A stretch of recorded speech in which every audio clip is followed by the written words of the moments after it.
Chapter 1. Transcendence Major Revision. The female protagonist is named Luo Xinxin. For those who adore this name, I wholeheartedly commend you. For those who detest it, I suggest you take your leave at this juncture, for the subsequent hundreds of chapters will persist with this appellation.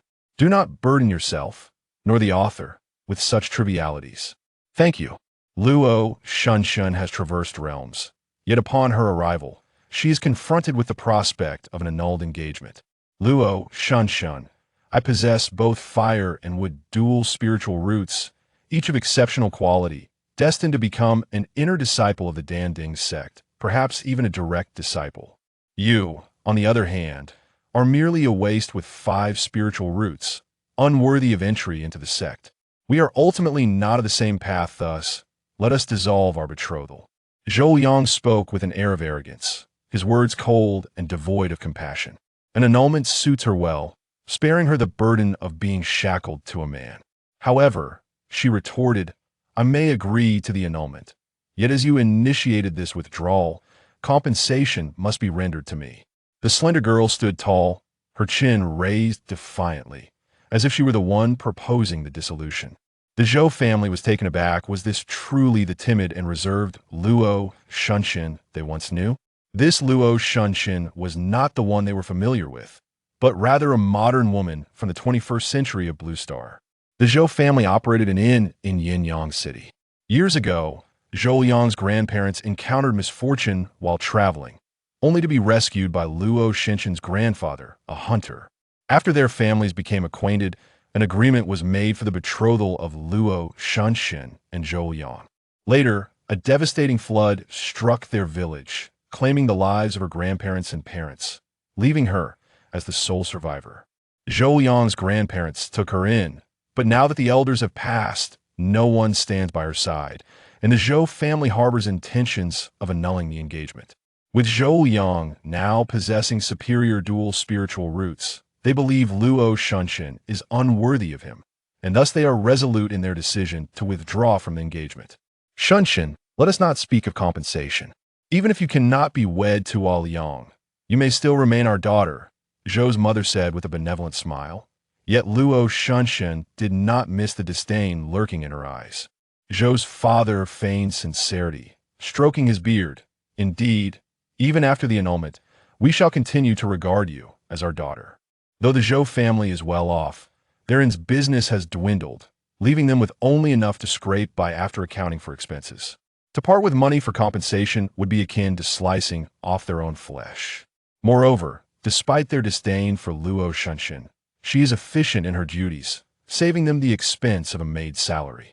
Someone, come, let us deliberate this matter. The proprietor of Fulai Inn. Shush. Zhou's father swiftly covered Luo Xinxin's mouth, only to wince in pain as he quickly withdrew his hand. Pa. This old man's hand is truly clammy, Luo Xinxin thought, her spirit soaring. You wish to annul the engagement without compensation, yet expect me to serve your family as a free maid? Where in the world does one find such a good deal? The Zhou parents were caught off guard, their expressions turning awkward as they averted their gazes.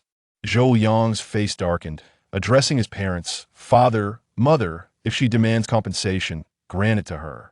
I will ensure that, once I succeed in my cultivation, I can provide you with a better life.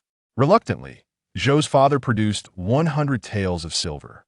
Luo Xinxin took the pouch, weighing it in her hand, and pronounced, it is insufficient. Zhou's mother, pointing at Luo Xinxin, exclaimed in exasperation, You. It seemed that this little vixen's usual docility was but a fad, revealing her greedy nature at last. What of it? Luo Xinxin shot back, eyeing the exquisite jade pendant hanging around Zhou's mother's neck. Why not part with that as well? Then we shall be square. Zhou's mother quickly covered the pendant. You wish for too much.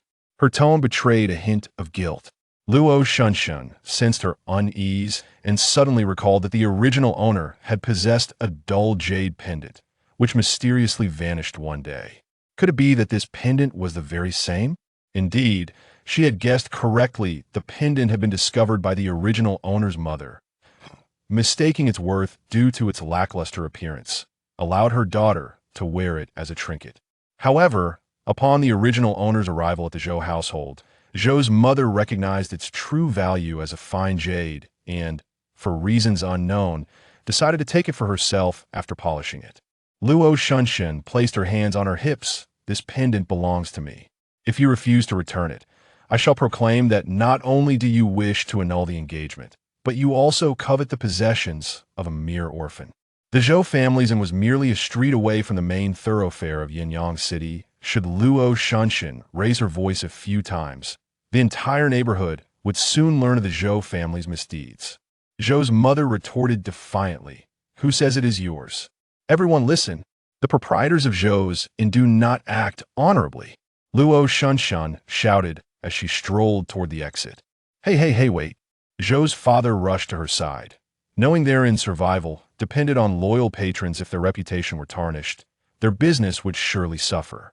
Zhou Yang's expression was grim as he advised his mother, "Mother, give her the pendant. Once I achieve success in my cultivation, I shall gift you pearls and gemstones." Luo Xinxin had just been pulled back by Zhou's father and happened to overhear Zhou Liang's grandiose promises. Zhou's mother, feeling grateful for her son's filial piety, albeit reluctantly, removed the pendant and returned it to Luo Xinxin. Having acquired both the money and the pendant, Luo Xinxin wished to sever all ties with the Zhou family, dramatically waving her hand. "Let us part ways here." With that, she briskly exited the Zhou household. A quarter of an hour later, Luo Xinxin meandered to a noodle shop, the enticing aroma wafting from within causing her stomach to rumble. In this vast world, nothing is more paramount than a good meal, so she entered and ordered a bowl of chicken noodle soup. Before long, a steaming bowl of chicken noodle soup was placed before her, and she eagerly picked up her chopsticks, devouring the noodles with gusto. Did you hear? Their son tested for 5 spiritual roots. It was rejected by the Danding sect. The words of a man at the neighboring table piqued Luo Xinxin's interest, prompting her to slow her eating and lend an ear to their conversation. "Alas, do not mention it. I was overjoyed when he first tested positive for spiritual roots, but it seems a 5 spiritual root cannot enter the immortal gates. However, upon reflection, perhaps it is for the best entering the immortal realm would sever familial ties. Though my son may lack ambition, he is dutiful to his elders and shall remain by my side for life." The other man consoled himself. "If you think of it that way, it is reasonable. However, I have learned from my relatives in Taiwan City that another immortal sect will be selecting disciples there in a month. This sect may not be as prestigious as the Danding sect, so their admission criteria might be more lenient. Is that truly the case? I must take my son there for a chance. Did you not just say you wished for him to remain by your side?" "Ah, that was merely idle talk who would not desire to seek an opportunity for their child in the immortal realm." Luo Xinxin's heart surged with excitement. Another sect was selecting disciples? She could not afford to miss this opportunity. Having crossed over to a world where one could cultivate immortality and possessing spiritual roots, she would never resign herself to a life as a mere mortal. She swiftly finished her noodles, paid her bill, and departed from the noodle shop. In haste, 3 months later, Luo Xinxin finally arrived at Taiwan City, seeking the plaza where the immortal sect was recruiting disciples. The plaza was already lined with 3 long queues, and she quickly joined one of them. A high platform had been erected in the plaza, upon which stood 3 men and 3 women attired in matching purple robes. They appeared to be in their early 20s, each possessing striking features and an ethereal presence. 3 of them were stationed behind tables to test spiritual roots, while the others managed subsequent affairs. On the 3 tables at the front of the line sat transparent spheres. Luo Xinxin recognized them from the original owner's memories. They were the spiritual testing orbs. Most individuals placed their hands upon the spheres, eliciting no reaction, while only an occasional few would cause the orbs to emit various lights. Without spiritual roots, next. Without spiritual roots, next. Without spiritual roots, next. As she drew nearer to the high platform, the individuals ahead of her grew increasingly anxious. Some were sweating profusely, while others struggled with their bladders, feeling incredibly uncomfortable yet unwilling to leave. Yet, she was relatively calm. The original owner had already been tested in Yinyang City and confirmed to possess spiritual roots. What concerned her now was whether this sect would accept disciples with 5 spiritual roots. Her heart raced, and countless thoughts flooded her mind.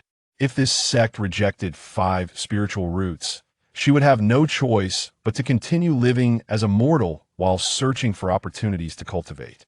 Since fate had brought her here, she would not resign herself to a lifetime as an ordinary being. Chapter 2. Activation Panel. Revised.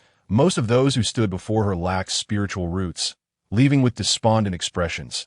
Summoning her courage, she took a step forward, wiped her damp palms on the hem of her garment, and gently placed her hand upon the spirit-testing orb. Gradually, the orb illuminated with a dazzling radiance. First, it shimmered gold, followed by green, blue, red, and yellow. She possessed 5 spiritual roots: gold, wood, water, fire, and earth, all of medium quality. Please register over there. The male cultivator gestured towards a long table on his left. Though she maintained a calm facade, Luo Xinxin felt a surge of excitement within. It seemed that disciples with 5 spiritual roots were also accepted. Hastily, she made her way to the long table. "What is your name, little girl?" inquired the gentle-voiced female cultivator responsible for the registration. "I am Luo Xinxin," she replied. "How old are you?" 12, she answered. The female cultivator posed several more questions, then handed Luo Xinxin a wooden plaque inscribed with various characters, saying, "In our Xianling sect, we have inner disciples, outer disciples, and servant disciples.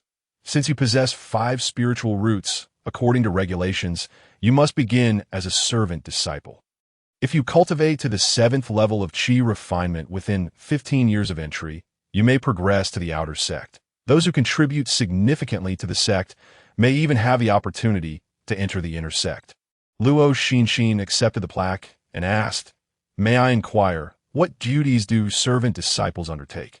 The female cultivator patiently explained, "Our Xianling sect oversees numerous spiritual fields and several mining veins within the jurisdiction of the Xianling domain. There are 3 main cities and dozens of markets, all of which require many servant disciples. You may be assigned to cultivate in the spiritual fields or to mine in the veins, or to other positions under the sect's industries. Your assignment will depend on the speed at which you can draw qi into your body. As novice servant disciples, you will initially be placed in the servant courtyard outside the sect, where the steward will uniformly instruct everyone in cultivation. Once you successfully draw qi into your body and reach the 1st level of qi refinement, you may choose your own path. However, if others are quicker, your options may be limited." Understanding this, Luo Xinxin refrained from asking further questions as another child with spiritual roots was tested and followed another female cultivator to a room. Inside, there were rows of seats. With a dozen children already seated, not wishing to engage in conversation, she found a corner and sat down. After such a lengthy wait, exhaustion overwhelmed her, and she quickly dozed off against her chair. In her drowsy state, she seemed to dream that the jade pendant she had retrieved from her grandmother transformed into a point of light and flew into her body. She was awakened by the chatter of the children. Blinking her eyes opened to find her vision in disarray. Closing her eyes once more, she opened them again to see a panel suddenly materializing before her. Host: Luo Xinxin's spiritual roots: gold, medium; wood, medium; water, medium; fire, medium; earth, medium; age, 12 cultivation level; none techniques, none spells, none skills, none. Luo Xinxin jolted in surprise. "What is this?" She glanced around, noticing that the other children seemed unable to perceive the panel. Could this be her golden finger? As this thought crossed her mind, cracks finally appeared on her previously unruffled expression. She struggled to suppress her smile, but her lips could not help but curl upward. Golden finger. She had always believed that any transmigrator possessed a golden finger. But how was she to utilize it? Was it merely a display panel to indicate her own status and quantify her invisible cultivation progress? Luo Xinxin felt she was on the verge of enlightenment. Yet, what good was this golden finger if it could not enhance her cultivation speed? Could it help her obtain rare treasures? Her mind swarmed with questions, and she realized the jade pendant around her neck was missing. Was it possible that the incident was not a dream? Had the pendant truly transformed into a point of light and entered her body, thus granting her this data panel? The pendant must be her golden finger, and she was fortunate to have retrieved it from her grandmother. Before she could unravel her thoughts further, the female cultivator who had brought her to the room entered. Addressing the others, "Greetings, fellow disciples. My surname is Lu, given name 1. You may call me Sister Lu. The spirit root testing is now complete, and we shall take you back to the cultivation world. Please follow me." With that, she turned and exited the room, igniting a flurry of excitement among the children, who chattered animatedly while scampering after Sister Lu. Luo Xinxin trailed behind them. The towering platform had vanished, replaced by a finely crafted spirit boat. Under the guidance of their senior brothers and sisters, the new disciples boarded the vessel in an orderly fashion. Before they boarded, Sister Lu distributed a pill to each of them. This is a fasting pill. Consuming it will sustain you for 7 days without hunger. Food will be scarce on the spirit boat, so take this pill to tide you over until we reach the Xianling sect in 7 days. Luo Xinxin found the pill in her hand intriguing. Her stomach had begun to rumble, and without hesitation, she swallowed it. Expecting a bitter taste, she was pleasantly surprised to find it sweet and tangy. Reminiscent of blueberries, upon entering her body, a warm sensation spread from her stomach, alleviating her hunger and fatigue.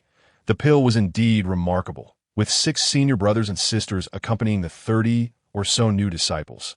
The spirit boat had only a handful of rooms. Luo Xinxin was assigned to share a room with 2 other girls of similar age. The room contained 3 small beds, and since she entered last, she had to take the one closest to the door. My name is Wu Yueling. What are your names? The girl in the next bed, dressed in a cheerful yellow gown with adorable hair buns adorned with delicate butterfly ornaments, appeared lively and sweet.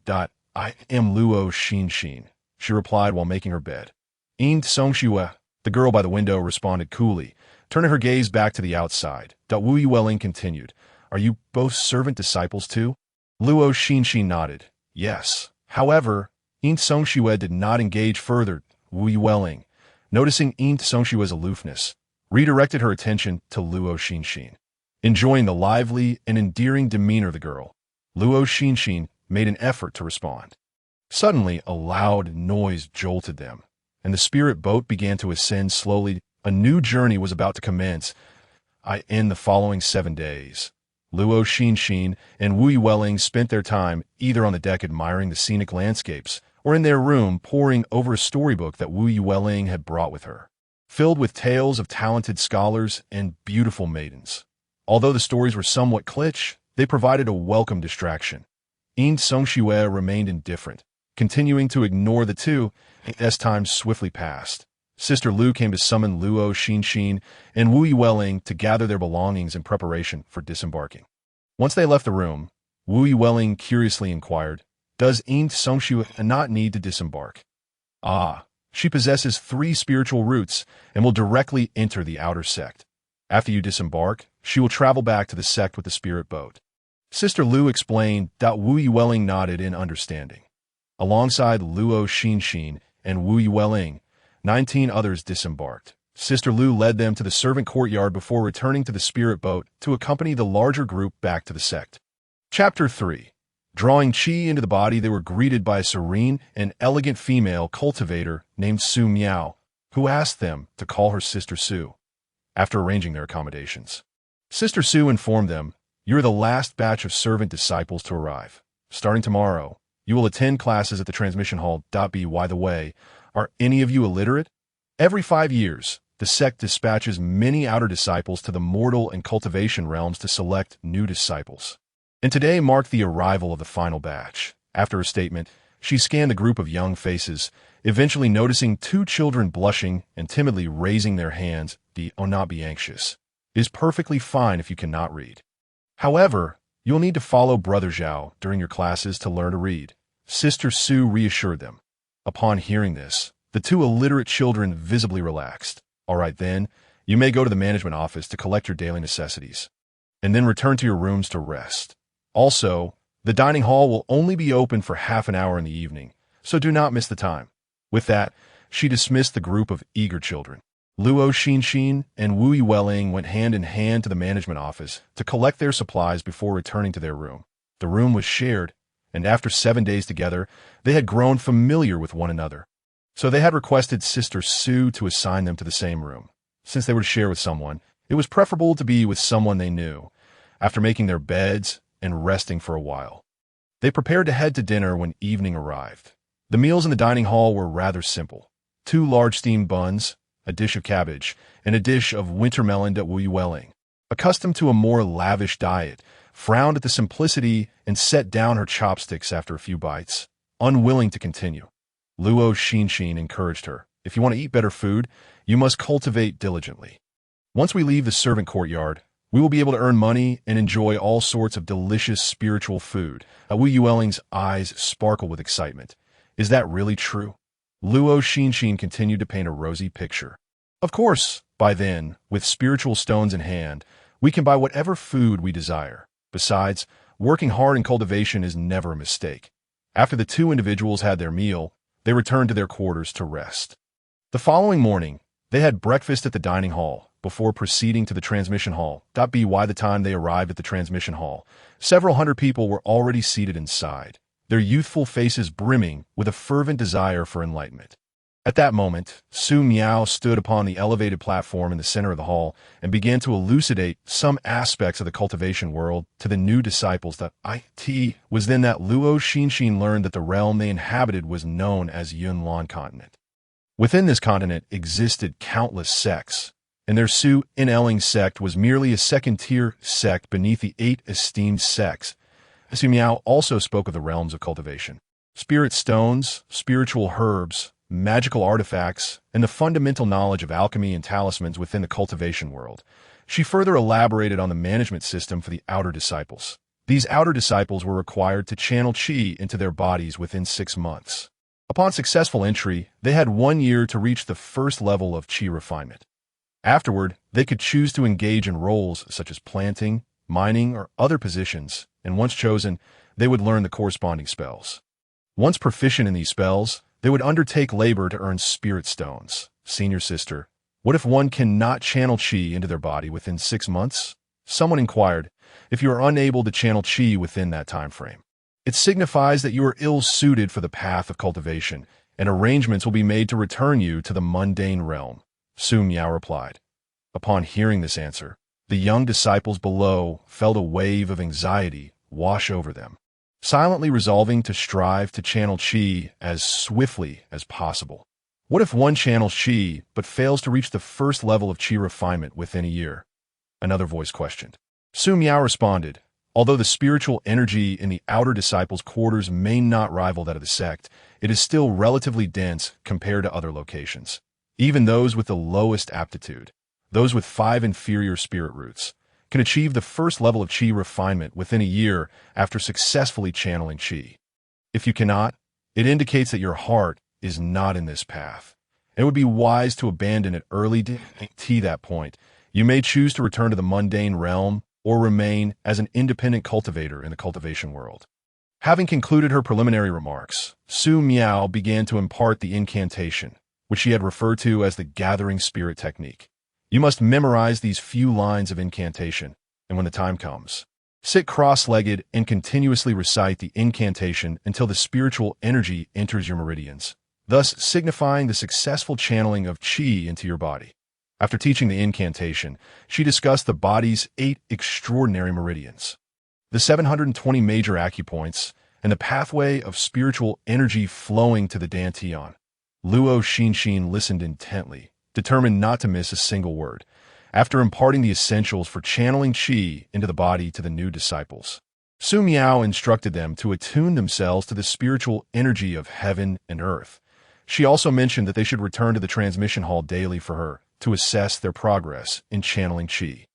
Some disciples remained in the transmission hall to continue their attempts at channeling qi, while others departed to seek a tranquil spot. Luo Xinxin and Wu Yueling fell into the latter category. Upon returning to their room, they sat on the bed, following the steps taught by senior sister Su to sense the spiritual energy of heaven and earth and attempt to channel qi into their bodies. In the days that followed, Luo Xinxin traversed a triangular path between the dining hall, her quarters, and the transmission hall, seizing every precious moment for cultivation. She believed that diligence could compensate for her shortcomings. Since her spirit roots were inferior, she resolved to work even harder. Under her influence, Wu Yueling also curbed her playful tendencies, dedicating most of her focus to cultivation. Heaven rewards the diligent. After a month, Luo Xinxin successfully drew the lingering spiritual energy into her body. The energy permeated through her pores, absorbed into her meridians, and formed 5 streams of different colors.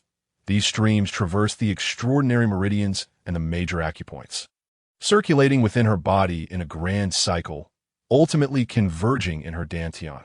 She had finally channeled qi into her body.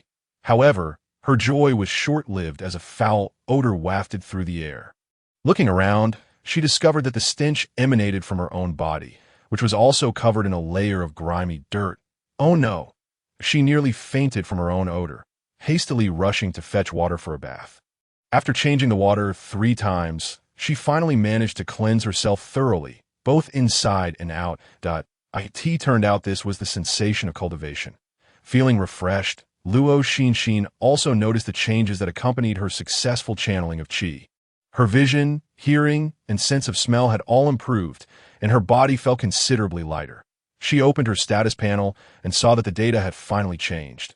Host: Luo Xinxin Spirit Roots. Gold, medium grade. Wood, medium grade. Water, medium grade. Fire, medium grade. Earth, medium grade. Age: 12. Cultivation. Qi channeling, progress. 0.1. Technique. Gathering spirit technique, entry level. 1100. Spells. None. Skills. None. Finally, the sections for cultivation and technique were no longer marked as none. Previously, Su Miao had mentioned that the cultivation realms are divided into qi refinement, foundation establishment, golden core, nascent soul out of body, divine transformation, integration, void refinement, and great ascension, with the completion of great ascension allowing one to transcend through tribulation. The qi refinement stage is further divided into levels 1 through 9, with levels 1 to 3 considered the early stage, levels 4 to 6 the mid stage, and levels 7 to 9 the late stage. Each subsequent major realm, including foundation establishment, is categorized into early, mid, and late stages. Now at the qi channeling stage, once her progress reached 100, she would attain the first level of qi refinement, at which point she could learn some minor spells. The gathering spirit technique was an attribute-less cultivation method practiced by all outer disciples, suitable for any spirit root. For what she learned from Senior Sister Su, techniques are classified into 5 stages. Entry: minor success, proficiency, major success, and perfection. The more adept she became at the gathering spirit technique, the faster she would absorb spiritual energy. With the attribute panel, she could intuitively observe her cultivation and technique progress, granting her a significant advantage over other cultivators, especially considering she had yet to unlock any spells or skills. Closing the panel, she resumed her cross-legged meditation.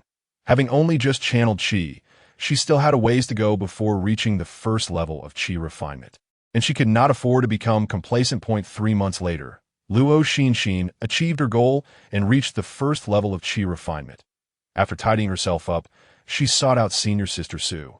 To think you reached the first level of qi refinement in just 3 months. That is truly remarkable, Su Miao exclaimed.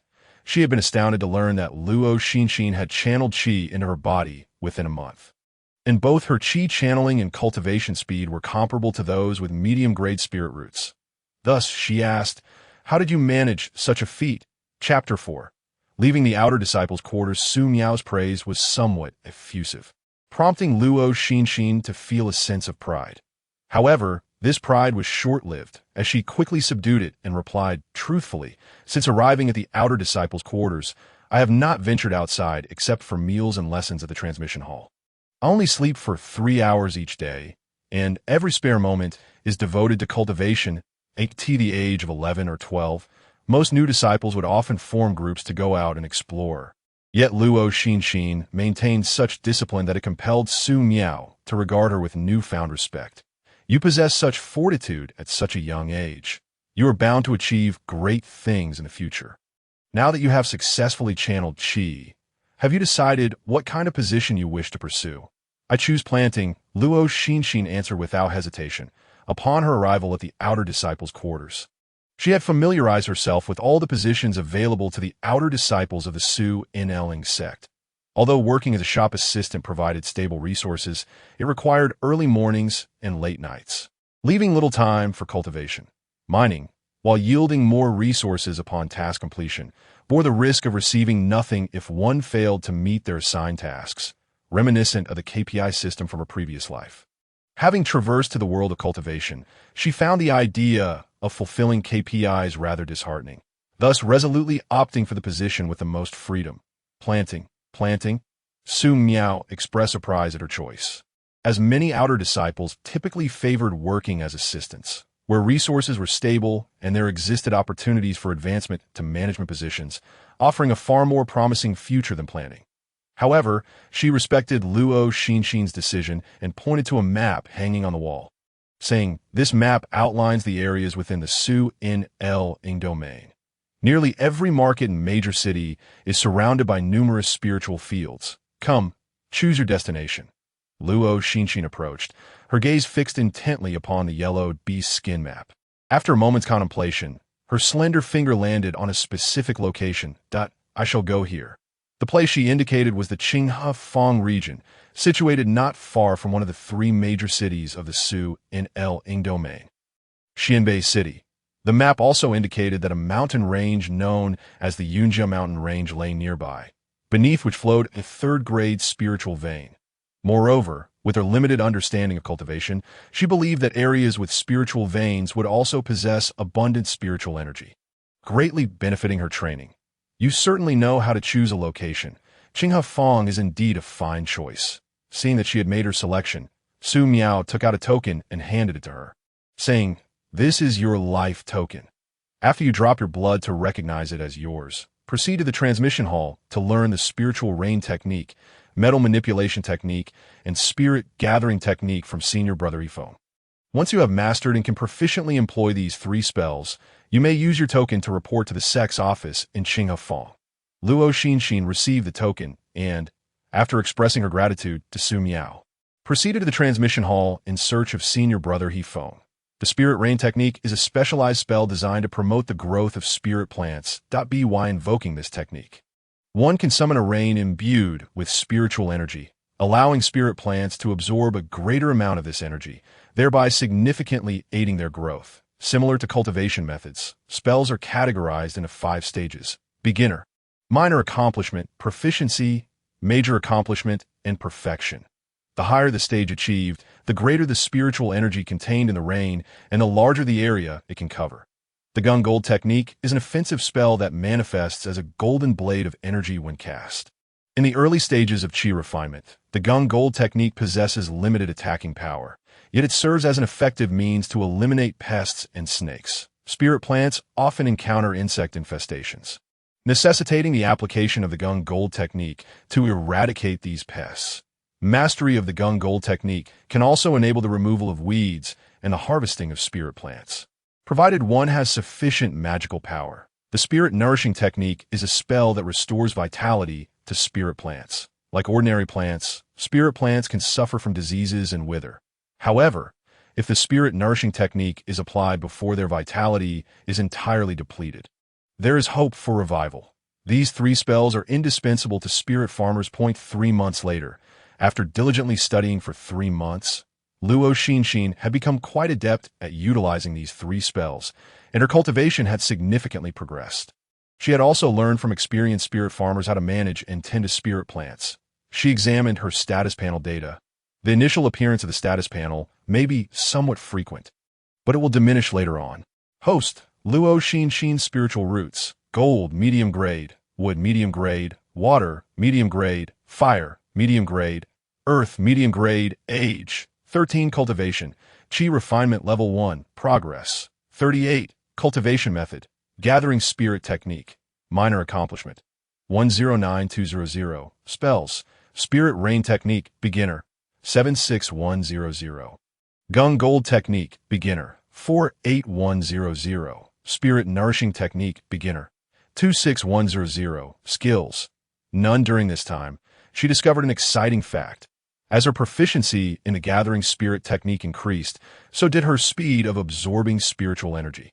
For instance, when her gathering spirit technique was at the beginner level 1100, she required 3 days of cultivation to increase her progress by 0.5. Now, with the gathering spirit technique at minor accomplishment 109,200, she could achieve a progress increase of up to 2 within the same time frame. Thus, the further she progressed, the faster her cultivation speed became. Perhaps she truly had a chance to enter the outer sect. It is worth noting that, although all are disciples of the Xianling sect, there is a considerable distinction between the servant disciples and the outer sect disciples. Outer sect disciples in the early stages of Qi refinement receive 10 spirit stones and 1 Qi condensation pill each month. And upon completing sect tasks, they earn contribution points that can be exchanged for resources not accessible to servant disciples and scattered cultivators. The treatment of inner sect disciples is even more favorable. In contrast, servant disciples must toil continuously to acquire meager resources for their cultivation. T.O. claimed that she harbored no aspirations regarding the inner and outer sect disciples would be utterly disingenuous. However, for now, earning spirit stones to enhance her cultivation was of utmost importance. Currently, she was only at Qi refinement level 1, with a progress of merely 38. When casting the Spirit Rain technique, she could only summon a cloud covering an area of 2 square meters. But she could practice diligently, knowing that as her cultivation and proficiency improved, she would one day be able to summon a cloud spanning an acre. Xinxin, wait for me. Once I reach Qi refinement level 1, I will also come to Qingafang to find you, Wu Ling said, reluctantly bidding farewell to Luo Xinxin as she escorted her to the entrance of the teleportation array. Okay, your aptitude surpasses mine. I'm sure you will reach Qi refinement level 1 soon, Luo Xinxin replied. Wu Ling, like her, possessed 5 spiritual roots, yet her gold and fire roots were of superior quality, while the others were of medium grade. She had successfully begun absorbing Qi into her body 2 months prior. Wu Ling nodded earnestly, resolving to focus on her cultivation, knowing she could no longer play with Li Ruo Shuang from the neighboring room. After parting ways with Wu Ling, Luo Xinxin used her token to board the free teleportation array heading to Xianbei City. The teleportation array required a substantial amount of spirit stones and manpower to maintain. With her token, she could only ride for free once before needing to pay. The servant courtyard only provided teleportation arrays leading to the Xianling sect and the 3 major cities, so she had to travel first to Xianbei City, the closest to Qingafang. Upon entering the teleportation array and waiting for others to gather, the overseer of the array reminded everyone that using the teleportation array would induce a sensation of dizziness, urging them to prepare mentally. Luo Xinxin paid little heed. Dizziness? How could it compare to the motion sickness from riding a bus in her past life? 15 minutes later, she was swiftly proven wrong. Yushi leaned against the wall, her stomach churning violently, as if she might regurgitate the dinner from the previous night. My apologies. How could a mere bus compare to the teleportation array? Chapter 5. Qingafang. Once the dizziness subsided, she found the sect's office located in Xianbei City, where an outer sect senior sister guided her to Qingafang. Qingafang is a bustling area with 2 horizontal and 2 vertical streets arranged in a grid pattern, filled with shops lining the streets and vendors calling out from the roadside. The office is situated in the very center of the market, housed in a 2-story building occupying approximately half an acre. Upon entering the office, Luo Xinxin's eyes were immediately drawn to several tall bookshelves neatly arranged with numerous volumes. In front of the bookshelves was a long table at which 3 cultivators clad in the outer sect attire of the Xianling sect were seated. One was organizing various volumes. Another was writing diligently, while the third was swiftly calculating on an abacus. Young friend, is there something you need? The person organizing the books paused their task and looked toward her as Luo Xinxin stepped inside. Presenting her servant token, Luo Xinxin replied, I have come to report as a servant disciple. Song Hui took the token, glanced at the information inscribed upon it, and then said, Luo Xinxin, you have chosen to cultivate plants. I trust you are aware of the regulations governing our sect's spirit farmers? Luo Xinxin nodded, fully aware. Upon becoming a spirit farmer of the Xianling sect, the sect would provide her with spirit fields, seeds, and various tools. Her responsibility would be to manage and tend to the spirit fields. After the harvest, she would receive 40% of the yield, while the sect would take 60%.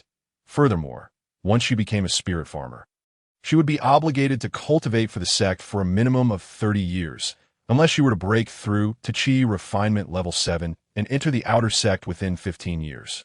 After fulfilling 30 years as a spirit farmer, she could choose to continue serving the sect or depart to establish a family or become a scattered cultivator, if fortunate enough to achieve foundation establishment. She could also enter the outer sect to continue her cultivation. Spirit farmers at Qi Refinement Level 1 can rent 3 acres of spirit fields, and for each level of cultivation they attain, they may rent an additional 3 acres. However, it is crucial for spirit farmers to act within their means to avoid the pitfalls of greed, which could lead to overwhelming responsibilities to prevent dishonesty among spirit farmers. The sect imposes requirements on rented spirit fields once they reach the mid and late stages of Qi refinement. Specifically at Level 4 and Level 7, those at Qi Refinement Level 4 and above must rent a minimum of 10 acres, with each acre yielding no less than 40 spirit stones per year.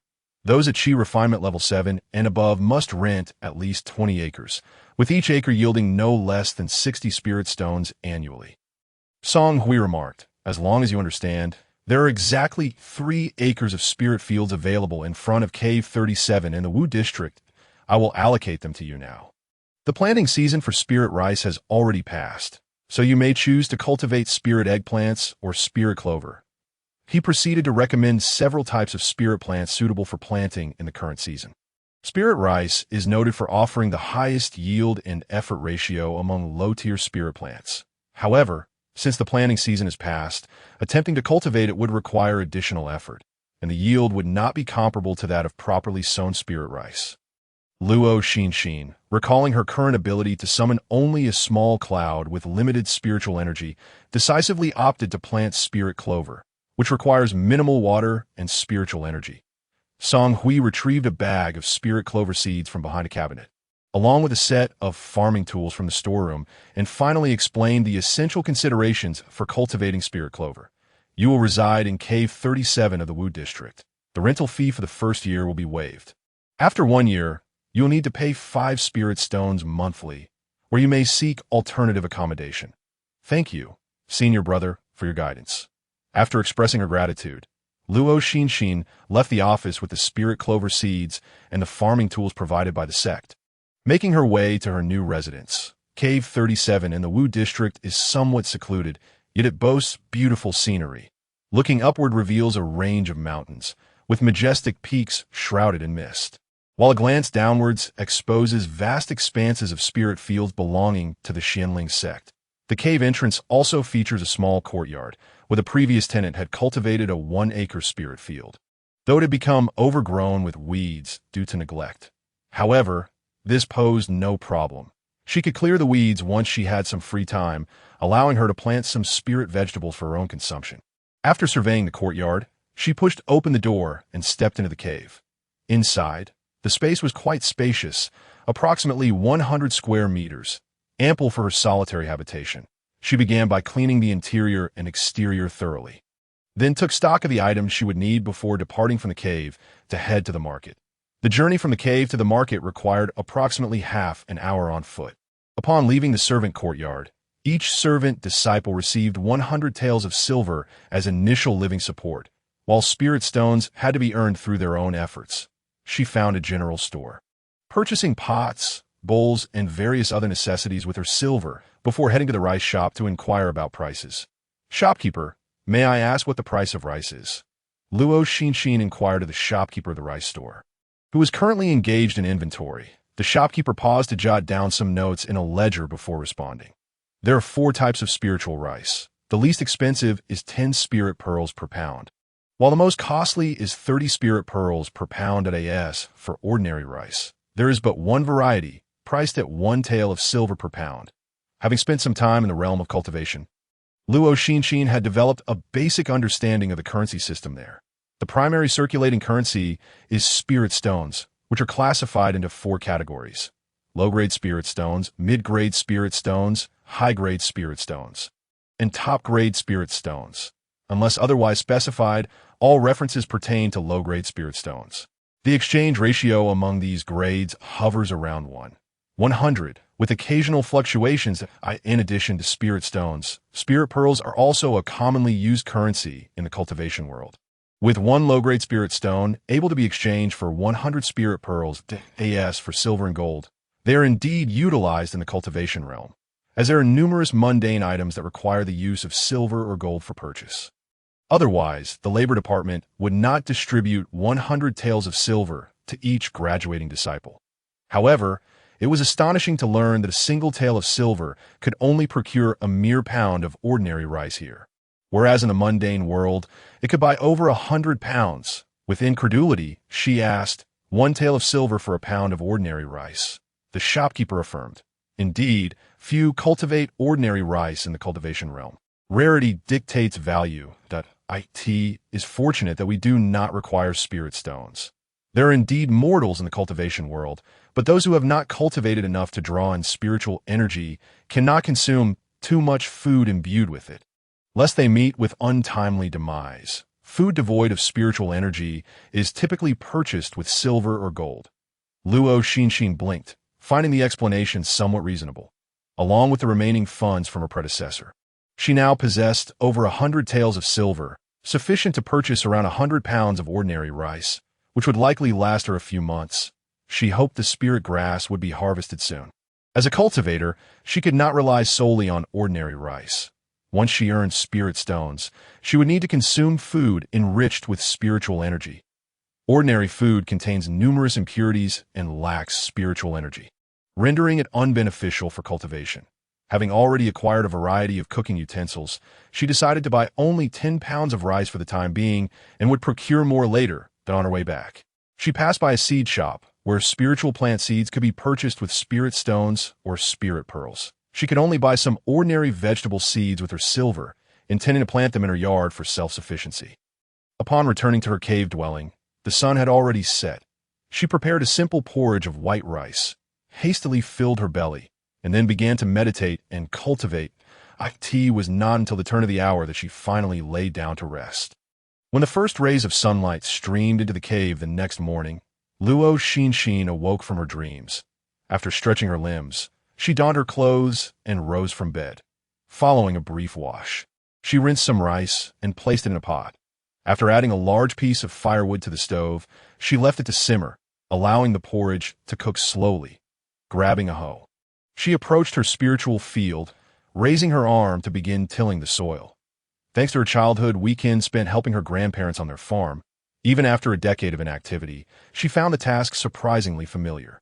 However, after only tilling a small portion of the field, she began to feel fatigued and pondered whether there existed any magical techniques that could enable her to control the hoe to work the land autonomously.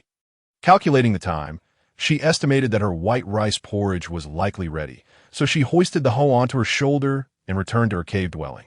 "Are you a new labor disciple?" A cheerful woman's voice called from the neighboring courtyard before she even entered her cave. Luo Xinxin turned to see a well-proportioned female cultivator, appearing to be around 30 years old. She nodded and replied, "Yes, I just arrived yesterday." The woman, full of warmth, pulled a spirit vegetable resembling a cabbage from the ground and said, "I am Zhao Songji. I imagine you have little spirit vegetables to eat at the moment. So take this jade cabbage." Indeed, Luo Xinxin had no spirit vegetables to eat.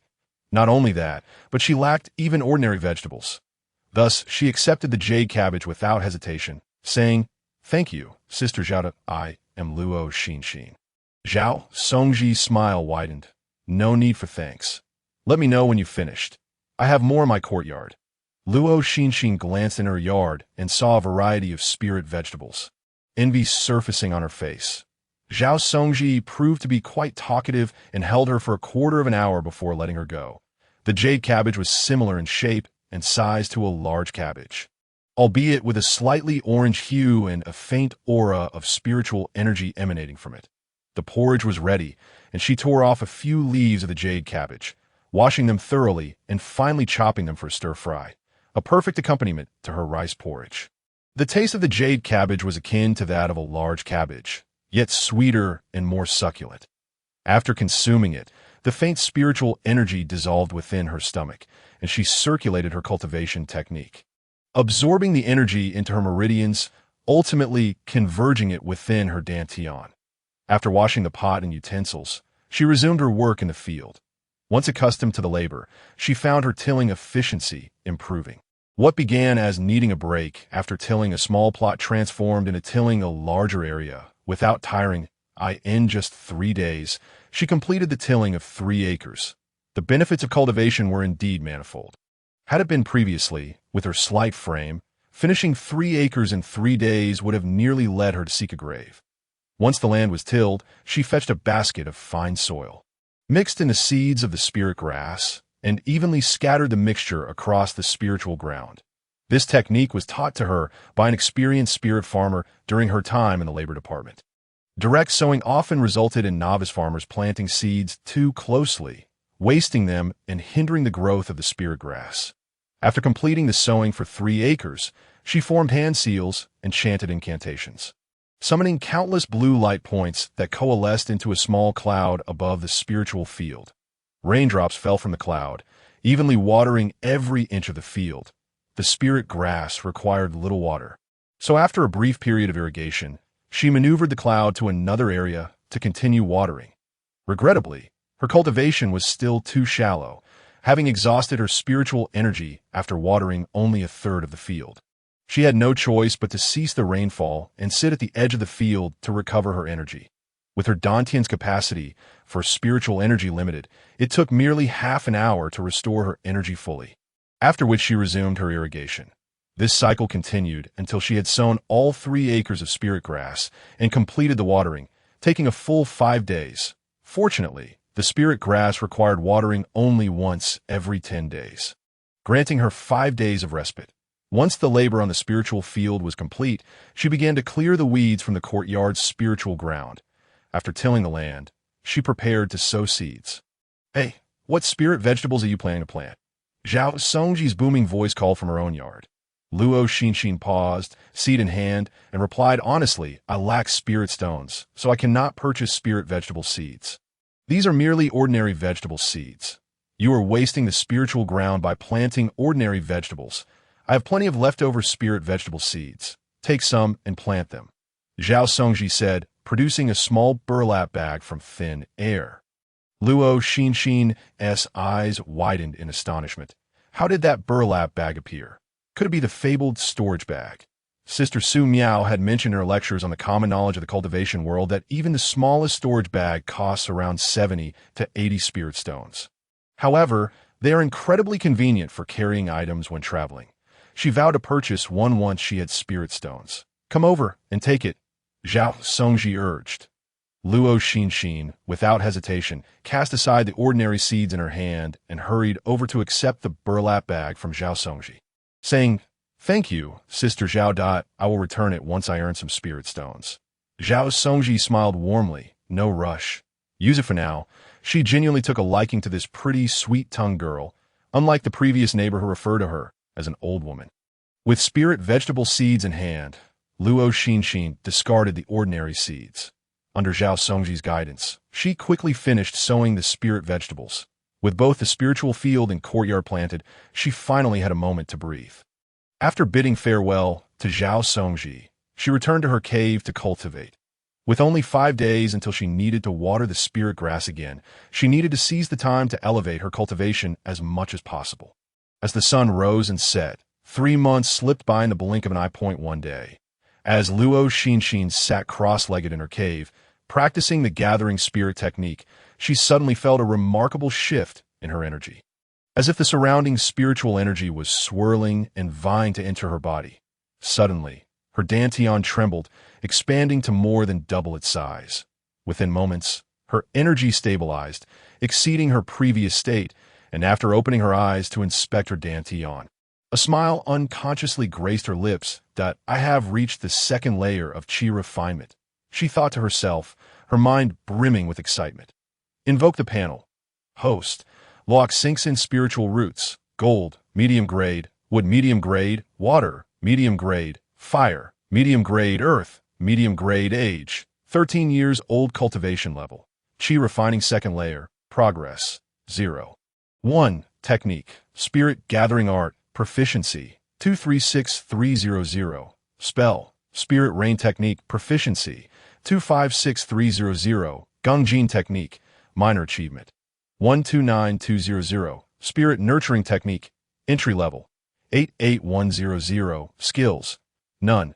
After mastering the Spirit Gathering Art, her speed of absorbing spiritual energy during meditation increased significantly. Otherwise, she would not have been able to swiftly attain the Qi refining second layer while also managing the spiritual fields. Upon reaching proficiency in the Spirit Rain technique, the spiritual energy contained in the summoned rain became several times denser than before. Regrettably, due to her low cultivation level, the cloud she summoned remained but a small puff. The power of the Gongjin technique also improved considerably from its initial stage. Luo Xinxin stood up with satisfaction and first went to the courtyard to inspect the growth of the spiritual vegetables. Among the seeds given to her by Zhao Songji, there were 3 varieties of spiritual vegetables: jade cabbage, spirit tomato, and purple radish. The jade cabbage resembled a cabbage, the spirit tomato akin to a tomato, and the purple radish looked similar to a white radish, albeit with a purple skin. Luo Xinxin speculated that these spiritual vegetables might be mutated varieties derived from ordinary vegetables nourished by spiritual energy. Whether this was the true answer, she could not ascertain, as even Zhao Songji was unclear on the matter. Why ponder so much? Just eat them, Zhao Songji had said. After 3 months of growth, the jade cabbage had already formed heads and would soon be ready for harvest.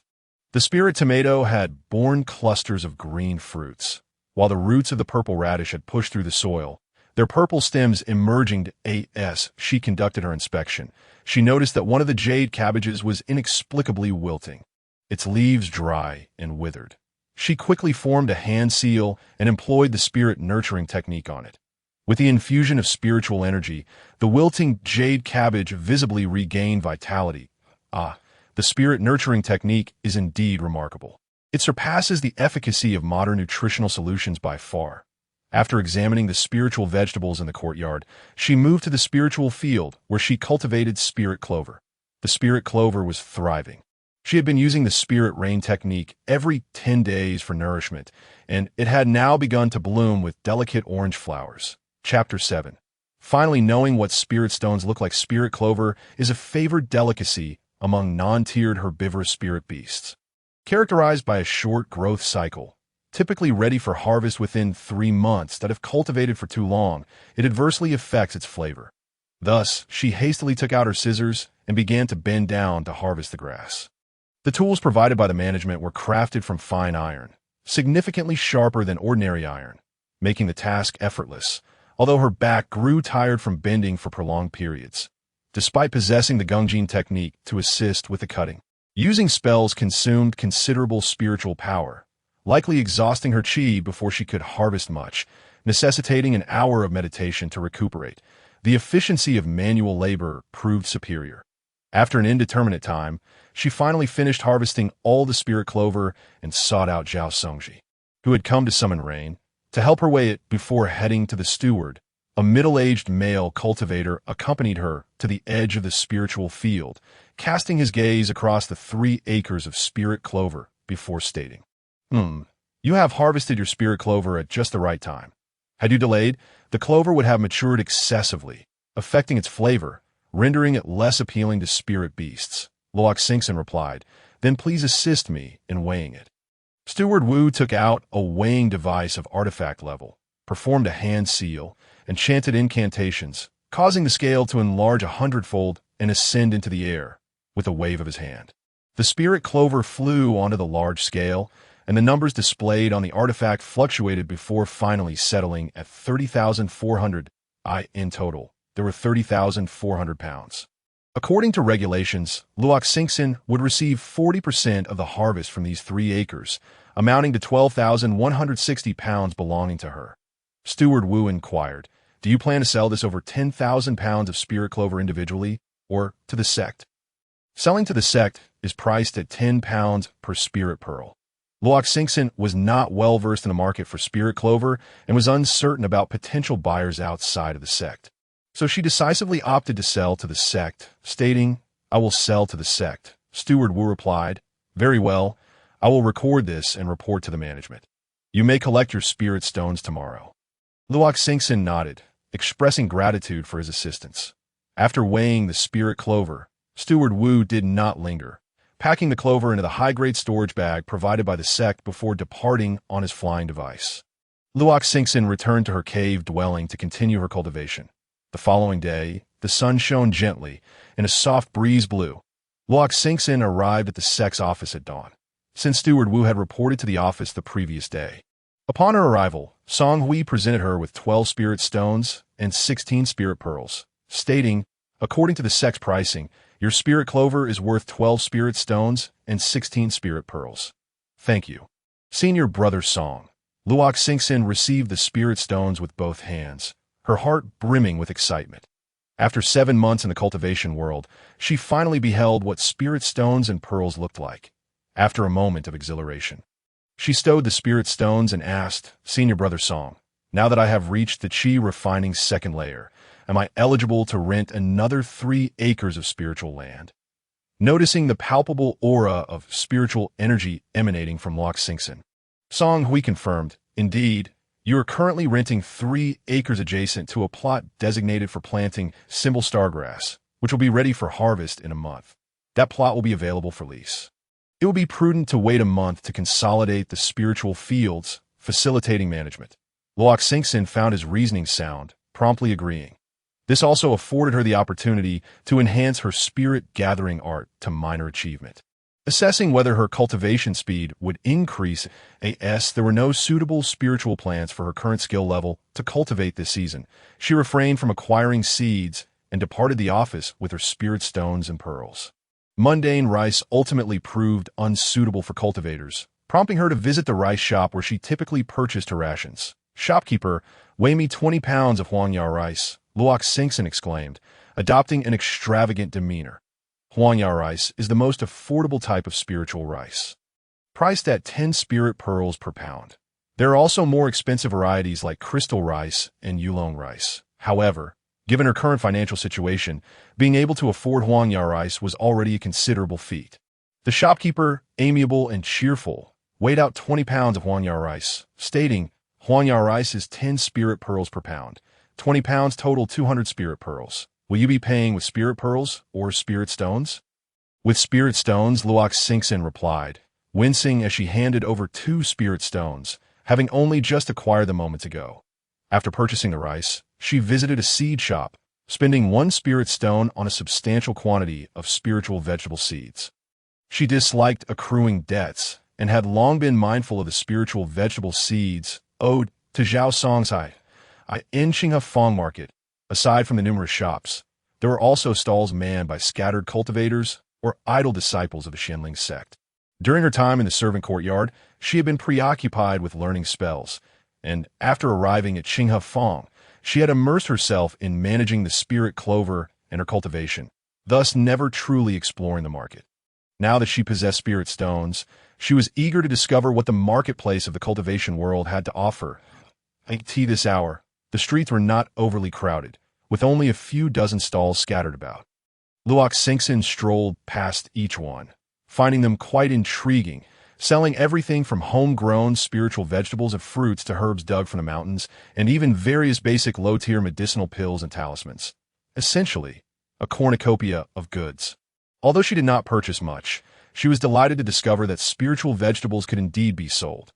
However, the spiritual energy contained in non-tiered plants like jade cabbage and purple radish was minimal, rendering them of little value. That a single jade cabbage was worth 5 spirit pearls, while a purple radish could fetch 3 spirit pearls. Nevertheless, as she had cultivated a considerable quantity of both in her courtyard, she intended to bring some to sell at the market during her next visit, as it would provide a modest source of income. After visiting the final stall, she initially planned to return, but was suddenly distracted by a commotion behind her. Turning around, she beheld a group of 20 male cultivators clad in beast skins, carrying a gigantic demon beast. They sought an open space and forcefully dropped the beast to the ground, with the leader shouting, selling demon beast meat, a late-stage first-tier Qingfeng bull, 2 spirit stones per pound, but a late-stage first-tier demon beast. Regardless of whether they were vendors or passers-by, upon hearing the news, a crowd swiftly gathered. During her time in the servant quarters, Luo Xinxin had been enlightened by senior sister Su Miao about various common knowledge of the cultivation world, including that demonic beasts could continuously advance through cultivation. A late-stage first-tier demonic beast possessed strength comparable to that of a late-stage qi refining cultivator. Consuming its flesh could rapidly restore the expended spiritual energy of qi refining practitioners and even slightly increase their cultivation level. It was no wonder that a pound of such meat could fetch as high as 2 spirit stones. For cultivators, the meat of demonic beasts served as a great tonic, and despite its exorbitant price, they still bought 1 pound, 2 pounds, and many more rushed in upon hearing the news. Luo Xinxin felt tempted, yet with only 10 spirit stones remaining, she could only watch longingly. Within half an hour, an entire Qingfeng Niu was purchased, bones and entrails included. Luo Xinxin pouted. She needed to earn more spirit stones so that she could indulge in demonic beast meat as she pleased in the future. Upon returning to her cave dwelling, she knocked on Zhao Songji's courtyard door with her bag of spiritual vegetable seeds. After waiting for a while, Zhao Songji finally emerged, smiling as she said, "I was just busy feeding the silkworms. Sorry for the delay, and thank you for your patience." Through 3 months of acquaintance, Luo Xinxin learned that Zhao Songji had mastered a technique for raising spirit silkworms over a decade ago. The golden silkworm she nurtured produced silk that was excellent material for crafting magical garments, allowing her to earn 200 to 300 spirit stones yearly. Coupled with her cultivation of 20 acres of spiritual fields, her life was far more prosperous than that of ordinary servant disciples. Luo Xinxin shook her head to indicate it was no trouble. She produced the cloth bag containing the spiritual vegetable seeds and said, "I sold some spiritual clover after the harvest and bought these spiritual vegetable seeds to return to you while I was at the office to collect my spirit stones." Zhao Songji took the seeds and, upon opening the bag, exclaimed, "Oh my, how come there are so many?" The amount she had lent was less than half of what was in the bag. Luo Xinxin replied, "This is mainly to express my gratitude for your care during this time." Zhao Songji was generous, occasionally gifting her some spiritual vegetables and even treating her to homemade spiritual food. Naturally, Luo Xinxin felt immense gratitude toward such a neighbor.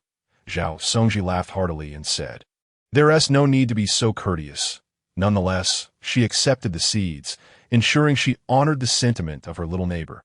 After exchanging a few pleasantries, Luo Xinxin returned to her cave to meditate and cultivate.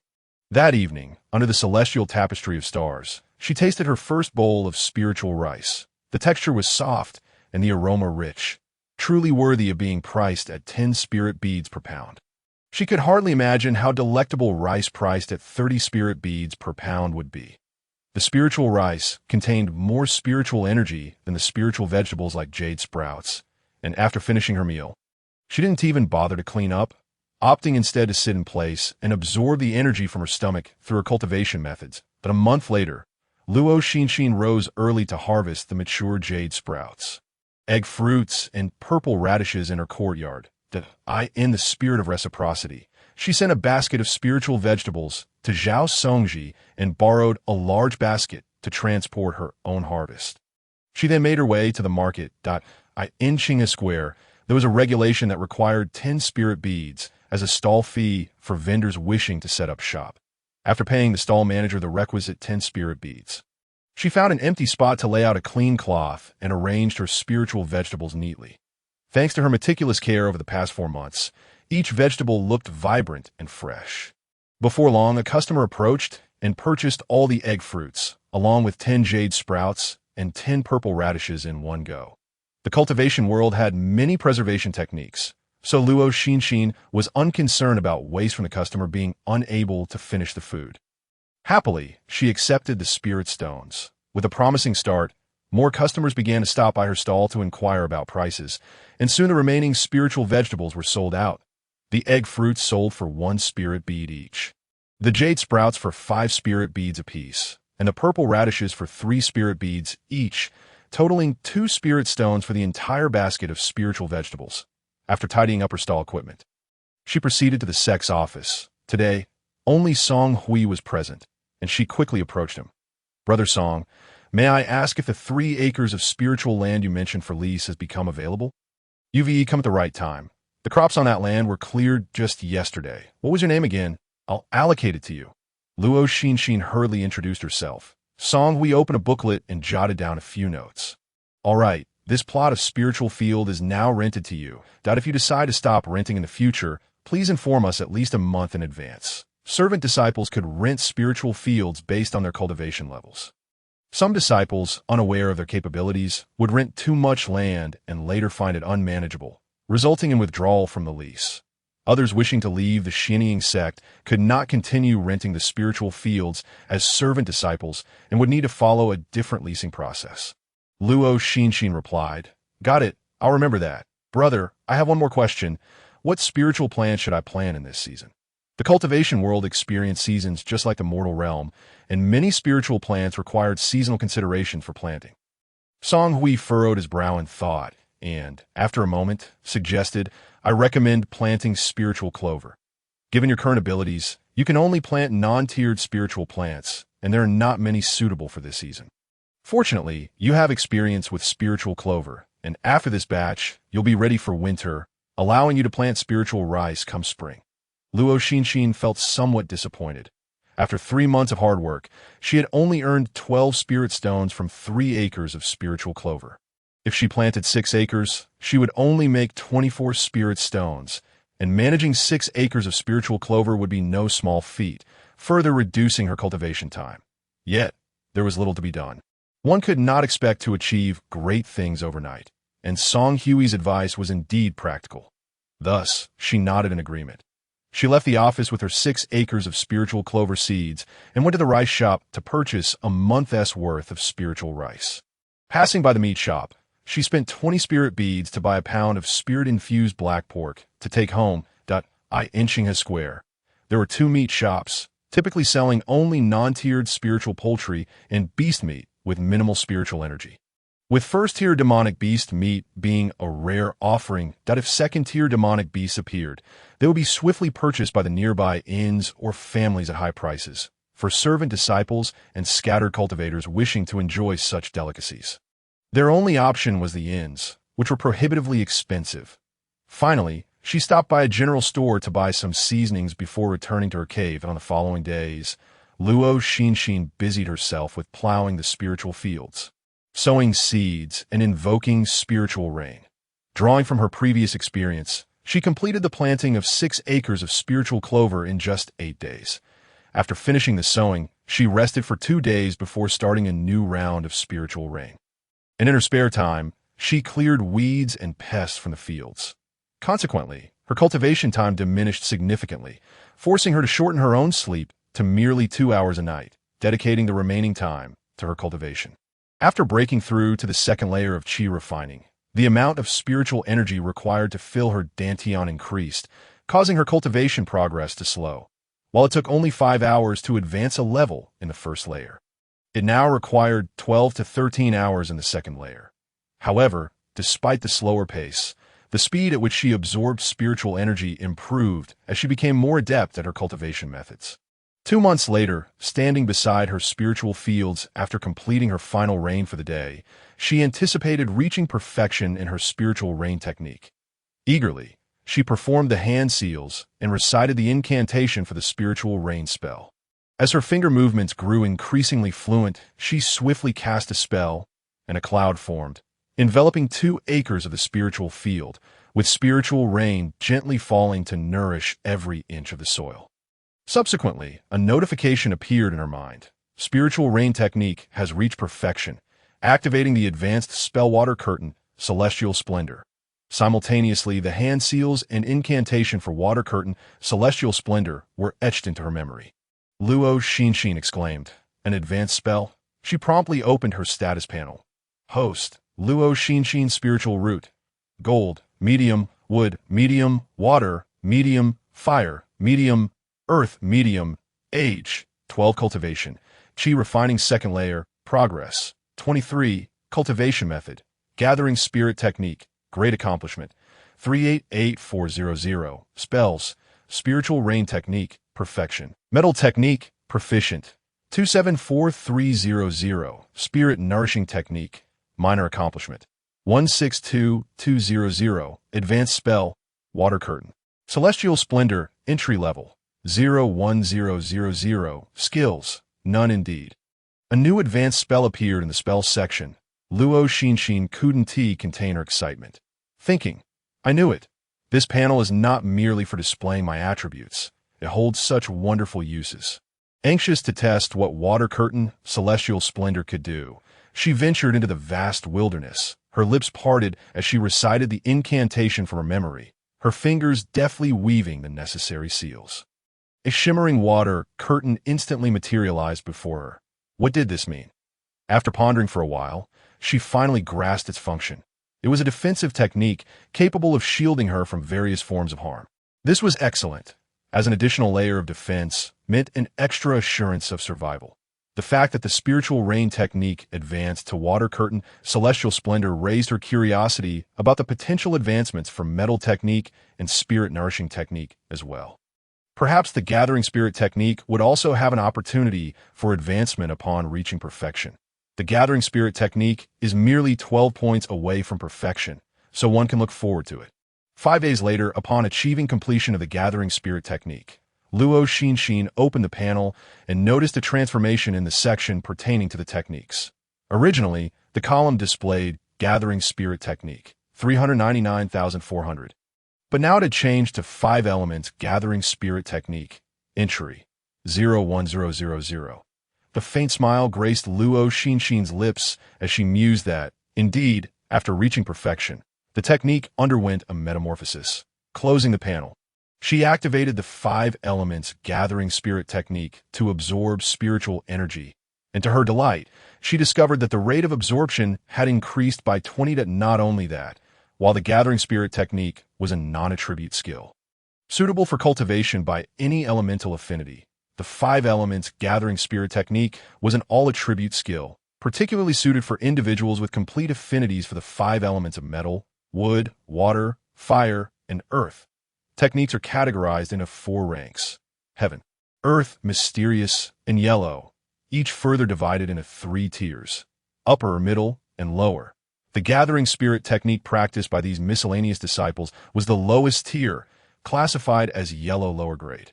Given that cultivators with 5 elemental roots faced a more arduous path than those with fewer roots, many high-ranking cultivators possessed either single or double elemental roots, resulting in the majority of techniques they created being single attribute. Thus, all attribute techniques were exceedingly rare. The miscellaneous disciples, inherently less gifted than inner and outer sect disciples, found the disparity growing ever wider due to the limitations of their practices. Fortunately, with her attribute panel, her techniques could advance. With increasing proficiency, her future cultivation speed might not lag behind that of inner and outer sect disciples. Earlier, while circulating spiritual energy within her body, she noticed some changes in the energy within her dantian. Therefore, she directed spiritual energy into a small glass of water, and immediately, a thin layer of ice formed on the surface. Although she lacked an ice elemental root, she could still wield the power of frost to validate her suspicions. Luo Xinxin extended her finger to release spiritual power, causing a delicate white arc of electricity to dance around. Thunderous energy. Next, she unleashed her spiritual power again, and a colorless airflow swept through, flipping several pages of the books on the table. Wind energy, beyond the commonly recognized 5 elemental roots, metal, wood, water, fire, and earth, there exist 3 additional roots: ice, thunder, and wind. Logically, she should not be able to wield these 3 powers without possessing the corresponding elemental roots.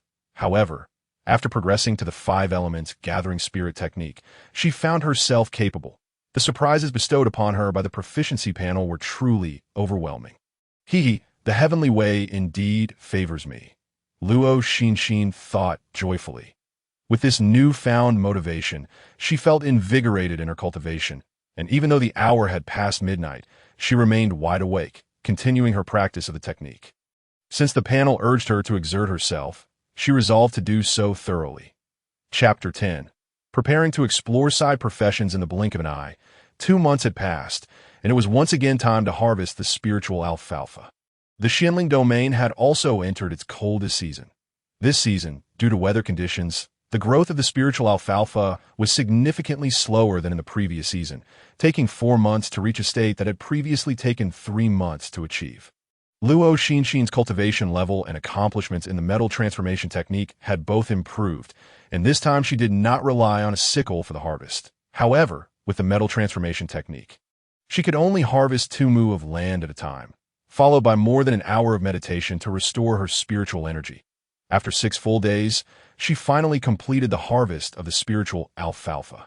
Today, the yield from this mu of spiritual field is 12,000 jin of spiritual alfalfa, and with the previous harvest, the total yield from 6 mu of spiritual fields is 70,000 jin. Praised Manager Wu as he retrieved the magical tool. "You flatter me, Manager Wu," Luo Xinxin replied.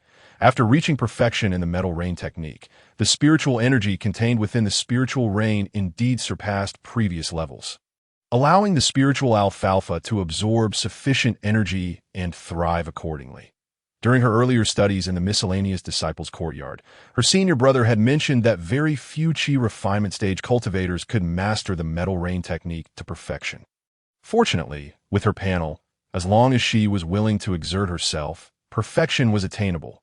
With your current mastery of the metal rain technique, you should consider attempting to cultivate spiritual rice next year. Manager Wu suggested.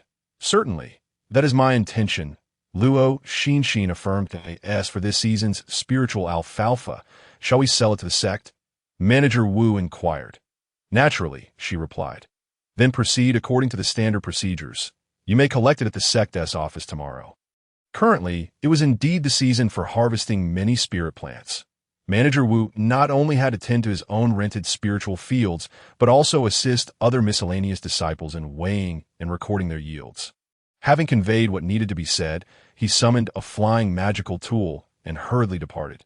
The sky was overcast, seemingly preparing to snow.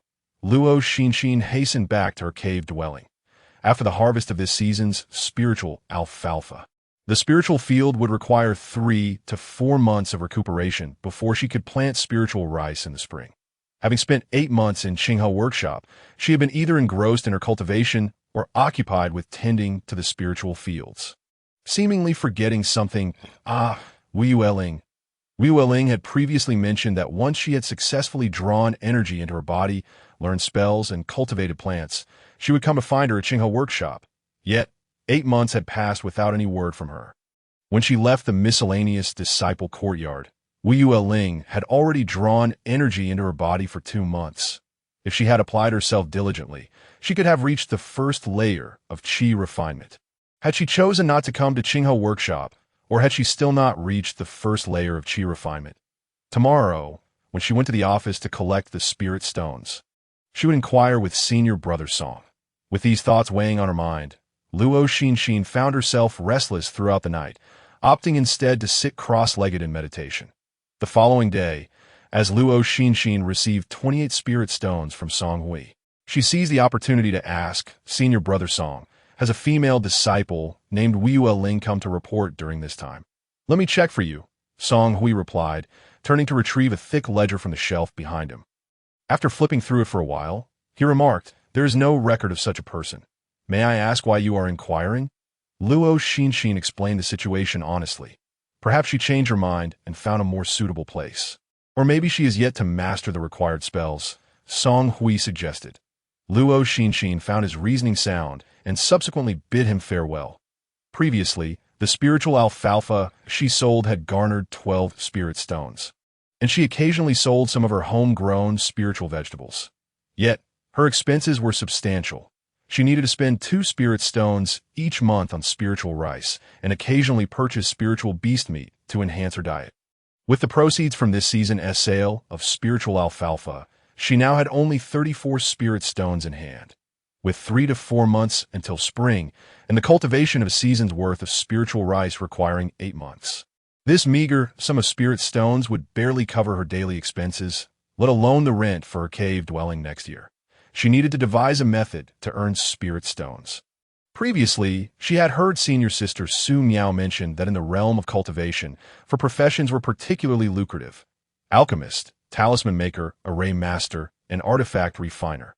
Among them, array masters required the most innate talent. Out of 10,000 cultivators, there might not be a single individual with a talent for arrays. Moreover, the threshold for entering the field of arrays was high. Before learning arrays, one must first master deduction. Even those with talent would take 3 to 5 years to grasp the basics. Alchemists and artifact refiners also required talent and substantial resources. Unless one hailed from a wealthy background, it was unwise to attempt such paths. Talisman makers, while also demanding talent and resources, were less stringent in terms of innate ability compared to array masters. The primary resources consumed were blank talisman paper and vermilion, both of which were relatively inexpensive compared to various spiritual herbs and ores. Perhaps she could try her hand at drawing talismans. However, with the limited spirit stone she possessed, she was uncertain if it would be enough to purchase a complete set of talisman drawing tools. "Welcome. May I ask what you require, fellow cultivator?" As Luo Xinxin stepped into the treasure pavilion, a smiling attendant approached her. She was straightforward, asking, "Could you tell me the price of your cheapest talisman brush? Also, what are the prices for low-grade vermilion, first-tier blank talisman paper, and an introductory talisman drawing manual?" The attendant replied with a smile, "Our pavilion's cheapest talisman brush costs 10 spirit stones. Low-grade vermilion is 2 spirit stones per bottle. First-tier blank talisman paper is 1 spirit stone for a dozen, which contains 10 sheets. The talisman drawing manuals vary in price, but the cheapest one is 5 spirit stones and contains instructions for 2 basic first-tier talismans, the Swift Movement Talisman and the Sound Transmission Talisman." Upon hearing this, Luo Xinxin immediately started calculating in her mind. Senior Sister Su Miao had mentioned that for a beginner, successfully drawing a single talisman from 100 sheets of blank talisman paper would be considered a genius feat. 100 sheets equated to 10 dozen, costing 10 spirit stones. Adding the cost for the talisman brush, vermilion, and drawing manual, the total would amount to 27 spirit stones. Furthermore, she inquired, how many talismans can 1 bottle of vermilion produce? And at what price does your store buy swift movement talismans and focus talismans? The Treasure Pavilion, the largest establishment in Qinghe Workshop, spanned 3 stories and encompassed a wide array of magical tools. Robes, pills, talismans, and resources needed for cultivation. Those who worked as attendants there were all quite astute. Upon realizing Luo Xinxin's intent, the attendant, regardless of her background, chose to be cautious and answered patiently. 1 bottle of vermilion can produce 100 complete talismans. And our store purchases swift movement talismans and focus talismans at a price of 35 spirit pearls each. Luo Xinxin began her calculations again. Based on this purchasing price, 1 dozen sheets of talisman paper would need to successfully yield 3 swift movement talismans or focus talismans in order for it not to incur a loss. That seems exceedingly difficult, she mused. The items at the Treasure Pavilion are rather expensive, and she cannot afford them at the moment. After offering an awkward smile to the vendor, she departed from the place. Chapter 11. Apprentice Talismancer. As night fell, lanterns were hung beneath the eaves of every shop in Qinghe. Many cultivators labored during the day and only had time to set up stalls or stroll through the streets at night, making it the liveliest time in Qinghe, with street vendors multiplying several times compared to the daytime. After enjoying her dinner, Luo Xinxin returned to the market, intending to browse the stalls for some affordable talisman-making tools. As she wandered from stall to stall, she soon spotted a worn low-grade talisman brush at an elderly vendor stand. Crouching down in front of the stall, she inquired, "Elder, how much for this talisman brush?" The old man replied, "I acquired this brush by chance. You may take it for just a spirit stone." Luo Xinxin's eyes sparkled. Although the brush handle bore several charred spots, the brush tip was intact and fully functional. Most importantly, it was only 1 spirit stone. Without hesitation, she made the purchase. Continuing her exploration, she came across a stall selling various minor spells, where she found several manuals on talisman drawing. Some documented a single method for drawing a talisman, while others covered multiple techniques. The more types of talismans recorded, the higher the price. After a moment's contemplation, she decided to buy a manual that detailed only the method for drawing the speed talisman. Spending 2 spirit stones, talisman grades range from 1 to 9, and the speed talisman is one of the most basic and simple first-level talismans. It would be wise for her to start with the fundamentals. Moreover, it is quite practical among first-level talismans. Cultivators venturing into the mountains to hunt beasts or gather spiritual herbs often carry a few for self-defense, as they can be lifesavers in critical moments. There were numerous minor spells available at the stall, including cleaning spells, fireball spells, lightness spells, and object control spells, all of which she desired. However, the cheapest manual cost 5 spirit stones. Reluctantly, she shifted her gaze away from those spell manuals and continued browsing other stalls. Before long, she found a stall that exclusively sold blank talisman paper, where she haggled with the vendor and purchased 100 sheets for 8 spirit stones. Not finding any cinnabar, she decided to buy a bottle from the treasure pavilion. Lastly, she visited a general goods store to acquire some ordinary ink, paper, and brushes with silver coins. In total, she spent 13 spirit stones and a few coins, saving 14 spirit stones, delighted by her savings. Luo Xinxin felt as if she were walking on air, unable to resist her exuberance as she bounced back to her cave. Since Qingfang was established by the Xianling sect, a law enforcement team was stationed in the market. Any cultivator caught fighting within the Qingfang area would be taken by the enforcement team for a tea session, ensuring her safe return to her cave. Once back in her cave, she utilized the lantern light to meticulously study the talisman drawing manual from cover to cover. Then, laying out some ordinary paper, dipping her brush in regular ink, she practiced the runes for the speed talisman. In her previous life, she had studied calligraphy for 2 years. While her handwriting was not particularly beautiful, she at least knew how to hold the brush correctly, allowing her to draw the runes fluidly. She practiced repeatedly, using up half of the ordinary paper before stopping. After putting away the regular ink and paper, she laid out the blank talisman paper, took a deep breath, infused her spiritual energy into the brush, dipped it in cinnabar, and swiftly traced the talisman on the paper. However, just as she was about to complete the rune, the talisman paper spontaneously ignited. This was her first failure at drawing a talisman that was not entirely unexpected, as senior sister Su Miao had mentioned that for beginners, successfully drawing even one talisman out of 100 blank papers was a sign of talent. Opening the talisman manual again, she carefully reviewed any key points she might have overlooked. The manual stated that many factors could influence the success of drawing a talisman, such as the infusion of spiritual energy needing to be neither too fast nor too slow, neither too much nor too little. Everything required a sense of proportion. The rune drawing process could not be interrupted or paused, and one needed to maintain steady breathing and a calm mindset. Among other considerations, Luo Xinxin slowly formed a question mark in her mind. She understood the latter points, but what exactly constituted an appropriate amount of spiritual energy? The manual did not provide an answer to this question, so she could only explore it gradually, mentally encouraging herself not to panic. After preparing herself psychologically, she took another sheet of blank talisman paper and placed it before her, picked up the brush, dipped it in cinnabar, and focused her mind, evenly channeling spiritual energy into the talisman brush. Exhale. Failure. Luo Xinxin expressionlessly pulled out a third sheet of talisman paper. Exhale. Failure. After 7 failed attempts, her internal spiritual energy was depleted, and she had no choice but to sit cross-legged and meditate to recover her energy. Exhale. Failure.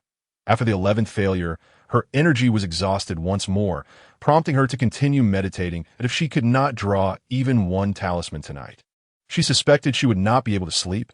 Exhale. Failure. Luo Xinxin's heart sank as she watched the sheets of talisman paper ignite before her. She refused to believe that she could not successfully draw a talisman tonight. Unaware of her descent into obsession, Luo Xinxin picked up the brush for another attempt. As dawn broke, the night seemed to tear open a corner, spilling light across the earth.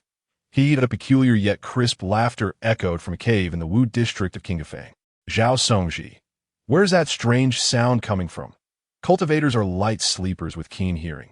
Zhao Songji was startled awake by the odd laughter and, upon listening closely, realized it was emanating from her neighbor's cave. It was early in the morning, and she wondered what that little girl was up to. It was cold outside. She decided to sleep a little longer. Once the laughter ceased, Zhao Songji drifted back into slumber. Luo Xinxin retracted her somewhat mischievous smile, gazing contentedly at the rune in her hand. After 26 failures, she had finally succeeded in drawing a speed talisman. if drawing one talisman out of 100 blank papers indicated genius. Then she was surely a genius among geniuses. With this thought, the grin she had so painstakingly suppressed resurfaced. She genuinely felt like laughing out loud. After admiring the speed talisman for a while, she finally set it down and opened her interface to check. The skills section had changed. Skill: Talisman Drawing, Apprentice Talismancer, 11,000. The skill section was finally no longer marked as none. Having not slept all night, her spirit was somewhat lacking, so she closed the interface and hastily filled her stomach before going to sleep. 2 hours later, upon waking, her first task was to sit cross-legged and meditate, recovering her spiritual energy before continuing to draw talismans. Before putting pen to paper, she reflected on the lessons learned from her previous 26 failures and recalled the entire process of successfully drawing the speed talisman before continuing to write. Failure: Talisman Drawing, Apprentice Talismancer, 21,000. Failure: Talisman Drawing, Apprentice Talismancer, 31,000. Failure: Talisman Drawing, Apprentice Talismancer, 41,000. Chapter 12. Do not offend in the following days, aside from eating and sleeping, whenever she restored her spiritual energy. She began to draw talismans. From initially drawing one successful talisman out of 27 sheets, she progressed to 1 out of 20 sheets, then 1 out of 16 sheets, and finally 1 out of 4 sheets before exhausting all her remaining blank talisman paper. 5 days later, out of 100 sheets of blank talisman paper, she had successfully drawn 8 talismans. Looking outside, she noticed the dark sky filled with swirling white snow. It was snowing. The next day, dressed warmly, Luo Xinxin opened the wooden door of her cave, and a rush of cold air rushed in. Quickly, she summoned her internal spiritual energy to fend off the chill. After closing the door, she rummaged through her belongings and found the ordinary bee-skin coat she had purchased at a low price before winter. Once dressed, Luo Xinxin began to dream of the future, vowing to buy a magical robe that would keep her warm in winter and cool in summer once she earned enough money. She had heard that some magical robes could even adjust their size according to one's height and build, eliminating worries about outgrowing them. Outside, the weather was frigid and snow blanketed the ground. Without a flying artifact and lacking the ability to glide over the snow, she initially intended to sell a few of her talismans at the market to replenish her funds and buy more talisman paper and cinnabar. But it seemed she would have to wait for the snow to melt. Xinxin, I'm heading to the market. Do you want to come along? Just after Luo Xinxin finished a bowl of steaming soup rice cakes, she heard Zhao Songji calling from outside. Yes, Luo Xinxin, afraid Zhao Songji might change her mind, rushed to the door without setting her bowl down. Zhao Songji summoned a flying artifact adorned with petals and said, I thought you might want to join since you're still a low-level cultivator without a flying artifact, so I came to ask. Hurry up and hop on. Luo Xinxin was deeply touched. If Zhao Songji, her best neighbor in the cultivation world, wasn't ranked first, she would be the first to object. Just a moment. She dashed back in her cave, set down her bowl, grabbed the speed talisman, locked her cave door, and hurried outside to jump onto Zhao Songji's flying artifact, gripping Zhao Songji's clothing tightly in fear of falling off. Come on, be more dignified. Zhao Songji noticed her actions and chided her playfully. I'm not as advanced as you, Sister Zhao. I need a bit of help. Luo Xinxin replied mischievously. Zhao Songji playfully scolded her, then hold on tight. Having spoken, she commanded the flying apparatus to lift off the ground and glide smoothly towards the market. Upon their arrival, the two of them busied themselves with their respective matters. Zhao Songji intended to meet a friend, instructing Luo Xinxin to finish her errands before joining her at the Fulai Tea House. Each day, the market was tended to by individuals clearing the accumulated snow. Thus the streets remained as pristine and tidy as ever. Luo Xinxin first strolled around the stalls and discovered a vendor specializing in blank talisman paper, who had 21 bundles remaining. After much bargaining and exhausting her vocal cords, she managed to acquire the originally priced talisman paper, set at 9 spirit stones for 10 bundles, for the sum of 16 spirit stones for 21 bundles. I'm quite wary of you. If it weren't for this frigid weather, I certainly wouldn't have sold it to you, the vendor retorted gruffly. With a playful grin, Luo Xinxin replied, Then you ought to thank me. By purchasing all your talisman paper, you can return home to rest sooner. The vendor snorted dismissively, focusing on packing away his goods and ignoring her further. After a light chuckle, Luo Xinxin turned and made her way to the Baibouge. Inside Baibouge, an array of formations enveloped the space, rendering it warm and inviting. Luo Xinxin approached an attendant, producing the swift movement talisman she had drawn a few days prior, and said, "Friend, could you kindly let me know if your esteemed establishment would be interested in purchasing these swift movement talismans?" During her earlier market stroll, she had gleaned the price for swift movement talismans. They typically sold for 40 spirit pearls each at stalls, while Baibouge offered 50 spirit pearls each, with a buyback price set at 70% of the selling price. If she operated a stall, after deducting the stall fee, selling these 8 swift movement talismans would yield an additional 30 spirit pearls compared to selling them to Baibouge. Yet, given the time required for such a venture, she would still need to catch a ride back with Sister Zhao's flying apparatus. The attendant happened to be the same one who had assisted her 4 days prior, still possessing a faint recollection of her. His eyes swept over the swift movement talismans in her possession, and he exclaimed, "You managed to draw swift movement talismans already. Just a few days ago, you didn't even have the materials." "Indeed, these are all drawn by me in the past few days," Luo Xinxin affirmed. The attendant's gaze shifted, astonished. Was drawing swift movement talismans now such an easy feat, or was she perhaps a prodigy in the art? As far as he knew, even the renowned talisman masters registered with the Bai Alliance rarely progressed this swiftly in their studies. "Please wait a moment. I'll fetch the shopkeeper," he said, before hastily departing. Luo Xinxin was puzzled. Was selling a few swift movement talismans, worth barely 3 spirit stones, enough to warrant the shopkeeper's attention? Soon, she was ushered into the inner chamber. The shopkeeper of Baibouge, a kindly old man with a gentle demeanor, greeted her upon her entrance. "Little friend, please present your swift movement talismans for my inspection." Complying obediently, Luo Xinxin brought forth the talismans. The shopkeeper, with his hair tinged with gray, scrutinized each talisman with keen eyes and soon raised his head, stating, "These 8 swift movement talismans are indeed acceptable to us, at the price of 40 spirit pearls each." 40 spirit pearls? Luo Xinxin exclaimed, taken aback. The attendant had mentioned 35 spirit pearls each just the other day. Suddenly, a thought struck her. Perhaps the shopkeeper wished to extend a personal favor and build rapport with her. It seemed he had recognized her talent in drawing talismans and aimed to cultivate a connection early on. The discerning eye of a businessman was indeed sharp. Seeing the olive branch extended, she readily accepted. Thus, for a total of 3 spirit stones and 20 spirit pearls, she sold the 8 talismans, adding a little extra to purchase 2 bottles of vermilion from Baibouge before departing. "Lin Mao, you performed admirably this time," the shopkeeper commended the young man before him. "Thank you for your guidance," Lin Mao replied respectfully. In just 5 days, she has managed to draw 8 swift movement talismans. And their quality is commendable, I dare say. She possesses astonishing talent in the art of talismans. The shopkeeper continued, rubbing his fingers over the talismans. Regardless of her current cultivation level, her innate talent in talisman drawing will surely lead to rapid advancement. Remember, individuals of her caliber should be befriended, not offended. "I shall take heed," Lin Mao responded. Having sufficient spiritual rise from her previous purchase to last Luo Xinxin for a month or so, she headed directly to the Fulai tea house to await Zhao Songji. However, she chose to wait outside rather than enter. Fortunately, Zhao Songji did not keep her waiting long and soon arrived at the Fulai tea house. "Why are you waiting outside? A pot of the cheapest spirit tea inside costs only 20 spirit pearls," Zhao Songji remarked, regarding her with a bemused expression. Unbothered, Luo Xinxin smiled. "It's simply that spirit stones are hard to come by. Every little bit saved counts. But you just harvested 6 acres of spirit fields, which must be worth at least 20 or 30 spirit stones. Why deprive yourself?" Zhao Songji countered.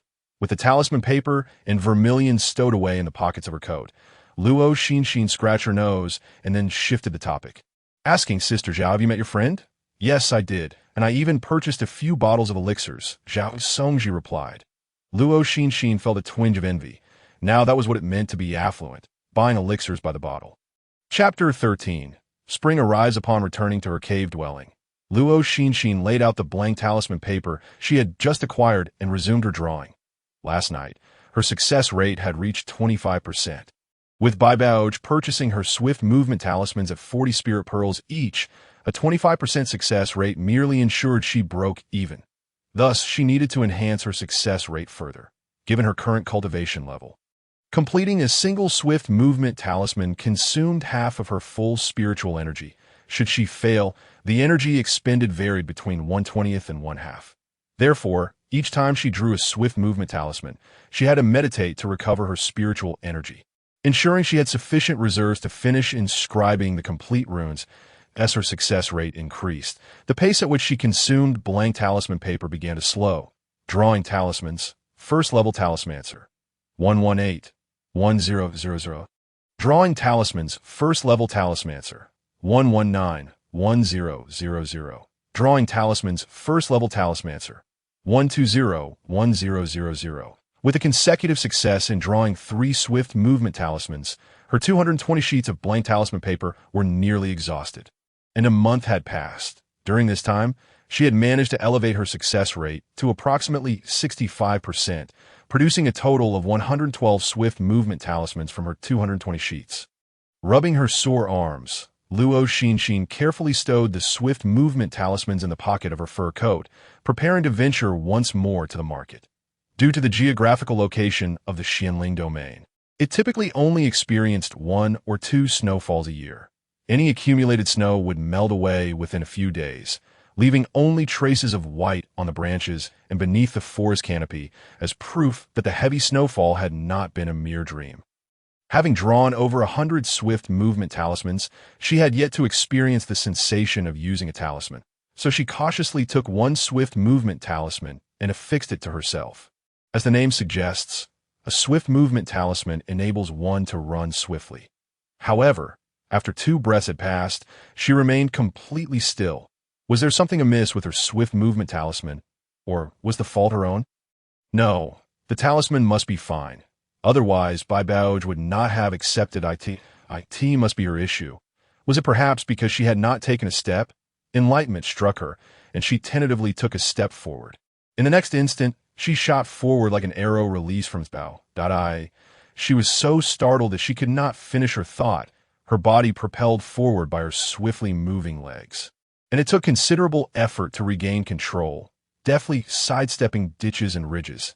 After a quarter of an hour, Luo Xinxin found herself gazing at the enormous sign of Qingafeng in a daze. So this is the power of the swift movement talisman.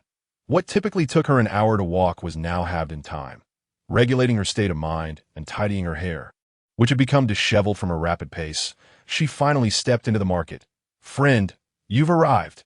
Even before her foot crossed the threshold, Lin Mao greeted her with a broad smile. Luo Xinxin nodded and said, "Yes, I've come to sell talismans. Shall we discuss this in the inner chamber?" Noticing her cautious demeanor, Lin Mao surmised that she must have brought a substantial number of talismans and promptly guided her to the inner chamber. Upon entering, Luo Xinxin retrieved several stacks of swift movement talismans from her coat, leaving only one for her return journey.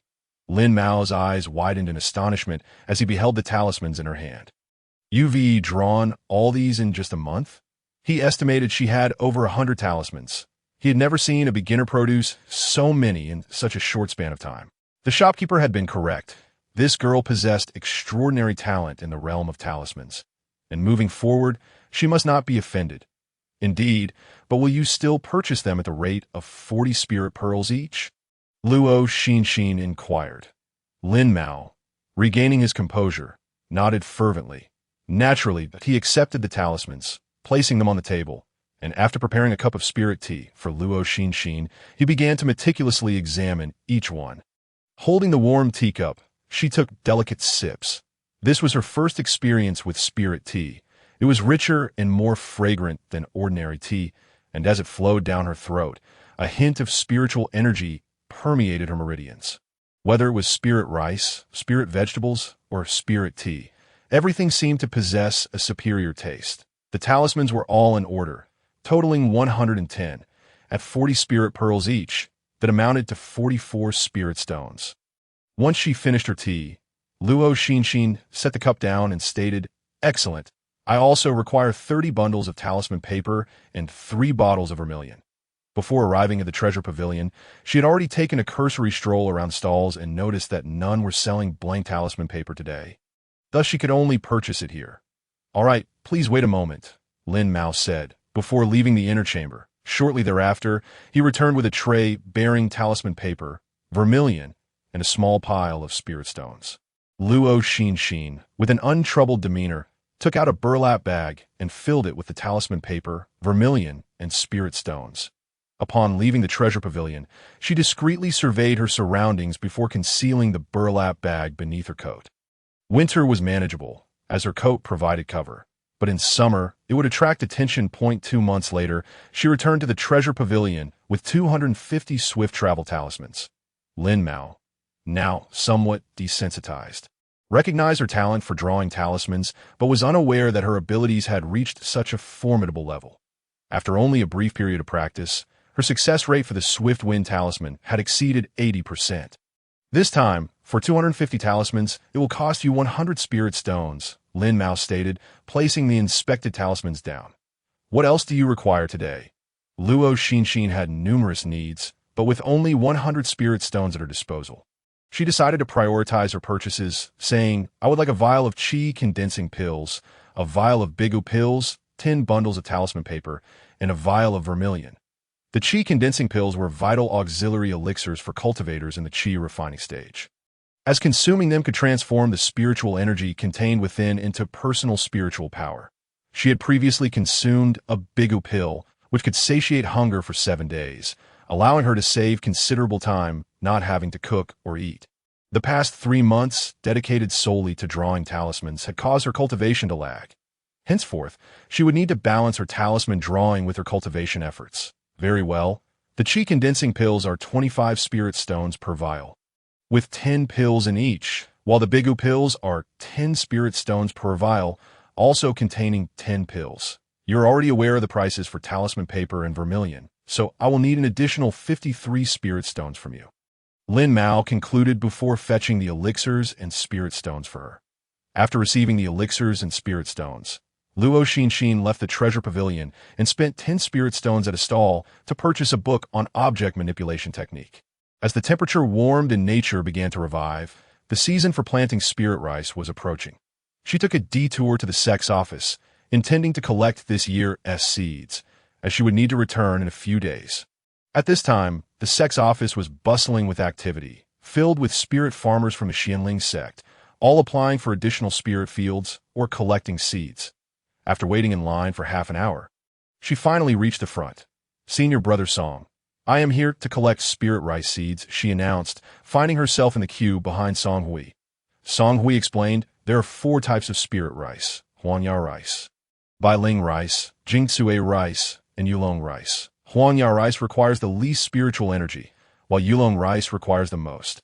All 4 types can be cultivated in the spirit fields of the Qingdefang area.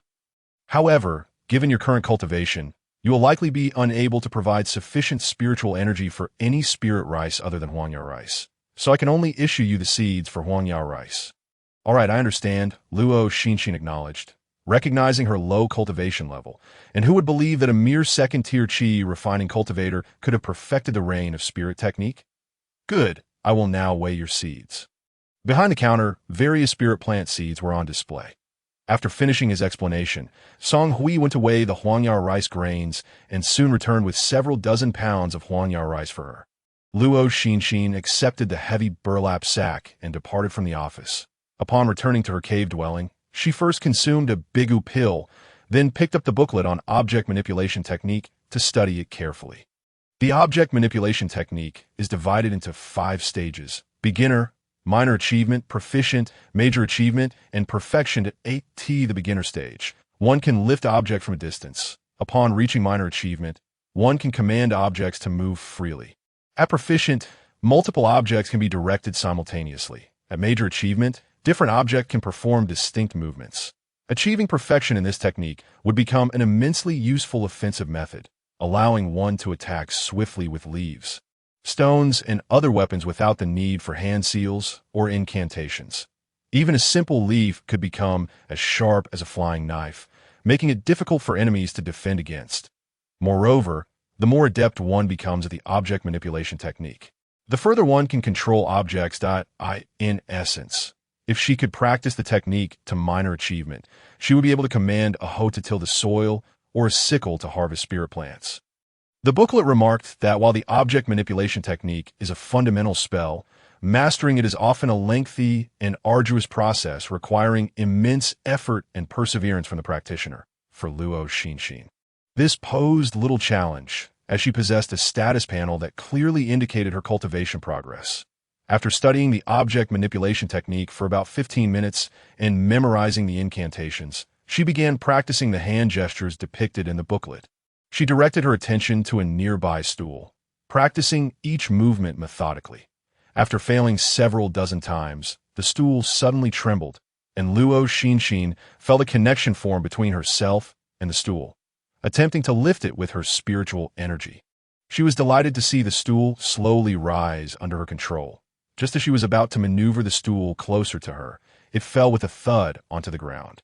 She did not feel overly disheartened, as it was her first successful use of the object manipulation technique. Opening her status panel for the first time in several days, she noticed a new entry under the spell category. Object Manipulation Technique Beginner, 1100. Successfully using the object manipulation technique once indicated she had reached the beginner level. The novelty of controlling objects fascinated Luo Xinxin, prompting her to repeatedly cast the spell. Object Manipulation Technique 1. Object Manipulation Technique 1. Object Manipulation Technique 1. Object Manipulation Technique 1. Until her spiritual energy was completely depleted, she continued to practice. Compared to the reign of spirit and metal manipulation techniques, casting the beginner-level object manipulation technique required relatively little spiritual energy. She sat cross-legged, circulating her energy to restore her spiritual power before continuing to enhance her proficiency in the object manipulation technique. The absorbed spiritual energy nourished her body after cycling through a complete circuit. It eventually flowed into her dantian. After several cycles, her dantian became filled with spiritual energy. She continued to apply the object manipulation technique to the items within her cave. Object Manipulation Technique 1. Object Manipulation Technique 1. Object Manipulation Technique 1. Object Manipulation Technique 1. Once her spiritual energy was exhausted, she resumed meditating to recover, repeating this process. Object Manipulation Technique, Minor Achievement. 101200. Minor Achievement. Luo Xinxin exclaimed with satisfaction as she observed the changes in her status panel. After surveying her cave once more, she directed her attention to a feather duster in the corner and executed the hand gestures while reciting the incantation. As the gesture concluded, she felt her intention connect with the duster. Allowing her to command it to sweep the dust off the shelves, the duster moved up and down, left and right, following her every direction as obediently as a servant. This object manipulation technique is indeed quite useful. She mused, deciding to enhance her proficiency further, envisioning a day when she could simultaneously command the duster to clean the shelves while directing a broom to sweep the floor. However, after half an hour, she abandoned this notion, realizing that after reaching minor achievement, she could only control a single object's movement for a quarter of an hour to gain a point in proficiency, while her spiritual energy could only sustain control of a single object for half an hour. It seemed that proficiency would require a gradual approach, without haste. Since she could not swiftly elevate her object manipulation technique to proficient, she decided to try the chi condensing pills she had just purchased. Sitting cross-legged on her bed, she opened the vial of chi condensing pills, and a rich herbal aroma wafted into the air. The pills were a light green, each one round and plump. She took one and placed it in her mouth. The slightly bitter herbal fragrance filled her mouth as the pill dissolved instantly, releasing pure spiritual energy. Luo Xinxin hurriedly began to refine this energy using her cultivation method. She refined the energy from the pill. The spiritual energy in her dantian steadily increased. Refining the energy of a single chi condensing pill typically required 2 to 3 days. Once fully refined, her cultivation would increase by 5%. One pill equated to 10 days of cultivation, making this expenditure of spirit stones truly worthwhile. Wealth, companions, laws, and land. No wonder wealth ranks first. With sufficient resources, even the most mediocre talent can amass cultivation through spirit stones and various elixirs and herbs. While other spirit farmers had already begun tilling their spirit fields, Luo Xinxin was acutely aware of her low cultivation level. If she delayed further, she would likely fall significantly behind her fellow grain farmers. Thus, she shouldered a hoe and made her way to the spirit fields. Upon arriving, she did not immediately begin working, but instead observed how others tilled the soil. This observation revealed just how inexperienced she was. Spirit farmers with low cultivation and meager means, like she had been previously, relied solely on physical strength, wielding their hoes tirelessly. In contrast, those with higher cultivation or greater wealth demonstrated their prowess. Some employed earth attribute spells. She watched as they formed hand seals and chanted incantations, causing the soil in half an acre of spirit field to explosively shatter and overturn, dust rising high into the air. Wealthier spirit farmers, such as her sister Zhao, casually tossed several talismans into the spirit field, which transformed into countless earthy yellow runes that surged into the soil, instantly breaking the hardened earth into small granules. Luo Xinxin tugged at Zhao Songji's sleeve and inquired, "Sister Zhao, what talismans are you using? They seem quite impressive it's just a few earth-splitting talismans, which are second-tier talismans. They cost 3 spirit stones each and can till an acre of land." Zhao Songji replied. Luo Xinxin fell silent. If it were a first-level talisman, she could still purchase a talisman manual and learn it on the spot. However, for a second-level talisman, it was an insurmountable challenge. Her 6 acres of land required 18 spirit stones, and after deducting the cost of talisman paper and cinnabar, she would need to draw over 60 talismans to break. Even at it would be more prudent for her to diligently employ her control technique instead, treating it as a means to enhance her proficiency. After bidding farewell to Zhao Songji, she returned to her spirit field, wielding a hoe to cultivate the land. Remarkably, using the control technique to command the hoe was 3 times more efficient than her manual labor.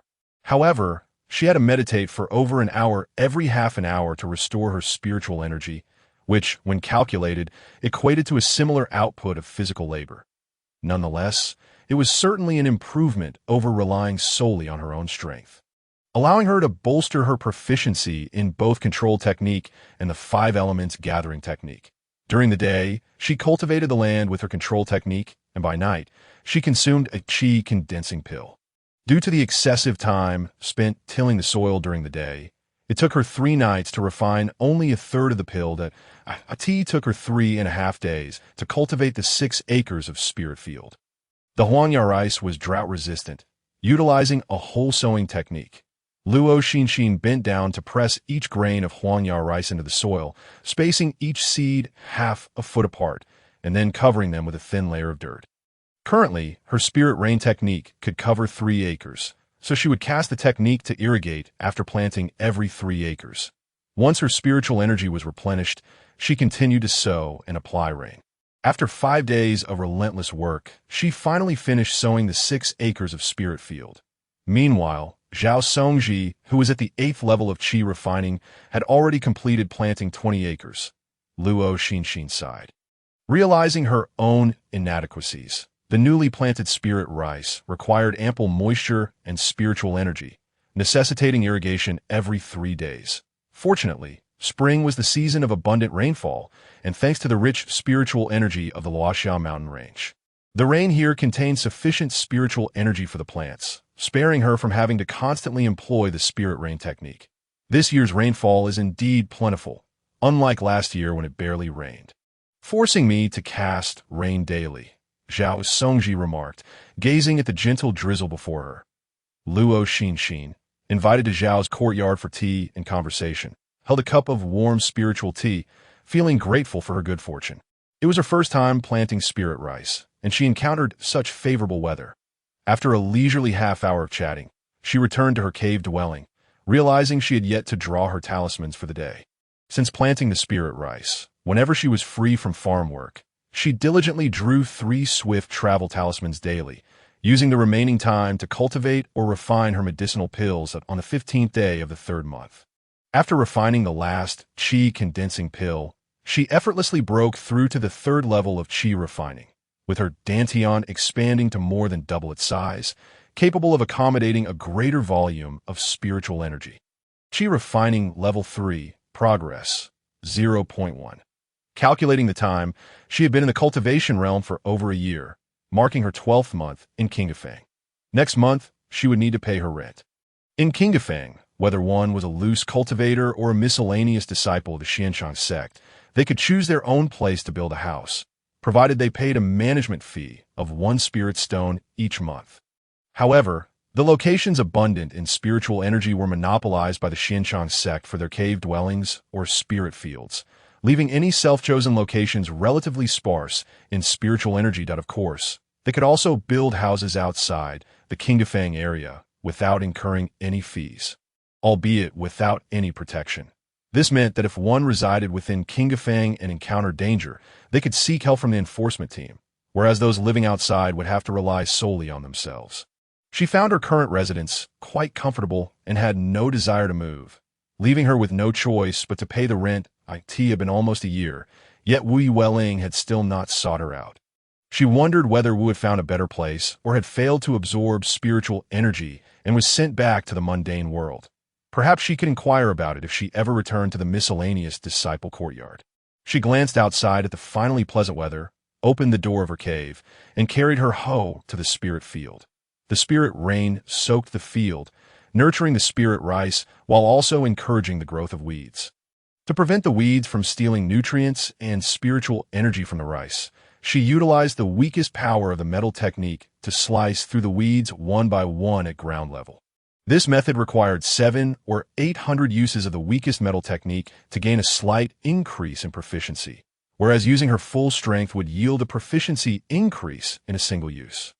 The same principle applied to the spirit gathering technique and the control technique, though the latter two were at a relatively lower level, requiring just over 200 uses for a single proficiency boost. Thus, gaining proficiency was not a simple task. It required a significant investment of time and effort.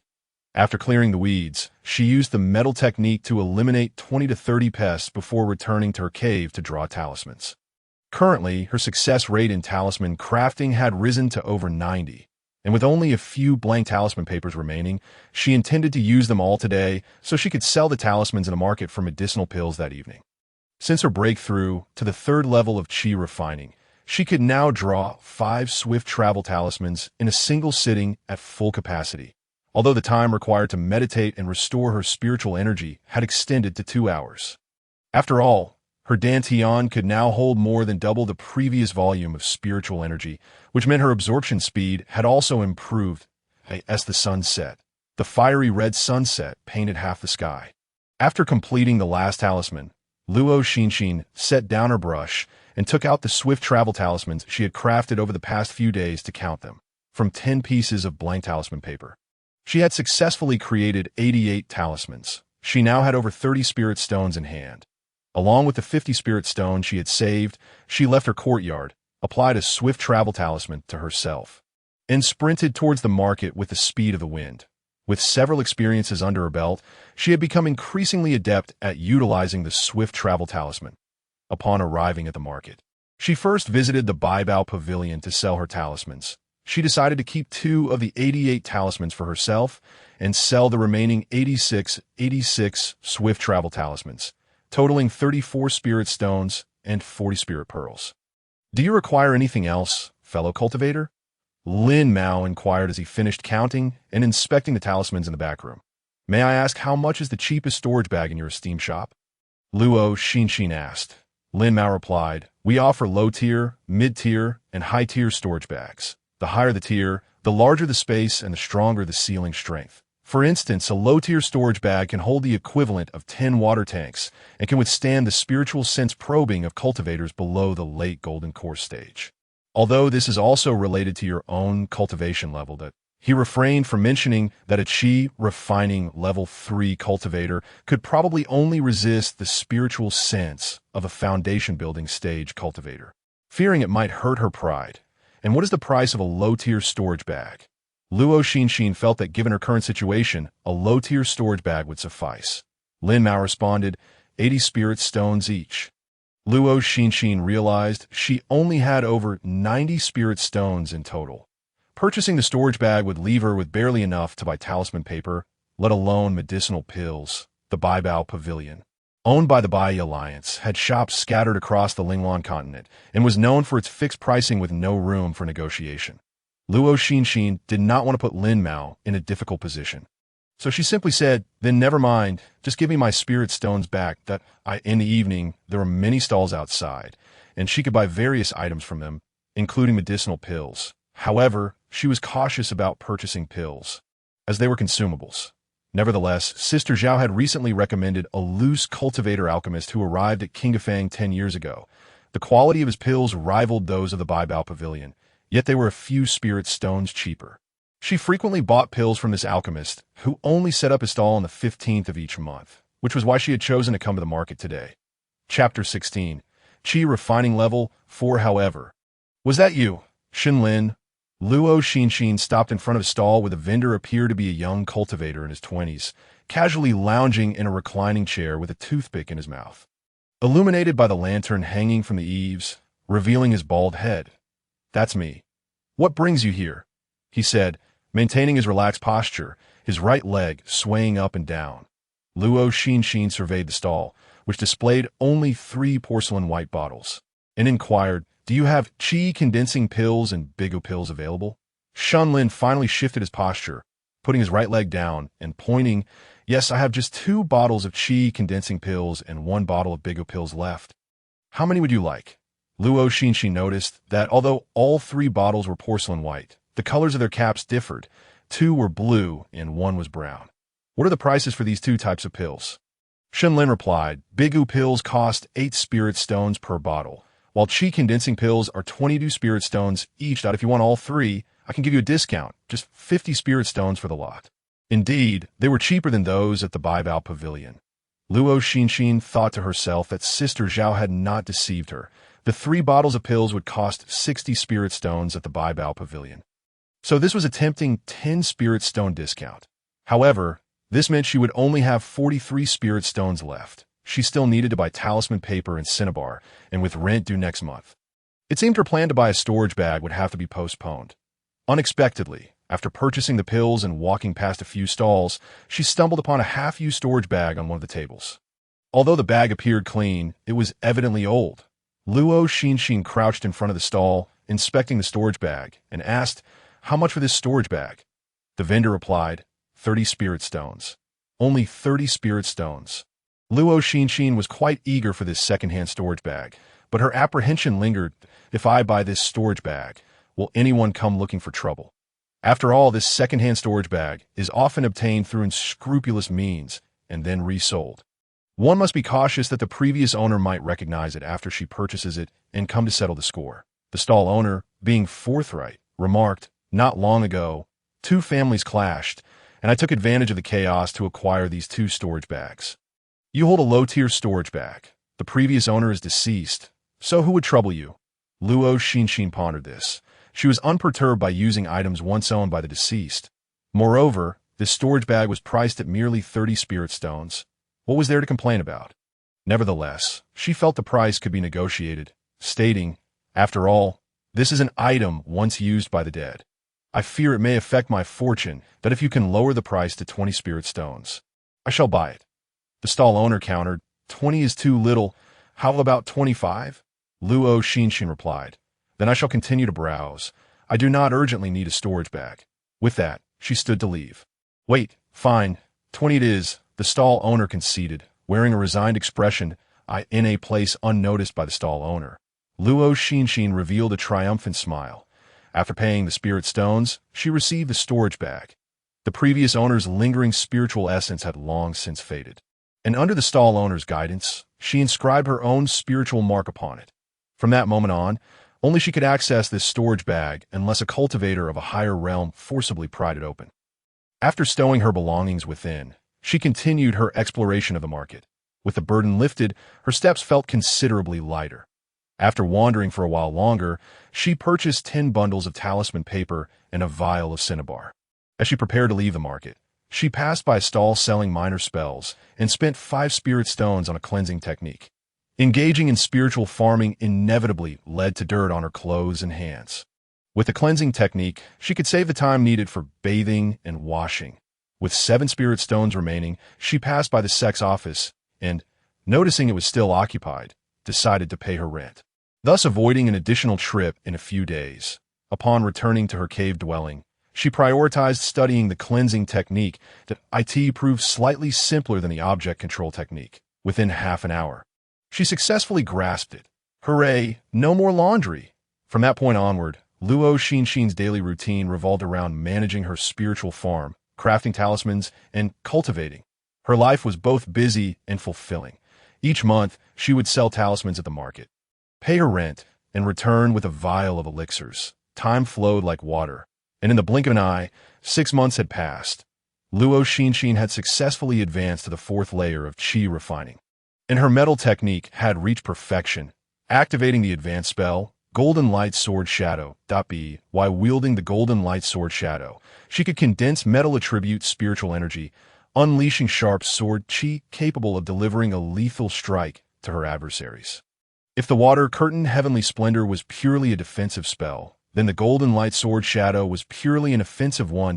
This technique could cleave through a massive boulder of 2 zhang in diameter from over a dozen zhang away.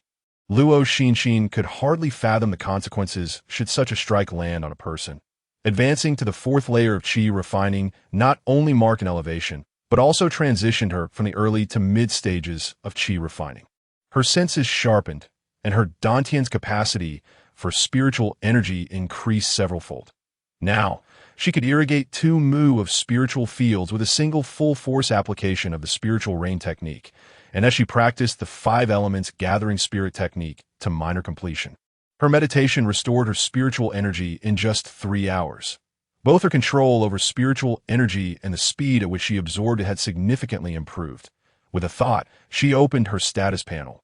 Host: Luo Xinxin's spiritual roots. Metal, medium grade. Wood, medium grade. Water, medium grade. Fire, medium grade. Earth, medium grade. Age, 13. Cultivation. 4th layer of qi refining. Progress. 0.1. Technique. 5 elements gathering spirit technique. Minor completion. 15262000. Spells. Spiritual rain technique. Perfection. Metal technique. Perfection. Spirit containment technique. Major completion. 369400. Object control technique. Proficient. 287300. Cleansing technique. Minor completion. 1012000. Advanced spells. Water Curtain Heavenly Splendor. Entry. 601000. Golden Light Sword Shadow. Entry. 191000. Skills. Talisman Crafting. 1st Level Talisman Master. 9651000.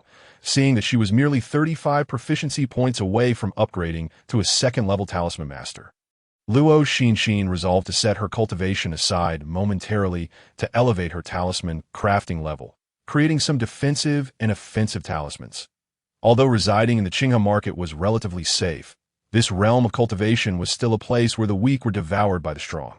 Given her current lack of combat experience, it would be prudent to prepare more talismans for self-defense. 1st level talismans mainly served as auxiliary types, such as swift movement talismans, dust removal talismans, sound transmission talismans, and invisibility talismans.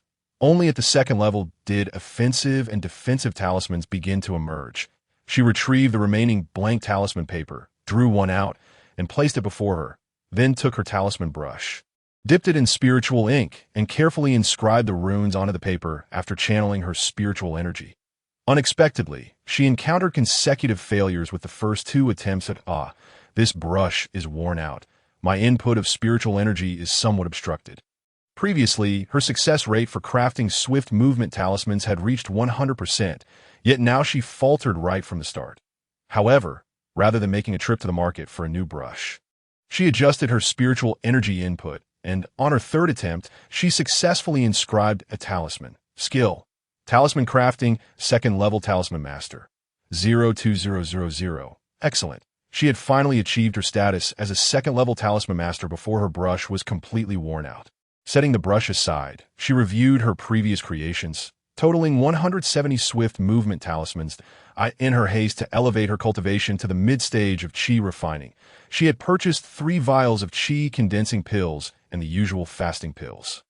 Consequently, although she had sold several hundred swift movement talismans over the past 6 months, she still only had 80 spirit stones remaining. Chapter 17. Second-level talismans. The night market was perpetually bustling. After satisfying her cravings at a grilled fish stall, Luo Xinxin sought out a stall selling manuals for second-level talismans, only to be disheartened by the absence of such items. According to various stall owners, manuals for second-level talismans and above were typically held by various factions. Only the Xianling Sect's talisman shop and the Baibao Pavilion under the 100 Arts Alliance offered them in the Qinghai market. Upon hearing this, Luo Xinxin, despite being a miscellaneous disciple of the Xianling Sect, did not hesitate to head to the Baibao Pavilion. After all this time, only Lin Mao and the old shopkeeper were aware of her talisman crafting skills. Fellow cultivator, it has been quite a while. Lin Mao greeted her warmly upon seeing Luo Xinxin. That I was in seclusion for a period, she replied. Lin Mao focused intently, then realized Luo Xinxin had already reached the mid-stage of qi refining. Exclaiming, "Congratulations on your breakthrough to the 4th layer of qi refining." This young cultivator, endowed with remarkable talent for talisman crafting, had never revealed any personal information, yet Lin Mao could vaguely guess that she was likely a miscellaneous disciple of the Xianling sect. Given that she was a miscellaneous disciple, her spiritual roots could hardly be exceptional, yet she had managed to cultivate to the 4th layer of qi refining in such a short span. The shopkeeper was correct. Regardless of her innate aptitude, her talent for talisman crafting would surely facilitate her swift growth. Good. After surveying the surroundings to ensure no one was eavesdropping, Luo Xinxin lowered her voice and said, "I wish to purchase a manual for a second-level offensive talisman and a defensive talisman. Could you assist me in finding something suitable?" Lin Mao's expression shifted slightly. She was finally ready to delve into second-level talismans. He inquired, "May I ask what your spiritual roots are?" Offensive and defensive talismans typically possess elemental attributes and require their creators to have corresponding spiritual roots. Upon hearing this, Luo Xinxin's mind immediately recalled the first-level talismans priced highest among them, the Thunder Palm Talisman and the Ice Arrow Talisman. However, in an instant she dismissed the thought. She could wield both ice and thunder powers, and thus might also craft ice and thunder attribute talismans. Yet should she succeed, her secret would be easily revealed. Therefore, she responded honestly, "I possess all 5 elemental spiritual roots." Lin Mao regarded her with newfound respect. To have such exceptional comprehension of talisman crafting with 5 elemental roots was commendable. After a moment's contemplation, he proposed, "How about the Fireball Talisman and the Earth Shield Talisman?" "Very well. I shall take those 2, Luo Xinxin agreed. Lin Mao led her into an inner chamber, quickly retrieving a jade slip approximately 2 fingers wide and as long as his middle finger. Smiling as he said, "This item is called a jade slip. It contains the inscriptions for both the Fireball Talisman and the Earth Shield Talisman. Simply press it against your forehead, and the contents will automatically enter your memory." Luo Xinxin inquired, "How many spirit stones does it cost?" Lin Mao replied, 50 spirit stones for 1 second-level talisman manual. For the 2, it is 100 spirit stones. Goodness! Luo Xinxin was taken aback by the stark price difference between first-level and second-level talismans. Was this the result of capital monopoly? She accepted the jade slip, withdrawing 150 swift movement talismans and 80 spirit stones from her storage bag, stating, "I lack spirit stones, so I shall trade these swift movement talismans instead." After securing the manuals for the Fireball Talisman and Earth Shield Talisman, she estimated that she would spend a considerable time crafting these 2 talismans, leaving her with little opportunity to produce swift movement talismans. Hence, she kept 20 for backup. Lin Mao took the spirit stones and talismans, carefully inspecting the quality of the swift movement talismans. In truth, Luo Xinxin's offerings were consistently of high quality, yet according to Baibao Pavilion's regulations, inspections were necessary. Finding no issues, he remarked, "You have 150 swift movement talismans, which can be exchanged for 60 spirit stones, leaving in excess of 40. I am aware," Luo Xinxin replied. "Please provide me with the cheapest talisman brush, and with the remainder, assist me in exchanging it for a vial of low-grade cinnabar and second-level talisman paper. The talismans are categorized into 9 levels. The higher the level, the more spiritual power they encompass. Consequently, it is imperative to utilize talisman paper of the corresponding level to bear the distinct spiritual energies of each rune, should one attempt to draw a second-level talisman on first-level paper. It is likely that the paper will spontaneously combust after only a few runes due to its inability to sustain such a vast amount of spiritual energy, desiring to keep her intention to craft a second-level talisman under wraps. She resolved that any future purchases of second-level talisman paper could only be made from Lin Mao. Very well, I shall procure it immediately, Lin Mao declared before departing the inner chamber, following Lin Mao's guidance. Luo Xinxin pressed the jade slip to her forehead, and a torrent of information surged into her mind. The methods for inscribing the Fireball Talisman and the Earth Shield Talisman were instantly imprinted in her consciousness, accompanied by a few incomprehensible symbols.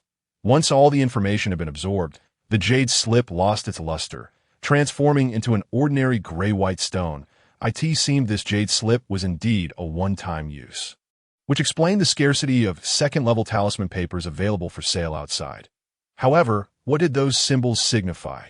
Soon, Lin Mao returned with a talisman brush, a bottle of cinnabar, 5 bundles of second-level talisman paper, and 3 spirit stones. Each bundle of second-level talisman paper cost 5 spirit stones, hence he owed her 3 spirit stones. After Luo Xinxin stored these items in her storage bag, she voiced her curiosity while using the jade slip. I noticed that aside from the information for the 2 talismans, several symbols also entered my mind. What were they? Oh, those are silent spells, designed to prevent customers from disclosing the information regarding the 2 talismans. This practice is not exclusive to our treasure pavilion. Other shops employ similar measures, Lin Mao explained with a smile, realizing it was to deter those who might wish to replicate and sell the talismans. Luo Xinxin sighed softly. The lengths to which capitalists would go to maintain their monopolies were indeed remarkable. Upon returning to her cave abode, she promptly rolled up her sleeves and set to work. A lack of funds breeds insecurity, a truth that holds at all times. With only 3 spirit stones remaining in her storage bag, she had never felt so financially constrained since learning to inscribe talismans. Igniting a profound sense of crisis within her, she hastened to inscribe talismans, beginning with the Fireball Talisman. Repeatedly tracing the runes on common paper, she practiced diligently. As her proficiency improved, and she could almost replicate the Fireball Talisman effortlessly. She finally attempted to inscribe it for real. Initially, she presumed it would be akin to the Speed Talisman, requiring over 20 attempts before success. To her astonishment, as the crimson light illuminated the runes, she realized that her first second-level talisman had been successfully completed. Upon closer inspection, she found that the Fireball Talisman's runes were exceedingly smooth, abundant in spiritual energy, and devoid of any flaws. Truly, she was a prodigy. However, although the first Fireball Talisman had succeeded, it consumed half of her Dantian's spiritual energy. This meant that, barring any failures, she could only inscribe 2 Fireball Talismans while in a fully energized state before requiring a 3-hour recovery. This month marked the harvest season for rice, and to ensure adequate moisture and spiritual energy, she would need to spend an entire day every other day conducting rain rituals that on the days when rain was unnecessary. Apart from 2 hours of sleep, her cultivation at the 4th level of Qi refining allowed her to inscribe at most 6 second-level talismans that as expected, the higher the level of the talismans, the greater the consumption of spiritual energy. Casting aside any distractions, she continued her work, each Fireball Talisman dispelling her fatigue. After 20 days, 5 bundles of blank talisman paper had transformed into 48 completed second-level talismans, comprising 25 Fireball Talismans and 23 Earth Shield Talismans. She kept 10 of each type for herself, selling the remainder to the treasure pavilion. As Lin Mao examined the talismans, he marveled at the young woman's prowess. Her success rate for second-level talismans had reached an astonishing 50% upon her first encounter with them. Having worked at the treasure pavilion for many years, he had never before encountered someone with such terrifying talent for talisman crafting, which made him reflect on the manager's earlier words. This individual must never be offended, if he were to discover that Luo Xinxin had reserved 20 talismans for himself, his expression would surely be even more remarkable. Chapter 18. Harvest. After a brief pause, Lin Mao lifted his gaze, his expression devoid of any unusual emotions, and stated, "You have brought a total of 28 second-level talismans this time, but we shall offer you the highest purchasing price. 4 spirit stones per fireball and earth shield talisman, totaling 122 spirit stones. What do you require from us this time?" Luo Xinxin replied, "This time, I need nothing. With the rice nearing maturity, it would not only attract birds, but also some greedy individuals with ulterior motives to safeguard her efforts of the past few months. She would need to remain vigilant by the spirit field for the next few days, leaving her no time to inscribe talismans." "Very well, I will fetch your spirit stones," Lin Mao responded. After he returned with the spirit stones, Luo Xinxin added, "I would appreciate your assistance with a small favor." "Please, speak freely that I shall do my utmost to assist you, as long as it is within my capabilities," Lin Mao replied, "that I wish for no one but you to know that I can inscribe second-level talismans." Lin Mao appeared somewhat troubled. However, the daily transactions must be reviewed by the manager. He will inevitably find out. Luo Xinxin recalled the astute old manager and presumed he would likely keep silent on the matter. So she amended her request. "Then include the manager, but for everyone else, please keep it a secret. Rest assured, aside from the manager, I shall tell no one that after all, he didn't even know her name yet." Satisfied, Luo Xinxin departed the treasure pavilion. The fragrant aroma of spiritual rice lingered in the air above the spirit field. Luo Xinxin set down a mat at the edge of the field, sitting cross-legged in meditation. The spiritual energy in the field was even more abundant than in her cave abode, if not for the incessant pests and birds attracted to the spiritual rice. It would be an idyllic place for cultivation. Buzz, the sound of flapping wings reached her ears, and Luo Xinxin understood that the rice-eating pests had arrived. Peering into the spirit field, she spotted a brown beetle the size of an infant's fist flying towards her. Once she achieved perfection in her metal manipulation technique, she could instantly unleash a blade of gold from her fingertips without the need for hand seals. The rice-eating pest was swiftly struck down by the golden blade, and Luo Xinxin collected its carcass. Having consumed spiritual rice and other spiritual plant seeds, the rice-eating pest contained a considerable amount of spiritual energy, and some cultivators often use them to nourish spirit birds and pets. In the marketplace, a single rice-eating pest could fetch 5 spirit pearls. Previously, she had already captured dozens, along with some other spiritual insects and birds, and once the rice was harvested, she intended to sell them all at the market. After dispatching the rice-eating pests, she stood up and patrolled the 6 acres of spirit field she had cultivated. Finding nothing out of the ordinary, she resumed her meditation in the center of the spirit field. That night, Luo Xinxin remained outside her cave, and, when fatigue threatened to overwhelm her, asked Zhao Songji to help keep watch. Leaning back in a reclining chair, she allowed herself a brief nap, waking to switch places with Zhao Songji for some rest. After 5 consecutive days, the spiritual rice was finally ready for harvest. Utilizing her object manipulation technique, she directed the sickles to cut down the spiritual rice stalks, stacking them to the side. After 3 days of labor, she had successfully harvested all 6 acres of rice. She enlisted Zhao Songji to keep an eye on the spiritual rice while she called for Steward Wu. Upon his arrival at the edge of the spirit field, he wasted no time and produced 2 magical tools. Point 1 was a measuring tool that Luo Xinxin recognized from previous encounters, while the other had 4 openings, piquing her curiosity about its function. Wu Steward tossed the 4-opening tool into the air, causing it to expand several dozen times in size. He then cast a spell, and the spiritual rice, still bearing its stalks, began to fly into one of the openings. The magical tool activated, and from the remaining 3 openings, various items were expelled. One spouted the stalks, another released the husks, and the last dispensed the pristine spiritual rice. Once the spiritual rice was harvested, it flew into the measuring tool. Luo Xinxin watched in awe. This magical tool truly performed a seamless process of threshing, drying, and husking. After weighing the spiritual rice, Wu Steward remarked, "The total yield from 6 acres is 6,200 pounds of spiritual rice, 1,000 pounds per acre. A commendable harvest, indeed. Given your cultivation level, it must have required considerable effort." Feeling a twinge of guilt, Luo Xinxin admitted that her exertion had indeed been substantial. However, the primary factor was her mastery of the rain manipulation technique, which enabled her to gather more spiritual energy. Yet, she could not disclose this, as it was rather unusual for someone at the fourth level of qi refining to have perfected such a technique. Instead, she replied, "The sect has leased the land to me, so I must exert every effort." Haha. Indeed, while farming may seem unremarkable, diligence always yields rewards. Continue to apply yourself diligently, Wu Steward encouraged. After a pause, he added, "According to regulations, among the 6,200 pounds, 2,480 pounds belong to you. The sect's purchase price is 7 spirit pearls per pound, and the prices outside are similar or even lower. How do you wish to proceed?" "Naturally, I will sell to the sect. 2,400 pounds will suffice," Luo Xinxin stated. To save time for cultivation, she often consumed fasting pills, though she occasionally craved carbohydrates and meat.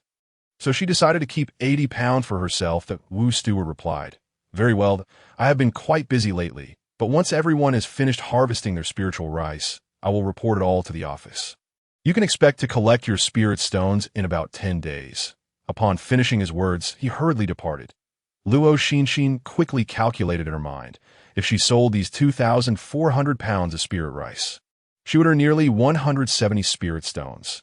Coupled with the spirit stones obtained from selling charms last time, she would possess almost 300 spirit stones, which would finally allow her to purchase a piece of magical clothing. 10 days later, she withdrew the spirit stones from the office and made her way directly to the Rainbow Pavilion, a specialized shop for magical garments. Upon entering, she was greeted by rows of men's magical clothing. "Friend, are you looking to purchase magical attire?" A female cultivator approached her enthusiastically. Luo Xinxin replied, "I would like to browse first." "That is perfectly fine. You can purchase after you find something you like. The women's magical garments are located upstairs. Please follow me." Luo Xinxin followed her to the second floor. The second floor was spacious, with neatly arranged rows of women's magical clothing that dazzled her senses. Influenced by the television dramas of her previous life, she had assumed all magical garments were white. However, upon seeing the variety before her, she realized her narrow-mindedness. The magical clothing was not only vibrant in color, but also diverse in style. With many bold and unique designs, Luo Xinxin found herself overwhelmed with choices. Noticing her indecision, the woman inquired, "What style are you looking for? Perhaps I can offer some suggestions." Luo Xinxin glanced at her, noting that while her appearance was not particularly striking, her overall presentation was quite pleasing, indicating a refined sense of aesthetics. Thus, she replied, "In terms of functionality, it should first keep me warm in winter and cool in summer. Secondly, it should be adaptable to changes in height and body shape. Thirdly, it must possess a certain level of defensive capability. And lastly, and most importantly, the price should not be exorbitant, as I cannot afford too much. As for style and color, I would appreciate your assistance in selecting as the season for snow approached. Warmth was paramount, but she also needed something that wouldn't be too hot for daily wear. Additionally, at just 13 or 14 years old, she would be growing taller each year, so her purchase would not be intended for just one season. Regarding defensive capabilities, it was a basic requirement for any magical garment and not an overly demanding request. The woman assessed Luo Xinxin and smiled. "You have a complexion as delicate as an orchid and a graceful demeanor. Why not try this one?" She took a lake blue wide-sleeved long dress from the rack and held it against Luo Xinxin. This garment indeed resonated with Luo Xinxin's aesthetic tastes. However, upon glancing at the nearly floor-length sleeves and the sheer overlay, she could not envision herself working in the fields adorned in such ethereal attire. Thus, she politely stated, "The garment you selected is quite beautiful, but I prefer something a bit more practical." The woman instantly understood her meaning, returned the blue dress to its place, and retrieved another garment from a different rack, a fitted, narrow-sleeved long dress in a pale yellow that delicately blended between white and light yellow, exuding an air of elegance and liveliness. This dress caught Luo Xinxin's eye. It was both sleek and simple, yet charmingly youthful, perfect for her age. The woman explained, "This garment is crafted from silk produced by golden silkworms, capable of automatically regulating temperature, and it comes with a self-cleaning enchantment that prevents dust, blood, or grease from adhering to it. It will adjust in length and size according to your figure. During its creation, defensive stone powder was infused into the silk, providing excellent protection. It can withstand a full-force strike from a cultivator in the late stage of qi refinement. Perfectly aligning with your requirements, Luo Xinxin was greatly tempted and inquired, "How many spirit stones does this cost?" The woman replied with a smile, "This magical garment originates from Xiaoxin Studio, hence the price is relatively high." Requiring 250 low-grade spirit stones. Having been in the cultivation world for some time, Luo Xinxin had heard of Xiaoxin Studio, reputedly the only sect composed entirely of women among the 8 major sections. Renowned for their expertise in crafting magical garments, their creations were famous throughout the Linglan continent. However, this garment's quality was not particularly high. Despite its brand name, it should not be priced so steeply, more than the spirit rice she would earn from a year of farming her spirit field. In the Linglan continent, magical garments, like other items, were graded from inferior to superior into 5 categories: magical tools, precious tools, magical treasures, spiritual tools, and spiritual treasures. Among these, magical tools, precious tools, magical treasures, and spiritual tools were further divided into low-grade, mid-grade, and high-grade, with cultivators able to forge them using materials from the cultivation realm. Spiritual treasures were categorized into innate and acquired. Innate treasures were naturally formed during the creation of the world, while acquired treasures were formed over a long time through the absorption of spiritual energy and essence from the sun and moon. The garment before her was merely a low-grade magical tool. Luo Xinxin's eyes twinkled as she remarked, "A low-grade magical tool should not be priced so exorbitantly. 250 sounds ominous. How about 120 spirit stones instead?" Drawing from her previous experiences of bargaining in shopping streets, she believed having the seller's price would yield the true value of the item. The woman was perplexed as to why 250 would be considered inauspicious and was taken aback by the seemingly innocent girl's fierce bargaining. Reluctantly, she replied, "That price is far too low. The minimum I can accept is 200 spirit stones. Any lower, and I cannot make a decision." Feigning innocence, Luo Xinxin maintained a natural demeanor, saying, "If you cannot make a decision, then please find someone who can." The woman was genuinely taken aback by Luo Xinxin's unconventional approach to negotiation. She certainly could not go find the manager over the price of a single magical garment. Otherwise, what was the purpose of her job? Thus, she continued, "I truly believe this garment is exceptionally suited to you, as if it were tailored just for you. How about this? I will risk my commission and offer it at 180 spirit stones." However, knowing that salespeople could only be trusted to a certain extent, Luo Xinxin remained steadfast, stating, "Even 180 spirit stones exceeds my means. I am merely a miscellaneous spirit farmer, and after much effort, I have only managed to save up a modest sum of spirit stones to treat myself to a new garment. If 120 is not acceptable, then I must forego the purchase. I sincerely apologize for wasting your time." With that, she feigned disappointment and prepared to turn away. "Wait!" The woman, sensing her sincerity, quickly called out to her, secretly gritting her teeth and stomping her foot. "Fine, 120 it is." Business had indeed become challenging. As long as the price was not excessively low, selling even a single piece was worthwhile, the woman thought to herself.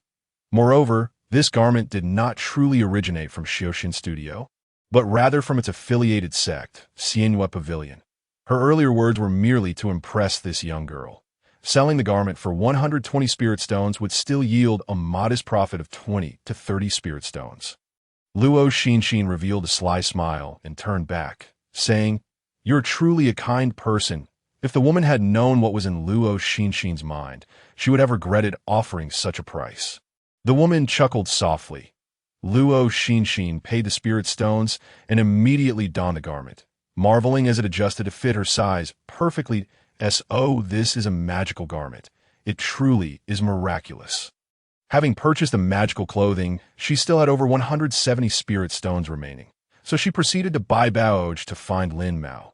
Since she had not sold any charms this time, they conversed in a main hall. Luo Xinxin looked around before quietly asking, Brother Lin, do you have anything that can conceal one's cultivation level? Ideally, it should be undetectable even by cultivators at the golden core stage. A remark from Zhao Songji a few days prior had alerted her. Xinxin, when you tested your spiritual roots, did you make a mistake with the spiritual plate? With your rapid cultivation speed, it doesn't seem like you possess 5 spiritual roots. Rather, it resembles that of 3.m. Y with spiritual root is of high quality, and it took me 6 or 7 years to break through to the 4th layer of Qi refinement at T that moment. Luo Xinxin realized her 5 spiritual roots should not allow for such a rapid cultivation speed. To dispel Zhao Songji's suspicions, she had spun one lie after another to cover it up. This incident made her cautious. However, she could not slow her cultivation speed. She could only find ways to disguise her true level. Lin Mao was taken aback, wondering why she needed to conceal her cultivation level. He was eager to elevate his own and showcase it for recognition, hoping for opportunities to advance within the sect. Nevertheless, he did not pry further, and after a moment's thought, he replied, "Indeed, there's a technique that can suppress one's cultivation level, as well as a concealing spirit pill and a hidden spirit jade pendant. However, none of these can prevent those 2 major realms above from detecting a concealed cultivation level." Luo Xinxin felt somewhat disappointed and was about to inquire about the techniques, pills, and artifacts that could at least hide her level from those of the same realm, when Lin Mao suddenly exclaimed, "Ah, I just remembered something that not only can disguise your cultivation level, but can also alter your appearance." "What is it?" Luo Xinxin asked eagerly. "The Mirage Ring," Lin Mao replied. "Where can I find one? How many spirit stones does it cost?" "At the headquarters of the 100 Arts Alliance in Tianyuan City. I heard that not long ago, a cultivator caught a 5th-tier illusion sea whale, and the 100 Arts Alliance purchased it at a high price, creating many items from its remains, including 10 Mirage rings made from its skull. The selling price is still uncertain, as they will likely auction them off individually at various auction houses. Upon hearing about the 5th-tier illusion sea whale, Luo Xinxin felt disheartened. The strength of a 5th-tier beast was comparable to a human cultivator in the out-of-body stage. Such a fearsome creature's bones would yield treasures far beyond her means. She lamented, "This is akin to a fruitless endeavor. Do I look like someone who could afford to bid on one? Please tell me about the techniques, pills, and that jade pendant instead." Lin Mao, feeling a bit embarrassed, scratched his head and said, "I just suddenly remembered that within the Wood Spirit Sutra sold at our Baibao Pavilion, there exists a method for concealing one's cultivation level.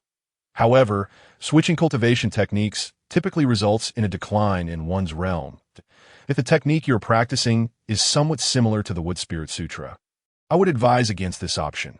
Luo Xinxin's current cultivation method, the 5 elements gathering spirit technique, is indeed the most suitable for her.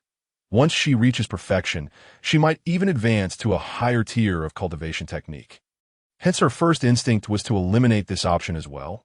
You continued, and Lin Mao went on, "As for the elixirs, there's the 3rd rank concealing spirit pill, which costs 100 low-grade spirit stones per pill. Upon consumption, it allows one to disguise their cultivation level as any realm for a duration of 5 years. The concealing spirit jade pendant is a high-grade artifact, serving a similar function as the concealing spirit pill, but is considerably more expensive. Priced at 2,000 low-grade spirit stones, both items can help you conceal your presence from cultivators of a higher realm, with one priced at 100 spirit stones and the other at 2,000. Luo Xinxin decisively opted for the concealing spirit pill. Though she initially intended to purchase the pill, she swallowed her words, realizing that several individuals were already aware of her being at the 4th level of Qi refinement. There was no need to conceal her cultivation at this moment. She could simply wait until she was prepared to break through to the 5th level of Qi refinement before making a purchase. Instead, she resolved to spend her spirit stones on more pressing matters. Thus, she promptly revised her request. "I would rather acquire a gathering spirit array." How many spirit stones does a complete array require? Previously, the consumption of the condensing Qi pill had accelerated her cultivation, but that was still an elixir, and excessive usage could lead to the accumulation of pill toxins within her meridians, which would be detrimental to future cultivation. Moreover, with her growing proficiency in the 5 elements gathering spirit technique, her rate of absorbing spiritual energy was steadily increasing that if she were to set up a gathering spirit array, Her cultivation speed would soon rival that of consuming elixirs, making it more advantageous to absorb the spiritual energy of heaven and earth herself. A Luo Xinxin's rapid change in thought left Lin Mao somewhat bewildered. Why had she suddenly shifted to purchasing a gathering spirit array? Fortunately, after more than a decade of working at Baibao Pavilion, he had cultivated a calm demeanor in handling matters. He respectfully replied, "We have several varieties of gathering spirit arrays available, with the lowest tier costing 120 spirit stones. It covers an area approximately the size of a room, and, once activated, the density of the gathered spiritual energy is increased by 50% compared to the norm." Noticing her slightly furrowed brow, Lin Mao assumed she found the price steep and continued, "Array masters are exceedingly rare, with only 1 in 10,000 cultivators possessing such skills. This price is quite reasonable for a gathering spirit array." He added candidly, "This particular lowest tier array was crafted by a remarkably talented apprentice from the 100 Arts Alliance, and its efficacy is commendable. If it were made by a master array craftsman, the results would undoubtedly be superior, albeit at a higher cost." However, Luo Xinxin took out 152 spirit stones and stated, "I will take 1 gathering spirit array, along with 10 sets of second-tier talismans and a bottle of vermilion." In truth, Lin Mao had misinterpreted her furrowed brow. She was not dissatisfied with the price of the gathering spirit array, but rather concerned that purchasing the array and the talismans would deplete her spirit stones. It was perplexing how, despite her diligent efforts in drawing talismans and farming, she still struggled to save spirit stones.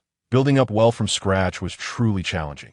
"All right, please wait a moment," Lin Mao said cheerfully as he dashed outside. Swiftly returning with the talismans, vermilion, an array plate, and a complete set of accompanying materials, he unfolded a blueprint and explained to Luo Xinxin, "The array plate has already been inscribed with the gathering spirit array. Upon returning, arrange these materials according to this blueprint and activate the array with spirit stones." Luo Xinxin glanced at the instructions for the gathering spirit array. They were clear and easy to understand, even for someone like her, who is unfamiliar with array formations. After placing the gathering spirit array, talismans, and vermilion into her storage bag and paying for the spirit stones, she exited the Baibao Pavilion. Subsequently, she sought out a vendor in the market who purchased spiritual insects and spiritual sparrows, selling all the spiritual insects and sparrows she had caught a few days prior at the price of 3 spirit stones each. Once she completed her tasks, she affixed a swift travel talisman and hurried back to her cave abode. That on her way back, she encountered 2 groups of senior brothers and sisters from the law enforcement team on patrol. During this harvest period, not only the spiritual farmers and the offices were busy, but also the law enforcement team to ensure that the farmers' hard-earned money was not targeted by rogue cultivators. The law enforcement team had intensified their patrols, extending their coverage to the entire spiritual field region. Upon returning to her cave abode, she retrieved the array plate for the gathering spirit array and the accompanying materials from her storage bag. Following the blueprint, she arranged the materials and finally inserted 6 spirit stones into the 6 recesses of the array plate to activate the formation. Soon, the spiritual energy within her cave abode became dense, and she seized the opportunity to absorb it. The gathering spirit array, indeed, proved to be a remarkable tool. Once activated, the concentration of spiritual energy increased to approximately 1.5 times its previous level. Validating Lin Mao's claims, her rate of absorbing spiritual energy also surged by 50%. However, while the array was excellent, it consumed spirit stones excessively. 6 spirit stones could only sustain it for 2 days. Fortunately, when not in use, she could remove the spirit stones, allowing for reuse and preventing waste. With the gathering spirit array in place, her rate of absorbing spiritual energy significantly improved, greatly shortening the time required to restore her spiritual power. For now, she would utilize this gathering spirit array and, when she accumulated more spirit stones in the future, purchase a higher tier array. What was the purpose of earning spirit stones? Was it not to enhance one's cultivation and strength? Days passed, and then came a morning when Zhao Songji called out to her, "Xinxin, are you home?" Just as she set down her talisman brush, Luo Xinxin responded promptly, "Yes, I am." She hurried to open the door of her cave abode and asked, "Sister Zhao, what brings you here?" Zhao Songji smiled and replied, "If I'm looking for you, it must be something good. A friend of mine has assembled a team and plans to venture into the mountains to seek resources. Are you interested in joining? Luo Xinxin felt a yearning to go. She desperately lacked practical experience. Yet, she was also concerned that her low cultivation level might pose dangers, so she said, with my meager cultivation, I wouldn't be able to escape if we encountered any demon beast that I would only drag you all down. Perhaps I should refrain from joining. Zhao Songji reassured her, we won't be going deep into the mountains. We'll just be exploring the periphery that we're unlikely to encounter any demon beasts of high rank, that if you're worried, just stick close to me. But Sister Zhao usually earned quite a bit from silkworm farming and growing spiritual rice. Why venture into the mountains to struggle? Luo Xinxin expressed her curiosity. Zhao Songji retorted, who would ever complain about having more spirit stones? She continued, a single expedition into the mountains might yield nothing if luck is against us. But if fortune smiles upon us, we might unearth a spiritual herb aged for hundreds of years or hunt a second-tier demon beast, which could be worth a year's income from raising silkworms. She pressed, are you going or not? Give me a clear answer. I'll go. Luo Xinxin replied decisively. Since arriving in the cultivation world, her time had been consumed by training, farming, and drawing talismans. She was eager to step outside, broaden her horizons, and now that an opportunity had arisen, she was keen to seize it. She then inquired, when do we set off? Tomorrow. All right. Once Zhao Songji returned home, Luo Xinxin headed back to her cave abode and took out some first-tier talisman paper.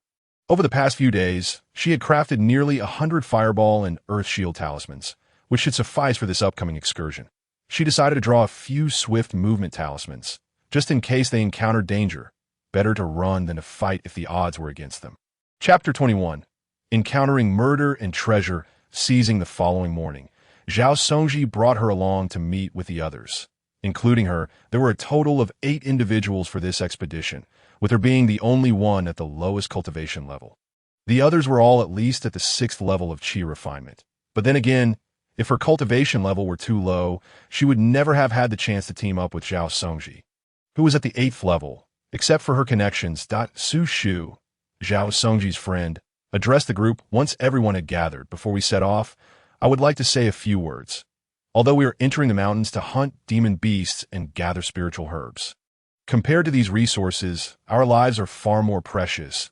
If we encounter a demon beast that we cannot handle, retreat immediately without hesitation. He continued, as for the distribution of resources, anything harvested by an individual belongs to them. While any demon beasts hunted together will be divided based on merit, is there any dissent? If not, we shall proceed. With no objections raised, the group set off under Su Shu's guidance, embarking toward the mountain range. They traversed the forest for the better part of the day before finally entering the Yunji mountain range in earnest. The spiritual energy here was exceptionally rich, and Luo Xinxin felt an overwhelming urge to sit in meditation. Curious, she began to explore her surroundings. The mountains in the cultivation realm appeared quite similar to those in the mortal realm, covered in wild grass and littered with piles of dry branches and fallen leaves. She tugged at Zhao Songji's sleeve and asked, Sister Zhao, I've never seen a spiritual herb before. How can I distinguish them from the heaps of weeds? Zhao Songji replied, it's quite simple. Spiritual herbs are vastly different from weeds, and they can be recognized at a glance. You will know when you see them that, oh, I see. Luo Xinxin acknowledged, feeling enlightened. The 8 of them gathered together in a cluster, finding it challenging to locate spiritual herbs and demon beasts, so they paired off and dispersed into the vicinity to search. Being Zhao Songji's companion, Luo Xinxin naturally teamed up with her. The two brought along a signal flare and chose a direction to venture away from the main group. They were cautious, not wishing to stray too far and risk becoming separated. Luo Xinxin scanned her surroundings with a serious expression, and before long, her gaze was drawn to an unassuming plant that it seemed she had grasped the meaning of Zhao Songji's earlier words. The distinction between spiritual herbs and weeds became apparent. The solitary plant stood alone, surrounded by no other weeds, exuding a faint aura of spiritual energy. Sister Zhao, is that a spiritual herb? Zhao Songji had lived in the realm of cultivation for several decades, acquiring considerable knowledge about spiritual plants and herbs. She gazed in the direction indicated by Luo Xinxin, then chuckled, Your luck is truly remarkable. That is a Qiyun ginseng, and it appears to be quite aged. Go ahead and dig it up to see." With Zhao Songji's affirmation, Luo Xinxin retrieved a small iron shovel from her storage bag and meticulously began to excavate the soil around the roots of the ginseng. Wary of damaging its delicate tendrils, after spending a quarter of an hour, she finally unearthed the entire purple ginseng. Judging by its size, it must have been at least 50 years old, typically fetching over 30 spirit stones. She must ensure not to be swindled when selling at .30 spirit stones. Luo Xinxin exclaimed in astonishment. And no wonder Sister Zhao had ventured into the mountains. She had casually dug up 30 spirit stones. Wasn't he that akin to picking up money? However, she soon realized that this Qiyun ginseng was merely her novice's gift pack. For the remainder of the day, she found no other spiritual herbs. Meanwhile, Zhao Songji, utilizing her seasoned experience and keen eyesight, discovered 2 younger spiritual herbs and hunted a first-tier initial stage fangyabit. "The sun is setting. We should return the way we came to regroup with our companions," Zhao Songji suggested. The afternoon sun filtered through the dense foliage, casting dappled shadows upon the ground, resembling an ink-wash painting.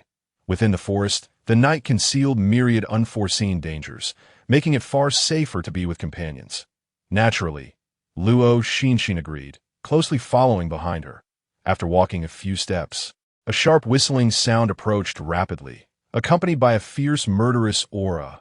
Luo Xinxin's body stiffened, her hair standing on end as a hand wrapped around her waist, pulling her into the thicket for concealment. "Lin Zhonghai, where do you think you're running? Hand over the items, and I might spare your life," a deep male voice boomed, followed by a colossal fire dragon that reduced everything in its path to ashes.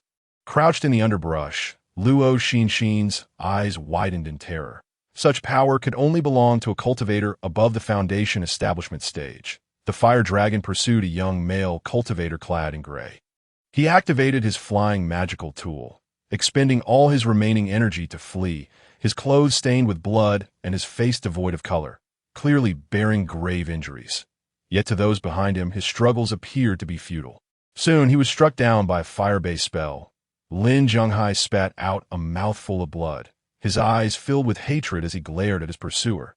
The assailant descended as well, although he bore no visible wounds. The heaviness of his steps revealed he was not unscathed. "Lin Zhonghai, surrender the items," the pursuer demanded. Lin Zhonghai coughed up more blood and sneered. "In your dreams, He Wei held a fiery cloud sword." Looking down at the dying man with amusement, "If that's the case, then you shall perish." With that, the fiery cloud sword pierced Lin Zhonghai's chest. His eyes widened in shock, refusing to close even in death. Though Luo Xinxin could not see the scene unfold from her hiding place, she understood what had transpired. Her complexion turned pale, biting her lip to stifle any sound that might attract the attention of that villain. He Wei seized Lin Zhonghai's storage bag from a distance and opened the restrictions, only to find that he had not brought the item with him. Rendering this ambush futile, he unleashed a fireball, instantly incinerating the corpse. That he then surveyed the area and coldly commanded, "Come out." Foundation establishment cultivators possess spiritual awareness. With a sweep of their consciousness, they can perceive everything within several miles. That at this moment, Zhao Songji's expression turned ashen as well. The opponent was a Foundation establishment initial stage cultivator, while she was merely at the 8th layer of Qi refinement. Although it seemed there was only one layer separating them, the disparity was vast. The Qi refinement stage merely allows one to refine their body using spiritual energy, laying the groundwork for future cultivation, whereas the Foundation establishment stage transcends the limitations of the flesh. Genuinely embarking upon the path of cultivation, the gap in strength was insurmountable. Even if she summoned 10 more, they would not stand a chance against him. Had she known, she would never have brought Xinxin, who was only 14 years old. Hiding was futile. She grasped the seemingly dazed Luo Xinxin and emerged from the thicket, her voice trembling. "As senior, we saw nothing." He Wei chuckled. "Do you think I will believe that?" Zhao Songji bit her lip and pleaded, "We swear by the heart demon oath that we will never speak of this. Could you spare us? If you are willing to follow me, I might consider it." He Wei leered, His gaze, lecherously roaming over the 2.1, was voluptuous and beautiful, like a lotus flower, while the other was delicate and radiant, like a peach blossom, unparalleled in charm. Zhao Songji's expression grew complex, as if grappling with a monumental decision. After a brief pause, she said, "Senior, how about I serve you, and you let my sister return?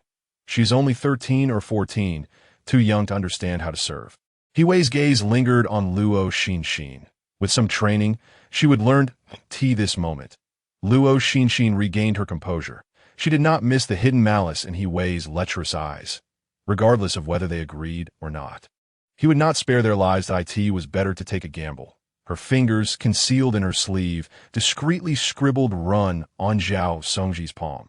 She then swiftly threw a fireball talisman, which exploded before He Wei's eyes. Chapter 22. Escaping Danger. The mysterious Pearl He Wei was completely unprepared for the rebellious act of these two Qi refinement girls and did not brace himself for it. The heat wave scorched his eyes, rendering him momentarily blinded. Once the flames dissipated, Luo Xinxin and Zhao Songji had already piloted their flying magical tools several miles away. "Damn it," He Wei muttered under his breath, pursuing them on his flying magical tool. Regardless of the circumstances, these two must die today. Both he and Lin Jianhai were outer disciples of the Xianling sect. Months prior, Lin Jianhai had discovered a soul-nourishing pearl in a secret realm, rumored to nurture the soul and enhance spiritual awareness. Thus, He Wei harbored malicious intentions, plotting to lure him out and ambush him, only to find Lin Jianhai had hidden his strength and was able to severely wound him even when prepared. No matter who these two were, if they escaped alive, his secret of harming fellow disciples would inevitably be exposed, leading to an endless darkness in the penitent's cave. Seeing Luo Xinxin fleeing, He Wei quickly hurled another fireball talisman. Seizing the opportunity while He Wei dodged the fireball, Luo Xinxin hastily affixed over a dozen earth shield talismans to herself and Zhao Songji. In the face of life and death, human potential is limitless. Zhao Songji pushed the speed of the flying magical tool to its utmost. Although they still could not outrun a Foundation establishment cultivator, they were not immediately overtaken. Luo Xinxin continued to throw fireball talismans behind them. "Damn it, where does a Qi refinement 4th layer girl get so many talismans?" He Wei grumbled as he raised a protective barrier to fend off the fireballs. He had been severely injured by Lin Jianhai, leaving him with little spiritual power. Otherwise, he would not have allowed these two to escape so far. "Forget it. I'll kill them first." He formed hand seals, summoning a massive fire dragon that surged toward Luo Xinxin and Zhao Songji. The fire dragon moved with incredible speed, unleashing its heat wave toward the two. Zhao Songji quickly conjured a protective barrier. Unfortunately, even injured, He Wei was still a Foundation establishment initial stage cultivator, and the barrier could only mitigate a fraction of the dragon's power. Just as she believed they would meet their end, a curtain of water suddenly rose. The fire dragon crashed into the water curtain, instantly transforming into countless wisps of white smoke, with the residual damage absorbed by the earth shield talismans on their bodies. However, after executing this move, He Wei was left with scant magical power. He was filled with rage and disbelief.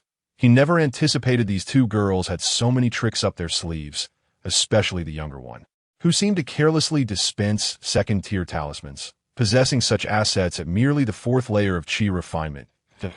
In a moment of indecision, he realized that if he let them go, the murder of Lin Jianhai would eventually come to light. Yet if he continued to pursue them, he could not be sure what other hidden cards the younger girl possessed.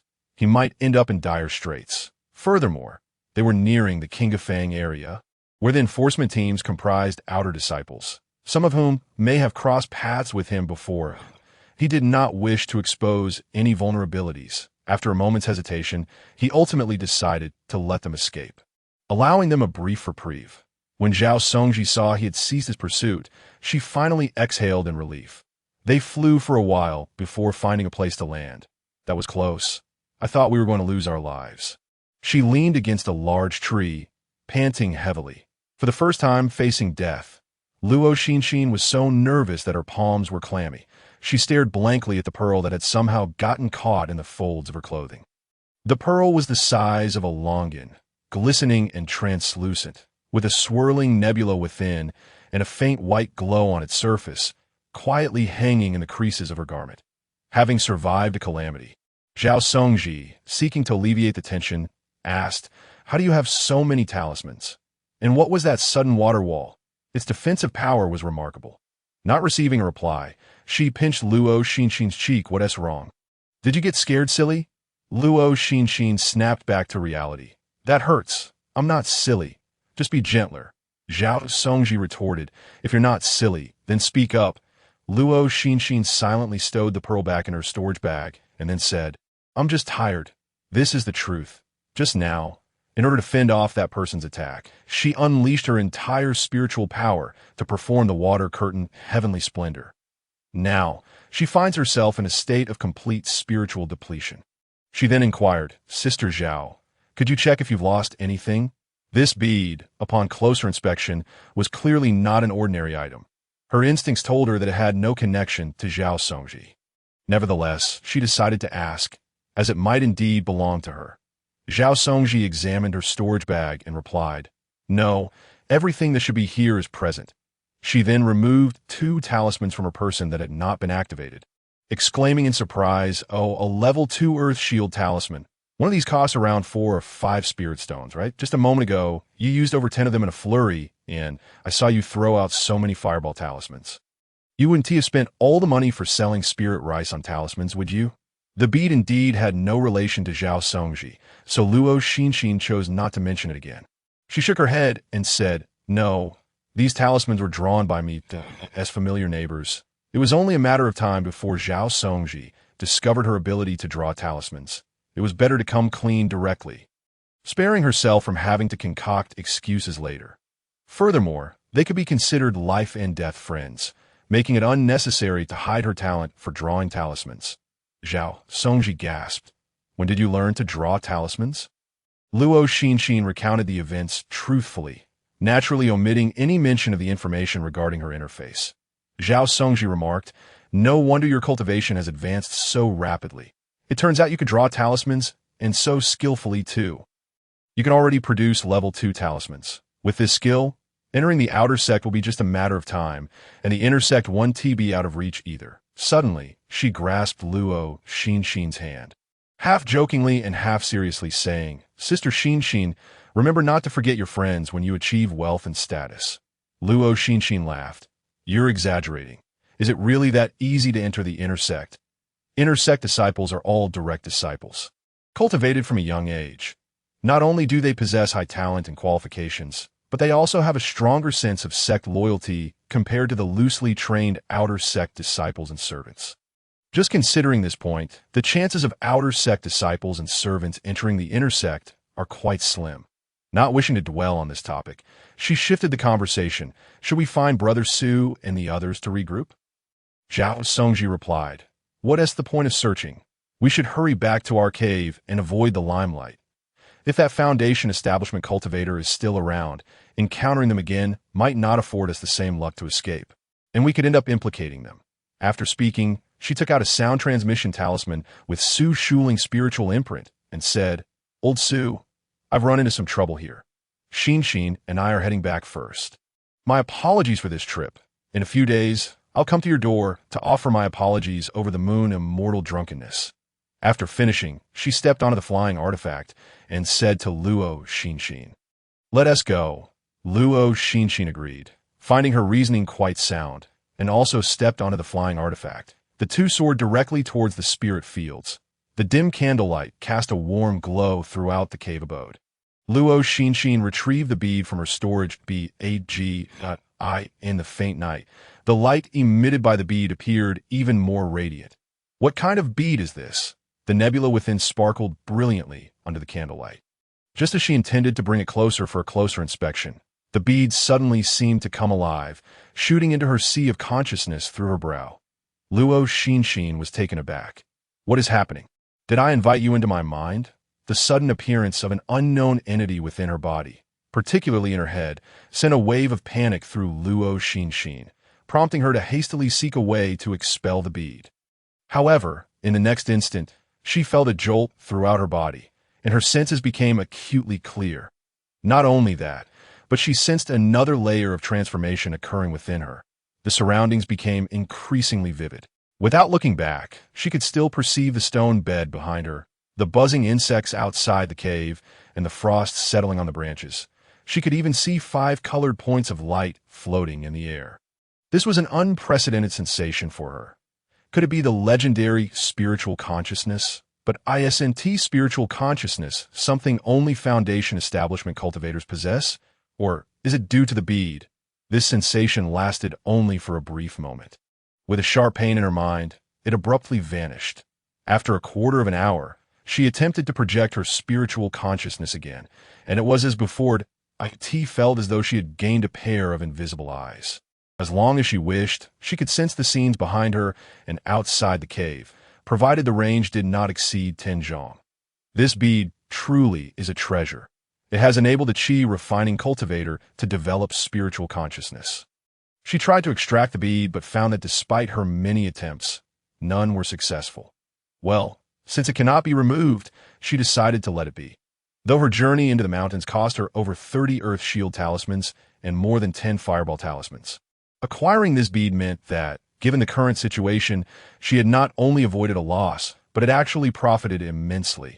Excitement coursed through her, leaving her wide awake. Thus, she inserted 6 spirit stones, remnants from her previous energy reserves, into the spirit gathering array disc. As the array activated, spirit energy continuously flowed into the cave. She then sat cross-legged, practicing her cultivation to absorb the heavenly and earthly spirit energy. Having faced life-threatening situations, she now understood more than ever the importance of strength. Only with absolute power could she firmly grasp her own fate. The next day, she went to the market and sold the purple cloud ginseng for 32 spirit stones. Then, she visited the 100 Treasures Pavilion, selling 50 level 2 talismans. She purchased a lightness technique worth 8 spirit stones, 30 sheets of blank level 2 talisman paper, and 3 bottles of cinnabar. The lightness technique is one of the most fundamental movement techniques.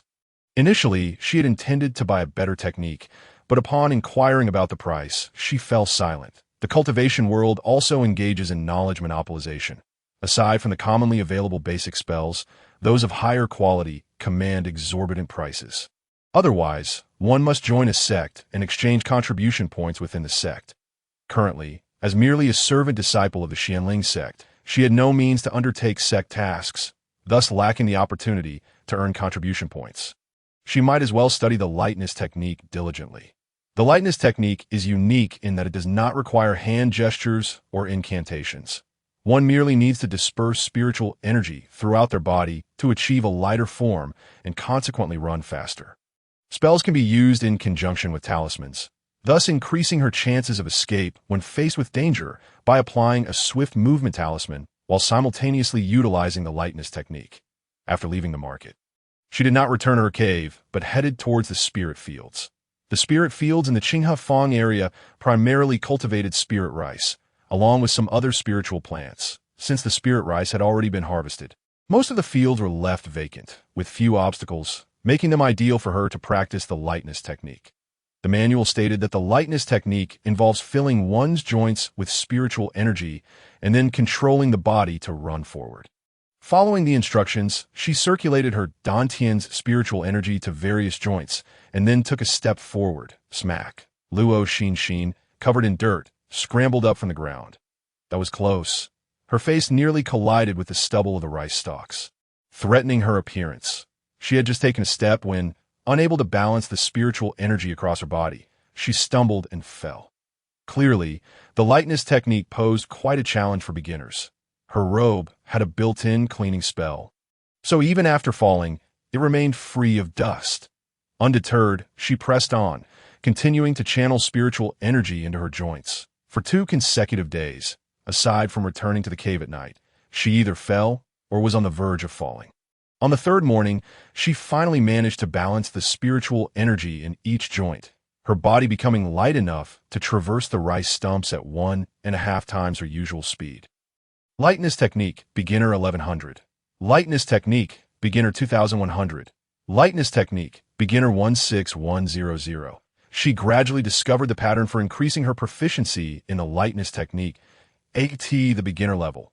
Each quarter hour of practicing the technique would yield an increase in proficiency by 1 point. And the spiritual energy consumed was minimal, in a fully energized state, she could practice the technique for 2 hours. After several more days of practice, her lightness technique reached a minor completion, with her speed increasing from 1.5 times to double her usual pace. When applying a swift movement talisman, her speed would rise to 3 times. However, this was still insufficient. Such speed would not allow her to escape from the pursuit of a foundation establishment cultivator, let alone cultivators of the same realm, who would quickly catch up. She had no choice but to continue her training. That on one particular day, she practiced the lightness technique, darting across the spirit fields. So engrossed in mastering the sensations of her body was she that she unwittingly strayed beyond the Qinghe Feng spirit field area. She intended to retrace her steps, but as she turned around, she heard a loud explosion followed by waves of spiritual energy fluctuations.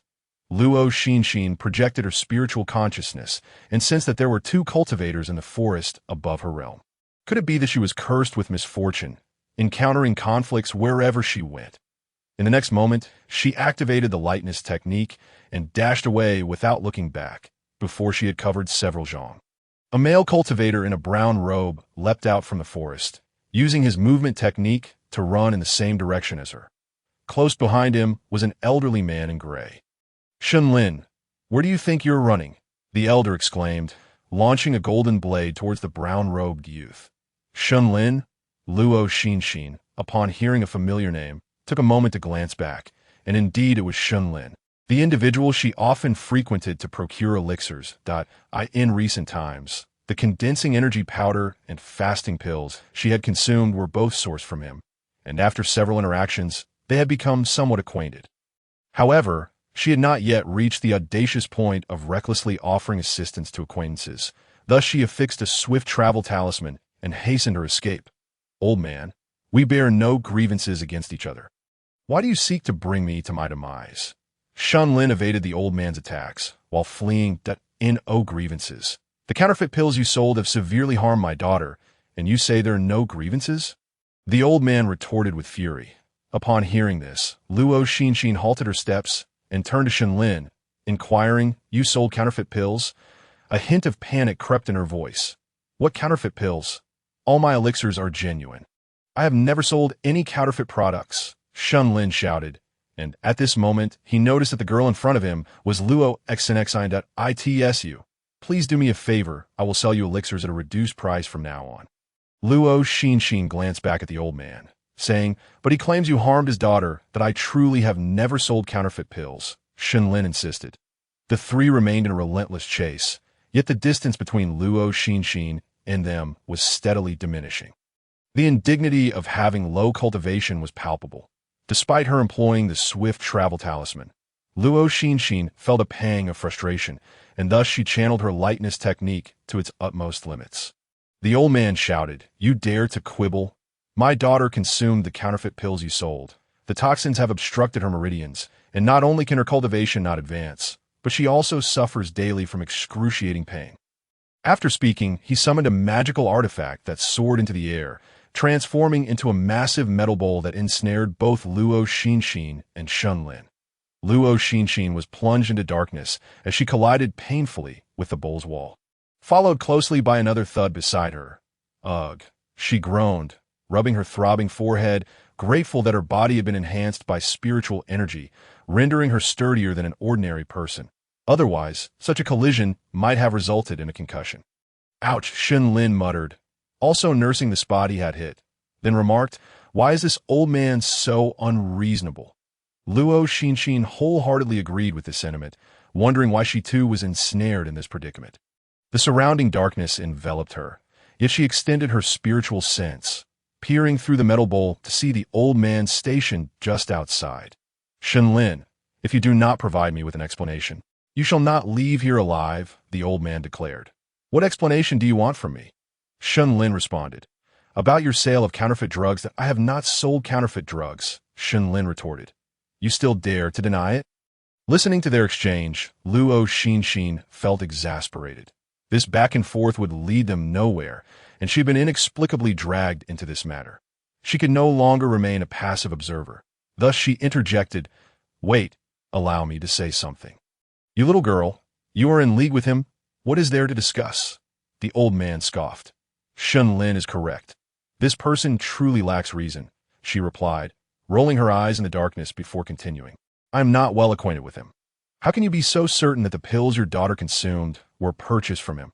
She had taken numerous elixirs crafted by Shun Lin, all of commendable quality, comparable to those sold at the Baibao Pavilion, and she suspected there might be a misunderstanding that M.Y. daughter claimed she bought the pills from a bald man at the King of Fang market.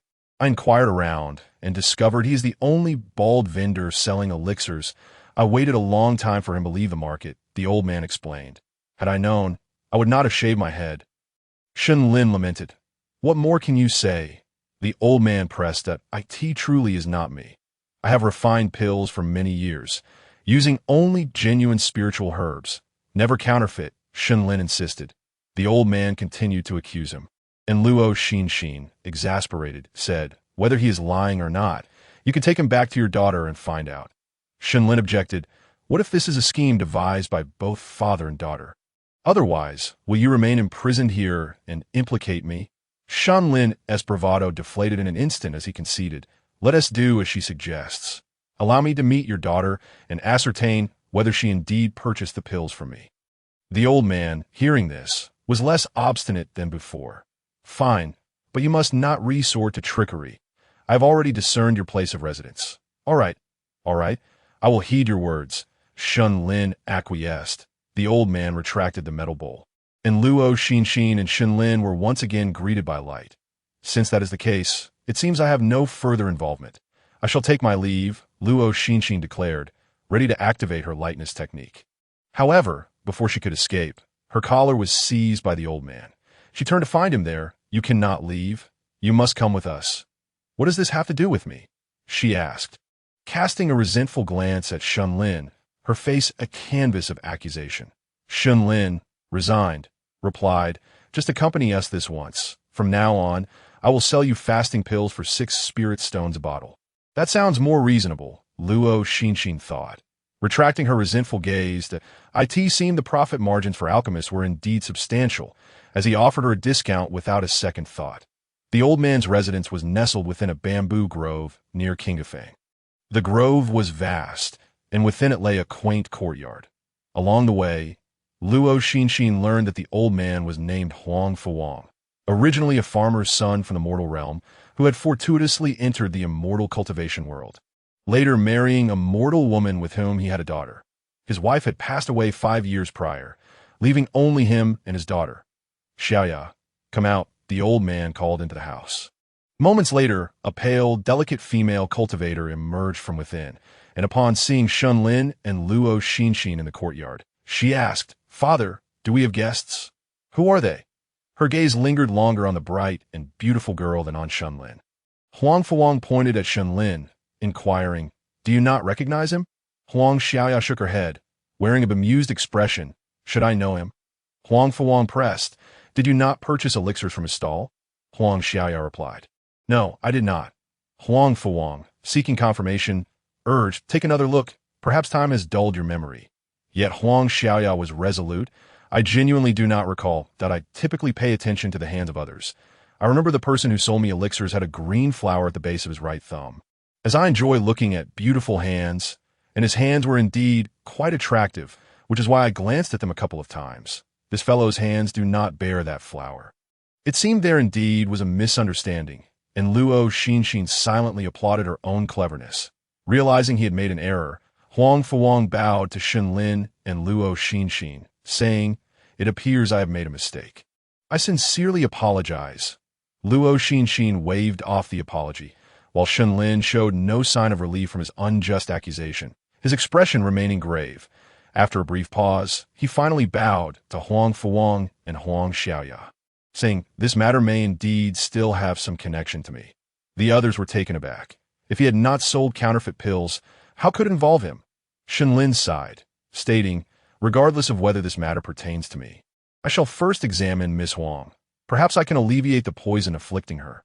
"Thank you for your trouble," Huang Fuwang responded, quickly gesturing for him to proceed. Shunlin followed him into the main hall.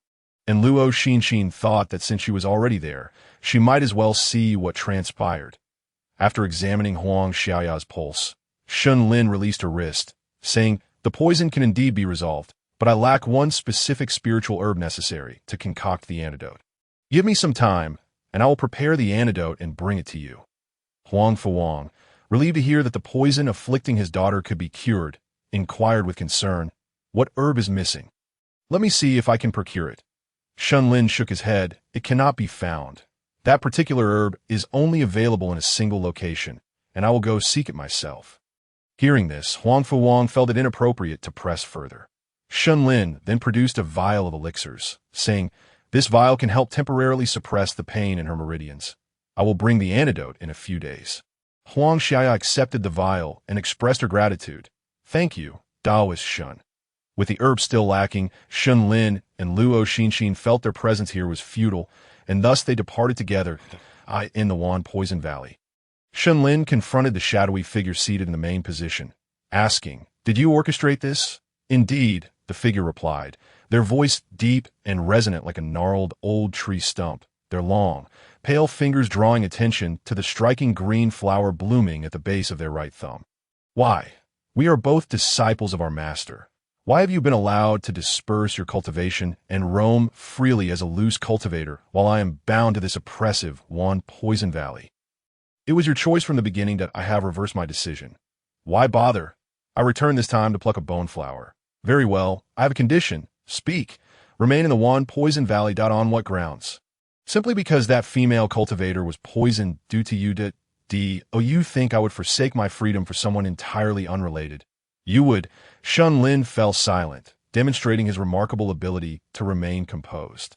However, his reticence was not due to Huang Xiaoya, but rather a refusal to comply with him, leaving one to ponder what actions he might undertake in the future. This time, it was Huang Xiaoya. But who would it be next? How many others would fall victim to his malicious intent? Until he possessed the means to completely extricate himself from this individual's influence, he had no choice but to yield. After Shunlin departed, the figure in the shadows, whose face remained obscured, slowly raised his head. With a pallid complexion, he possessed a pair of deep, bright ebony eyes, gazing with a smirk towards the direction Shunlin had taken his leave. A demonic cultivator imbued with the purest compassion. Was it a misfortune of the demonic path, or a loss for the Buddhist sect? 2 months swiftly passed, the temperature warmed, signaling the time for tilling the spiritual fields once again. Luo Xinxin, while selling talismans, also took the opportunity to purchase 2 hoes. Her object manipulation technique had reached a significant level, allowing her to control up to 10 hoes for tilling the spiritual soil. Yet she chose to manage only 3 to avoid drawing attention. The hoes danced in the air, plunging into the earth, then scooping and prying, breaking the soil apart. With such speed, she could till 3 acres in half a day, and 10 acres in just a day and a half. Having reached the 4th level of chi refinement, she was required to rent 10 acres of spiritual fields this year. She had forgotten this stipulation previously. Otherwise, she could have taken a spirit-concealing pill in advance to evade the sect's administrative office, thus avoiding the necessity to cultivate such a vast area. Although, given her current cultivation, she could manage an additional 4 acres. It felt somewhat wasteful of her time, as her income from talisman drawing surpassed that of cultivating spiritual rice. However, she felt it necessary to fulfill her responsibilities. The Xinling sect had introduced her to the realm of cultivation, providing her with food and shelter and teachers for guidance. As a servant disciple of the sect, she ought to diligently tend to her daily tasks until she either entered the outer sect or detached herself from the sect entirely. "Xinxin, Master Shin has come looking for you." Zhao Songji's loud voice echoed from afar. Luo Xinxin turned to see Shunlin following closely behind Zhao Songji, both of them approaching her together. Once they arrived, Zhao Songji returned to her spiritual field to attend to her work. "What brings you here?" Luo Xinxin inquired, waving her hand and causing the 3 hosts to drop to the ground. "That I owe you an apology for the last time. I mentioned that you could purchase the fasting pills for me for just 6 spirit stones. You remember?"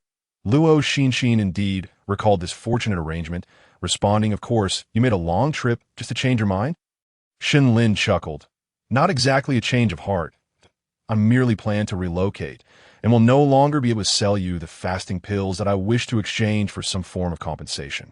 Curiously, Luo Xinxin asked, "Oh, what kind of compensation?" Shenlin retrieved several jade slips from his storage bag, stating, "Each of these jade slips contains information valued at no less than 1,000 spirit stones." "Choose one," that Luo Xinxin narrowed her eyes at him. A loose cultivator casually presenting several items worth over 1,000 spirit stones was no ordinary matter. Yet, she had little interest in uncovering Shenlin's true identity. The more she knew, the greater the risk to her life until she became stronger. Since it was compensation, Luo Xinxin unhesitatingly selected one. "I'll take this one." After all, the jade slips looked identical, and without knowing their contents, she had no means to compare their value. Whether her luck was good or bad, each time she found herself entangled in danger, she also stumbled upon unexpected gains. Last time, it was that mysterious bead. And this time, a jade slip worth over 1,000 spirit stones. "Now we are even," Shenlin remarked, tucking the remaining jade slips away and turning to leave. As he departed, Luo Xinxin did not rush to examine the contents of the jade slip. After placing it in her storage bag, she continued to direct the hose in tilling the soil. During the busy farming season, after tilling, sowing must follow, and watering would come next. This year's rainfall was considerably less than last year, compelling Luo Xinxin to expend her spiritual energy daily to invoke the spirit rain technique. After breaking through to the 4th level of Qi refinement, the amount of spiritual energy required to fill her dantian was several times greater than that needed at the 3rd level. However, the spirit rain technique contained even more spiritual energy and had a broader coverage. A single full invocation could irrigate 3 acres of spiritual rice, allowing her to complete the irrigation of 10 acres in a day's time. Aside from her sleeping hours, fortunately, the requirement for the 4th level of Qi refinement was to cultivate at least 10 acres. Any more than that, and she would truly be overwhelmed. Once the rice seedlings began to grow normally, requiring irrigation every 3 to 5 days, a month would pass before Luo Xinxin finally remembered the jade slip Shenlin had given her. The jade slip resembled those she had previously purchased at the Baibao Pavilion, which contained the formulas for the Fireball Talisman and Earth Shield Talisman. She pressed it against her forehead to probe its contents. Lotus Heart, Heavenly Essence Fruit, Vining Rainbow Flower. Luo Xinxin gasped, 5-tiered Jade Beauty Pill Formula. It contained a formula, but it was not surprising. Given Shenlin's alchemical skills, it was only natural that what he provided would be related to pills. However, she had never heard of the Jade Beauty Pill before and was unaware of its effects. A few days later, Luo Xinxin took 100 second-tier talismans to the Baibao Pavilion for sale, seizing the opportunity to inquire with Lin Mao. "Little Lin, what effect does the Jade Beauty Pill have?" Lin Mao looked surprised. "Jade Beauty Pill? Why do you ask about that?" From his expression, Luo Xinxin discerned that the Jade Beauty Pill was undoubtedly a remarkable elixir. Maintaining a casual demeanor, she replied, "Oh, I just heard about this pill on my way to the Baibao Pavilion." "Ah, I see. Perhaps there have been rumors circulating about the reappearance of the Jade Beauty Pill. Don't believe them. The formula has been lost for thousands of years, and every report of its emergence has been false." Lost? Luo Xinxin had not anticipated the situation and inquired further, "What exactly does the Jade Beauty Pill do?" Lin Mao explained, "Have you heard of the Youth Preservation Pill?" Luo Xinxin nodded. She was indeed familiar with the Youth Preservation Pill, which could slow the aging process of one's appearance for a duration determined by the alchemist's skill, typically lasting 5 to 10 years. Lin Mao continued, "The Jade Beauty Pill is an upgraded version of a Youth Preservation Pill. Consuming it allows an elderly person with a face full of wrinkles to instantly regain their youthful visage. For the young, it can help them maintain their appearance indefinitely." Understanding now, Luo Xinxin feigned great curiosity and asked, "If, hypothetically, the long-lost Jade Beauty Pill were to suddenly reappear, what would its price be?" Chapter 26. Learning alchemy. Having worked at the Baibao Pavilion for over a decade, Lin Mao was acutely aware of the prices of various pills. It wasn't too long before he quoted a figure that Luo Xinxin could scarcely fathom. 10,000. At Luo Xinxin's eyes widened in disbelief. 10,000. Lin Mao slowly added, "High-grade spirit stones." Luo Xinxin nearly choked. And after regaining her composure, she asked, You mean to say that a mere 5-tier pill costs 10,000 high-grade spirit stones? Lin Mao replied, this is far from a mere pill. It's a potion that grants eternal youth. Who wouldn't desire it? Luo Xinxin countered. The problem is, that's exorbitantly expensive. How many people can afford it? Lin Mao remarked, it seems you underestimate the affluent individuals in the cultivation world. While it's common for cultivators below the golden core stage to lack 10,000 high-grade spirit stones, what of those above the nascent soul stage? To them, 10,000 high-grade spirit stones are trivial. Moreover, high-level cultivators merely age more slowly. They do not escape aging entirely.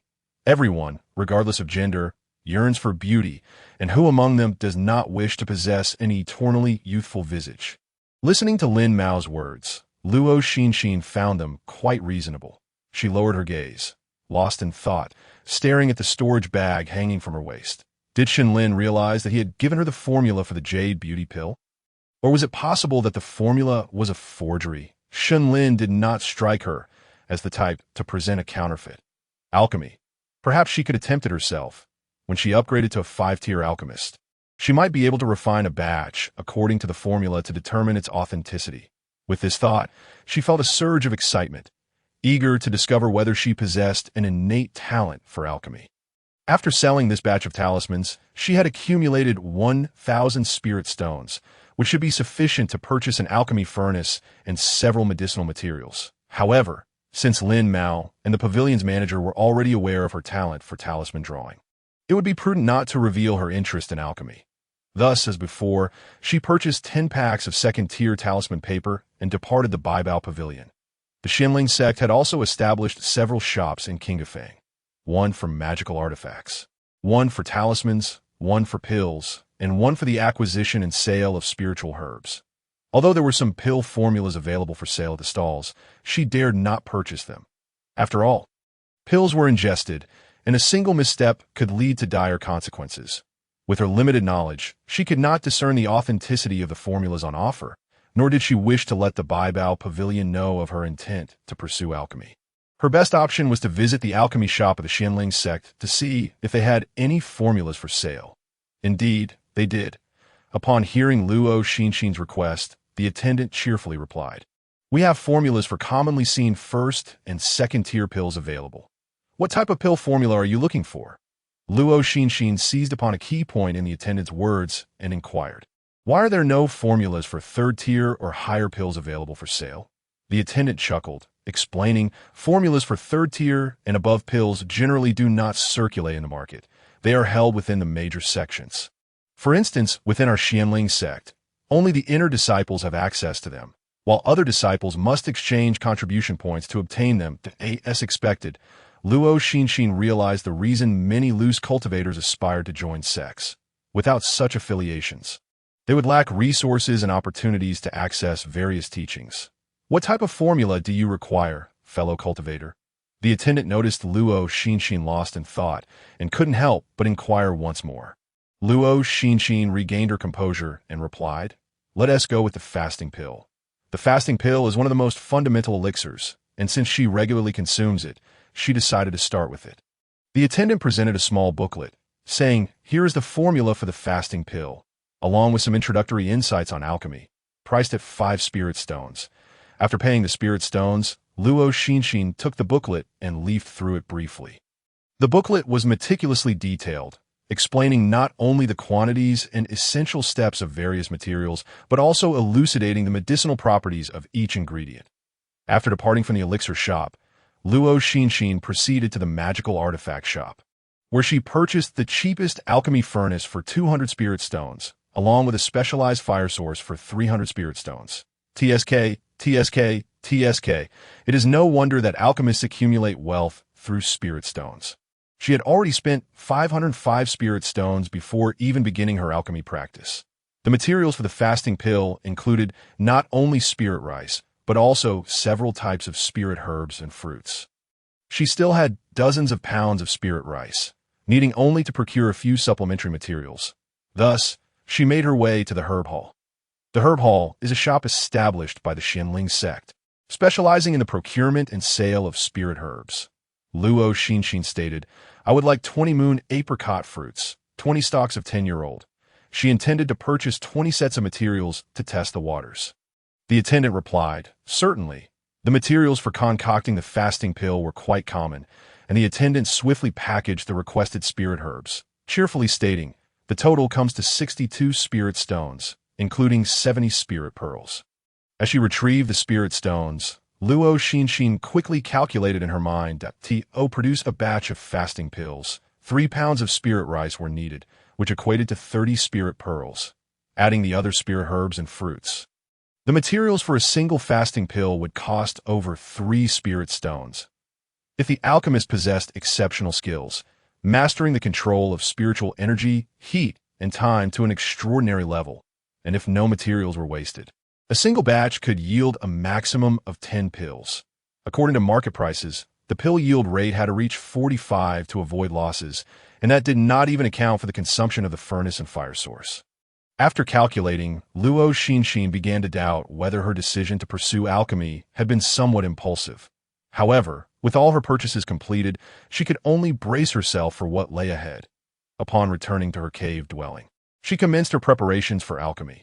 First, she thoroughly cleaned the furnace, which stood half her height, both inside and out, and dried it with her spiritual energy. Then, she took out the booklet and meticulously studied it word for word.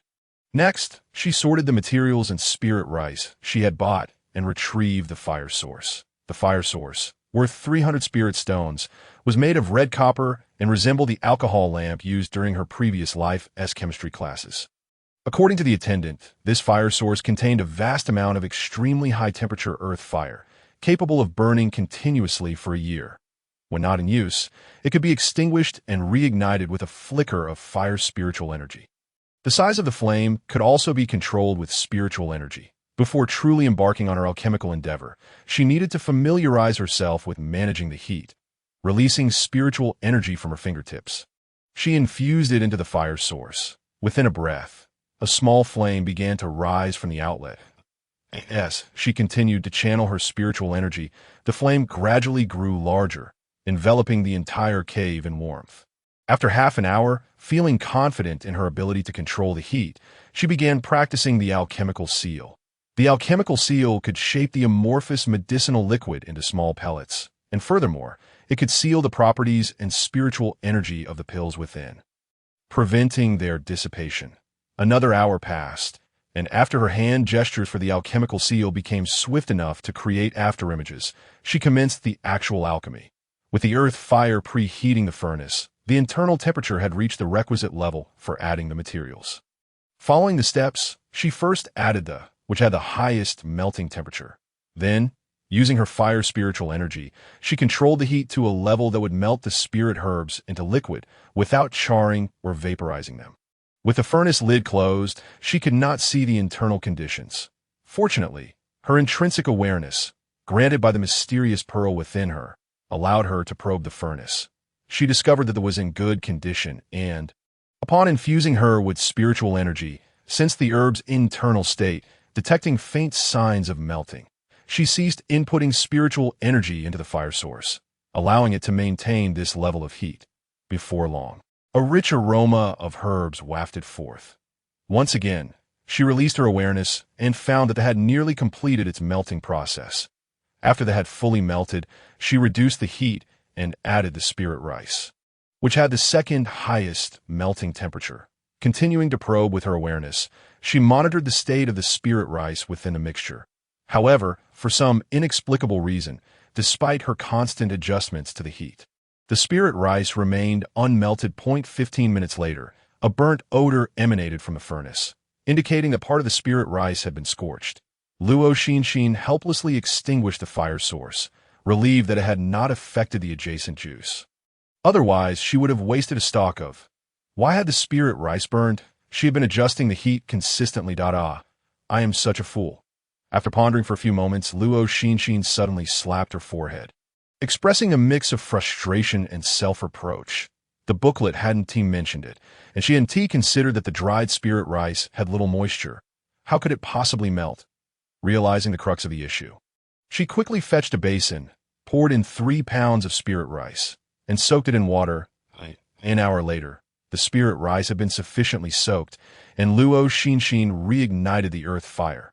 Once the temperature inside the furnace rose, she added the 3 pounds of soaked spirit rice. With the assistance of her awareness, she continuously adjusted the flame size, and the spirit rice began to melt. After another 30 minutes, all the spirit rice had transformed into a rice paste, and she introduced the next ingredient. Once all the materials had melted into either liquid or paste, Luo Xinxin used her spiritual energy to eliminate the excess impurities, leaving only the essence behind. This step was crucial for determining the quality of the elixir, as it directly influenced the amount of impurities present in the final product. After another 15 minutes, she probed with her awareness and found that the vast majority of impurities had been removed. A small number remained due to her spiritual energy's inability to precisely identify them, so she further utilized her awareness to assist her spiritual energy, ultimately extracting all impurities from the medicinal liquid. In the final step, she swiftly executed an alchemical seal towards the furnace. The seal descended, causing the furnace to tremble violently, and a delightful fragrance instantly filled the entire cave. The aroma of rice mingled with fruity and herbal notes. Luo Xinxin's heart leapt with joy as she hastily extinguished the fire source and lifted the lid of the furnace, revealing 10 pristine pills suspended within. She quickly retrieved a vial left over from previous pill consumption and stored the 10 pills inside. The fasting pills she had previously purchased from the Baibao Pavilion and Shunlin were all slightly yellow, yet hers were immaculate and pure white. Could it be that she had successfully eliminated the impurities, resulting in a superior quality? Contemplating this question, she took one out, placed it in her mouth, and found it retained the sweet and tangy flavor of blueberries, with a texture rivaling that of the purchased ones. The pill dissolved instantly, and a warm current spread from her stomach throughout her body, instantly inducing a sense of fullness. Truly, this was the fasting pill, and it seemed to be of exceptional quality with no toxic properties.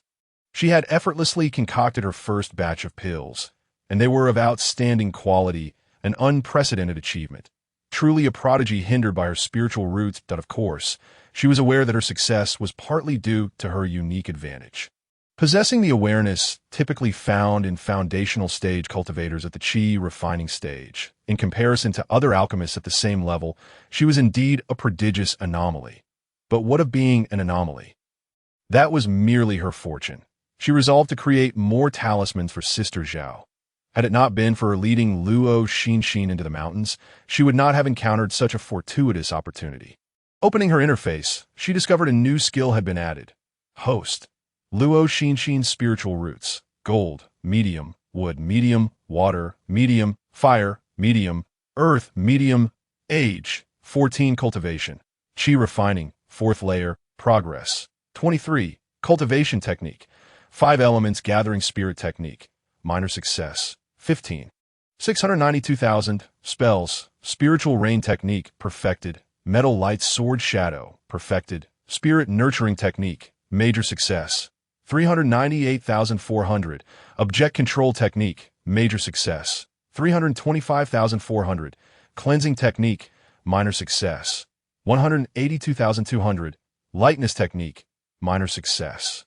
190,200, advanced spells, water curtain heavenly splendor, beginner. 691. 000, metal light sword shadow, beginner. 351,000, skills, talisman drawing, 2nd level talisman master. 3,272,000, alchemy, 1st rank alchemist. 101,000. Hey, she was now an alchemist. By refining 10 pills, her proficiency had increased by 10 points, suggesting that proficiency is calculated based on the number of pills produced. Evidently, alchemy proficiency increases at a faster rate than talisman drawing proficiency. In truth, aside from the time spent soaking the spirit rice and draining it, the entire process of refining a batch of fasting pills took her merely half an hour, with her Dantian's spiritual energy depleting by 1/3. Thus, when calculated, the increase in alchemy proficiency was not significantly faster than that of talisman drawing. 10 days later, amidst her busy schedule of cultivation, tending to her spiritual fields, and drawing talismans, she found time to complete the refinement of 20 sets of materials, yielding a total of 190 fasting pills. The 10 pills short were due to an incident where a mouse, no larger than a kitten, had scampered into her cave, startling her into making a mistake with the alchemical seal, thereby ruining an entire batch. Though she could effortlessly dispatch the mouse with a flick of her finger now, the ingrained fear of mice, cockroaches, and centipede from her previous life resurfaced upon seeing the creature, causing her to momentarily lose her composure. How could such a large mouse exist in the realm of cultivation? She tied the corpse of the mouse with hay and dragged it out of her dwelling, just in time to hear Zhao Songji cursing in her yard. Damn beast. How dare you consume my golden silkworms? Sister Zhao, have mice invaded your dwelling as well? Luo Xinxin inquired while shaking the mouse in her hand. Indeed, 2 of my golden silkworms have been devoured by mice. It infuriates me, Zhao Songji exclaimed, one hand on her hip while pointing at the similarly plump mouse on the ground. What on earth is happening today that both our dwellings are besieged by mice? Luo Xinxin questioned. She recalled hearing from the elders that mice are social creatures. When one appears, it signifies that there are at least hundreds nearby. Suddenly, a chill ran down her spine at the thought of a horde of mice appearing before her. Zhao Songji, initially intent on continuing her tirade, seemed to be lost in thought, her expression suddenly turning grave. Having farmed in Qingafang for 30 years, she had encountered more than her fair share of events. And thus, she stated, we must go check on the spirit rice. She feared that Qingafang might be plagued by mice once more. The last mouse infestation had occurred her 3rd year at Qingafang, coinciding with the maturity of the spirit rice, whose fragrant scent attracted thousands of mice. Lacking experience, she lost most of her spirit rice to them, resulting in a meager harvest of just over 100 pounds. Insufficient to last her a year. Chapter 28. An ominous sign. Having endured hunger, this incident left a lasting impression on her. Even now, with the spirit rice not yet ripe, indeed, the flowers had yet to bloom, she felt compelled to inspect it for her peace of mind. Upon hearing Zhao Songji's words, Luo Xinxin's heart raced. If the seedlings were devoured by mice, it would spell disaster. The 2 arrived at the spirit field, where they observed a few spirit farmers gathered, discussing something. Ignoring them for the moment, Luo Xinxin and Zhao Songji proceeded to inspect their respective fields. After examining her 10 acres, Luo Xinxin found little damage to the seedlings, save for a few that had been trampled and bent by the mice. After dispatching 1 mouse with her golden blade technique, she righted the crooked seedlings before seeking out Zhao Songji that moment. Zhao Songji had joined the group of spirit farmers in conversation. So Luo Xinxin approached them. From the farmers, she learned that they too had discovered mice in their dwellings. Prompting their hurried visit to check on the seedlings, it appeared that these mice were not intent on consuming the rice. Rather, observing the direction in which the seedlings had been bent, it seemed the mice had come from the direction of Songhu and were heading towards the forest. But why would the mice enter the forest? Luo Xinxin inquired. Who knows? Zhao Songji replied. As long as they don't eat our seedlings, I suppose it's fine. However, I have a feeling that many more mice will continue to arrive. We must keep a vigilant eye to prevent them from destroying the rice. The group nodded in agreement. Yet, a suspicion lingered in Luo Xinxin's mind. The sudden appearance of so many mice was hardly a normal occurrence. What lay in the direction of Songhu that could drive the mice to flee in droves? After some discussion, they decided to send someone to inform the overseers of the situation, and soon after, the group dispersed. Luo Xinxin chose not to return to the dwelling with Zhao Songji, but instead headed to the market. Wishing to purchase some alchemical materials, there is no anomaly without reason. She felt instinctively that this matter was far from simple. Upon arriving at the market, she indeed overheard many cultivators discussing the sudden influx of mice today. Some speculated it was a mouse plague, while others suspected the emergence of a formidable beast from Songhu that had frightened the mice away. Songhu lay several mountain ridges away from Qingafang, surrounded by multiple markets aside from Qingafang itself. Her instincts warned her that something was amiss in the direction of Songhu, and she needed to prepare accordingly as she listened to the chatter.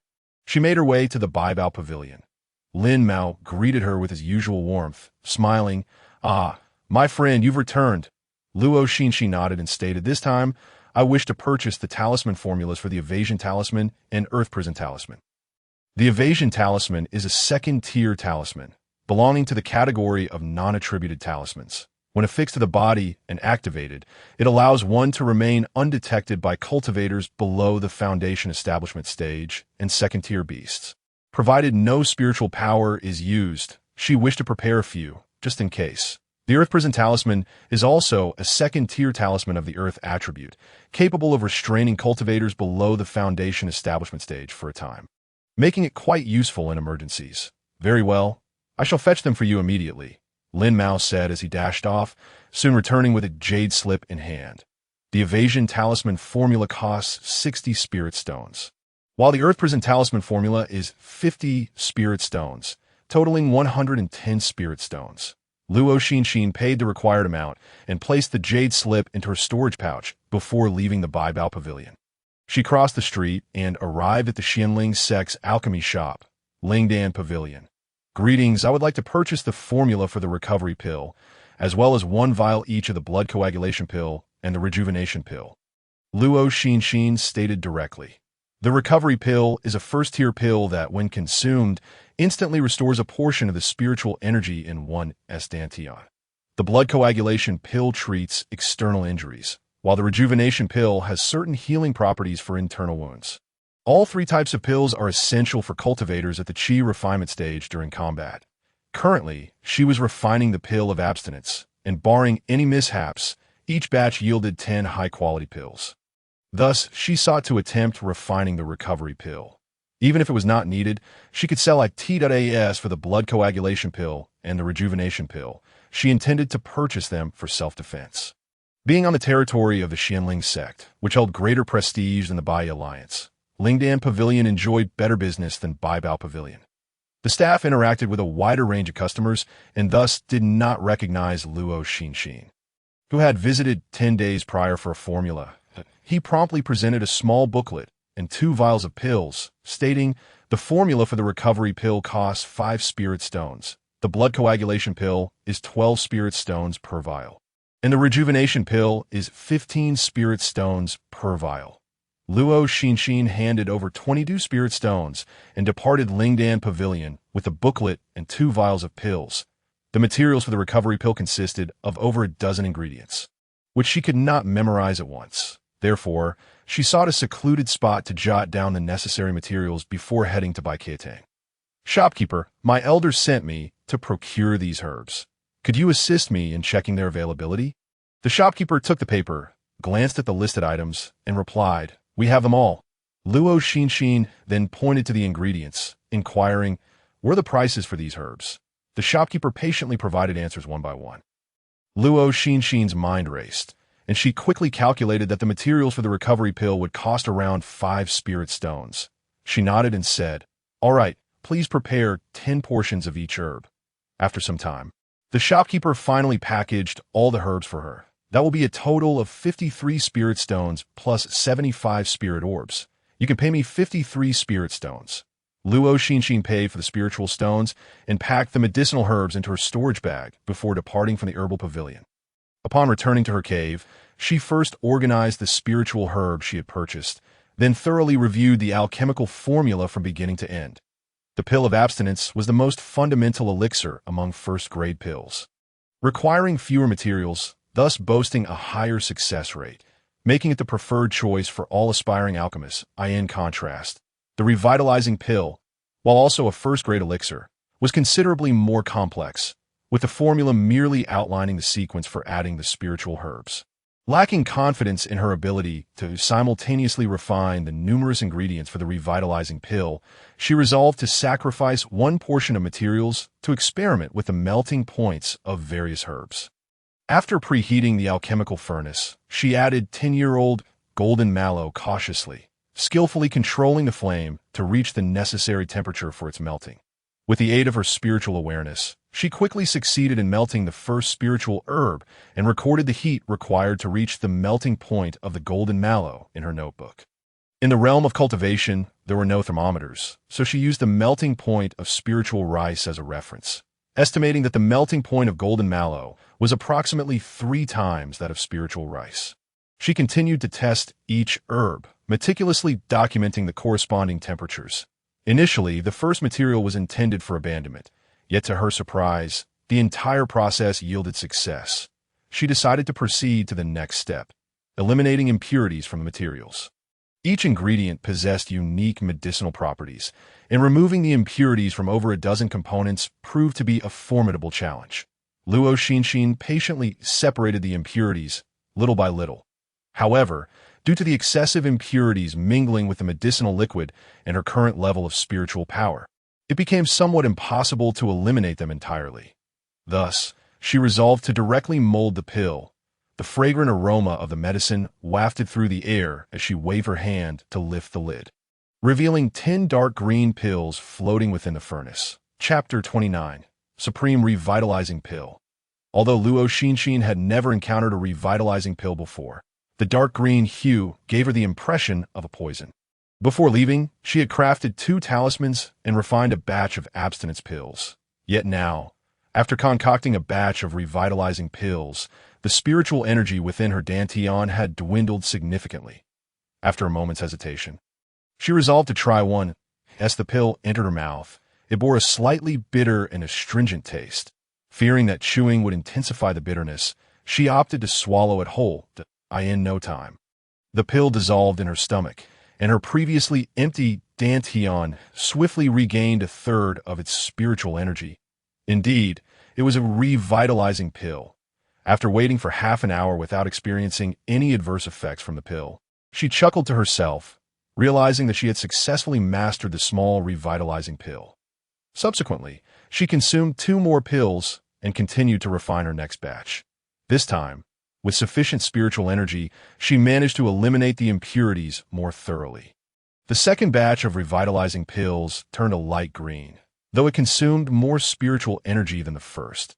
She tried one and found it only slightly bitter compared to the first batch, lacking the astringent taste, indicating a superior quality. Fewer impurities in the pills signified better quality, resulting in diminished pill toxicity upon consumption.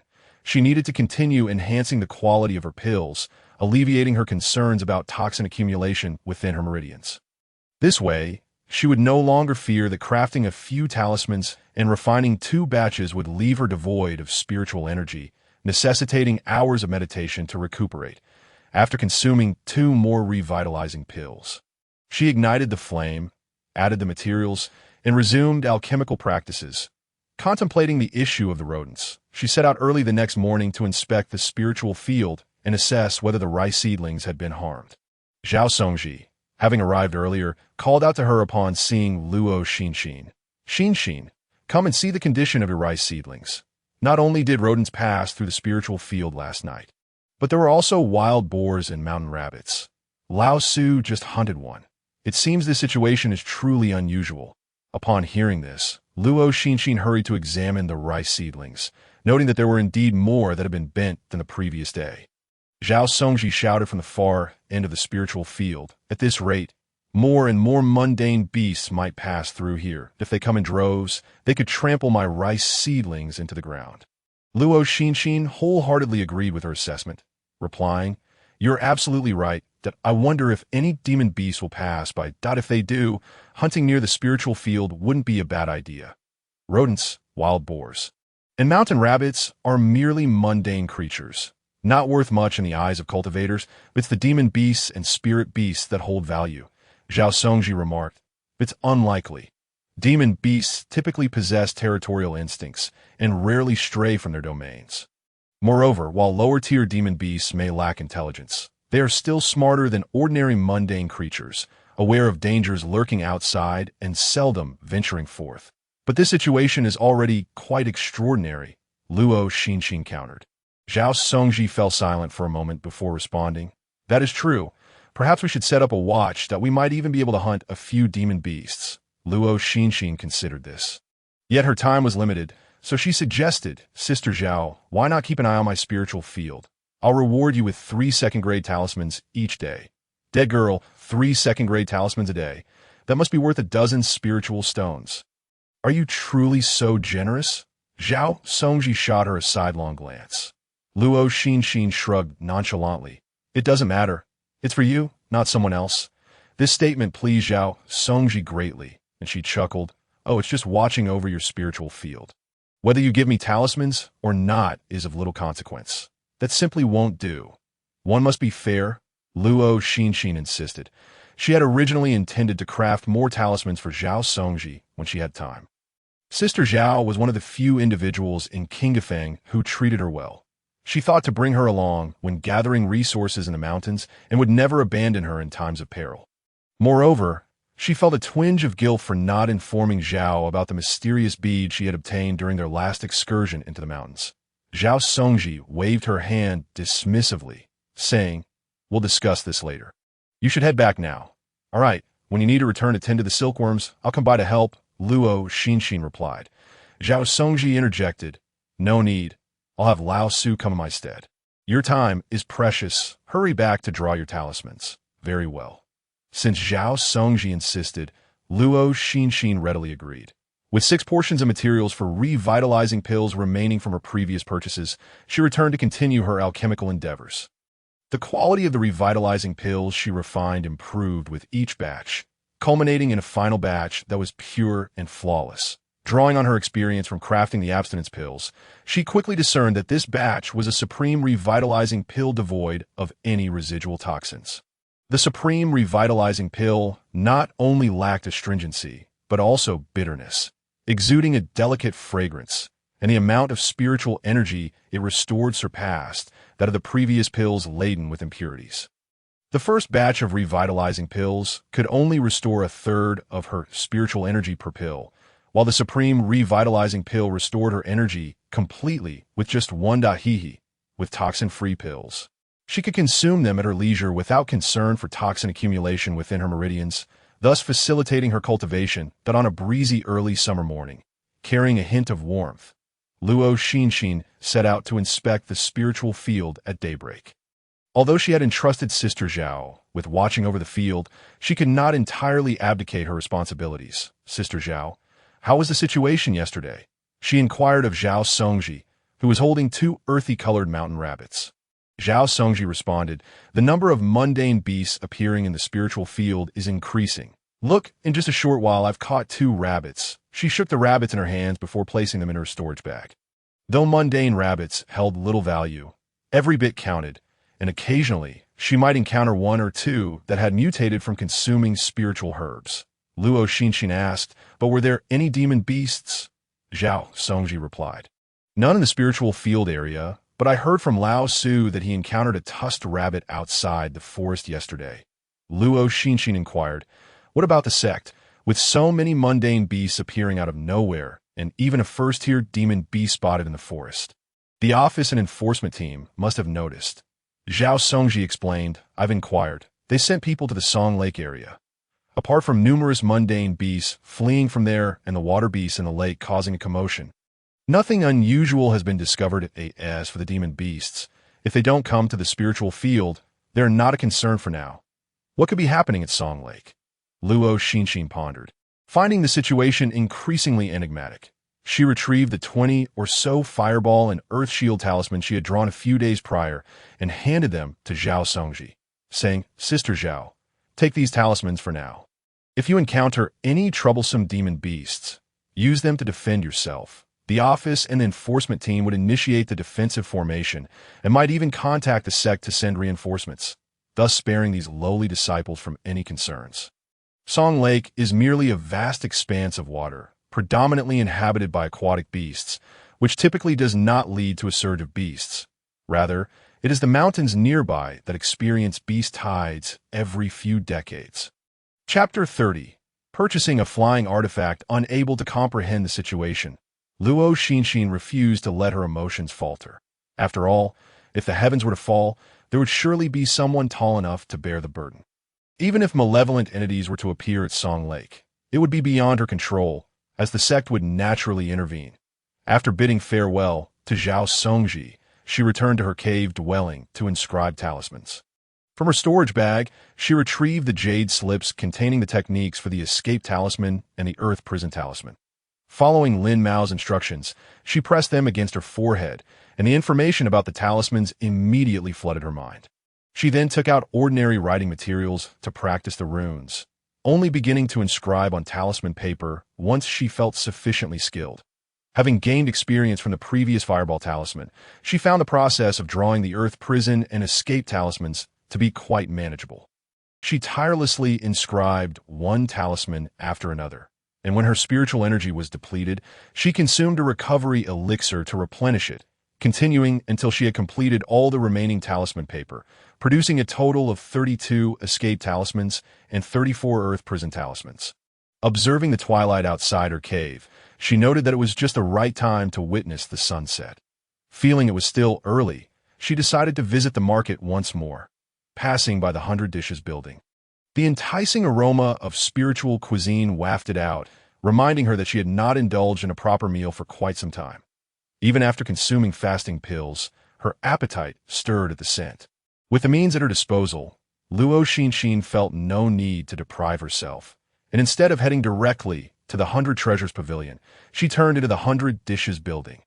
The spiritual meals at the 100 Dishes building are crafted by culinary cultivators, whose unique cooking skills can eliminate the malevolent energies from beast meat, complemented by various spiritual herbs, and prepared with special spiritual flames into an array of exquisite dishes. While the taste is one aspect, what truly matters is that the meals retain a significant portion of their spiritual energy, enhancing the physical body and advancing spiritual power without the risk of pill toxicity, making them highly esteemed by cultivators, especially body cultivators. Having spent 3 years in Qing'e Square, this was Luo Xinxin's first visit to the 100 Dishes building, where the attendant guided her to a private booth on the second floor. "Fairy, you have come at the perfect time. Our 100 Dishes building just received a second-tier initial stage beast, the Crimson Armored Pig. Would you care for serving?" the attendant eagerly promoted. Upon hearing this, Luo Xinxin's eyes sparkled with delight. For cultivators at the Qi refining stage, second-tier beasts are quite nourishing. She promptly replied, "Bring me a pound of roasted pig neck meat to enjoy here, and pack 3 pounds of braised meat to go." Those second-tier spiritual beasts contain abundant spiritual energy. They could be overwhelming, so she dared not consume too much at once and opted to pack some braised meat to savor gradually. The attendant cheerfully complied. "Certainly. May I assist you with anything else?"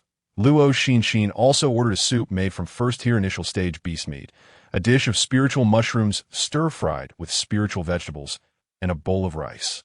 The food arrived swiftly, and upon tasting a piece of the pig neck meat, she found it succulent and flavorful. The beast meat soup was delicious, while the spiritual mushrooms and vegetables were crisp and refreshing, quickly immersing her in the delightful dining experience. "Junior sister, are you aware of the recent anomalies at Song Lake?" Just as she finished a small bowl of soup, the conversation at the nearby table caught her attention, prompting her to slow her rice-serving motion to listen closely. Indeed, many people are saying that a malevolent entity may appear at Song Lake, causing widespread unease, responded a melodious female voice, akin to a golden oriole. "That is not a malevolent entity. I suspect there may be a secret realm emerging there." A man's voice, lowered in tone, still reached Luo Xinxin's ears. "A secret realm?" The woman inquired, "What makes you think so?" "More than a decade ago, while on a mission, I passed by the observation sea and happened upon its secret realm's opening, which bore striking similarities to the current situation."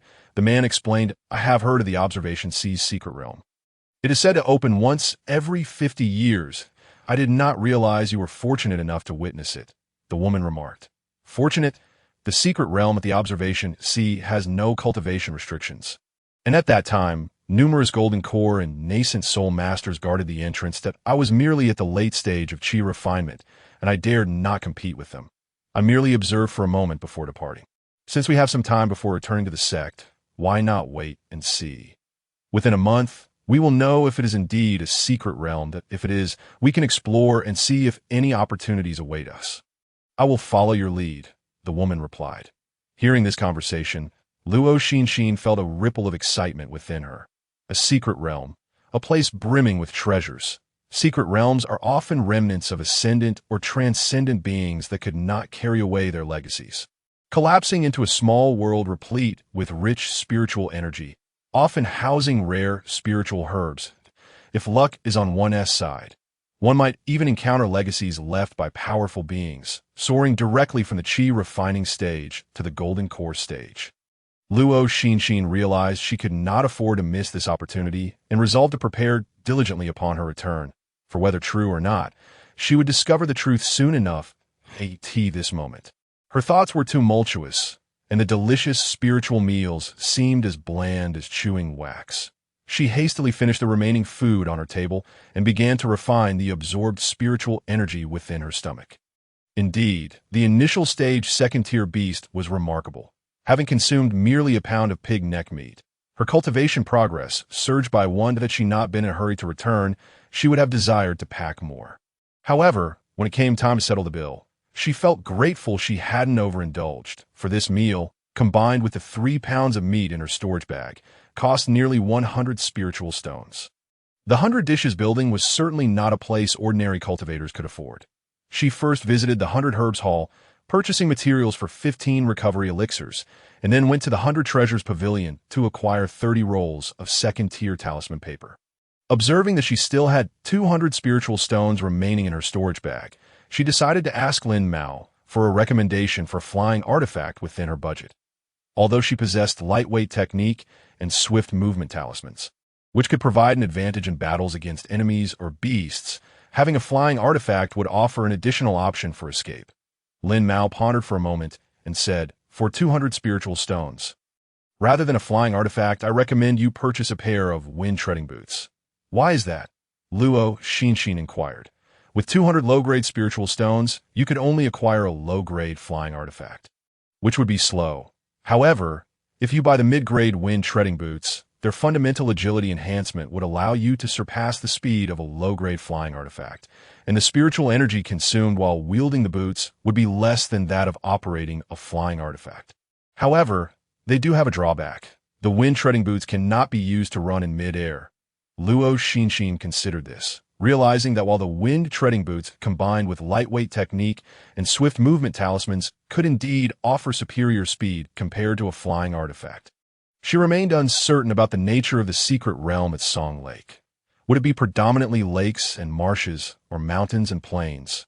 Lin Mao, unaware of her desire to enter the secret realm, simply recommended what was suitable for her regular use. Yet, she could not readily express her thoughts, so she replied, "Thank you for your suggestion, but I still wish to purchase a flying artifact," given Luo Xinxin's insistence. Lin Mao felt it inappropriate to interfere further with her choice and fetched a palm-sized, lotus leaf-shaped flying artifact, stating, "This is the lotus leaf kite, a low-grade artifact priced at 180 spiritual stones." After finishing her instructions, Luo Xinxin also taught Luo Xinxin some methods of usage. Luo Xinxin was quite pleased with the flying artifact. After completing her purchase, she departed from Bai Baoj with her newly acquired item. Chapter 31. The Emergence of the Secret Realm Before Leaving the Fong City. Luo Xinxin visited a bookstore to procure several volumes concerning secret realms and the spirit herbs of demonic beasts. Exiting the market, she summoned her lotus leaf zither, which transformed from the size of a palm to that of a large water tank. She leaped onto it and activated it with her spiritual energy. Initially, she struggled with control, swaying unsteadily and finding it difficult to maintain direction. To avoid becoming the first cultivator to meet an untimely end, she maneuvered the lotus leaf zither close to the ground, nearly mistaking the flying artifact for a terrestrial vehicle. After approximately a quarter of an hour, having completely deviated from her return path, she finally managed to exert some control over the zither's direction, adjusting it to continue flying towards the cave dwelling. That if using a speed charm augmented her lightness technique to around 2.8 times her usual speed, this flying artifact granted her roughly 2.5 times, proving that aside from its ability to soar, it possessed no other advantages. Nevertheless, she could at least consider herself a vehicle owner now. After a wobbly half-hour in the air, Luo Xinxin finally descended into the courtyard in front of her cave dwelling. Upon returning, she busied herself with pressing matters, planning to first refine 15 batches of the returning spirit elixir before commencing her talisman drawings. Days passed, and aside from her routine morning visit to the spirit field to perform a rain incantation, she scarcely left the cave. According to Zhao Songji, the number of mundane beasts passing by the spirit field had dwindled significantly, likely due to the influx of beasts fleeing from Songho during this period. There had been no news of Secret Realm emerging in Songhu. On this day, she finally completed the refinement of 15 flawless returning spirit elixirs and had drawn numerous talismans at this moment. She possessed 100 fireball talismans, 50 each of Earth Shield, Earth Cage, and Concealment talismans, and 40 speed talismans. Regardless of whether a secret realm existed or not, she resolved to prepare adequately. If one did exist, she would have an advantage upon entry, and if not, the elixirs and talismans could be sold for a substantial sum. Luo Xinxin sought out Zhao Songji, who diligently tended to the spirit field daily, and said, "Sister Zhao, I need to leave Qingdafang for a few days. Could you kindly watch over the spirit field for me?" She then presented her with 5 talismans of each type, stating, "I promise to give you 1 talisman a day. Here are some in advance, and I will bring the rest when I return." Zhao Songji hesitated, exclaiming, "Oh, you are quite serious." Luo Xinxin resolutely withdrew her hand, then mounted the lotus leaf zither, disappearing from sight in an instant. Qingdafang was not far from Songhu. There were merely a few mountain peaks obstructing the way, but this posed no challenge for a cultivator who could traverse the heavens and the earth. Luo Xinxin gazed down at the lake below, reflecting the blue sky and white clouds, encircled by mountains, resembling a mirror embedded within a landscape. She guided the lotus leaf zither to a secluded spot. Releasing her spiritual consciousness, which revealed over a dozen individuals within its detection range. Alarmed, she noted that she could not discern their cultivation levels, suggesting they were all cultivators above the foundation establishment stage. Since she could detect others, it was likely they could detect her as well, yet none paid her heed, a mere novice at the 4th level of Qi refinement. Thus, she decided to remain still and observe the situation. The forest around her fell eerily silent, with birds and beasts having vacated the area. Luo Xinxin took the opportunity to sit cross-legged on a tree branch, perusing the books she had purchased. 5 days passed in this manner, during which the fish in Songhu continued to leap without any signs of unusual activity, leading some impatient cultivators to depart. Luo Xinxin felt a growing unease. Was there truly a secret realm? How much longer must she wait? Another 2 days went by, and, as the fish ceased their splashing, she began to suspect that perhaps there was no secret realm at all and considered returning. Just as she piloted the lotus leaf zither a few miles away, she sensed a tremendous surge of spiritual energy emanating from Songhu, prompting her to swiftly turn back and conceal herself atop a lush, ancient tree to observe the unfolding events. Before her eyes, a black hole materialized in the sky above the center of Songhu, and many cultivators concealed in the shadows began to demonstrate their abilities, all flying toward the black void. Luo Xinxin suppressed her urge to act and continued to wait. Before long, a significant number of those who had flown toward the black hole were expelled before even entering, raising the question of whether this secret realm imposed restrictions on entry.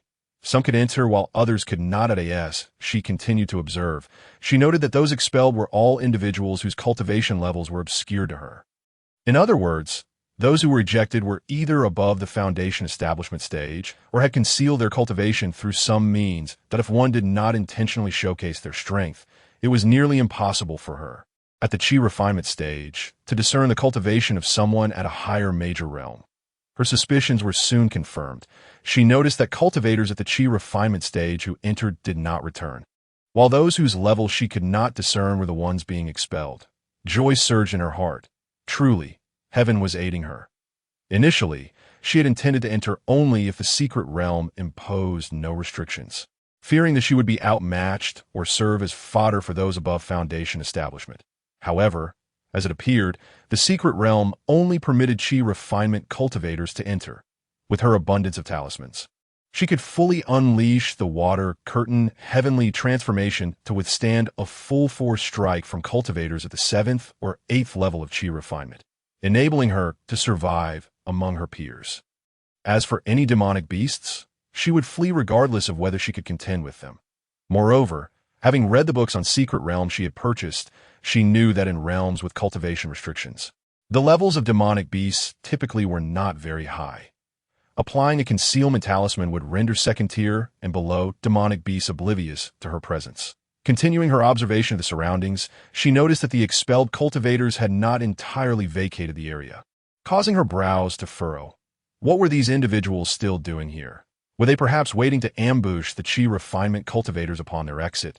The news of the secret realm's emergence in Songhu had undoubtedly spread, attracting several groups of cultivators. With so many Foundation establishment cultivators lingering in the vicinity, Luo Xinxin felt conflicted about whether to enter. Currently, her only fear was that after managing to survive within the secret realm, she might be murdered and robbed by those waiting outside, resulting in a loss of both her life and her treasures. In the distance, many cultivators approached on their flying artifacts. Patiently, she awaited the arrival of a young cultivator clad in white robes embroidered with silver patterns, who alighted on a nearby tree. "Fellow Taoist, why do you not enter?" he inquired. Luo Xinxin had taken note of him earlier, but had adhered to the principle of remaining nonchalant and less provoked. Now that he had initiated conversation, she shifted her gaze from the black hole in the lake to the young man, retorting, "And why do you not enter?" The young man chuckled, "I cannot enter." It was at this moment that Luo Xinxin realized she could not discern his cultivation level to another cultivator above Foundation establishment. Judging by his demeanor, he likely exceeded that stage that it was rare to encounter even one Foundation establishment cultivator. And now there were so many. Luo Xinxin made an effort to keep her tone respectful, saying, "May I ask why you remain here?" The young man replied, "This is the territory of my Xianling sect." "Why should I not be here?" To her surprise, he was from the Xianling sect. Luo Xinxin's gaze swept over the concealed cultivators who could not enter the secret realm yet remained, asking, "And what of them?" The young man replied, "They are merely a handful of junior Foundation establishment cultivators. They will depart shortly." Chapter 32. Entering the secret realm, Luo Xinxin immediately grasped the implication of his words. Even if they did not leave, he could compel them to do so. Given this, what was there left for her to wait for? The secret realm was rumored to be filled with treasures. Those who were not eager to collect them must surely have something amiss in their minds. Thus, she piloted her lotus leaf zither toward the black hole. Fortunately, she had persisted in her decision to purchase a flying artifact. Otherwise, she would have been unable to enter the secret realm as soon as Luo Xinxin stepped through the entrance. She felt a sudden disorientation, followed by a darkness enveloping her vision. When she opened her eyes again, she was no longer met with the clear surface of the lake, but rather a desolate expanse overgrown with wild grass. Where were the spirit herbs and spiritual fruits that were supposed to be abundant in the secret realm? The reality was devoid of spirit herbs, only filled with weeds, and the spiritual fruits were nowhere to be found. As she surveyed her surroundings, she locked eyes with a pair of indifferent yellow vertical pupils. Luo Xinxin, a massive serpent covered in black scales, flicked its tongue twice, its gaze fixed intently on her. What terrible luck! She had encountered a demonic beast at the late stage of the first tier upon her arrival. After a brief moment of eye contact, Luo Xinxin quietly summoned her flying artifact and took flight. The strength of a late-stage first-tier demonic beast was comparable to that of a late-stage human cultivator, and she was unwilling to waste her talismans and elixirs on this serpent. She threw an earth cage talisman at the giant serpent, then hopped onto the lotus leaf zither, fleeing in a random direction. The earth cage talisman instantly transformed into countless yellow runes above the giant serpent, which swarmed toward it, forming a yellow barrier that ensnared it within. The giant serpent thrashed its head and tail violently, struggling fiercely, its vertical pupils filled with a furious crimson glare. Finally, with a powerful sweep of its enormous tail, the yellow barrier began to wane. At this point, Luo Xinxin had already flown a mile away, and the serpent could only spit a mouthful of dark green venom toward her in frustration. How utterly unfair to the serpent! How amusing! What does it matter if one is in the late stages of the first realm? They still cannot soar. Luo Xinxin cast a glance at the enormous serpent on the ground, thrashing in frustration, and felt a surge of satisfaction within her.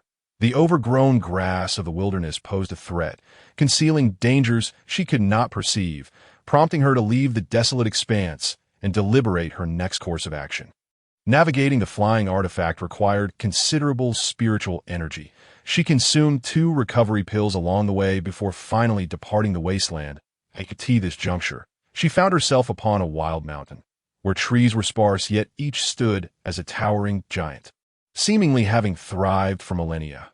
Vines as thick as her waist entwined around the massive trunks, adorned with blossoms that were both vibrant and perilous. Luo Xinxin expanded her spiritual awareness to detect unseen threats. The crunch of dry twigs and fallen leaves resounding with each step she took. As the time she spent with the mysterious orb within her body increased, so too did her range of perception, evolving from mere moments to a full 2 minutes. Soon, she sensed a wave of spiritual energy emanating from ahead and focused intently on the unfolding situation. Her awareness revealed 2 mid-stage chi refinement cultivators engaged in a duel. Oh dear, how little time has passed, and they've already resorted to violence. Luo Xinxin had initially intended to steer clear of trouble, yet upon further reflection, she altered her decision, affixing a concealment talisman to herself. Her figure vanished from sight in an instant. The talisman could cloak her presence for a quarter of an hour, and with it activated, she made her way toward the 2 cultivators. The talisman could only mask her silhouette and aura, not render her entirely invisible. Thus the sound of dry branches and leaves cracking underfoot remained audible. Fortunately, the 2 cultivators were preoccupied with their skirmish and failed to notice the approaching uninvited guest. The spells available to mid-stage chi refinement practitioners were limited, particularly for loose cultivators or servants of sex. They primarily utilized basic spells, such as vine techniques and fireballs. The 2 exchanged spells. A fireball hurled here, a golden barrier raised there, creating quite a commotion. Luo Xinxin's keen eyes caught sight of a spiritual herb beside the 2 combatants. It became apparent that their conflict was instigated by a desire to possess the herb. She slowed her pace and stealthily approached. During the days spent awaiting the secret realm's opening, she had not only perused texts regarding the realm, but also a book on commonly found spiritual herbs in the cultivation world. Although she couldn't recall if the specific herb was mentioned in her readings, it was evident that its value was significant, considering it had incited such fierce contention between the 2 cultivators. Equipped with a small trowel, she carefully began to excavate the herb's roots. Had the 2 combatants merely diverted their attention for a moment, they would have spotted a small trowel floating in midair. Stealthily excavating the spiritual herb. Once she successfully uprooted the herb, Luo Xinxin stored it in her spatial pouch and quietly retreated. Where did the herb go? The 2 cultivators, deeply enmeshed in their battle, finally realized that the very herb they had fought over had mysteriously vanished. Both halted their attacks, staring in disbelief at the spot once occupied by the herb that moment. Luo Xinxin stood atop her lotus leaf zither, poised to relocate. She dared not ascend too high for fear of attracting the attention of other cultivators or flying beasts. Instead, meandering through the forest, she rounded a mountainside. The sight of a valley ahead caused her to gasp in astonishment. Deep within the valley lay a vibrant crimson hue, an expanse of flourishing red fruits. This fruit seemed familiar to her. She hastily retrieved her compendium on commonly found spiritual herbs in the cultivation realm, flipping through its pages until she quickly located the desired entry: blood sunfruit. When combined with 11 other medicinal ingredients, blood sunfruit could be refined into the 2nd-tier solidifying essence pill. Its potency was contingent upon its age, and the blood sunfruit cultivated by common practitioners lacked the quality of those before her. Thus, an exterior fruit would fetch 3 spirit stones each. Suppressing her excitement, she gazed at the plump, red fruits. Akin to glistening spirit stones, fortune smiles upon me. This secret realm has proven fruitful. She stowed her zither and bent down to harvest the walnut-sized red fruits. 3 spirit stones, 3 spirit stones, my word. Ivy stumbled upon 3 spirit stones. As she plucked the fruits, she couldn't help but murmur to herself, the corners of her mouth betraying her elation. Suddenly, her expression hardened as she glanced up toward the valley's entrance. There, at the mountain's base, lay an entrance shrouded by vines, behind which a shadow reminiscent of a small calf lurked, its emerald eyes fixated upon her. In that instant, the shadow burst forth from the vines, revealing itself to be a scaled azure tiger. Judging by its aura, the creature was comparable to a human cultivator at the 6th layer of chi refinement, indicating it was a mid-stage beast. Luo Xinxin activated her lightness technique and darted toward the valley's outskirts, Do not misconstrue her actions. She did not flee, but rather sought to engage the beast outside, sparing the blood sunfruit from collateral damage. The azure tiger's eyes gleamed with ferocity, and with a swift motion, it pursued though it opened its massive jaws, lunging at the suddenly halted girl. Unfazed, Luo Xinxin deftly raised her fingers, summoning a curtain of water to rise before her. With a resounding crash, the tiger collided with the water wall, sending splashes in every direction. The tiger let out a roar, unleashing wind blades from its mouth that struck the water curtain, causing it to tremble violently. Aware that her watery shield would not endure for long, Luo Xinxin seized the moment to cast a soil prison talisman, enveloping the beast within, and then executed a hand gesture, summoning a golden light sword with a flick of her fingers. Chapter 33. The seven-colored lotus. The giant tiger continued to batter against the light barrier, while the sword of light cleaved toward it. The beast's formidable physique allowed it to withstand the blow, but it only resulted in a half-inch gash, revealing its crimson flesh. With a pained roar, the giant tiger released a wave of spiritual pressure alongside its cry.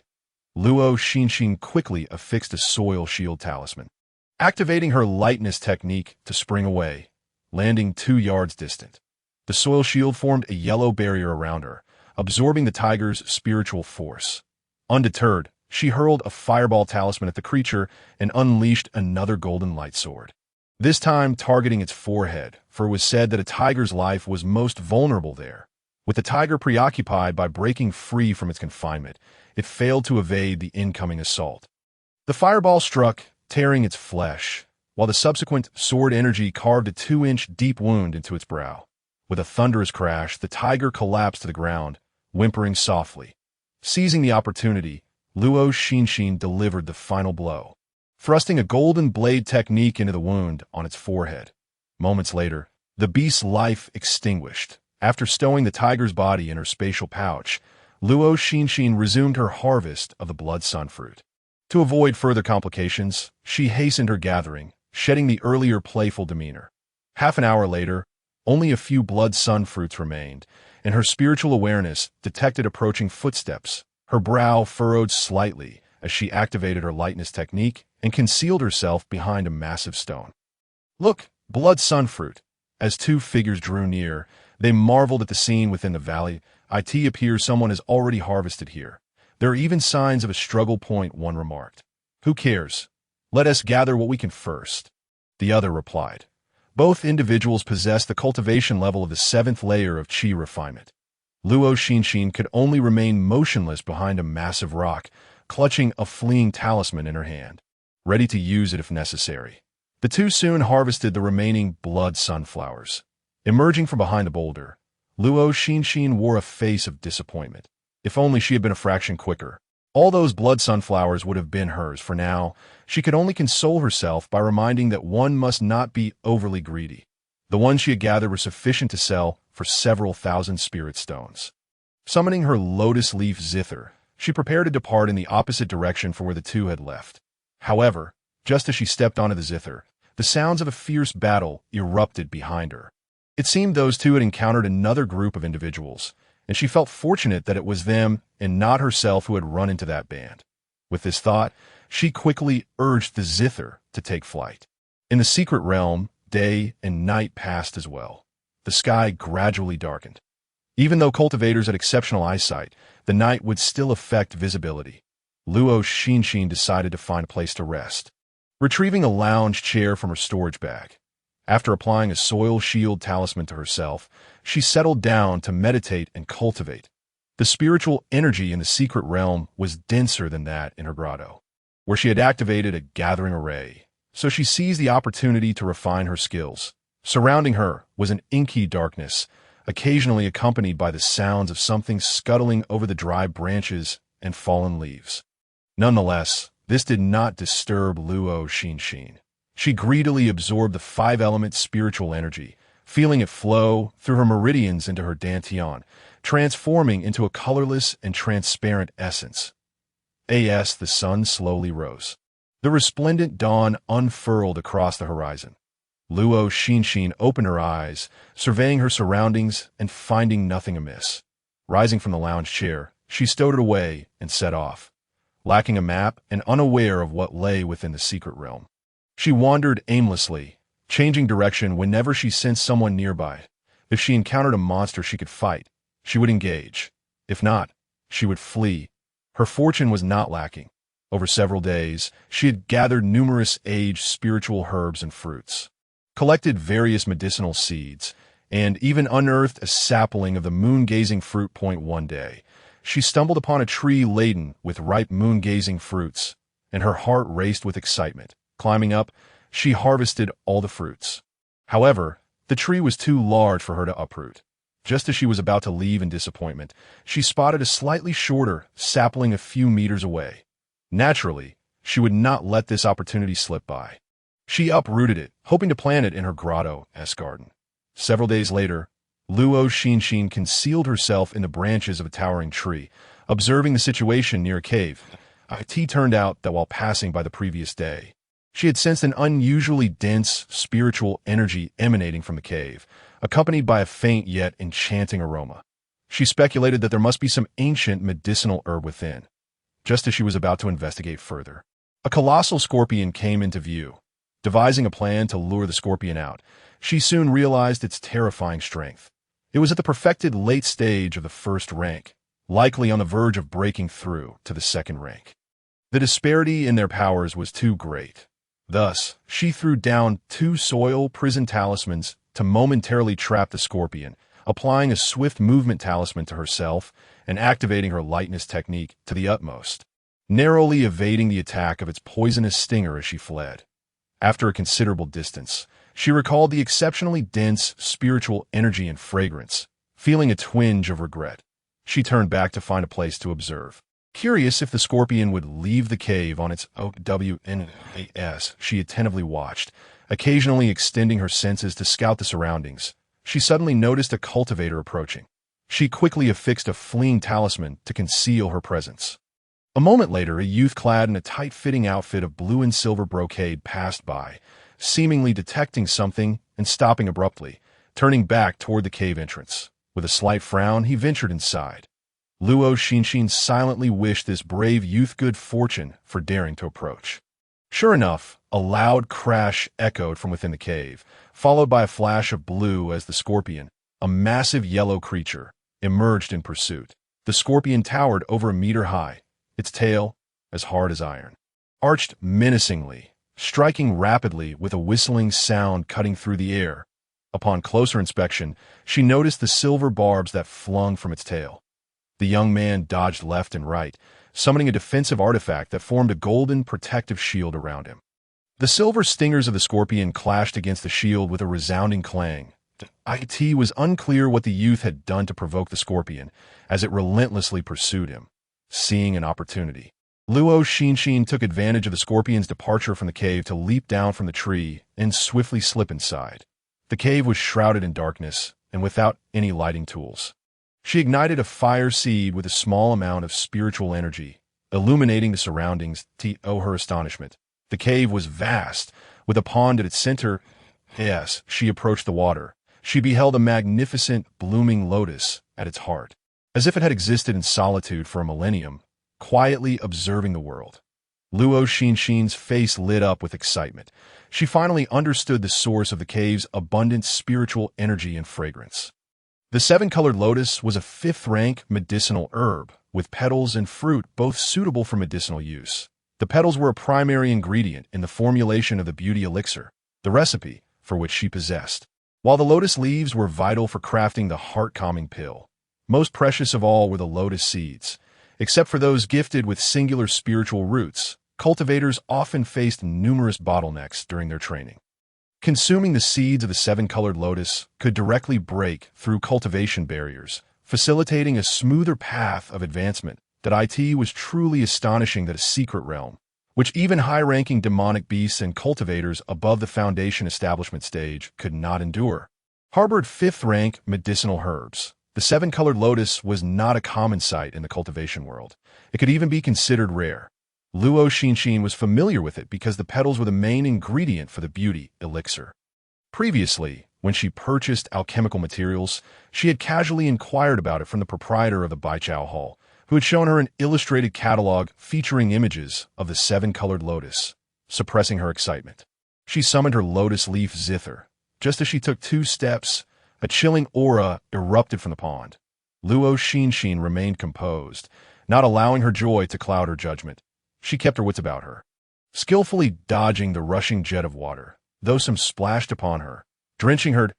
In the midst of the unexpected turn of events, she gazed in astonishment at the enormous black skull slowly surfacing from the pond, her expression shifting to one of blank bewilderment. Just moments ago, she had imagined it could be a snake, a dragon, or some other formidable water creature, but she never anticipated it to be a catfish. Before she could ponder further, the catfish swiftly lashed out with its whiskers, striking her with such speed that even with her utmost agility, she could not evade the wind blades it generated. The pain forced her to scramble back to her feet, hastily consuming a rejuvenation pill, applying a swift movement talisman, and layering several defensive soil shield talismans on herself, activating the protective array on her robe as she continued to evade the catfish's assaults. The catfish's power was on par with that of the scorpion, possibly having already broken through to the second rank. Each sweep of its long whiskers unleashed a fierce wind blade that could severely injure her. Merely avoiding the catfish's attacks left her overwhelmed, unable to retaliate. Glancing at the seven-colored lotus, she bit her lip, feeling a pang of regret. Yet if she continued this way, she might very well lose her life. Thus, she activated her movement technique, dodging the catfish's strikes while racing toward the cave's entrance. Just then, a familiar figure appeared at the cave's threshold. It was the young man who had been chased out by the scorpion. Luo Xinxin's eyes widened in surprise. How had he returned? Where was the scorpion? The youth seemed equally taken aback to find someone else here, exclaiming softly, "Ah!" Luo Xinxin had no time to engage him. Lightly stepping on the stones as she made her escape, yes, she neared the cave entrance. Just a meter away, a resounding crash reverberated as a massive stone fell from above, blocking the exit and plunging her vision once more into darkness. Thud! Luo Xinxin was caught off guard, crashing into the boulder. Her body slid down like a salted fish, and after spitting out the dust from her mouth, she turned to see that the catfish had not pursued her. But why the exit closed? She gazed pensively at the youth standing a few steps away and asked, "How did the door close?" The youth shrugged, an innocent expression on his face as he replied, "How would I know?" Luo Xinxin rose from the ground, inquiring further, "What about the scorpion?" The youth explained, "There was a forest filled with webs ahead, so I led the scorpion there. It is currently ensnared and unable to free itself." "Wait, how did you know there was a scorpion here?" Luo Xinxin pressed her lips together, remaining silent. The youth, seemingly unconcerned with her answer, continued, "I'm Xiao Yu, a disciple of the Ling Yun sword sect. May I ask how you are addressed?" "Fellow cultivator." The Ling Yun sword sect? Having been in the cultivation world for a few years, Luo Xinxin was certainly aware of the Ling Yun sword sect's reputation, one of the 8 great sects of the Yunnan continent. She hadn't expected to encounter a disciple of such a prominent sect in the secret realm. The youth before her appeared to be about 13 or 14 years old and had already reached the 8th layer of qi refinement, likely an inner disciple of the Ling Yun sword sect. Her gaze flickered slightly as she replied, "I'm Luo Xinxin, a loose cultivator. In this world, one could define their identity as they pleased." Xiao Yu nodded. "Ah, fellow Taoist Lu, why did you run out from within just now?" Luo Xinxin perceived no reason to conceal the truth and recounted the events as they had transpired. She concluded, "Why don't we join forces to pluck the 7-colored lotus? I shall take the petals and leaves, while the seeds will be yours." Aware of her inferior strength compared to her counterpart, she willingly relinquished the most valuable seeds. Xiao Yu was taken aback that the scene of his pursuit by the scorpion had been witnessed by this young girl. Rather than being angered by Luo Xinxin's covert observation, he felt regret for his own carelessness. Fortunately, Luo Xinxin was neither highly skilled nor malicious. Had she been a practitioner of the dark arts, his life might have already been forfeit. Nonetheless, he held a keen interest in the 7-colored lotus, which was why he had devised a plan to trap the scorpion and return to this cave. He had not anticipated the presence of a formidable beast lurking in the pond. After contemplating Luo Xinxin's proposal and finding it quite feasible, he replied, "Very well, I shall ensnare that beast, and you can gather the seven-colored lotus." Luo Xinxin did not take his acquiescence lightly. Instead, she became even more cautious, saying, "Before we proceed, let us make a vow to heaven. Otherwise, what if you were to slay me and seize the lotus after acquiring it?" Xiao Yu chuckled in disbelief. "Am I not a disciple of the esteemed Ling Yun sword sect? Such base actions are beneath me." Luo Xinxin sniffled, adopting an innocent demeanor. "But I am merely at the fourth level of qi refinement. It will be child's play for you to kill me." Xiao Yu, being soft-hearted, softened his tone in response to her vulnerability. "All right then, let us make the vow. Once the vow is made, should either party breach it, the consequences would be dire during their subsequent breakthroughs, as the heavenly tribulation would be more severe than usual. Generally, cultivators dared not violate such oaths lightly." After establishing the vow, Luo Xinxin produced 5 Earth Shield talismans and 5 Earth Prison talismans for him. Acknowledging that the catfish was a second-tier beast, not something easily dealt with even by an 8th-level qi refiner, even if he was a sword cultivator, Xiao Yu received the talismans and remarked, "I did not anticipate your preparation to be so thorough." Unlike him, who had merely stumbled upon this place and hastily rushed here upon hearing of the secret realm, without any defensive items, Luo Xinxin replied, "I am but a small cultivator without parents or backing. I cannot afford to be unprepared when venturing out." Xiao Yu fell silent, feeling a pang of guilt. After discussing their plan, Xiao Yu took the lead to confront the catfish spirit that Luo Xinxin had mentioned. The sound of the sword slicing through the air echoed as Xiao Yu engaged the catfish. True to his status as a swordsman, his speed and agility surpassed that of other cultivators. The catfish thrashed its long whiskers, yet could not even graze Xiao Yu's garments. However, Xiao Yu could not gain the upper hand and was forced to evade the catfish's relentless attacks. Chapter 35. Side by side in battle, the 7-colored lotus lay in the center of the pond, too far for her to employ her object manipulation technique. Furthermore, she dared not use spiritual energy for fear of attracting the catfish's attention. Consequently, she slowly waded into the water, quietly swimming toward it. The waves stirred by the catfish's might created considerable resistance, yet they also concealed her movements beneath the surface. Fearing detection, she submerged herself entirely. The catfish, consumed with anger at the human cultivator teasing it, remained oblivious to Luo Xinxin's stealthy approach toward its long-guarded spiritual herb. The 7-colored lotus was within arm's reach. Luo Xinxin grasped the lotus stem and gently snapped it off. Out of the corner of her eye, she noticed Xiao Yu entangled by the catfish's whiskers, leaving her no time to count the number of seeds before hastily gathering the lotus leaves. Glancing at the fierce battle between man and beast, she saw that Xiao Yu was holding his own, so she decided to dive underwater, hoping to retrieve some lotus roots for future cultivation.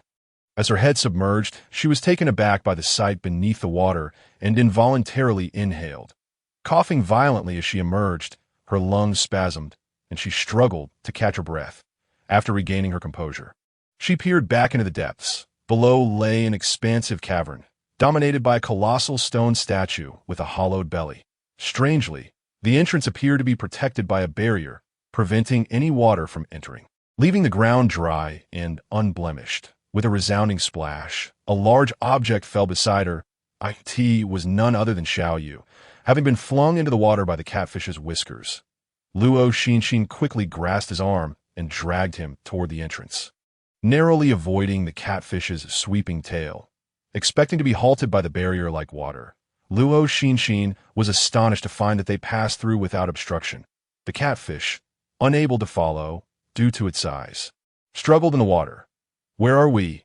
Xiao Yu inquired, a scar now adorning his face, contrasting his otherwise delicate features. The absence of water allowed him to speak freely. "I do not know," Luo Xinxin replied, glancing at the still, thrashing catfish, reassuring herself that they were temporarily safe. Xiao Yu slumped onto the ground, exhausted. That fish was exceedingly troublesome.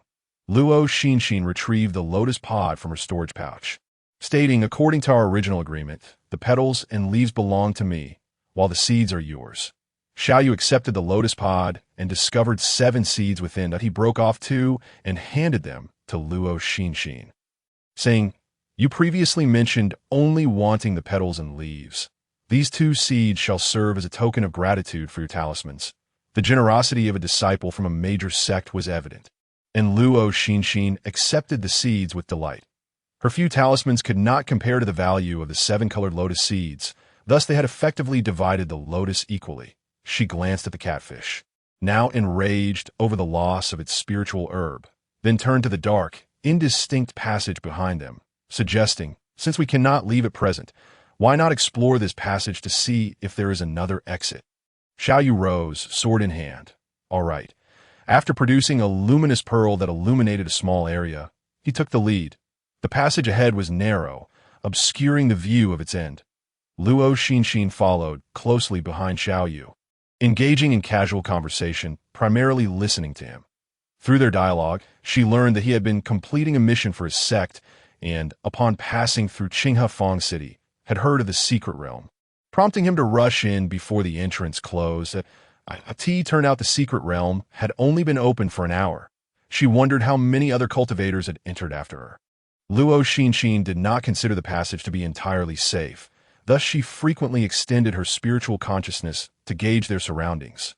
"Wait, something feels off ahead," she cautioned Xiaoyu. "What seems amiss?" he inquired. Unable to articulate her instincts, she sensed intermittent fluctuations of spiritual energy, leaving her momentarily speechless when Xiaoyu prompted her for an explanation. Just as she hesitated, the surges of spiritual power suddenly rushed toward them with alarming speed. "Run," Luo Xinxin urged, grabbing Xiaoyu's arm and fleeing. Caught off guard, Xiaoyu stumbled a few steps as he was pulled along by Luo Xinxin. They had barely made a short distance when a swarm of flying beasts arrived behind them. Xiaoyu quickly regained his composure and activated his movement technique. While Luo Xinxin affixed a swift travel talisman to herself, she glanced back to see a mass of bats swarming behind them. "They're in front too." Xiaoyu halted, swinging his sword forward, cleaving several bats in half. Luo Xinxin realized they were being flanked and quickly adhered several earth shield talismans onto herself. Observing the bats' aura, she noted that they were primarily first-tier early and mid-stage beasts. "You focus on protecting yourself. I will take care of them," Xiaoyu declared, continuously slashing with his sword, with so many bats on both sides. They had no choice but to fight. Luo Xinxin formed hand seals, conjuring a curtain of water to shield one side from the bats. She then tossed 2 fireball talismans into the swarm. The aroma of roasting meat soon filled the passage. "Your talismans are rather imprecise," Xiaoyu exclaimed, his hair singed from the nearby flames. Why apologies?" Luo Xinxin replied distractedly, as the bats were nearly upon her. The water curtain thinned under the assault, prompting her to reinforce it, after which she handed Xiaoyu a concealment talisman, saying, "This is a concealment talisman. Once applied, it will mask your form and aura. Remember, do not use spiritual energy." After applying one to herself and vanishing from sight, Xiaoyu swiftly dispatched several bats that had come too close for comfort and followed suit, applying the talisman to himself. The bats, bewildered by the sudden disappearance of the 2 cultivators, flitted aimlessly in confusion. The pair dared not make a sound, holding their breath without smack. But a fleeting breath, a bat collided with Xiaoyu's face. And in the next instant, a swarm of bats surged forth, attacking him. Xiaoyu could only urge his defensive talisman to shield himself against the onslaught while relentlessly swinging his sword to cleave through the creatures.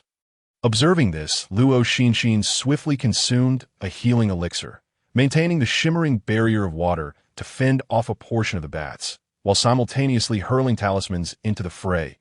The bats appeared to fear fire. With each fireball talisman she cast, their assault would falter momentarily, as if hesitating.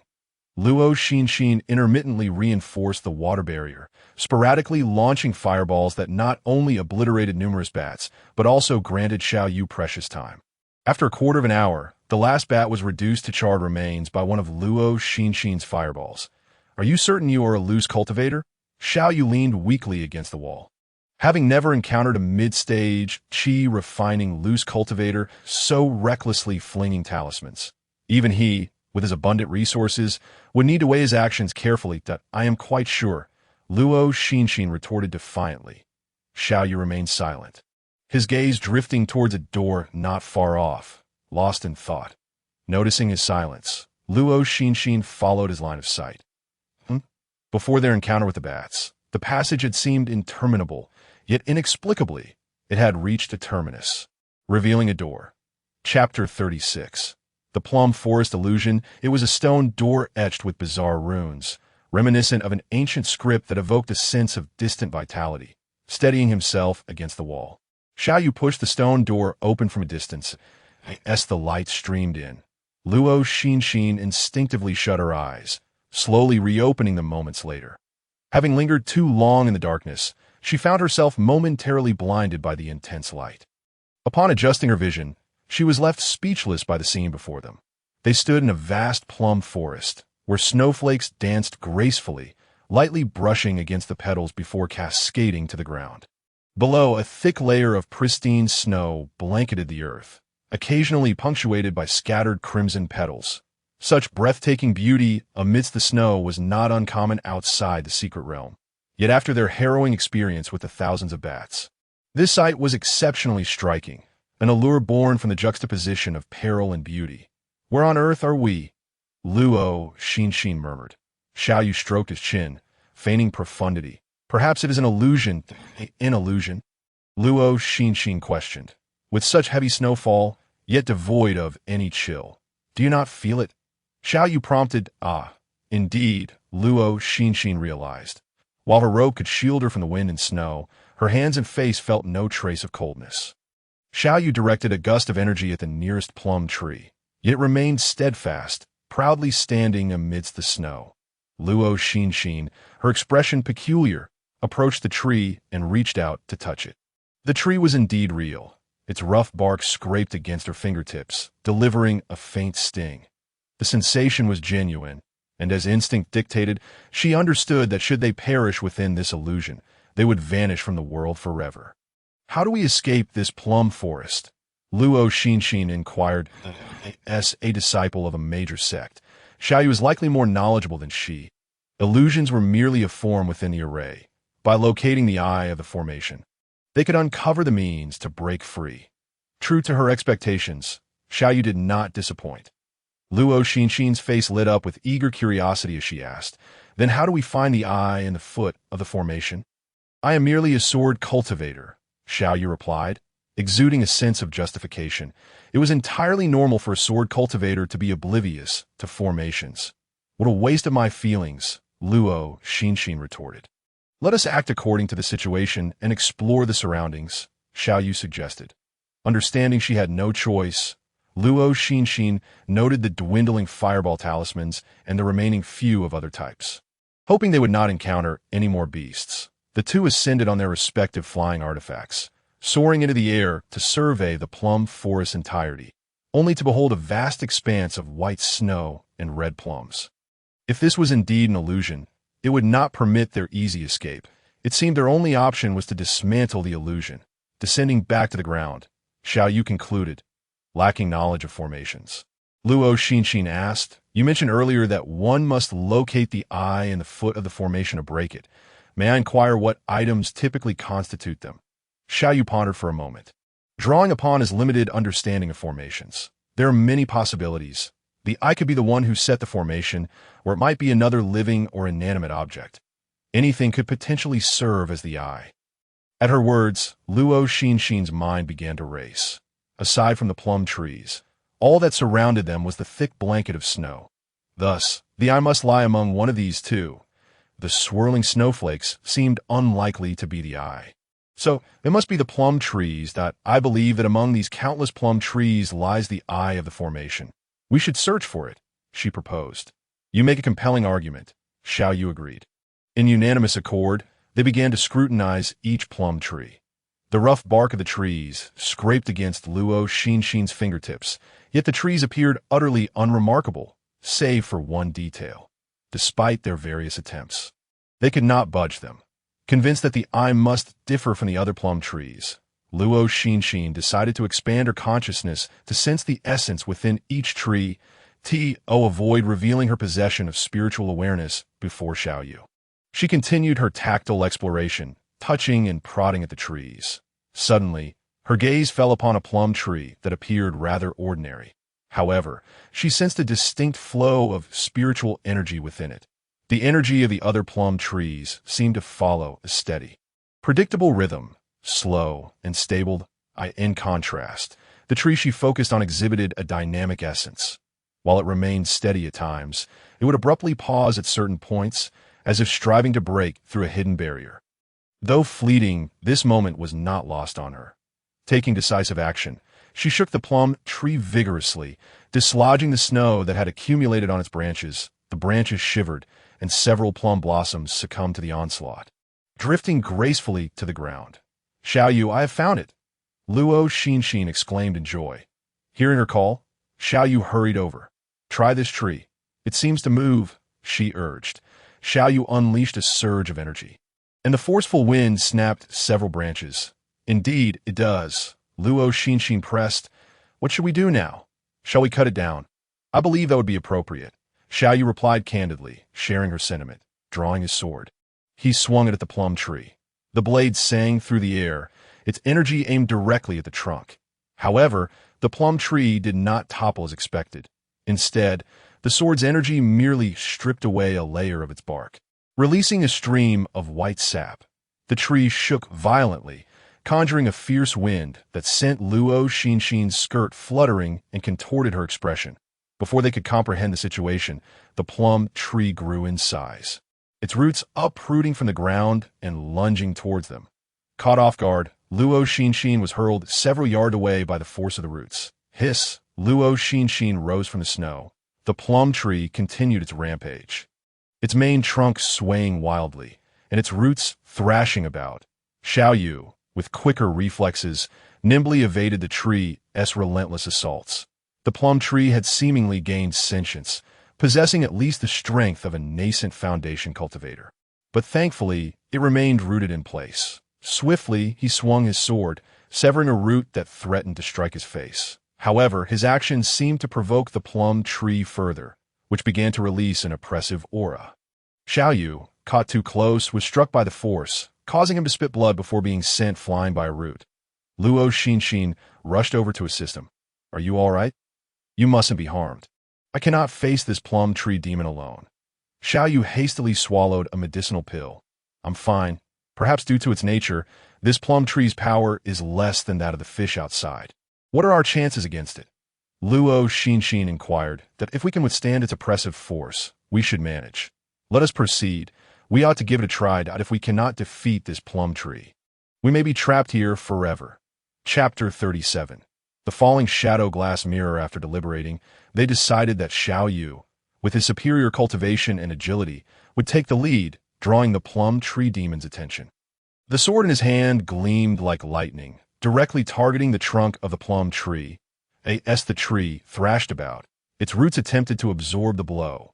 With a loud crack, several vines snapped, only to sprout anew from the ground, swaying defiantly in the snow. The earthy-colored tendrils whipped through the air, sending snow flying everywhere. In response, Luo Xinxin cast several earth prison talismans, ensnaring the roots securely, while Xiaoyu seized the opportunity to unleash a sword strike that pierced the void, cleaving toward the plum tree. The white sap flowed from the wound, causing the tree to thrash violently. "Run!" Xiaoyu shouted. Luo Xinxin was aware that the plum tree was about to unleash its oppressive force again. Having affixed her swift movement talisman in advance, she immediately activated her agility to the utmost, swiftly escaping the confines of the plum tree's menacing aura. Moments later, as the plum tree regained its composure, the two continued their reckless provocation.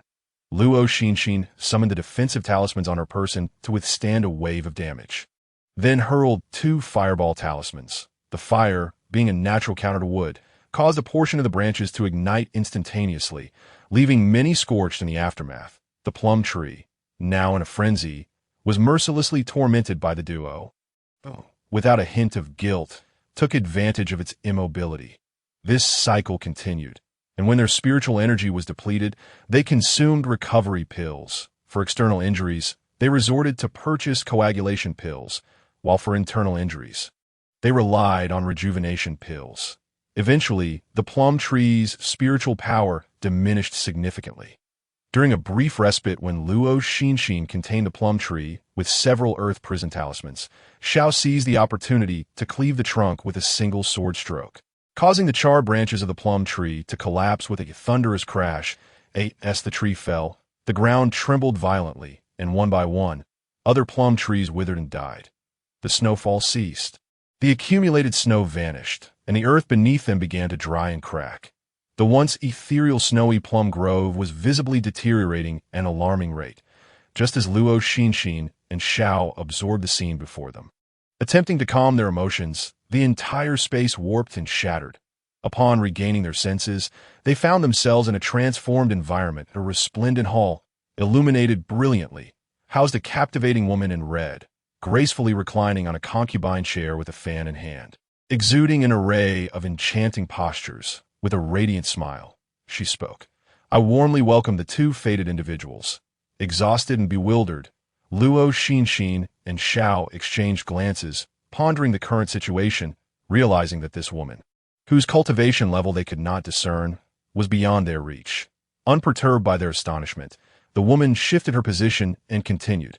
I am Hong Fu, the spirit of the Qingyuan secret realm, according to my master's command.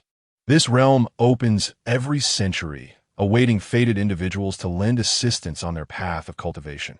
Having narrowly escaped death moments ago, the two felt disoriented. What did she mean by fated individuals? Could they even leave this place? Noticing their dazed expressions, Hong Fu waved her fan lightly, sending a fragrant breeze their way, finally jolting them back to reality. Senior, what did you just say? Luo Xinxin inquired, her eyes wide with innocence and vulnerability. Observing her demeanor, Hong Fu patiently reiterated her earlier words. From Hong Fu's explanation, Luo Xinxin gleaned that the realm opened once every century. However, the current opening at Songhu did not seem to align with the reactions of other cultivators, suggesting it had not been opened a century ago. She pondered a possibility and asked, but the Songhu area has never had a secret realm before, or is it that this realm can appear in multiple locations? Hong Fu chuckled lightly. Ah, clever girl. Indeed, the Qingyuan secret realm is unlike most others that prevent it from falling under the control of major sects. It randomly materializes in various locations each time. Where did it open last time? Ah, never mind. It's been too long for me to recall such trivial matters. No wonder my master mentioned that he had entered two different secret realms, both seemingly similar, yet in entirely different locations. Could it be that he had entered the Qingyuan secret realm twice? Xiao pondered aloud. Hong Fu regarded him with a look of incredulity and remarked, Your master hasn't established his foundation in a century? The Qingyuan true person passed away a millennium ago, leaving behind this Qingyuan secret realm, and before his death he set restrictions, allowing only disciples below foundation establishment to enter. Not at all. My master established his foundation before turning 20. Xiao replied. Then it certainly isn't our Qingyuan secret realm. However, there are at least 10,000 secret realms of various sizes across the Songling continent. Who knows if there are others that also have spirits capable of controlling them? Luo Xinxin, listening to their conversation, gained further insight into the secret realm. Yet her primary concern remained Hong Fu's mention of seeking fated individuals to offer assistance. Thus she inquired, How do you assist these fated individuals? Her earnestness amused Hong Fu, who replied, Do you see those racks behind me? Luo Xinxin and Xiao, previously engrossed in astonishment, had not noticed the 3 long racks leaning against the wall, each towering 7 or 8 layers high, with boxes made of unknown materials on each level. Hong Fu continued, It is said that the 4 essential elements of cultivating immortality are wealth, partners, techniques, and land, yet the crucial factor of luck is often overlooked. Your arrival here is not solely due to strength. Luck has played a part as well. You may now select a box, and if fortune favors you, you might acquire something extraordinary that could propel you directly to the golden core stage. Luo Xinxin and Zhao's eyes widened in astonishment at this stroke of good fortune, and they hurriedly approached the racks, inspecting the boxes without daring to touch them. Once you make your choice, it cannot be altered, Hong Fu reminded them. All the boxes bore identical sizes and styles, making it impossible for their spiritual awareness to discern the contents within. Luo Xinxin randomly picked one, reasoning that it was a matter of luck. If she ended up with something undesirable, it would merely indicate her poor fortune. What is this? Zhao's actions were quicker, and he had already opened his chosen box. Luo Xinxin glanced over to see a pristine, flawless pill inside. Not bad. This is a 6th grade recovery pill that can restore a damaged dantian, Hong Fu informed him. Wow, this pill sounds invaluable, Xiao remarked, quite satisfied despite not needing it himself. Curious about her own selection. Luo Xinxin opened her box as well. Inside was a palm-sized, exquisitely crafted mirror, its material resembling silver, yet not quite silver, radiating a captivating glow that hinted at its extraordinary nature. Hong Fu elaborated. This is the Shadow Glass Mirror, a low-grade spiritual artifact. At its peak, it can withstand a lethal attack from a core formation cultivator, provided it is nourished with the master's spiritual power, the longer it is nurtured. The higher the master's cultivation, thus enhancing its defensive capabilities. After binding her blood to the mirror, with her chi refining at the 4th layer, she would be able to withstand the full force attack of a mid-foundation cultivator. To improve its defensive effect, she would need to continuously elevate her cultivation and regularly nourish it with spiritual power at a low-grade spiritual artifact.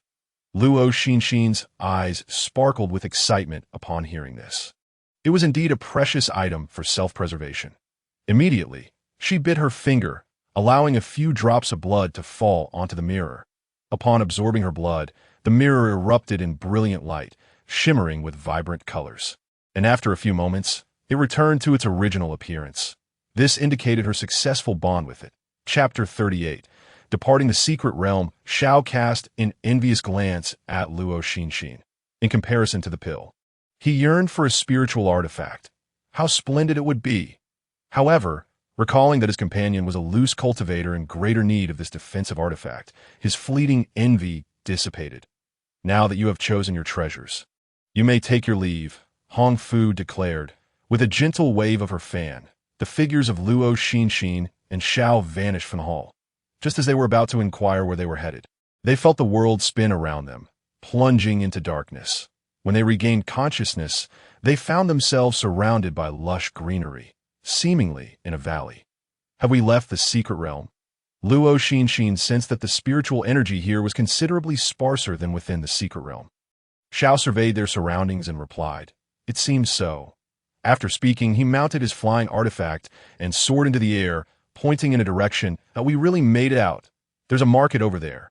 Luo Xinxin also took flight on her lotus leaf zither, ascending to the same height as him, and discovered that the direction he indicated was indeed Qingafang.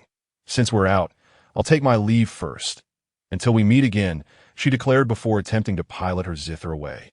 Wait, Xiao called out, then retrieved a jade slip from his storage bag that we shared life and death.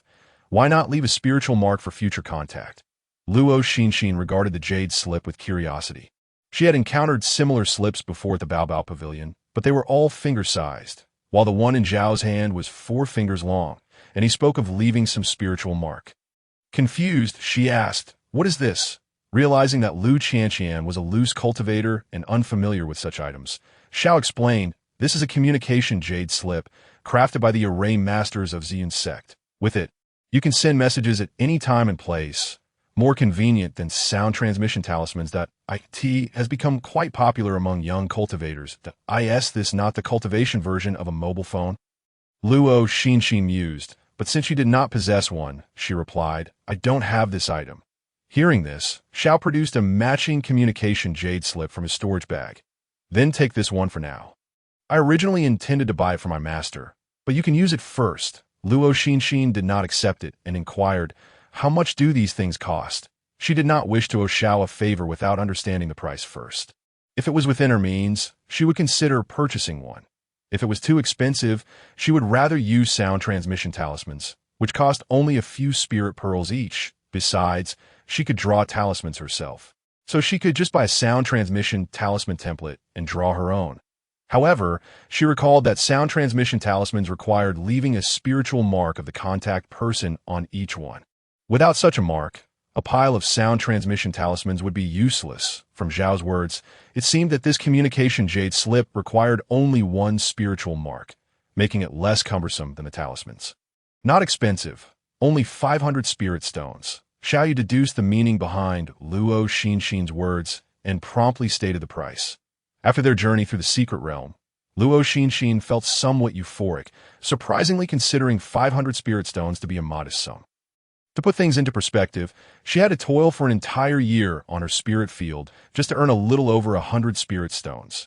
However, recalling the abundance of spirit herbs and fruits in her storage pouch, she decided to purchase the communication jade slip from Xiaoyu. Very well, but I currently lack spirit stones.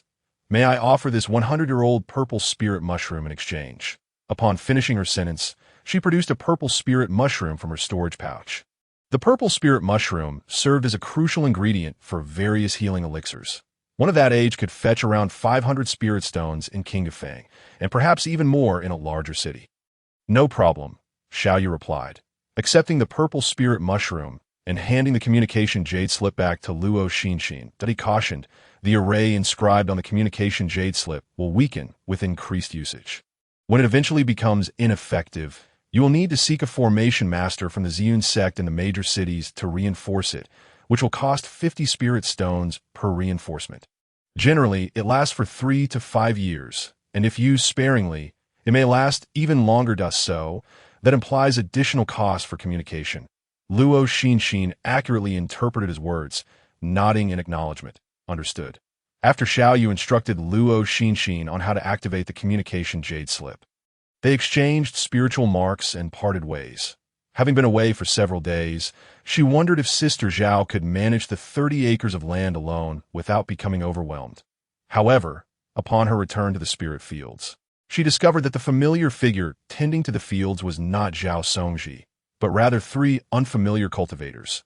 She called out to one of the female cultivators who was finishing watering her spirit field. "Greetings, fellow cultivator. May I inquire why you are here overseeing the spirit field? Where is Sister Zhao?" The female cultivator, appearing to be in her 40s and possessing a cultivation level of the 5th layer of qi refinement, replied, "Isn't there a secret realm manifesting in Songhu? Sister Zhao hired us to help oversee the spirit field while she ventures into the secret realm. So, Sister Zhao had also entered the secret realm." Luo Xinxin couldn't help but worry about her safety. Had she known earlier, she would have left her more talismans. Yet, reflecting on Zhao as cultivation level of the 8th layer of qi refinement, she reassured herself that she was relatively capable among her peers and would likely be safe unless she encountered a 9th layer cultivator. Has the Songhu secret realm not concluded yet? She inquired further. Recalling her and Xiao Yu's abrupt exit from the secret realm, uncertain if others had emerged as well, the female cultivator responded, "I'm not sure. I haven't heard any news regarding that." Nodding, Luo Xinxin pressed on. "How long did Sister Zhao hire you for?" The female cultivator replied. "She mentioned she was unsure of her return date, so she hired us for a month." Luo Xinxin nodded. Since they were hired for a month, she would leave the spirit field in their capable hand for the time being and later reimburse Sister Zhao for the spirit stones used to pay them. After conducting a brief inspection of the spirit field and finding no issues, she returned to her long-abandoned cave dwelling. This excursion to the secret realm had proven fruitful. The spirit herbs and fruits she collected could likely be sold for several tens of thousands of spirit stones. However, the most gratifying acquisition was the falling petal glass mirror. With this thought in mind, she retrieved the falling petal glass mirror from her storage pouch, grasping the slender handle in her right hand as she slowly infused her spiritual energy into the mirror. Only after her internal spiritual energy was completely depleted did she set the falling petal glass mirror aside, reaching into her storage pouch once more to retrieve a moonwatch fruit to consume. The spirit fruit, brimming with spiritual essence, was far more delectable than any mundane fruit she had ever tasted. After savoring one spirit fruit, she circulated her cultivation technique, absorbing the spiritual essence into her dantian, which had previously been empty but was now filled to the brim with spiritual energy. Aside from the blood sun seed and the spirit herb she recognized, she laid out the rest of the spirit herbs and fruits. retrieving a comprehensive guide to common spirit herbs in the cultivation world to cross-reference and identify any unrecognized herbs and fruits. The guide was richly illustrated and easy to navigate, allowing her to quickly identify the spirit herbs and fruits she had previously been unfamiliar with. After identifying the spirit herbs and medicines, she carefully returned them to her storage pouch. The excitement surrounding the secret realm had yet to dissipate, and if she were to casually reveal the numerous centennial spirit herbs, it would likely raise suspicions about the secret realm. At that point, avoiding attention would become quite difficult. Given that she currently had no shortage of spirit stones, it would be wiser to wait for an opportunity to sell them in Xianbei City or an even larger metropolis, where she could secure a better price than AS for the 7 colored by lotus seeds. She planned to reserve them for when she encountered future bottlenecks in her cultivation. Chapter 39. The withered tree blossoms in spring. A gentle breeze rustled through the weeds in the courtyard, harmonizing with the chirping of cicadas, marking the onset of summer. Luo Xinxin wielded a sickle and hoe, diligently cutting down the weeds and turning over the soil once more. As she rarely cooked. She had even neglected to plant spirit vegetables, leaving the courtyard in disarray. However, she contemplated attempting to cultivate the spirit herb seeds and moonwatch saplings she had brought back from the secret realm. Spirit herbs and fruits required an abundance of spiritual energy, placing high demands on the spirit field. The spirit field in Qingafang did not meet the standards for planting spirit herbs, so she was uncertain whether these seeds would germinate. Should they sprout, she would tend to them meticulously. If not, there would be no loss, as they were collected from the secret realm at no cost. Once the land was thoroughly turned, Luo Xinxin first planted the moonwatch sapling, then produced a cloth bag containing various seeds. Due to the limited size of the courtyard and the high spiritual energy requirements of the spirit herbs and fruits, she opted not to sow all the seeds, but instead planted only a dozen, spacing them adequately to provide ample room for growth. After planting, she employed the spirit infusion technique on the seeds and sapling, hoping to enhance their chances of germination and survival. As her spirit infusion technique reached perfection, it activated the advanced spell withered tree blossoms in spring. Just as Luo Xinxin ceased her hand gestures for the spell, a dialog box appeared in her mind. She quickly checked her interface and found that the advanced spell section indeed included a new skill. Withered tree blossoms in spring, 01000. Luo Xinxin closed the panel with a smile, delighted to have acquired another advanced spell. Although she remained curious about the nature of this new ability, if withered trees could indeed bloom in spring, might they then sprout anew? With this question in mind, she found a dry branch and cast the hand gestures that instinctively emerged in her mind while reciting the incantation that a stream of green spiritual energy flowed continuously into the lifeless branch. And then a miraculous scene unfolded. The once desiccated branch regained its original color at a visibly accelerated pace, its shriveled form becoming plump, as though freshly plucked from a tree. The miracle did not end there. 2 brownish-green buds slowly emerged, growing larger and more vibrant by the moment. Finally, the pea-sized buds blossomed, yielding tender green shoots that gradually expanded to a normal size, with several roots sprouting from the cut end. "Oh my goodness, what a miracle!" Luo Xinxin exclaimed, staring in awe at the branch in her hand.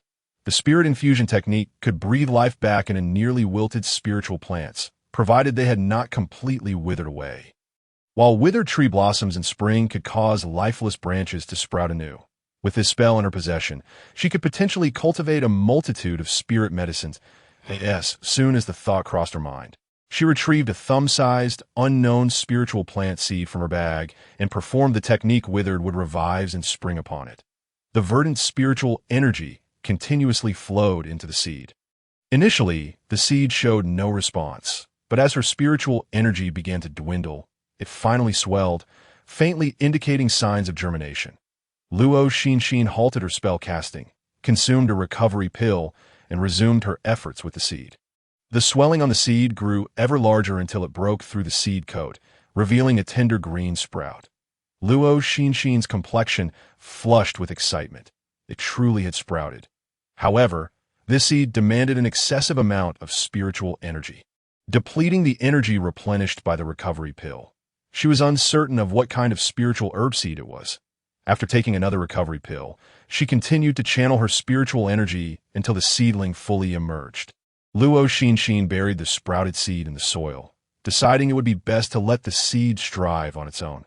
Given her current level of spiritual energy and the proficiency of withered would revives in spring, it would be too taxing to nurture a spiritual herb.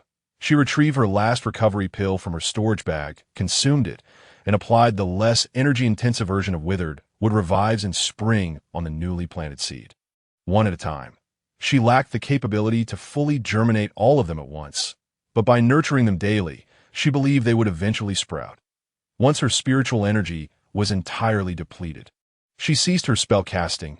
Returning to her cave dwelling, she activated the spiritual gathering array and sat down to restore her energy. Once her spiritual energy was replenished enough for a round trip to the market, she departed her cave for the marketplace. Having consumed all the recovery pills, she needed to purchase more materials for refining. Otherwise, she would have to meditate for 2 to 3 hours each time her energy was exhausted. Due to her prior preparations before venturing into the secret realm, only 20 spirit stones remained in her storage bag. Thus, Luo Xinxin decided to organize the unused talismans, planning to sell them at the treasure pavilion to recoup some losses. The fireball talismans were the least in number, with only 3 remaining: 21 concealment talismans, 7 earth prison talismans, 6 earth shield talismans, and over 20 swift movement talismans. The concealment talismans held little value, so she decided to keep those for her own use. Consequently, she took 37 second-tier talismans to the treasure pavilion, selling them for 148 spirit stones. Since she still had talisman paper in her storage bag, she refrained from making any purchases. She then went to the herbal hall, spending 106 spirit stones to buy materials for 20 recovery pills before returning to her cave. In the days that followed, she dedicated herself to alchemy, drawing talismans, nurturing spiritual herb seeds, and training, living a fulfilling yet tranquil life. After reaching the 4th layer of chi refinement, her dantian expanded several times, causing her training progress to slow, but the rate of absorbing spiritual energy steadily improved. One day, while in her courtyard using withered wood revives in spring to nurture her spiritual herb seeds, she suddenly spotted a dark in the sky. As it drew closer, she realized it was a female cultivator riding a flying artifact. It could only be Zhao Songji. Luo Xinxin quickly stood up and waved. "Greeting, Sister Zhao, you finally returned." Zhao Songji descended from her flying artifact and countered. "Where have you been? Are you aware that a secret realm has emerged near Songhu?" Luo Xinxin, feeling guilty, lowered her head and replied softly, "Now I know." She hadn't meant to conceal it from Zhao Songji. At that moment, she was uncertain if there truly was a secret realm at Songhu. And when she confirmed its existence, she had forgotten to inform her that it's fine that you didn't go in. The place is swarming with late-stage chi refinement beasts, and human cultivators are slaughtering each other. Old you and I barely escaped with our lives. Zhao Songji added, "By the way, I owe you gratitude for those talismans. Without them, I might not have escaped time and again." Hearing that her talismans had proven useful, Luo Xinxin felt a wave of happiness wash over her. "I'm glad to be of help." Zhao Songji sighed again, her demeanor less spirited than before. "We encountered 2 groups of cultivators intent on murder and treasure. But old you and I managed to turn the tables. However, he lost an arm while saving me. In a couple of days, I must head to Xianbei City to sell the spiritual herbs we acquired and buy a bone regrowth pill for old Su. If his arm doesn't grow back, I fear I'll carry that guilt for a lifetime." Luo Xinxin inquired about Su Shu's injuries and then suggested accompanying her to Xianbei City. She was particularly interested in selling spiritual herbs. She simply wanted to see the place. Previously, when she had come to Qinghe Square, she had taken the teleportation array to Xianbei City, but hadn't had time to explore before rushing to Qinghe Square. Chapter 40. Auction and O Problem. "Then we shall depart in 3 days. That I'll return to my cave to rest," Zhao Songji said before opening the door to her courtyard and entering her dwelling. Luo Xinxin chose not to continue nurturing the seeds and instead returned to her cave to refine recovery pills. After all, Qinghe Square was merely a small marketplace. If a premium recovery pill were to appear, she would easily attract attention. Not wanting to waste materials by deliberately refining inferior pills, she knew that Xianbei City, being one of the 3 main cities in the Xianling region, had many capable of producing high-quality pills. thus making it less conspicuous when she sold them. Refining a batch of recovery pills took 3 hours. Previously, she had only managed to refine 1 or 2 batches each day, and now, with 10 portions of materials remaining, she needed to work diligently to finish within 3 days. 3 days later, she finally completed the remaining 10 portions of materials. However, the refining process often consumed her spiritual energy, necessitating the consumption of recovery pills for replenishment. Thus, she now possessed only fewer than 20 bottles of pills, meaning she could only sell 19, that the journey from Qinghe Square to Xianbei City was neither too far nor too close, considering Luo Xinxin's cultivation level and the quality of her flying artifact. It would take around 10 hours of flight. Zhao Songji decided to spend spirit stones to take a flying boat, as she possessed a considerable amount of spiritual herbs and medicines, and the longer they traveled, the greater the risk. Outside the marketplace, a post station called out to passengers, and as they approached, the sounds of solicitation filled the air. Songshan Square, 3 spots remaining to Songshan Square, only 3 spirit stones each. Rongxiu Square, those heading to Rongxiu Square, medium-grade treasures await you. Only 5 spirit stones, with 5 spots available. 20 spirit stones per person to Xianbei City. Only 2 spots left. Come quickly. Luo Xinxin found the scene quite familiar. It resembled the way van drivers solicited passengers outside train and bus stations in her past life. These flying boats were operated by individual loose cultivators, some by families or trade associations, charging fees based on the boat's rank and the journey's distance. Having lived in Qinghe Square for 30 years, Zhao Songji was well aware of which flying boats offered good service and safety. She led Luo Xinxin aboard a flying boat operated by a foundational establishment. This flying boat was of the artifact grade, reputed to reach Xianbei City in just 1 hour, though the price was steep, requiring 25 spirit stones per person. After paying the spirit stones, the two chose a window seat and settled in. Zhao Songji took out some sunflower seeds and began chatting with Luo Xinxin about her adventures in the secret realm.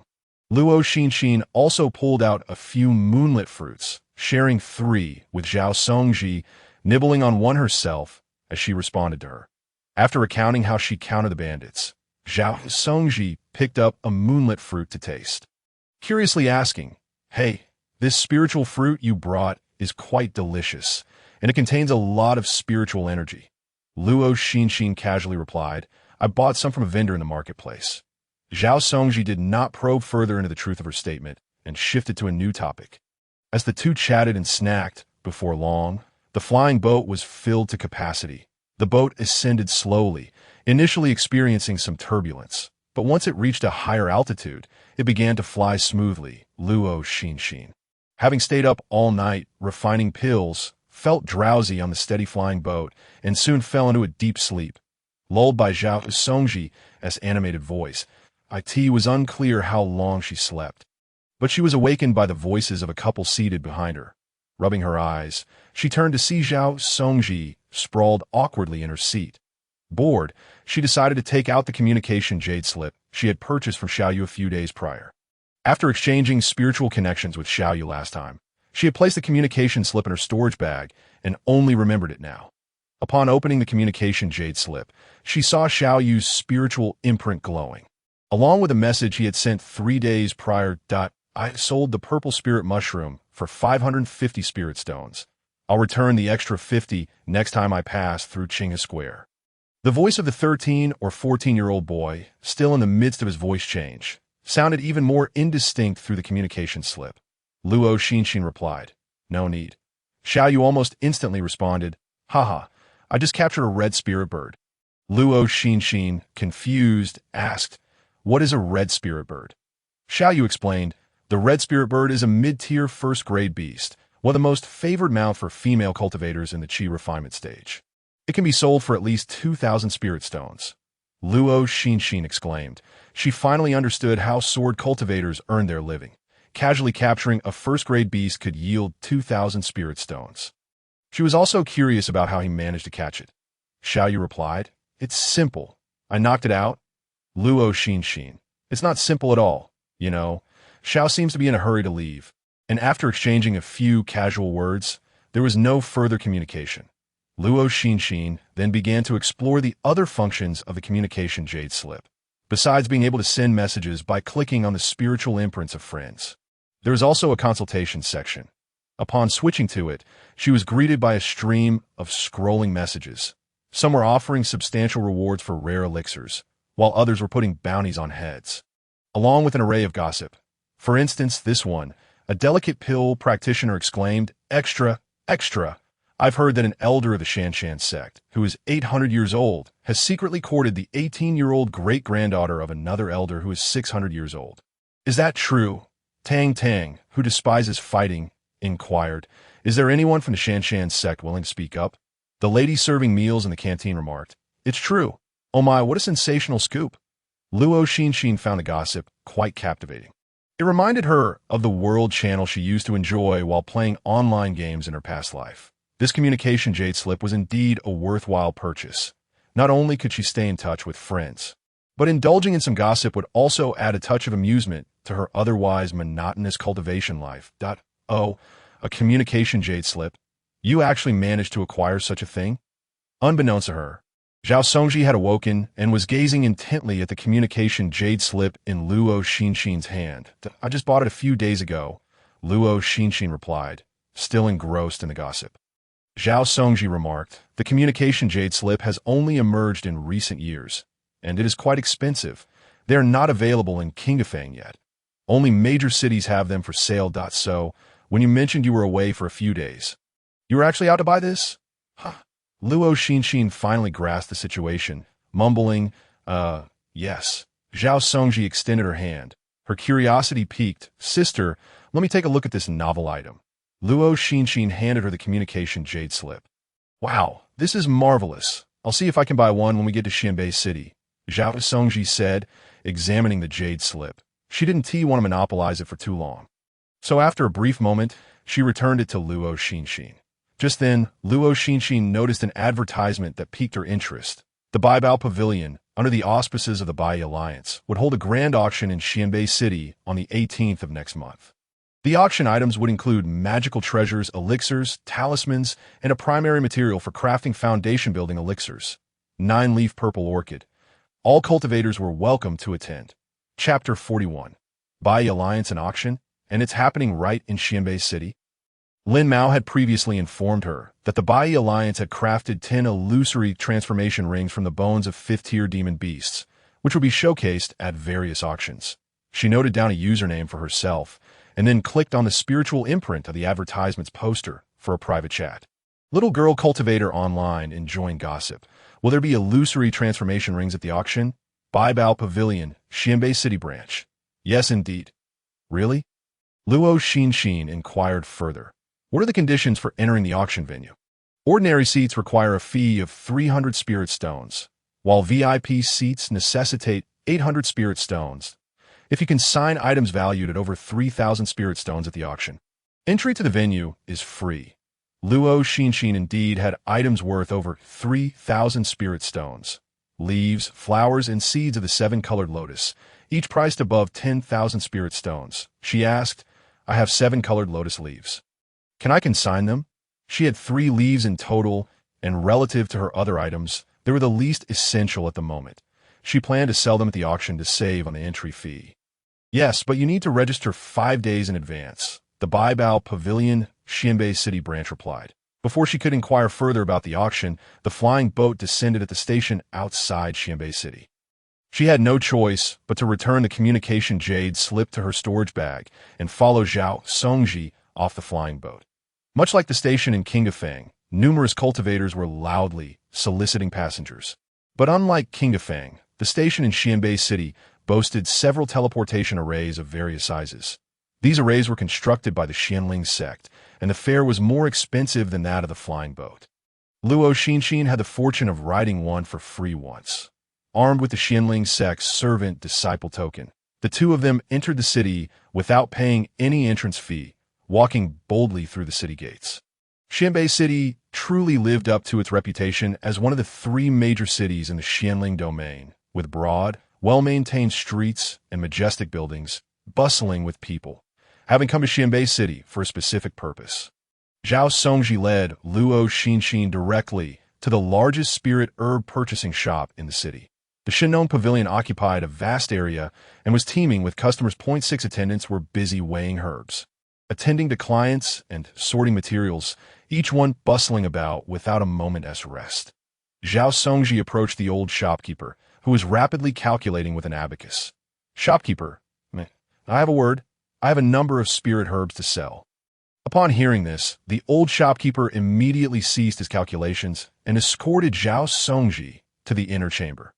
Luo Xinxin, discerning the situation, remained outside and seized the opportunity to inquire about the prices of the spirit herbs she possessed from one of the attendants sorting materials. The attendant was patient, his hands never ceasing their work as he answered her questions clearly. After some time, she estimated the value of the spirit herbs in her storage bag. She did not intend to part with the petals and seeds of the 7-colored lotus. But conservatively, the leaves should fetch over 15,000 spirit stones, while the remaining spirit herbs and fruits were worth over 10,000 spirit stones. She wondered if that would be enough to acquire an illusory transformation ring.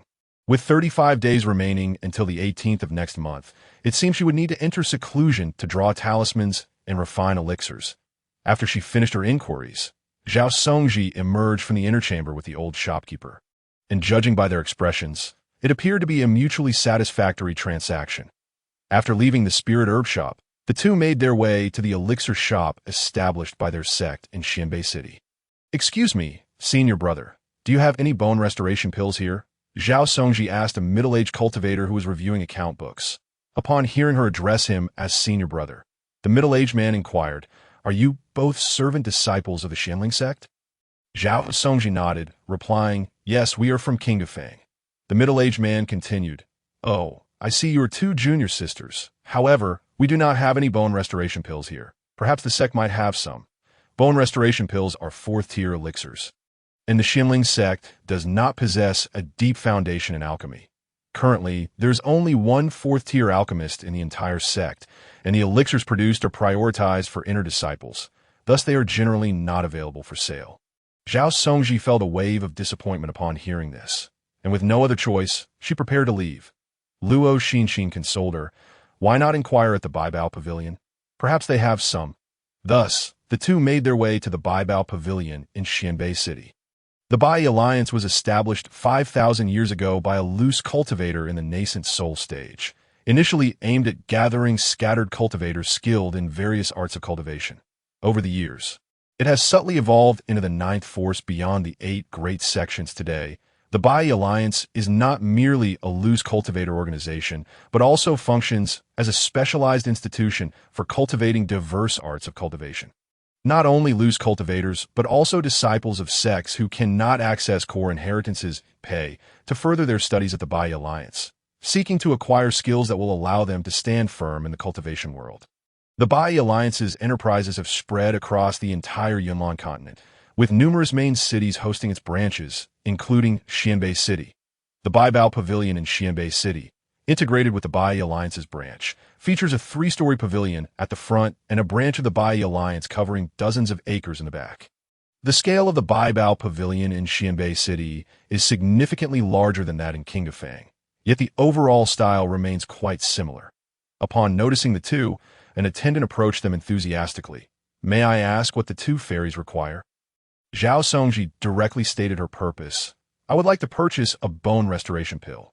Do you have any available?" The attendant smiled. "The raw materials for bone restoration pills are scarce. However, our Bai Alliance recently refined 2 batches. And we received 2 pills at this store just yesterday. One for sale and the other to be auctioned in half a month." Zhao Songji was unwilling to wait for the auction pill, suspecting the price would be even higher. So she quickly asked, "How much is the one for sale?"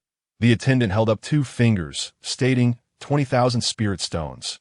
Luo Xinxin gasped at the exorbitant price. But Zhao Songji let out a sigh of relief and boldly declared, "I'll take it." Luo Xinxin assessed Zhao Songji's demeanor and noted that she appeared completely unfazed, indicating that her gains from the secret realm expedition must have been considerable. After purchasing the bone restoration pill, Zhao Songji also bought a communication jade slip. While the attendant instructed her on how to activate and use it, Luo Xinxin approached another attendant. "Hello. Could you please introduce me to the shopkeeper? The attendant inquired. Our shopkeeper is currently reviewing account books on the third floor. May I ask what you wish to discuss with him? Luo Xinxin glanced around and whispered, I've heard that there will be an auction here in a month, and I have an item I wish to consign at that auction. The attendant eyed Luo Xinxin with some skepticism that this auction, the expected minimum price for items would not be less than 3,000 spirit stones.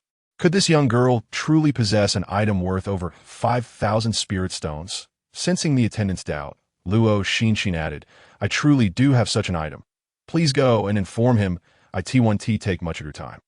The attendant, seeing reason, quickly dashed up to the third floor.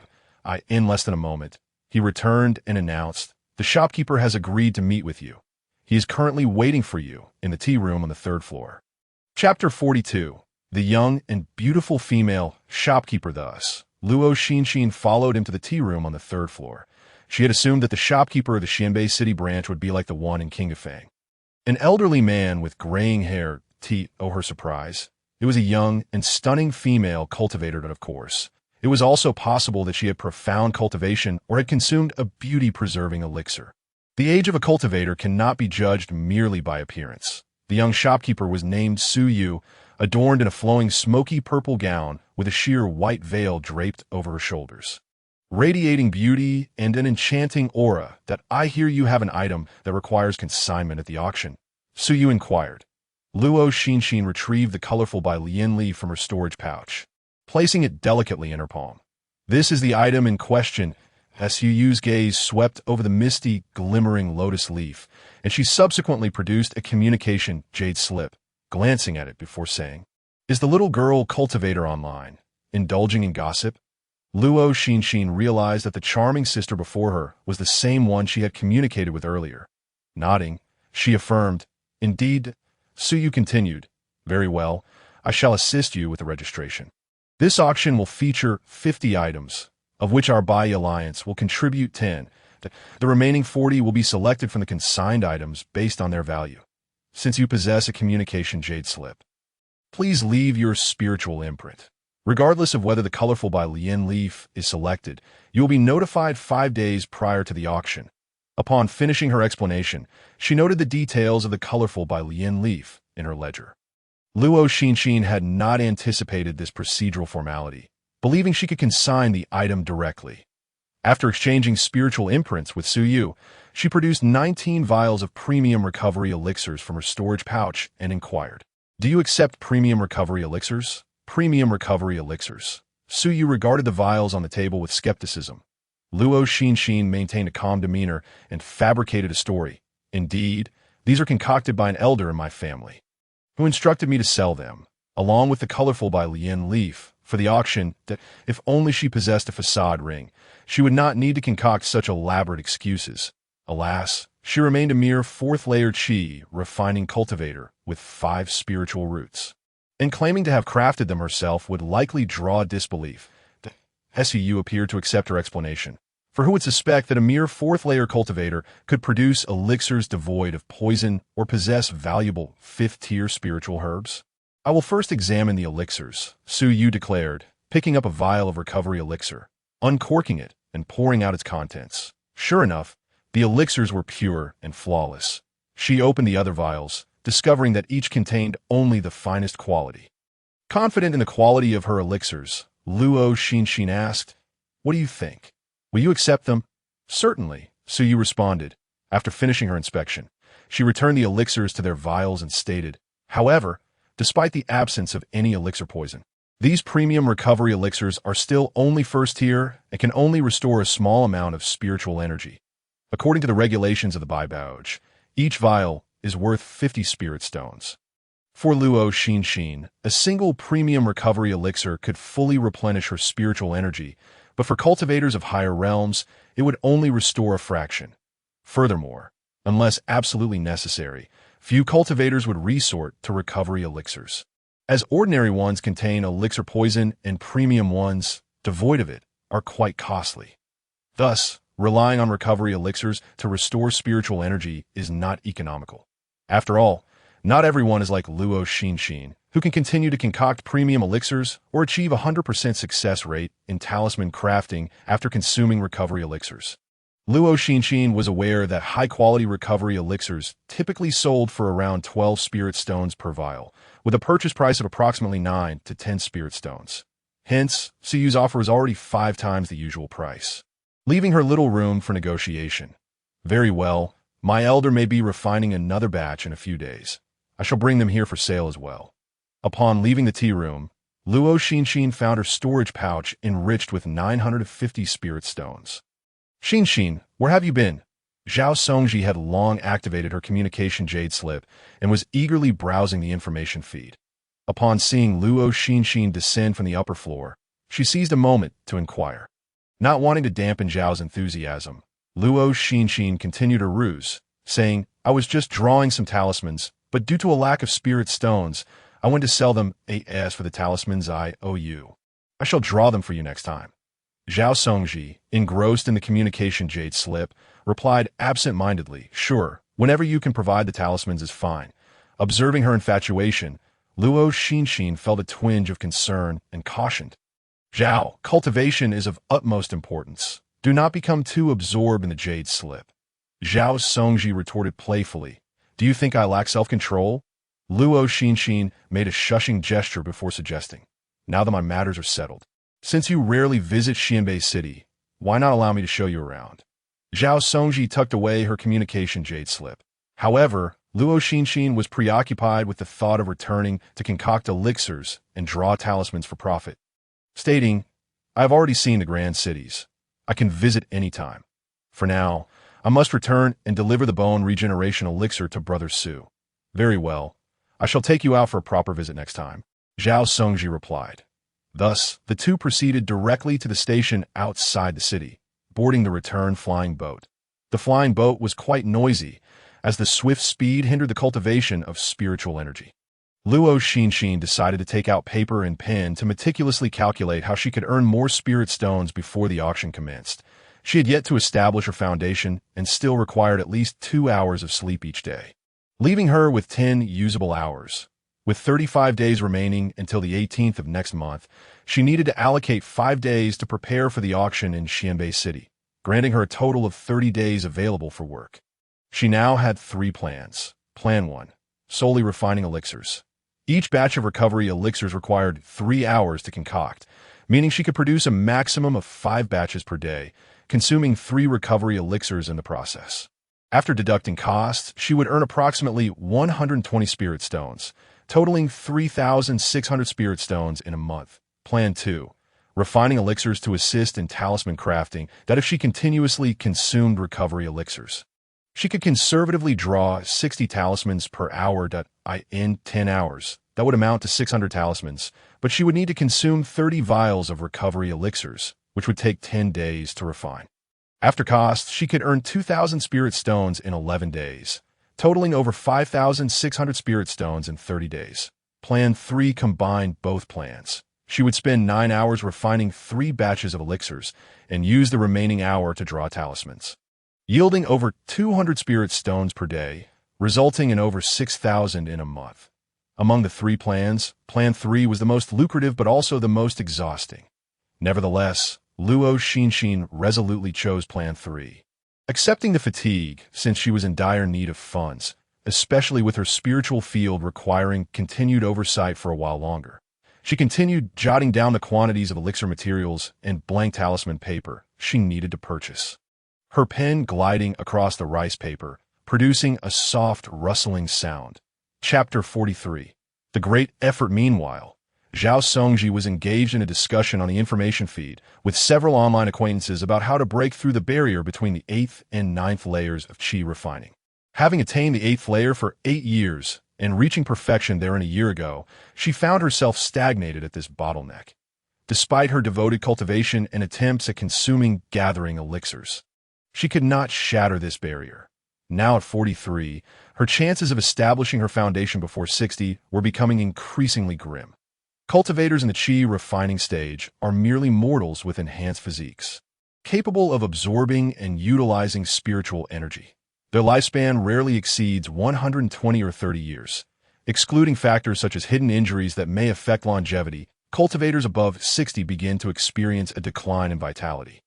And the likelihood of successfully establishing their foundation diminishes, that if she failed to establish her foundation before 60, the chances of doing so afterward would be even slimmer, just as she was engrossed in the gossip on the information feed. A cultivator raised the topic of overcoming cultivation bottlenecks, prompting her to abandon her idle chatter and join the discussion eagerly. The two busied themselves in their respective endeavors, and an hour swiftly passed. Once the flying boat landed at the Qingfang station, they parted ways, with Zhao Songji heading to deliver elixirs to Su Shu, while Luo Xinxin first visited Baichao Pavilion to procure elixir materials. "Hello. Please pack 90 portions of the materials listed above," Luo Xinxin instructed the attendant on duty, handing over a note detailing the ingredients for the recovery elixir. She was already well acquainted with the materials required for the recovery elixir, but found it tedious to recite them one by one, opting instead to write them down for convenience. The total cost for 90 portions of elixir materials amounted to 470 spirit stones, finding her remaining spirit stones insufficient for purchasing talisman paper. She sold a few spirit herbs in exchange for more stones. After acquiring the elixir materials, Luo Xinxin proceeded to purchase 200 sheets of second-tier talisman paper and several vials of cinnabar. Before returning home to commence her intensive work, on the other side, Zhao Songji arrived at Su Shu's cave dwelling, where he had just finished dressing the wound on his severed arm. She presented the bone regeneration elixir, stating, "This is the bone regeneration elixir I bought in Xianbei City. Take it, and your hand will grow back." Su Shu abruptly raised his head, staring at the vial in her hand with trembling voice. "Bone regeneration elixir?" Zhao Songji placed the vial containing the elixir before him, affirming, "Indeed, you must consume it quickly." Su Shu hesitated, asking, "How many spirit stones did this bone regeneration elixir cost you?" Feigning nonchalance, Zhao Songji replied, "Not much, just 20,000 spirit stones." Su Shimu pondered for a moment and replied, "Wait a moment, I will return the spirit stones to you." However, Zhao Songji was not pleased and said, "Your hand was severed for my sake. How can I accept your spirit stones?" Su Shimu replied, "If I had not blocked that blade, you would have perished, and I too would have fallen into their clutches. I end saving you. Our combat strength remained largely intact. Thus I had the opportunity to survive." Zhao Songji considered his words and found them reasonable, yet he was, after all, her longtime friend, and he had indeed saved her life. Thus, she said, "Then you shall give me 10,000 spirit stones." After some back and forth, they agreed that the bone-cleansing pill would amount to one contribution of 10,000 spirit stones from each of them. The gentle breeze of the Yunjishan mountain range transitioned from early summer to midsummer. The atmosphere inside and outside the cave was thick with heat. Fortunately, Luo Xinxin was a cultivator and wore a robe that kept her warm in winter and cool in summer, so the temperature fluctuations did not significantly affect her. Outside, the moon was bright against a sparse, starry sky, the evening breeze rustling through the rice paddies, harmonizing with the sounds of insects and frogs, creating a lively yet tranquil ambience. After tirelessly working for a whole month, Luo Xinxin finally managed to produce 1,800 second-tier talismans, predominantly fireball talismans, as offensive talismans were still more sought after than defensive or supportive ones at that moment. Her skill panel underwent significant changes. Host, Luo Xinxin's spiritual roots: metal, medium grade; wood, medium grade; water, medium grade; fire, medium grade; earth, medium grade; age, 14; cultivation level, chi refinement 4th layer; progress, 23; cultivation method, 5 elements gathering spirit technique; minor achievement, 1. 698,200, spells, spiritual rain technique, perfection; gung metal technique, perfection; spirit nourishing technique, perfection; object control technique, major achievement, 373,400, cleaning technique, proficient, 203,300, light body technique, major achievement, 359,400, advanced spells, water curtain heavenly splendor, entry, 321,000, golden light sword shadow, entry, 1,681,000, withered tree reviving spring, entry, 391,000, skills, talismans drawing, 3rd tier talismancer, 223,000, Alchemy, second-tier alchemist, 202,000 during this time. She had advanced to a third-tier talismancer and a second-tier alchemist. What delighted her the most was that even when she only drew second-tier talismans and refined first-tier pills, her proficiency in both third-tier talismancy and second-tier alchemy still increased. However, it took her 10 second-tier talismans to gain just a slight increase in proficiency. And the same applied to alchemy. This brought her great joy, as given her current cultivation level, even if she exhausted her spiritual energy, she likely could not create a single third-tier talisman. Moreover, the higher the level, the more proficiency required, but it became increasingly difficult to acquire aged high-grade spiritual herbs and premium talisman paper. Nonetheless, in reality, proficiency could entirely be built up using lower-tier materials, alleviating future worries about upgrading. After putting away the talisman she had drawn over the past few days, Luo Xinxin took out a communication jade slip. Regardless of whether her colorful lotus leaves would be selected, an answer should be forthcoming. Indeed, she found a message from Suyu. Dear friend, your colorful lotus leaves have been selected. Please deliver them 3 days before the auction begins. Otherwise, we will have to choose another treasure. Luo Xinxin promptly replied. All right, I will ensure they are delivered by noon tomorrow. She then inquired, what is the purchase price for fireball talismans over there? After waiting for about a quarter of an hour, she received Su Yu's response, 7 spirit stones for 2 talismans. Luo Xinxin pouted. She had expected the purchase price at the branch in the main city to be higher. It seemed that the old shopkeeper had indeed given her preferential treatment, and she would have to repay that favor in the future. Setting aside the communication jade slip, she lay down on the stone bed. She had not slept well for the entire month, and now she could finally rest peacefully for a night, regardless of whether she could secure the illusionary ring this time. At least she had done her utmost. Early the next morning, she piloted the lotus leaf zither towards the marketplace, arriving at the Baibao Pavilion right when it opened. Lin Mao, still appearing sleepy, opened the door and spotted Luo Xinxin standing at the entrance. Friend, why are you here so early today? He asked. I have come to sell some talismans, she replied. Noticing that the other staff members at Baibao Pavilion had yet to arrive and that there were no customers inside, she entered and placed 1,800 talismans on the counter, saying here are 1,000 fireball talismans, 400 earth shield talismans, and 400 earth prison talismans. Please count them. Lin Mao was instantly wide awake. Staring at the high stacks of talismans on the counter, did you draw all of these this month? He inquired. Chapter 44. Selected Luo Xinxin knew she could not hide the truth any longer. Indeed, I am in need of spirit stones and have consumed recovery pills to draw these talismans. How many recovery pills did you have to take to produce so many talismans? Lin Mao's expression turned fearful. Are you trying to risk your life? He was unaware that Luo Xinxin had consumed top-grade recovery pills. The quality of recovery pills on the market varied from low to high, and all of them carried the risk of pill toxicity. To produce over 1,000 talismans in a month, she must have consumed at least 100 bottles of recovery pills. In such a short span, the accumulation of pill toxicity in her body must have been substantial. Fortunately, she was still alive and showed no unusual symptoms. Luo Xinxin shrugged and said, Please count them quickly. I am pressed for time. I will do so right away. Seeing her reckless urgency, Lin Mao hastened his movements. After a quarter of an hour, Luo Xinxin left Baibao Pavilion with 7,200 low-grade spirit stones and headed to the station outside the marketplace. Listening to the early morning calls of the vendors, Luo Xinxin boarded a high-grade flying vessel. After an hour of smooth flight, the vessel gently descended at the Xianbei city station. Upon disembarking, Luo Xinxin hurried to Baibao Pavilion. She presented 3 colorful lotus leaves. And after Su Yu confirmed there were no issues, she said, according to the regulations, once the colorful lotus leaves are sold, Baibao Pavilion will deduct 10% of the transaction price as a handling fee. Though 10% sounded somewhat steep, if the auction could elevate the price of the colorful lotus leaves, she would not miss out on the benefits. It was a mutually beneficial collaboration.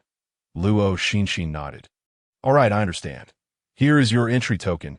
You can use it to access the VIP seating area at the event, Su Yu said, handing her a token of ancient design. Wow, a VIP seat, Luo Xinxin exclaimed joyfully as she accepted the token. After clarifying some details about the auction, she departed Baibao Pavilion and made her way to the Shinnong Pavilion, where Zhao Songji had sold spiritual herbs previously. The Yunjishan mountain range stretched for thousands of miles, with Xianbei City built against the mountains. Many small families and wandering cultivators in the city made a living by hunting or gathering herbs in the mountains. Consequently, the pharmacy was bustling with customers, and Luo Xinxin appeared quite ordinary amidst the crowd.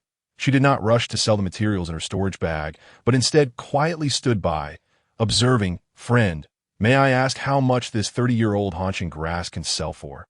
A female cultivator approached a free staff member, presenting the haunching grass. The staff member examined the haunching grass and replied, "Only those over 200 years old are valuable. For 30 years, I can only offer you 30 spirit stones." "What? So little?" The female cultivator's face fell upon hearing the price, and she added in a negotiating tone, "Could you possibly offer a bit more? After all, haunching grass is a third-tier spiritual herb." The staff member looked troubled and replied, "I truly cannot. Although it is a third-tier spiritual herb, the age is simply too short and holds little value." The female cultivator seemed dissatisfied with this price, reclaimed her materials from the staff member, and muttered, "I might as well set up a stall at the Yunny market later tonight." This remark caught Luo Xinxin's attention. The Yunny market? Perhaps she could also set up a stall and sell her items there. While it might take considerable time, she would undoubtedly receive a better price than at the pharmacy.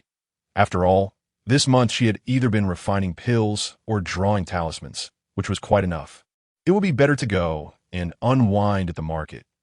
If she couldn't sell everything, she could still sell them to the pharmacy afterward. In the cultivation world, there were reference prices for commonly encountered spiritual herbs.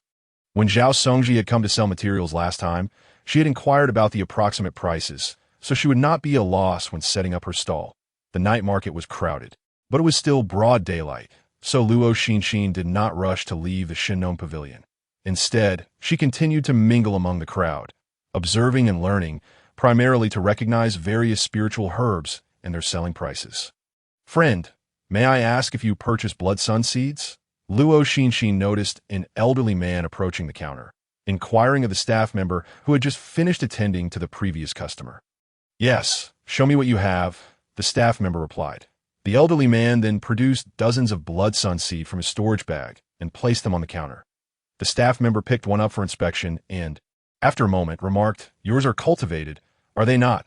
The elderly man had initially wanted to lie and say they were wild, but the staff member's keen eyes saw through his deception, prompting him to admit, "Yes, they are cultivated." The staff member continued, "The quality is acceptable. I can offer you 3 spirit stones per seed." Luo Xinxin's interest was piqued. If cultivated seeds were worth 3 spirit stones each, how much would the wild ones she harvested in the secret realm be worth? After the elderly man departed with his spirit stones, the staff member attended to 2 more customers before Luo Xinxin finally squeezed forward and asked, "Friend, I wish to sell these blood sun seeds. How much can I get for them?" Saying this, she produced 7 or 8 blood sun seed from her storage bag. The staff member picked one up for examination, and after a few moments, he couldn't help but sigh. These blood sun seeds are rich in spiritual energy and possess excellent medicinal properties. They are clearly wild, which makes a significant difference from cultivated ones. Suddenly realizing her role as a buyer, she cleared her throat and remarked, "These blood-gourd seeds of yours are quite commendable. I shall offer you 7 spirit stones for 2. Luo Xinxin narrowed her large almond-shaped eyes and replied, "However, the cultivated ones are merely 3 spirit stones each.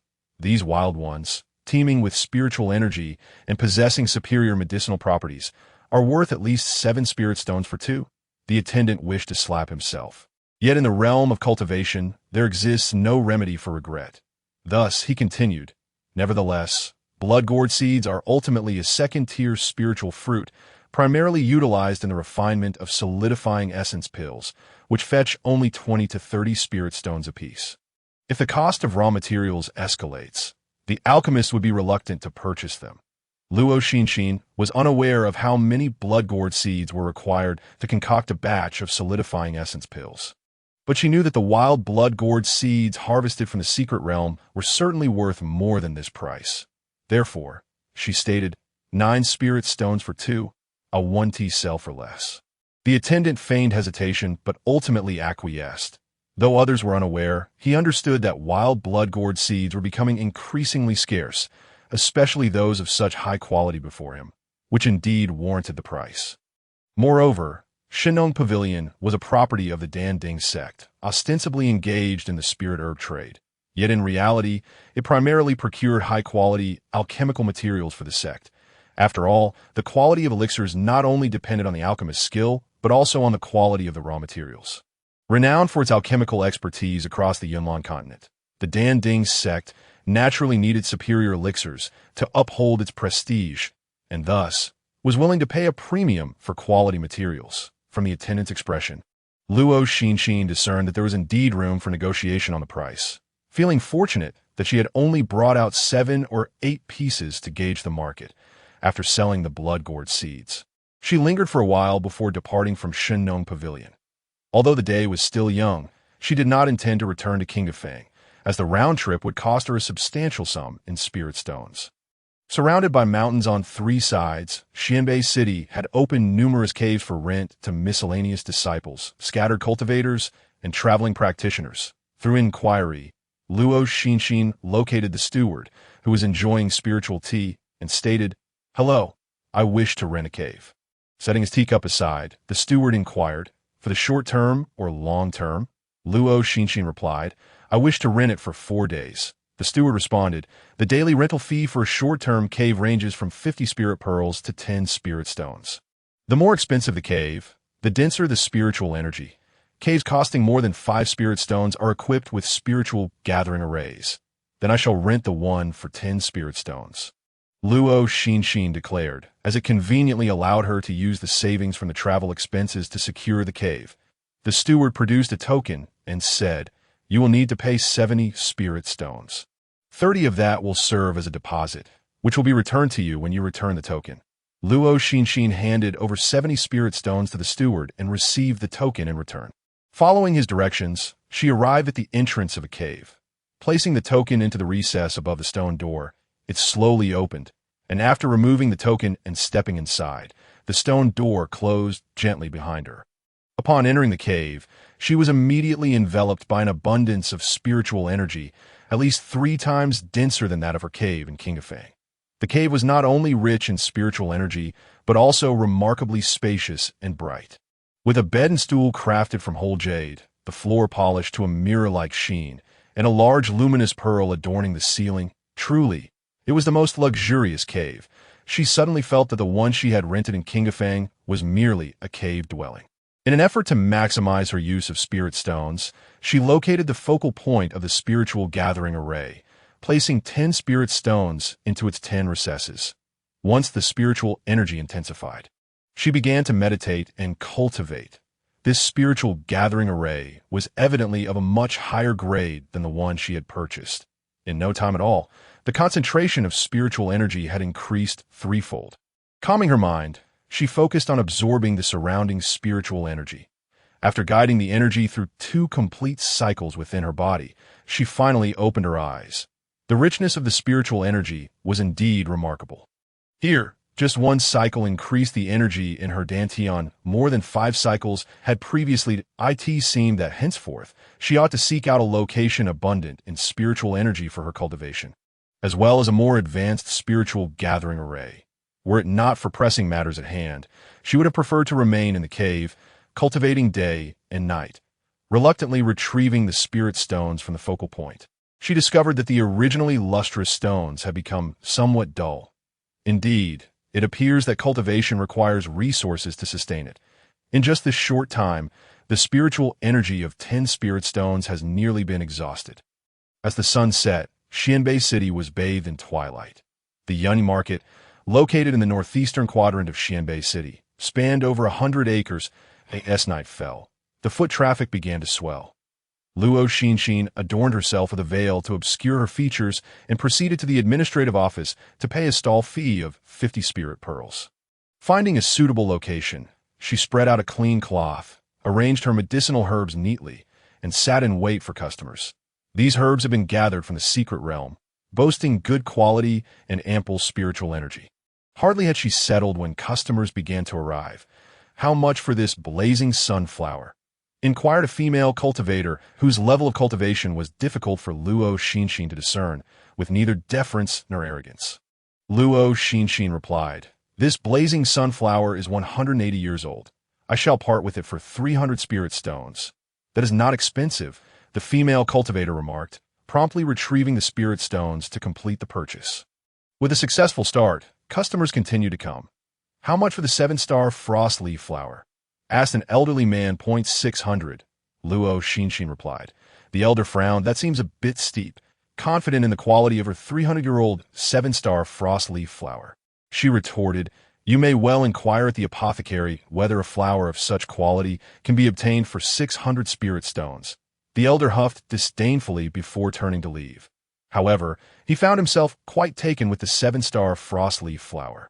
Regardless of whether it could be found at the apothecary, the one available here was certainly of superior efficacy. He departed, albeit begrudgingly, merely displeased with the young girl's tone. After wandering for a while, he found himself reluctant to part ways and returned to Luo Xinxin's stall, stating from a position of superiority, "I will purchase that 7-star frost leaf flower." Luo Xinxin collected the spirit stones from the elderly man's purchase of the bamboo grass and replied, "I apologize, but the 7-star frost leaf flower has just been sold." This response left the elder momentarily flabbergasted. So soon? Luo Xinxin paid him no mind. Having sold several herbs, her stall had begun to empty.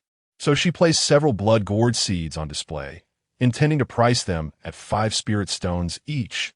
Not finding what he sought, the elder once again flicked his sleeves and departed. An hour later, apart from the blood-gourd seeds, all her herbs had sold out. That it was not that the blood-gourd seeds were unpopular, but rather that their quantity was overwhelming, nearing 2,000. She had only managed to sell a little over 100. Just as she contemplated closing up for the evening and returning the following night, she noticed an elderly man clad in deep purple stopping at her stall, pointing at the blood-gourd seeds and inquiring, "How much for these blood-gourd seeds?" Recognizing the elder as the manager from Shinnong Pavilion, she recalled that there were countless sellers of spirit herbs visiting the shop daily. Did he truly have the leisure to come here to procure materials? Though puzzled, she maintained her composure and replied, 5 spirit stones each. The Shinnong Pavilion manager asked, "If I were to purchase them all, could you offer a discount?" "Unfortunately, I cannot. These seeds were hard-earned. I risked my life to gather them." Luo Xinxin insisted that if she could afford to lower the price, she might as well sell directly to Shinnong Pavilion instead of wasting time setting up a stall here. Seeing that her tone brooked no argument, the elder relented. "Very well, I shall purchase them all." With a glint in her eye, Luo Xinxin proposed, "I have many more in my storage bag. Would you be interested?" The manager responded, "Oh, how many do you have?" "Over 1,000. I'll take them." The manager of Shinnong Pavilion agreed with remarkable decisiveness. Within the sect, the annual consumption of blood sunflower seeds was immeasurable. It was estimated that these seeds would suffice for the refinement of merely 200 batches of solidifying essence pills. Thus, apart from the 7-colored blue lotus flowers and lotus seeds, all materials in Luo Xinxin's possession were sold out, and she proceeded to dispose of several first-tier mid-stage demon beasts she had acquired in the secret realm. Having left the market, she stepped onto a lotus leaf and soared back to her rented cave dwelling. Xianbei City was heavily guarded, with city guards patrolling everywhere, making incidents of murder and robbery exceedingly rare. Consequently, Luo Xinxin returned to her cave without incident. She took out her storage bag to tally the spirit stones, discovering that the materials sold for nearly 20,000 spirit stones that evening, 3,000 more than expected.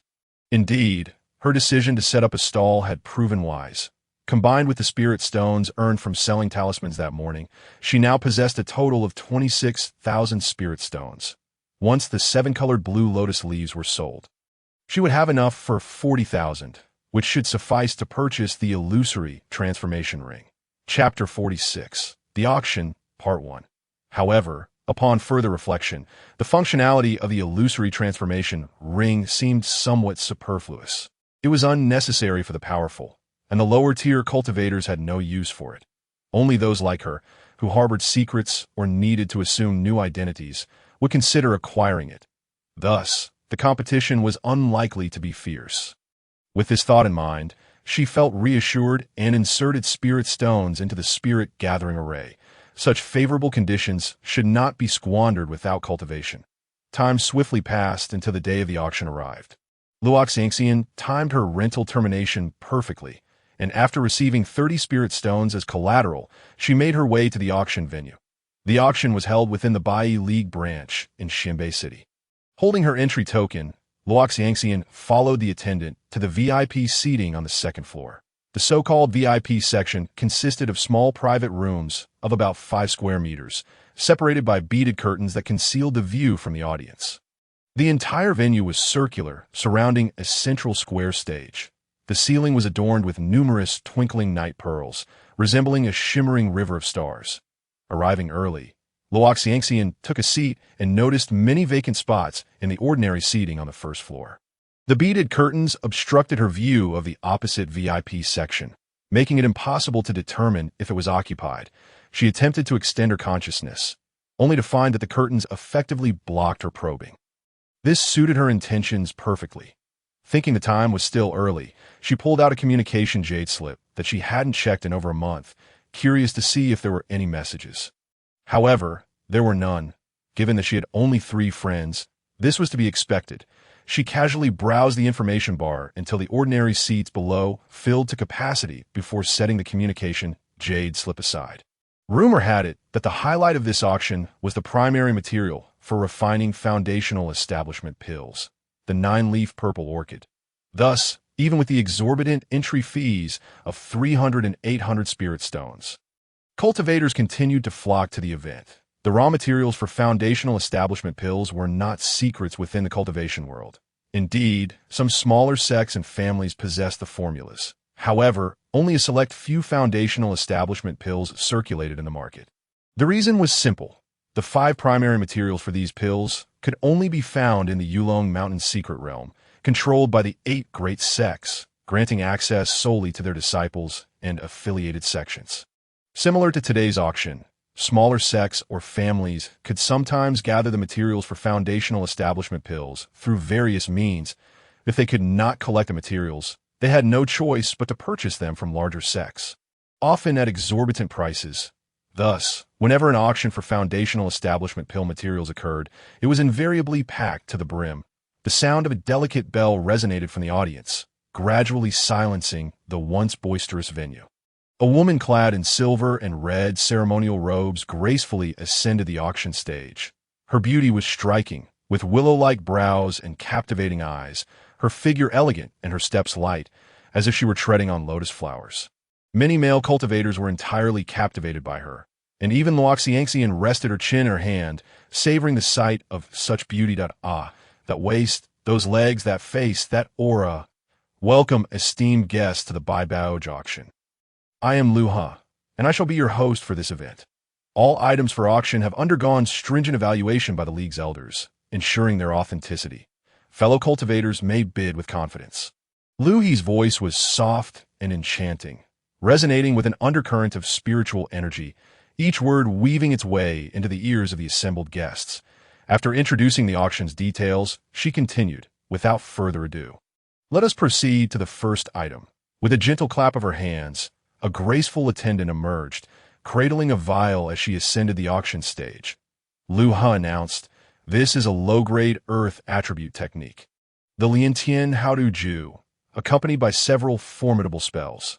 Before she could even announce the starting bid, the cultivators in the audience stirred restlessly. The low-grade earth technique was indeed a rare find in the market.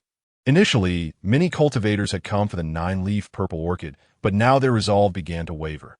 The starting bid for the Liantian Haodu Ju was set at 150,000 spirit stones, with each subsequent bid increasing by no less than 5,000 spirit stones. Fellow cultivators, feel free to make your offers. Ding! As her voice faded, a clear bell rang from the VIP section opposite Luo Xinxin, followed by a male voice declaring 155,000 spirit stones. Ding point 160,000. Ding point 165,000 spirit stones. The sound of bells and bids rose and fell, while Luo Xinxin casually snacked on sunflower seeds, observing the excitement. With her possession of the falling shadow glass mirror, she held little interest in this technique. Even if she were interested, her finances would not permit it. Ding point 250,000 spirit stones. A robust voice emerged from the adjacent VIP section, directly increasing the previous bid of 235,000 spirit stones by 20,000, indicating a strong determination to secure the item. Unbeknownst to anyone, the bidder wore a righteous expression. He had recently left his sect as a golden core cultivator and intended to establish his own cultivation family. Naturally, he sought to acquire the earth technique to benefit his descendants with earth's spiritual roots. As anticipated, his declarations silenced the room, dissuading others from continuing their bids, having reached such a high amount. Any further increase would surpass the technique's worth. Noticing the lull in bidding, Luo gently announced, 250,000 spirit stones. Once at a moment passed. 250,000 spirit stones. Twice. Another moment passed. 250,000 spirit stones. Thrice. Congratulations to the 15th VIP seat for acquiring the Liantian Haoduju. Luo Xinxin continued to snack on sunflower seeds. Regardless of the time, techniques remained highly coveted, as they were the foundation of a cultivator's abilities. The girl holding the golden light protective talisman withdrew. Another girl stepped forward, carrying a porcelain vial. Luo continued.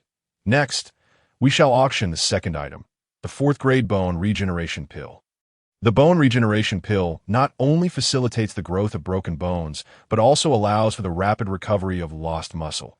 It is a miraculous healing elixir.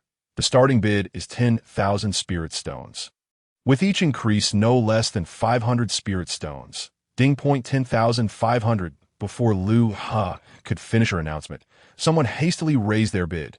Ding point 11,000. A new round of bidding began, ultimately culminating in a male cultivator from the ordinary seating securing it for 18,800 spirit stones. Luo Xinxin recalled that Sister Zhao had purchased a bone regeneration pill for 20,000 spirit stones, which was 1,200 more than this auction's price. It seemed that the auction prices were not universally inflated. She wondered if the 7-colored blue lotus leaves would fetch the anticipated price. Following the bone regeneration pill, several other items were auctioned, including spiritual herbs, magical treasures, formation arrays, and pills. By the time the 19th item was presented, Luo Xinxin finally began to feel anxious.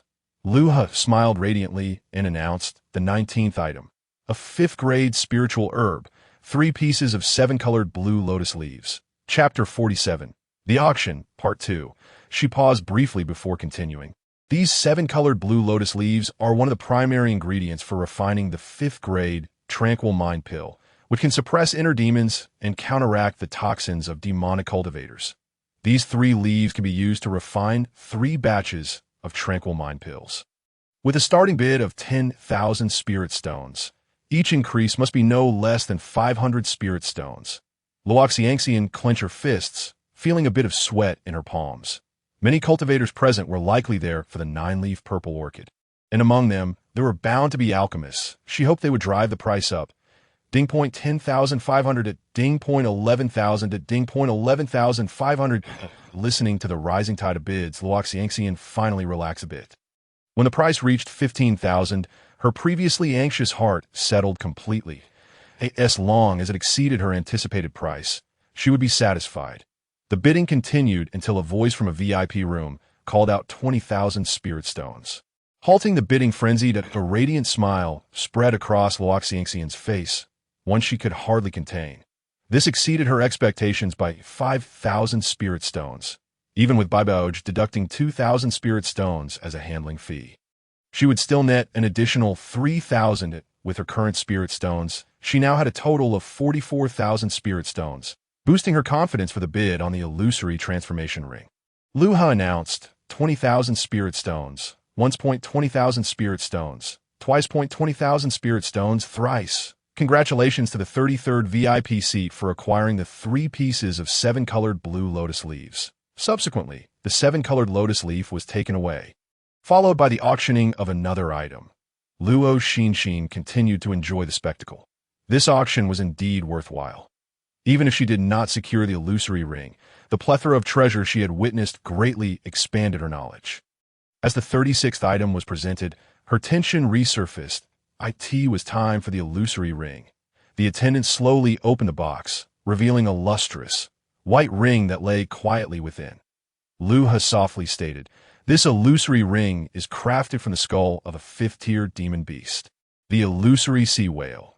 When worn, it enables the user to assume any appearance and conceal their cultivation level, allowing them to evade the spiritual perception of cultivators below the out-of-body stage. Currently, there are only 10 of these rings in the entire Yaman continent.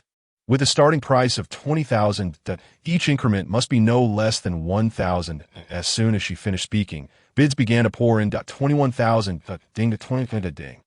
Luo Xinxin calmly munched on sunflower seeds. Her ears perked up to discern the voices of the bidders. The utility of the illusory ring was rather superfluous for most cultivators, resulting in only 3 individuals competing in the bidding. Once the price climbed to 30,000, one individual ceased to bid, leaving the remaining 2 to continue. One of them seemed hesitant, as though contemplating withdrawal.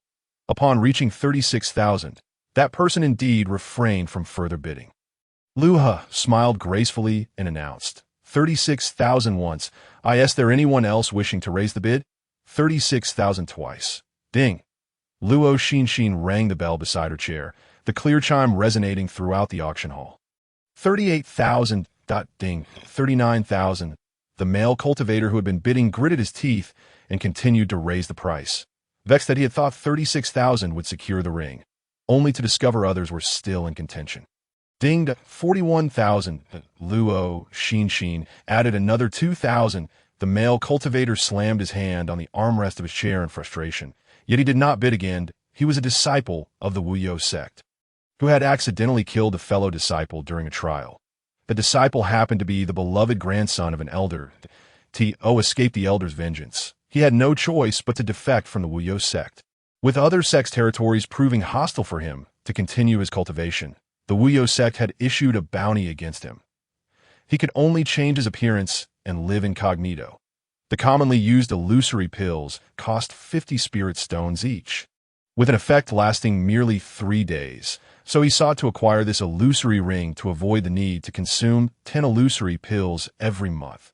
Now that the illusory ring had reached 41,000, any further bids could only rise to 42,000, yet his entire fortune amounted to just 41,000 spirit stones. That female cultivator was truly infuriating. His gaze shot daggers at a particular room in the VIP section. After a brief pause, Luo noted the lack of further bids and declared, 41,000 spirit stones once. 41,000 spirit stones twice. 41,000 spirit stones thrice. Congratulations to the guest in VIP seat 56 for acquiring the illusory ring. As her hammer fell, the weight that had hung over Luo Xinxin's heart also lifted. She was immensely relieved that she had not wholesale sold the spiritual herbs to the Shinnon Pavilion. Otherwise, after purchasing the illusory ring, she would have been left penniless. Excellent. She still had 3,000 spirit stones remaining. Following this were several items suitable for cultivators below the nascent soul stage, each one enriching Luo Xinxin's understanding. Until the final item was presented, which was the highlight of the auction. The 9-leaf purple orchid. The attendant held a tray upon which floated a spirit herb emanating a delicate fragrance. 9 slender leaves drooped gracefully, centered by a palm-sized purple orchid that continuously radiated a violet light, its roots luxuriant with about 50 to 60 tendrils. This was a 100-year-old 9-leaf purple orchid, one of the 5 essential materials for refining foundation establishment pills. The efficacy of foundation establishment pills is well known. The base price is 50,000, with each bid increment of no less than 2,000. Ding. 55,000. The first bidder immediately raised the price by 5,000. Ding. 58,000. Ding. The bidding for the 9-leaf purple orchid was far more intense than for any previous item, with voices calling out from both the regular and VIP sections, swiftly elevating the price to 100,000 spirit stones. The market price for foundation establishment pills ranges from 50 to 100,000. Thus, the price of the 9-leaf purple orchid had already surpassed that of a foundation establishment pill. And it was merely one of the 5 primary materials. Luo Xinxin speculated that those bidding for the 9-leaf purple orchid were likely not intending to refine foundation establishment pills, but rather to cultivate more 9-leaf purple orchids. However, she did not believe that 9-leaf purple orchids could be artificially cultivated. If they could, foundation establishment pills would have long been ubiquitous. Wealthy small sects and families held a different perspective than Luo Xinxin. Even if the odds were slim, many predecessors had attempted and failed to cultivate them. Yet, without trying, they would not relent, for should they master the materials for foundation establishment pills, they might rise to become a formidable power. Ultimately, the 9-leaf purple orchid was secured by a guest in the VIP section for the price of 190,000, marking the conclusion of the auction. To prevent those who had successfully bid on items from departing without intent. Luo first instructed the attendants to escort them to a separate reception room before allowing others to leave. Luo Xinxin was also led to a refined chamber, where she was received by an elegant scholar, who presented her with a box and a storage bag. Chapter 48. Invitation. The scholar smiled and said, "The final price for your 7-colored lotus leaf is 20,000 spirit stones, after deducting a 10% intermediary fee. You have 18,000 remaining, which is precisely the amount contained within this storage bag." After speaking, he gestured towards the box, saying, "Inside is the illusory ring you bid on. Feel free to inspect it." As he spoke, he opened the box and released the restrictions on the storage bag. Luo Xinxin approached and picked up the illusory bone ring, dripping a drop of blood from her fingertip onto it. The blood bead vanished into the ring without a trace. With a thought, she instantly changed her appearance. Looking down to see her attire had transformed as well. The scholar, still smiling, held up a mirror. The reflection was not her familiar visage, but that of a middle-aged male cultivator with unremarkable features. With another thought, the mirror shifted to reveal a white-haired old woman. Luo Xinxin attempted to display her cultivation only as the 3rd layer of qi refinement. But she felt no change within herself, so she inquired of the scholar, "What cultivation level do I appear to have?" The scholar replied, "3rd layer of qi refinement."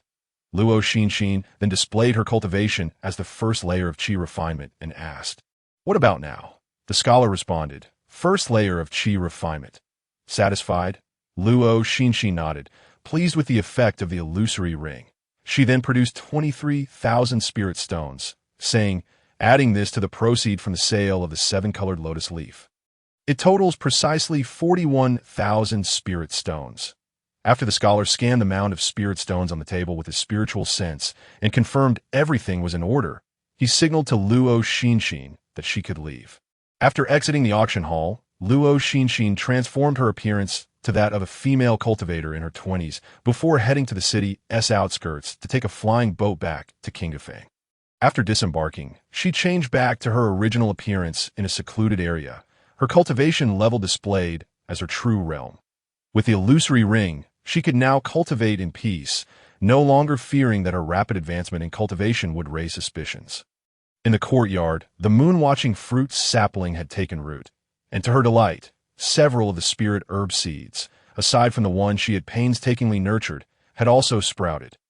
Luo Xinxin utilized her spirit rain technique to provide them with moisture and spiritual energy, and she employed the withered wood rebirth technique on the unsprouted seeds. After completing these tasks, she returned to her cave dwelling, retrieved a red string, threaded the illusory ring onto it, and wore it around her neck, concealing it within her collar. She then placed 6 spirit stones into the spirit gathering array. Preparing for cultivation, as the spiritual energy gradually gathered, she felt a twinge of restlessness, having cultivated in the spiritually rich cave in Xianbei City. Returning here was quite an adjustment. Luo Xinxin chastised herself, finding the transition from frugality to extravagance easy, yet the reverse was difficult. After sitting in meditation for half an hour, she realized she could no longer tolerate the thin spiritual energy in her cave dwelling. So she left and headed to the Baibao Pavilion in the market, a higher-grade spirit gathering array. Lin Mao looked at Luo Xinxin and replied, "Naturally, we have them. Just tell me your requirements." Luo Xinxin pondered for a moment and said, "The coverage area should be similar to the one I purchased last time, preferably capable of gathering several times the concentration of spiritual energy." Lin Mao recalled the inventory and said, "We have one that, when activated, can increase the spiritual energy to 3 times that of the previous one." Luo Xinxin's eyes brightened as she asked, "How many spirit stones does it require?" Lin Mao replied honestly, 20,000 spirit stones. Luo Xinxin was taken aback. realizing it was nearly 200 times more expensive than the one she had purchased earlier. Lin Mao explained, although spirit gathering arrays are fundamental formations, they do vary in levels. The one you bought last time was a first-tier spirit gathering array, while this one is a third-tier array set up by a third-tier array master, capable of gathering spiritual energy several times more than the previous one. Array masters are already rare, and those of higher tiers are even scarcer. In the entire Xianbei city, you could count the third-tier array masters on 2 hands. Luo Xinxin found the array very appealing. But she could not produce that many spirit stones at the moment and did not want to resort to the same grueling routine of alchemy and talisman crafting as the previous month. Thus, she posed a question that left Lin Mao momentarily speechless. Is it possible for me to buy it on credit? Lin Mao had encountered a myriad of individuals, making him quite worldly and astute. Yet he found himself momentarily taken aback by her inquiry. This was indeed the first time he had met someone wishing to purchase on credit. Luo Xinxin added, I will provide a deposit of 2,000 spirit stones, and I shall repay the remaining 18,000 within a year. Lin Mao felt somewhat troubled by the request, but was reluctant to outright refuse, so he replied, I truly lack the authority to make such decisions. You might want to consult the manager. Luo Xinxin, full of gratitude, responded, All right, thank you so much. Thus, under the eager gaze of Luo Xinxin, Lin Mao woodenly ascended to the 3rd floor. Soon, he returned with a beaming smile. Informing Luo Xinxin, the manager has agreed, but he has a condition that he wishes to discuss with you personally. Luo Xinxin pondered what condition could possibly warrant such a personal conversation. Although puzzled, she followed Lin Mao to the manager's study on the 3rd floor. Esteemed friend, you have arrived. I neglected to introduce myself last time. I am Shun Banshan, but you may call me Manager Shun. The elderly manager, with a kindly demeanor, poured Luo Xinxin a cup of spirit tea. Observing this, she introduced herself with the fictitious name she had previously concocted, saying, Greetings, senior. I am Luo Xinxin. Lu. You may be curious as to why I summoned you. Shun Banshan remarked. Luo Xinxin nodded, delicately sipping the spirit tea. She marveled at its rich spiritual essence and lingering sweetness, far surpassing the beverages Lin Mao had previously offered her. Shun Banshan continued, My condition is not onerous. I merely hope that you can join our Bai Yi Alliance's Xianbei City branch as a talisman master. Should you agree, the gathering spirit formation will be yours as a gift. Luo Xinxin was taken aback, not expecting such a proposition, and inquired, What does joining the Bai Yi Alliance entail? Shun Banshan replied, To join the Bai Yi Alliance, one must complete talisman drawing tasks to accumulate corresponding contribution points. Many rare treasures not available on the market can be exchanged for these points, including techniques and talisman formulas. Luo Xinxin suspected that it could not be so simple. The phrase talisman drawing tasks seemed deceptively light, concealing unknown burdens within. She yearned for the freedom to cultivate at her own pace, to draw talismans when she wished and concoct pills when inclined. Currently, she held little interest in techniques. The 5 elements gathering spirit technique was sufficient for her needs. The notion of talisman formulas intrigued her slightly, yet considering her current cultivation level, even a 3rd-level talisman formula would be beyond her grasp. It seemed wiser to focus on honing her skills and increasing her cultivation. After some contemplation, she declined politely, saying, Thank you for your kind invitation, senior, but I am affiliated with another sect, and joining the Bai Yi Alliance may not be suitable. Shun Banshan did not display anger at Luo Xinxin's refusal, but instead offered gentle counsel. Having a sect is not a hindrance. Many cultivators within the Bai Yi Alliance hail from various sections. Allow me to explain. Aside from the 8 great sects, which other sect possesses strength comparable to the Bai Yi Alliance? The resources available to the Bai Yi Alliance far exceed those of many smaller sections, he continued. Take the Foundation Establishment Pill, for instance. Currently, aside from the 8 great sects and their affiliated branches, the Bai Yi Alliance has far greater opportunities to obtain the raw materials for the Foundation Establishment Pill. Members of the Alliance can usually exchange contribution points for it, he elaborated, in addition to the Foundation Establishment Pill. There are numerous rare treasures unavailable elsewhere. Shun Banshan's words were indeed tempting for Luo Xinxin. Her relentless pursuit of spirit stones was ultimately for the sake of cultivation resources. Many treasures held a price yet remained elusive. And even if she were to enter the outer sect of the Xianling sect, the resources she would acquire might not surpass those available in the Bai Alliance. However, she felt a twinge of suspicion and asked, "May I inquire how many talismans I would be required to draw each month if I were to join the Bai Alliance? And how many contribution points would each talisman yield?" Seeing her wavering interest, Shun Banshin's smile broadened slightly as he replied, "As a second-level talisman master, you would be expected to complete 60 second-level talismans each month, earning 200 contribution points. You may not fully grasp the significance of 200 points. Allow me to clarify, within the Bai Alliance, 40,000 contribution points can be exchanged for a Foundation Establishment Pill. The auction price for a Foundation Establishment Pill ranges from 50,000 to 100,000 Spirit Stones. With the highest bids continually rising, it is indeed a rare commodity that if you exceed your monthly tasks, each additional talisman will earn you an extra 4 contribution points." After a moment of contemplation, Luo Xinxin found the conditions surprisingly manageable. Completing 60 talismans in a month, merely 2 per day, was not an overwhelming task for her. Furthermore, she realized that acquiring resources within the Bai Alliance would be less arduous than outside. Thus, she declared, "I am willing to join the Bai Alliance, but I must make it clear that I will never divulge any interests or information pertaining to my sect." Her resolve was firm. Although she was currently just a lowly disciple with little sense of belonging to her sect, she was still a product of the Xianling sect's investment and could not be ungrateful. Shen Banshan chuckled. "Ah, dear friend, you misunderstand that we do not seek any information regarding your sect. However, should you join the Bai Alliance, you must not disclose any of our secrets to outsiders." Luo Xinxin nodded. "Rest assured, I would never engage in such treachery." Realizing that it was already mid to late June, she inquired, "By the way, will I begin drawing talismans this month?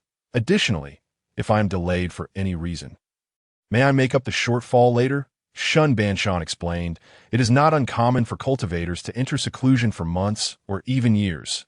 Hence, we do not require you to submit your tasks every month. I only mentioned it to encourage promptness, as delays can lead to insurmountable backlogs.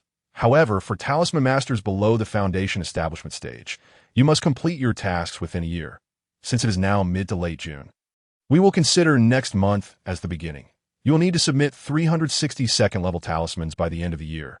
This arrangement seemed relatively flexible, and Luo Xinxin felt more satisfied with the stipulations. Therefore, she agreed, "Very well.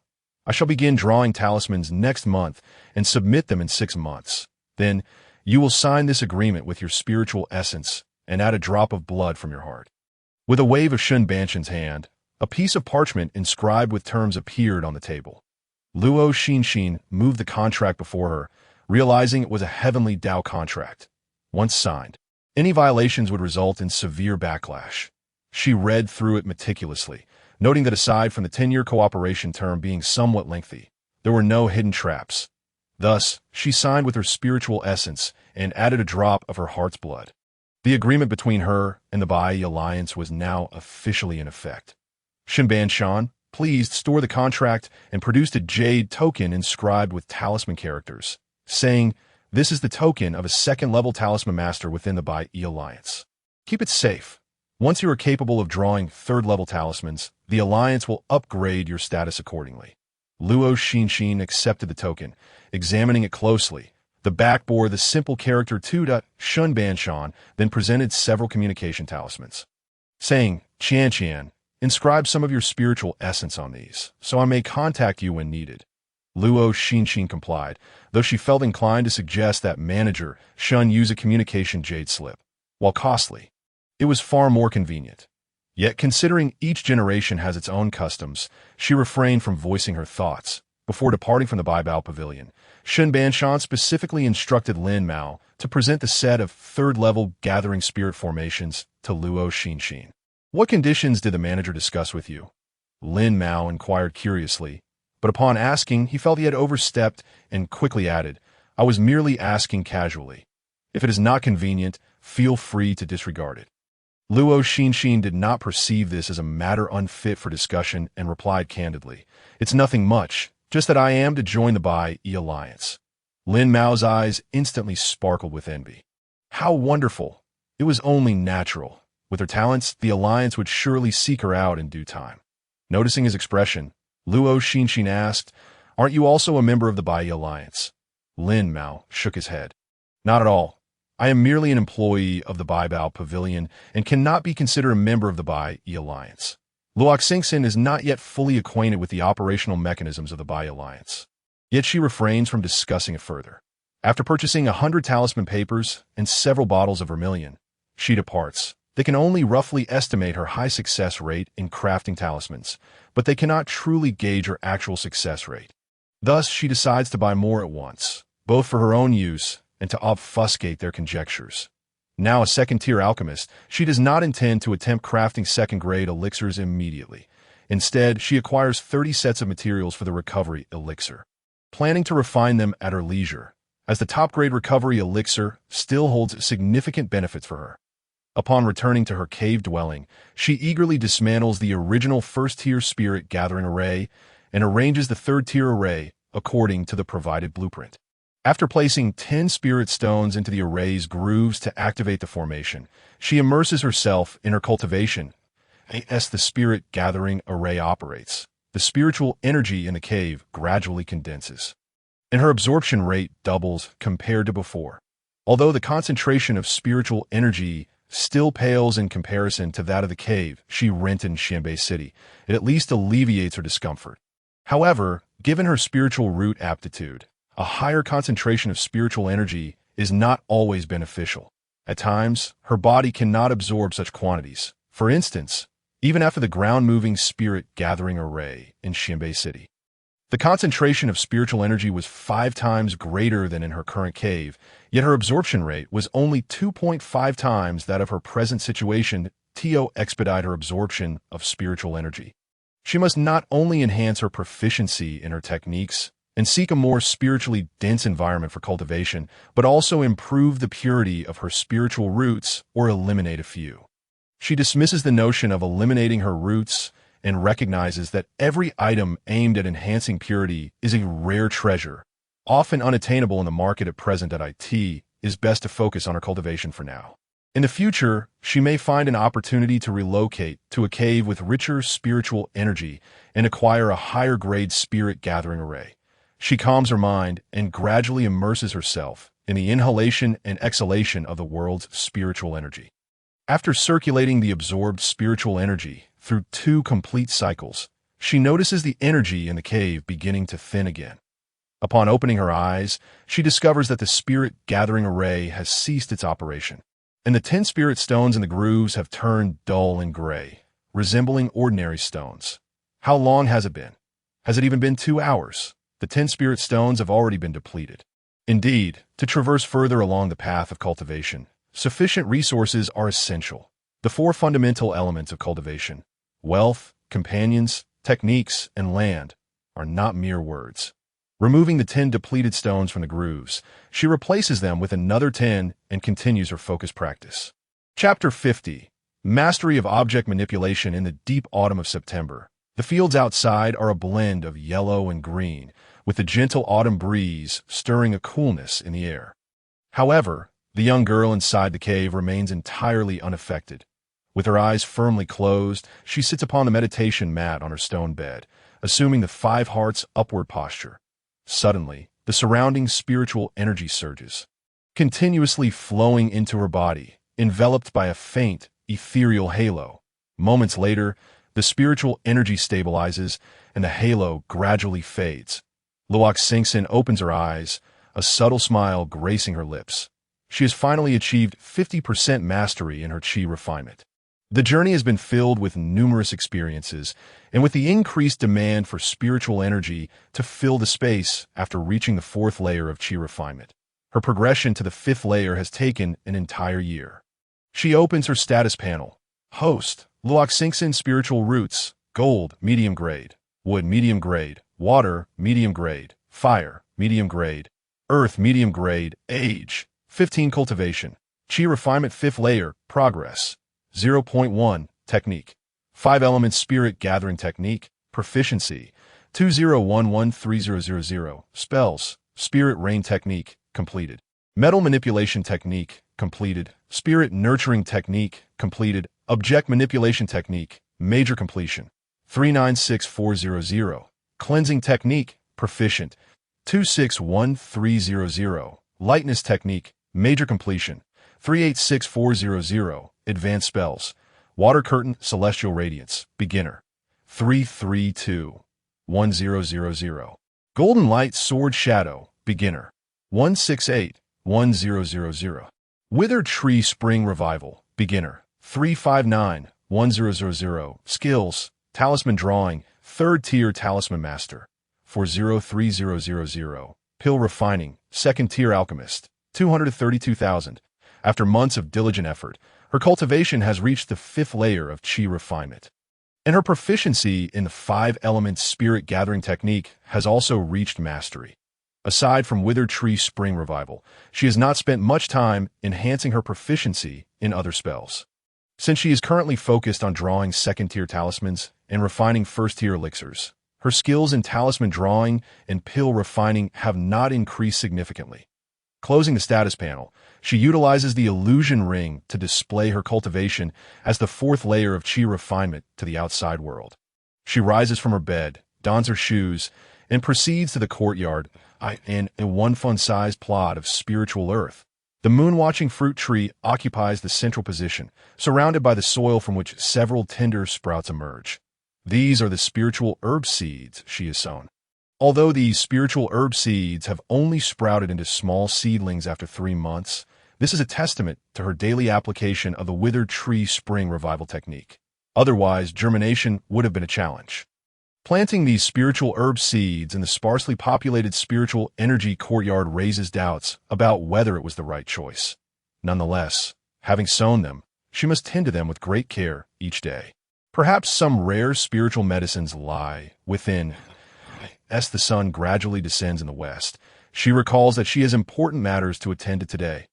Thus, she closes the wooden door of the courtyard and heads towards the spiritual fields. Walking in the afterglow of the setting sun, the rays stretch Luo Xinxin's graceful silhouette, casting a delicate shadow upon the path, ethereal and flowing.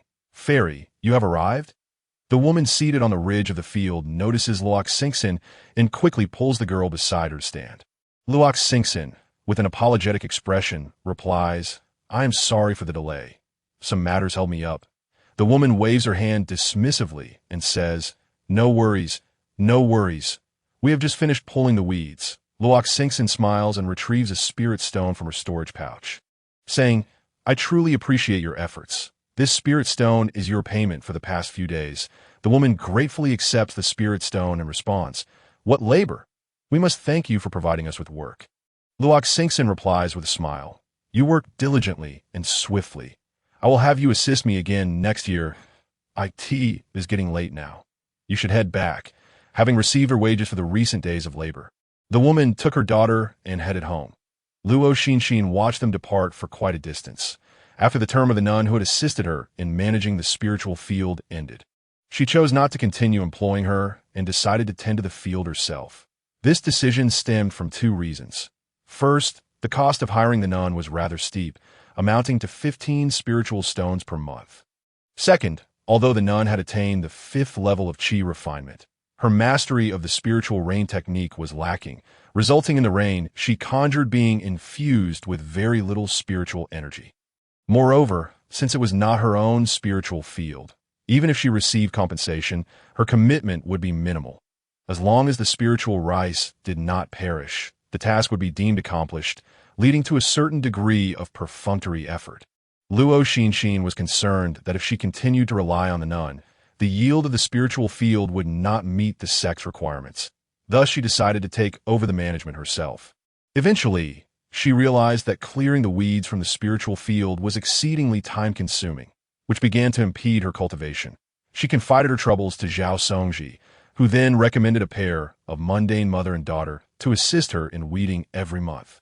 Agreeing on a price of 1 spiritual stone for 10 acres, the woman's true name eluded Luo Xinxin, as everyone referred to her as Yinyang.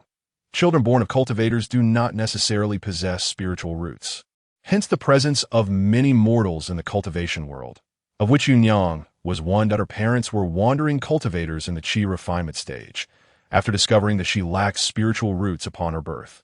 They raised her to the age of 18, provided her with some spiritual stones, and then departed in search of their own fortunes, leaving her to navigate life alone in Qingfang. Although her parents had bequeathed her some spiritual stones, these would inevitably deplete, and lacking any cultivation, her employment options were limited. Thus, she often took on weeding jobs, through which she met her husband, who was also a spiritual farmer from the Xinling sect. Together, they had a daughter, the little girl who accompanied her mother, and the three of them lived a simple life in Qingfang, until one day, her husband went hunting in the mountains during the winter break for the spiritual field and did not return. Unable to afford the exorbitant rent of the cave dwelling, Yunyang moved out with her daughter and constructed a small house in Qingfang, leading a life of mutual dependence. She was efficient in her tasks, never resorting to trickery, and charged a modest fee of merely 10 spiritual pearls per acre. Thus, many nearby spiritual farmers sought her assistance for weeding. The mother and daughter duo earned 2 to 3 spiritual stones each month, with one spiritual stone being equivalent to 1,000 taels of silver. Thanks to their income from assisting spiritual farmers, they lived quite comfortably in Qingfang, occasionally enjoying vegetables or meat with a trace of spiritual energy. Sipping on spiritual tea, which neither harmed them nor compromised their health, significantly reducing the likelihood of illness. Once the mother and daughter were completely out of sight, Luo Xinxin returned to her cave dwelling to resume her cultivation. Time swiftly passed, and a month later, it was the season for harvesting spiritual rice once again. Standing at the edge of the spiritual field, she unleashed a beam of golden light, causing the laden stalks of spiritual rice to bow down in unison. With her current cultivation at the 5th level of chi refinement, she could employ the perfect grade metal cutting technique 5 times, each use capable of harvesting 2 acres of the spiritual field. Her skill surpassing that of Song Hui, an outer sect disciple. Just as she was about to continue employing the perfect grade metal cutting technique, she noticed a spiritual farmer approaching to avoid revealing her strength. She pretended to perform a hand seal, producing only a feeble golden blade, painstakingly cutting down a mere 2/10 of an acre of spiritual rice. Concealing her true abilities felt quite stifling. When would she be able to openly unleash her prowess? No. Rather, when could she openly reap the spiritual rice? Half an hour later, she finally harvested 10 acres of spiritual rice and utilized the telekinesis technique to amass the rice in one location. As she executed the final telekinesis spell, a dialog box unexpectedly popped up in her mind. Ding! Telekinesis has reached perfection, activating the advanced spell Heart Capture, Soul Control. Chapter 51. Heart Capture, Soul Control. My goodness. Luo Xinxin gazed at the newly added advanced skill on her panel, unable to contain her astonishment. The name Heart Capture, Soul Control sounded rather formidable. Akati seemed akin to a spell capable of controlling living beings. However, she had no time to delve into this newly acquired spell at the moment. Pulling out a communication talisman marked with Steward Wu's spiritual aura from her storage bag, she sent a message. Steward Wu. This is Luo Xinxin of Wuzi No.37. My spiritual rice has been harvested. Could you please assist me in weighing it? After sending the message, Steward Wu arrived promptly, employing a magical artifact to shell and dry the spiritual rice, followed by another artifact to weigh it. The final tally was a total of 13,000 pounds of spiritual rice from 10 acres, of which the sect would receive 7,800 pounds, leaving the remainder for her. Luo Xinxin was quite satisfied with this quantity, feeling that her 8 months of effort had not been in vain. She declared, I will keep 200 pounds for myself, and the rest can be sold to the sect. Steward Wu allocated 200 pounds of spiritual rice to her, while the remaining portion was stored in a high-grade storage bag provided by the sect for her to collect spiritual stones in a few days. However, she first needed to start with small animals. Thus, she wandered through the forest, successfully capturing a rabbit. This rabbit, having likely consumed plants imbued with spiritual energy, exhibited slight mutations. Overall, it resembled an ordinary rabbit, but its ears were somewhat rounder and shorter. A faint trace of spiritual energy coursed through its body. Upon returning to her cave, the rabbit, oblivious, gnawed on a piece of spiritual vegetable leaf. Luo Xinxin approached with mischievous intent, rubbing her hands together with a sly smile as she cast heart capture. Soul control.as, she completed the hand gestures. A small orb of light entered the rabbit's mind, causing its originally bright eyes to glaze over, and it halted its chewing before she could take any further action. The rabbit shook its head, its gaze regaining clarity, and resumed munching on the spiritual vegetable leaf in its grasp. So quick. Luo Xinxin watched the carefree rabbit, bemused. With such an unrefined spiritual beast, her heart capture. Soul control had dissipated in a mere breath. However, based on her previous experiences, as her proficiency in heart capture, soul control increased alongside her cultivation, the effectiveness would also improve. Thus, she relentlessly employed heart capture. Soul control on the rabbit, pleased to find that each attempt extended the duration of her control until she could manage to hold the rabbit for 3 or 4 breaths. Her proficiency increased to 321,000, during which she consumed 5 recovery pills. The rabbit, now utterly fatigued, was beginning to doze off. Express her apologies. Luo Xinxin sliced a small piece of moonwatch fruit flesh to feed it. The spiritually rich fruit, upon entering its mouth, awakened the rabbit instantly. The piece, no larger than a fingernail, barely lingered in its mouth before being swallowed whole. It gazed longingly at Luo Xinxin thereafter. Amused, she tugged at its ear and chided. "You gluttonous rabbit." Nevertheless, she refrained from offering it more. Although the moonwatch fruit was merely a first-tier spiritual fruit, the spiritual energy it contained was excessive for a non-stage spiritual beast to bear. She retrieved a large jade vine from her storage bag, allowing the rabbit to eat at its leisure, and settled down on her stone bed to meditate. Days passed, and through diligent practice, Luo Xinxin found that her heart capture, soul control could now confound the rabbit for a considerably longer duration, even enabling her to control its actions with her consciousness. She checked on the rabbit daily, discovering that rather than becoming dull-witted, it had grown increasingly astute and agile, likely due to its daily consumption of moonwatch fruit. It appeared that heart capture, soul control, did not adversely affect its subject. Encouraged, she bravely attempted to use the telekinesis technique on a cultivator at the 5th level of Qi refinement, managing to momentarily distract him. Although it was merely a fleeting moment, in the heat of battle, such an instant could potentially alter the course of events. Chapter 52. An enemy approaches. 10 days had passed since the harvest of spiritual rice, and it was time to collect the spiritual stones from the sale of the rice. As she made her way to the market, she rewarded the rabbit with a small piece of moonwatch fruit before releasing it. Since her progress in practicing heart capture, soul control in the rabbit had plateaued, and unable to bear the thought of consuming this helpful creature, she opted to return it to the wild. In the office, several others had gathered, similarly seeking to claim their spiritual stones. At a quick glance revealed that her senior brother Song was absent, replaced by an unfamiliar sister. After inquiring, she learned that the positions in the office were assigned on a 5-year term.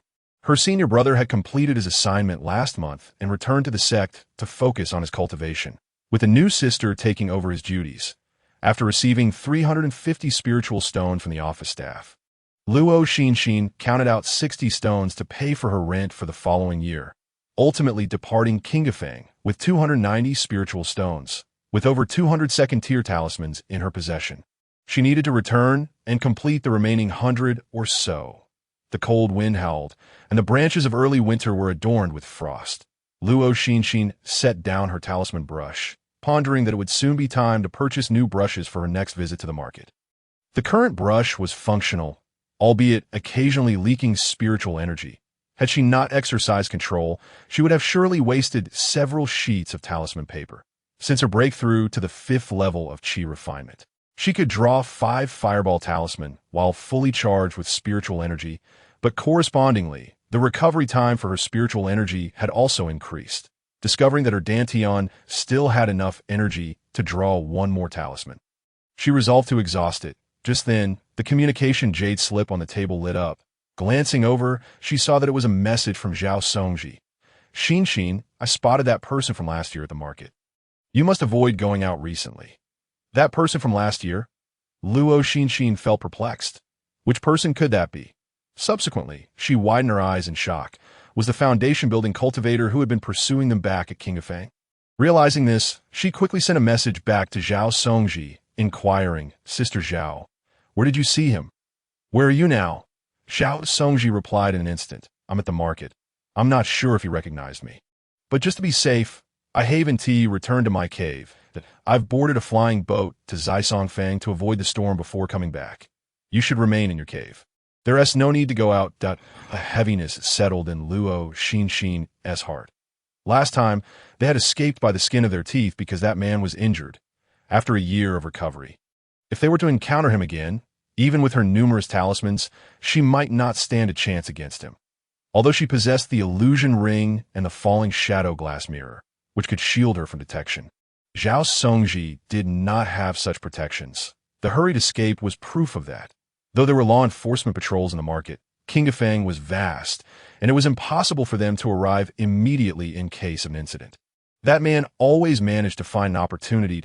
It was uncertain whether she could continue to farm peacefully in Qingfang in the future.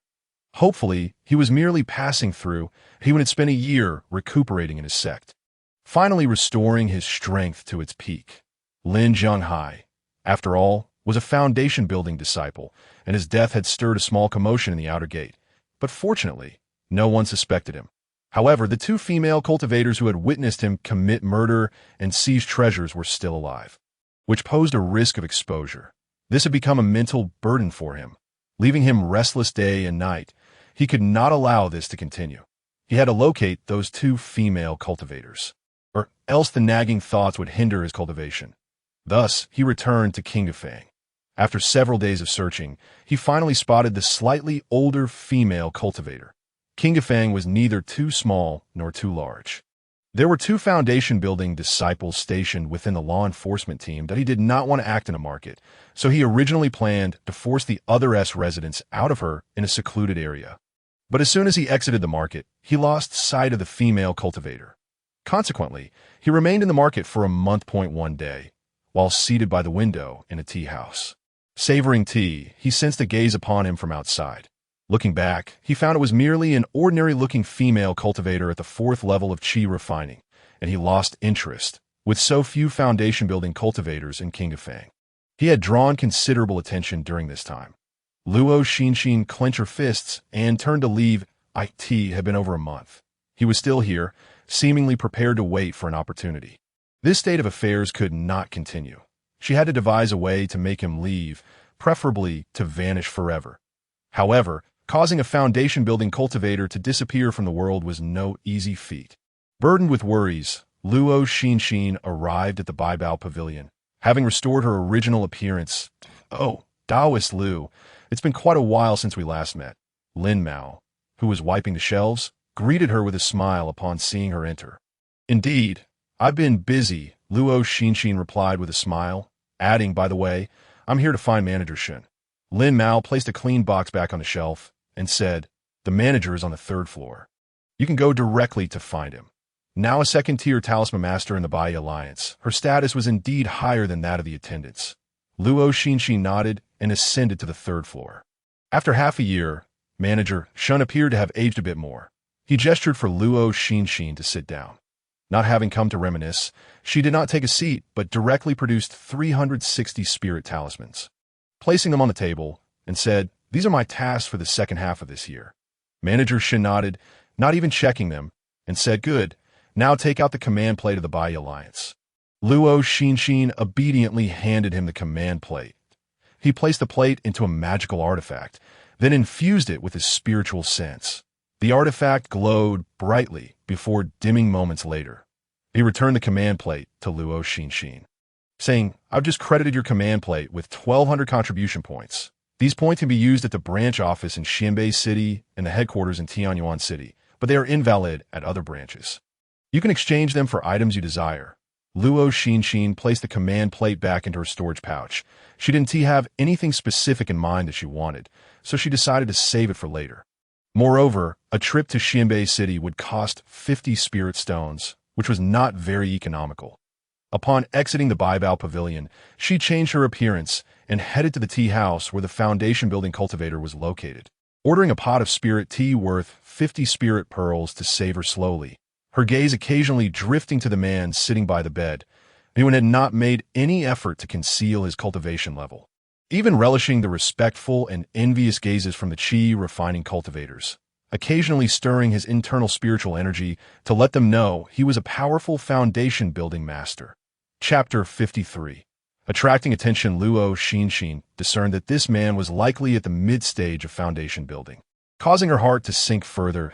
If she struggled against someone at the early stage, how could she possibly confront someone at the mid-stage?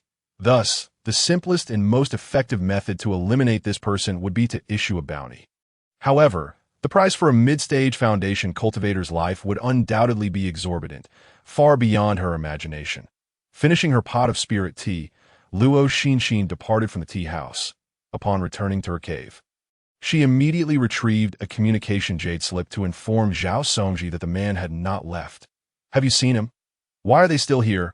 Is he intent on hunting us down? Also, when you saw him, did he notice you, or did he not recognize you?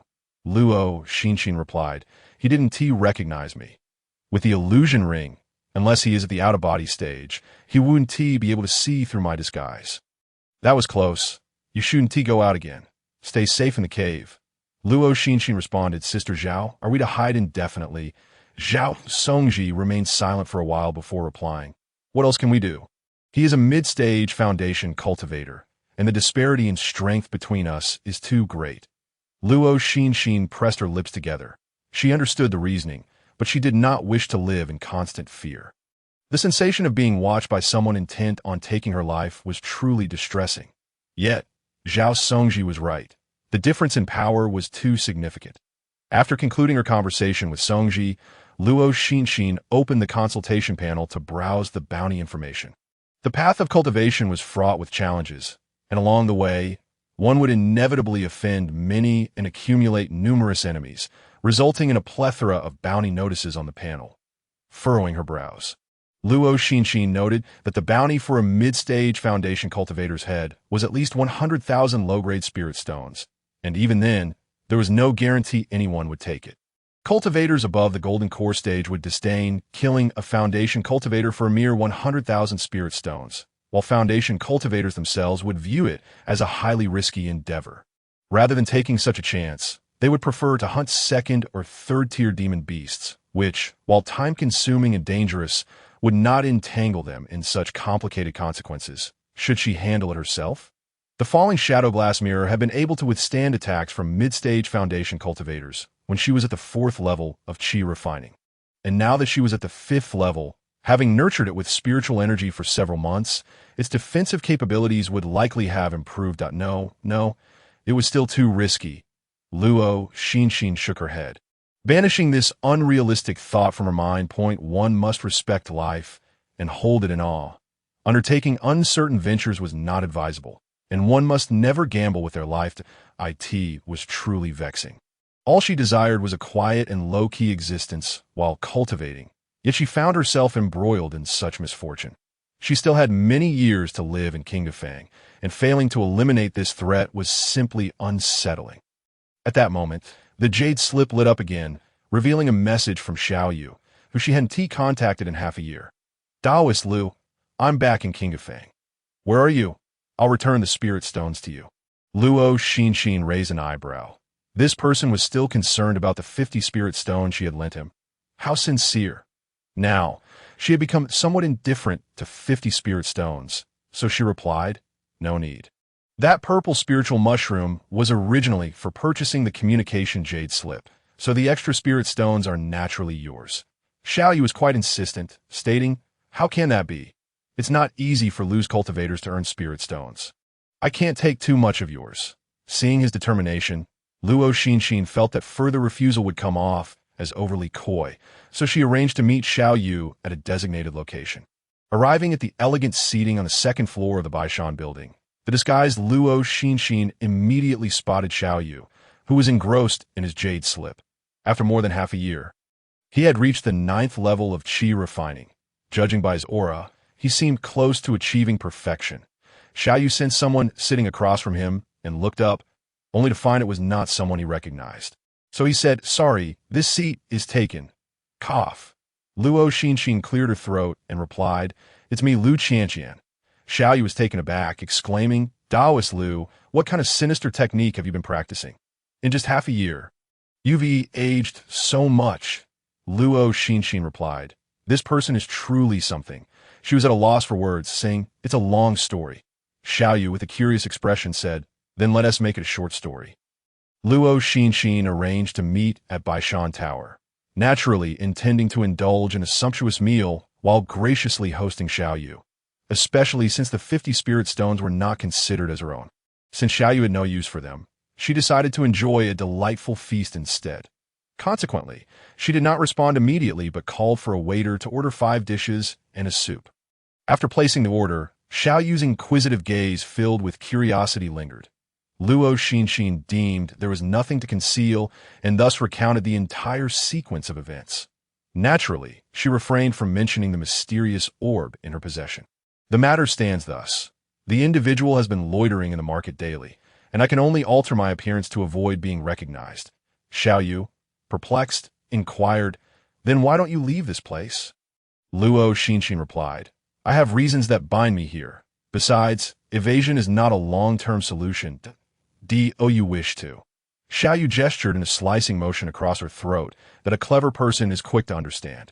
And Luo Xinxin cast an appreciative glance at Xiaoyu before stating, I may wish to, but I lack the strength. Xiaoyu continued, such individuals who slaughter their fellow disciples for treasures indeed deserve to be eradicated. Let alone the fact that he seeks your life out. As Luo Xinxin pondered this, realizing the conversation had ventured this far, she asked, do you have any solutions? Xiaoyu replied, yes, we can enlist assistance. Luo Xinxin's eyes brightened. Asking, whom shall we summon? The connections of disciples from large sects are extensive. Xiaoyu responded, a friend of mine. Wait a moment while I inquire if he is available. Saying this, he picked up a jade slip and swiftly inscribed words upon it. Ordinarily, he despised writing due to its slowness, but today he intended to engage in something more lethal. Thus, he had to be discreet. Luo Xinxin nodded vigorously. All right, I can offer compensation in installments. Swiftly, a reply came back from the other side, coldly stating, not available. Xiaoyu expressed his displeasure, saying, how could you possibly be unavailable? My senior sister's frost moon smoke lotus is withered, and I intend to take it to Dan Ding's sect for Xiefan to examine. Xiaoyu disparaged, your senior sister ignores you, yet you remain so attentive. Luo Xinxin absorbed their conversation, seizing upon a crucial point. The other party seemed preoccupied due to a withered spirit herb. Remembering her own experience of rejuvenating the deadwood, she remarked, I have a method to revive the withered spirit herb. Since using words to confront someone lacks momentum, and as Xiaoyu was sending a message, she also conveyed her statement. The other party disregarded Xiaoyu's sarcastic remarks and directly inquired, who is with you? Can you truly revive the withered frost moon smoke lotus? Chapter 54. Slaying the enemy. Xiaoyu looked towards Luo Xinxin, who nodded and fabricated, indeed, my ancestors cultivated spirit herbs and have a legacy. Xiaoyu relayed her words. Very well. Where are you located? After Luo Xinxin disclosed their current whereabouts, Xiaoyu set the jade slip down and asked her, are you merely bluffing, or can you genuinely revive the spirit herb? Luo Xinxin, lacking confidence, admitted, I have only revived ordinary dead branches and stimulated seeds, but I have yet to attempt reviving spirit herbs. However, I have already made a bold claim, so I must hold firm. I can do it. Let us deal with that foundation establishment cultivator first, she concluded. Just then, the dishes she ordered were served, and the two began to feast heartily.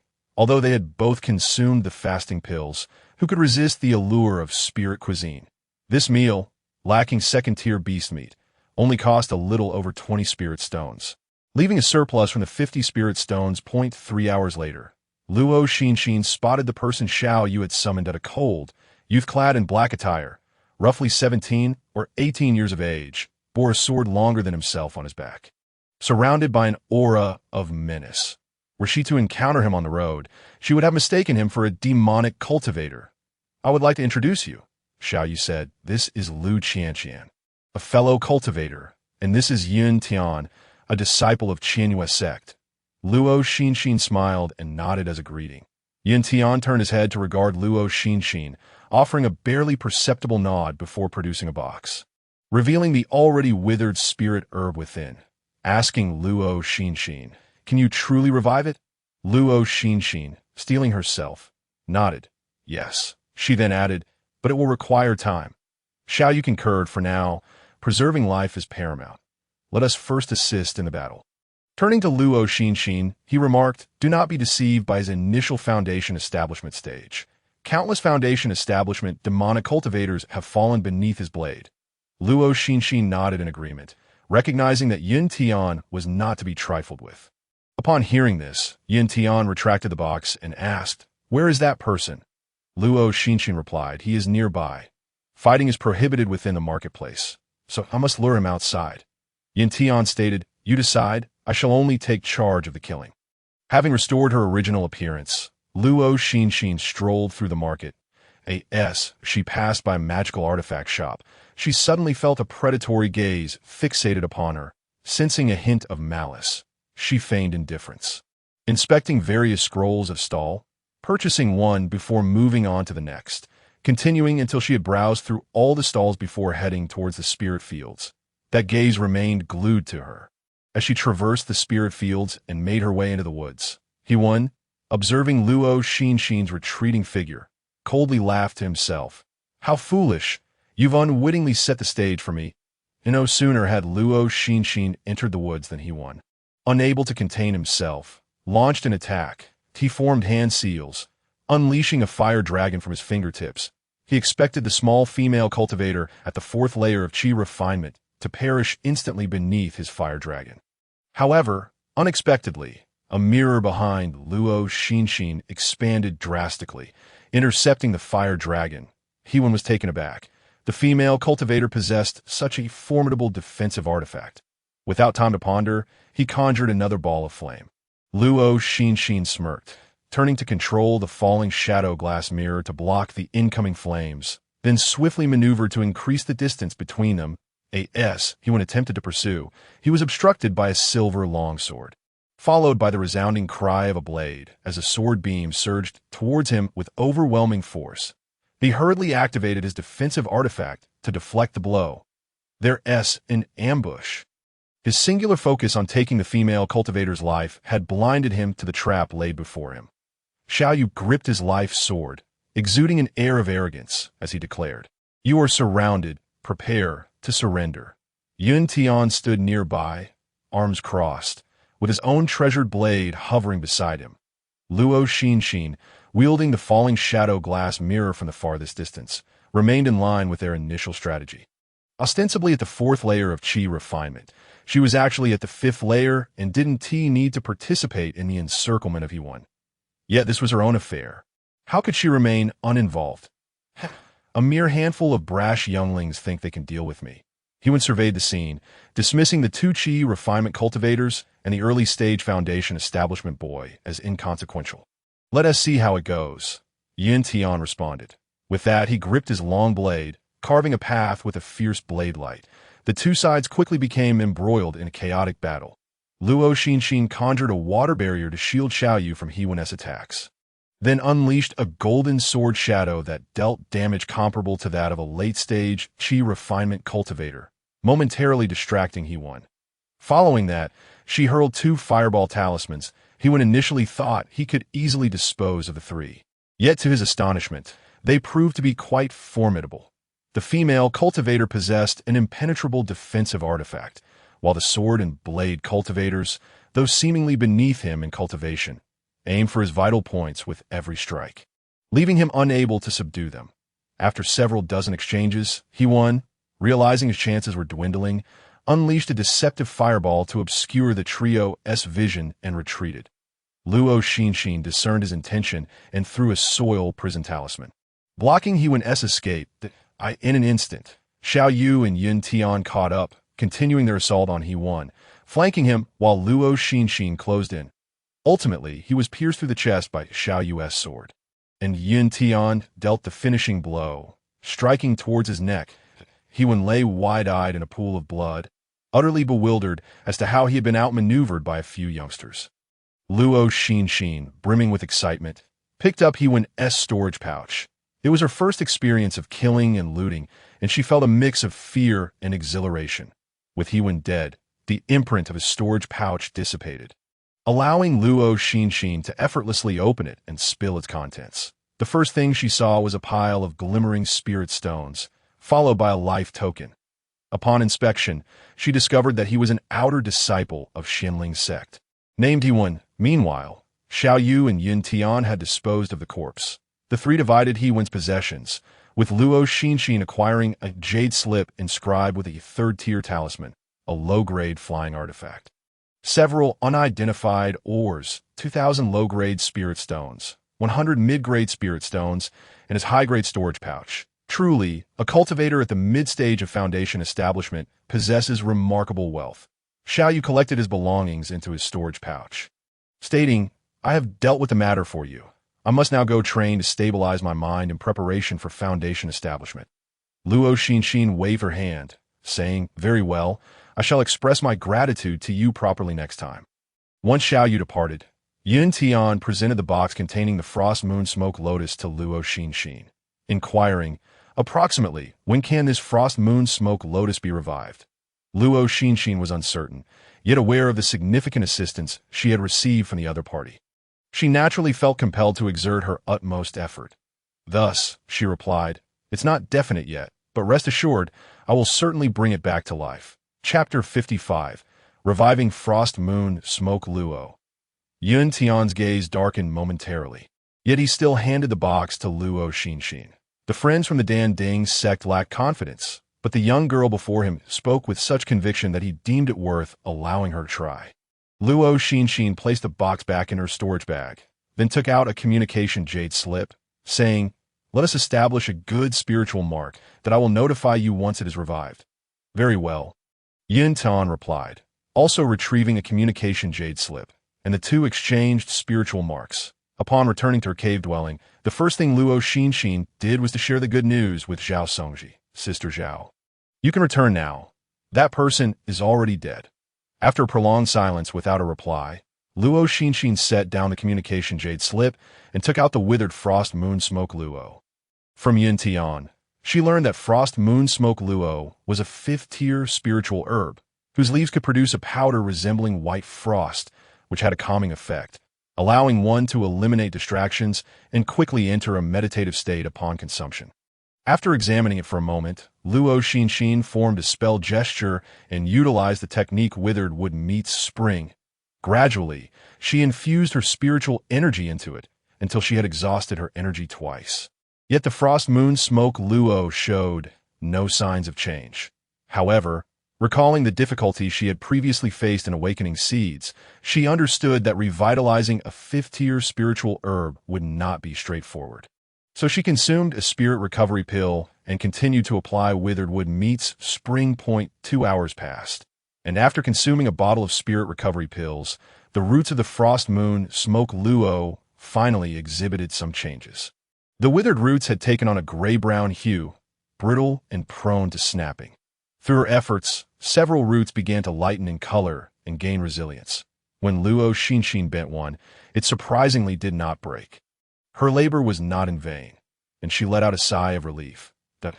In order to repay Yin Tian's kindness promptly, she continued to employ Withered Wood Meets Spring. By the time she had consumed all the spirit recovery pills she had stored, all the roots had regained vitality, and if accompanied by some soil, it appeared as if it had just been unearthed.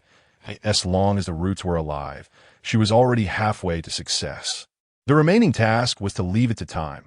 Luo Xinxin dared not plant the Frost Moon Smoke Luo in her courtyard, so she filled a basket with soil and moved it into her cave dwelling to plant the herb. She also went to purchase some spiritual beast manure to enhance the soil's spiritual energy and nutrients. Moreover, as long as she was in the cave, she activated the spirit gathering formation to nourish it. Additionally, she performed Withered Wood Meets Spring 3 times daily, and the Frost Moon Smoke Luo responded well, with its branches gradually regaining vitality. Its leaves had fallen, and once new buds sprouted, she could report back to Yin Tian. During this frigid winter season, snowflakes the size of salt grains drifted down outside the cave. After completing her daily application of Withered Wood Meets Spring, Luo Xinxin placed the frost moon smoke Luo into her storage bag and exited the cave. The snow continued to fall, yet she was no longer the novice cultivator who could not even afford a flying artifact. Summoning her lotus leaf zither, she enveloped herself in a protective barrier of Earth's spiritual energy and soared toward the market. With the protective barrier in place, the snowflakes seemed to possess a life of their own, actively avoiding her. Previously, while trading with He1 at the storage bag, she had acquired a flying artifact shaped like a scroll. However, she did not intend to use it.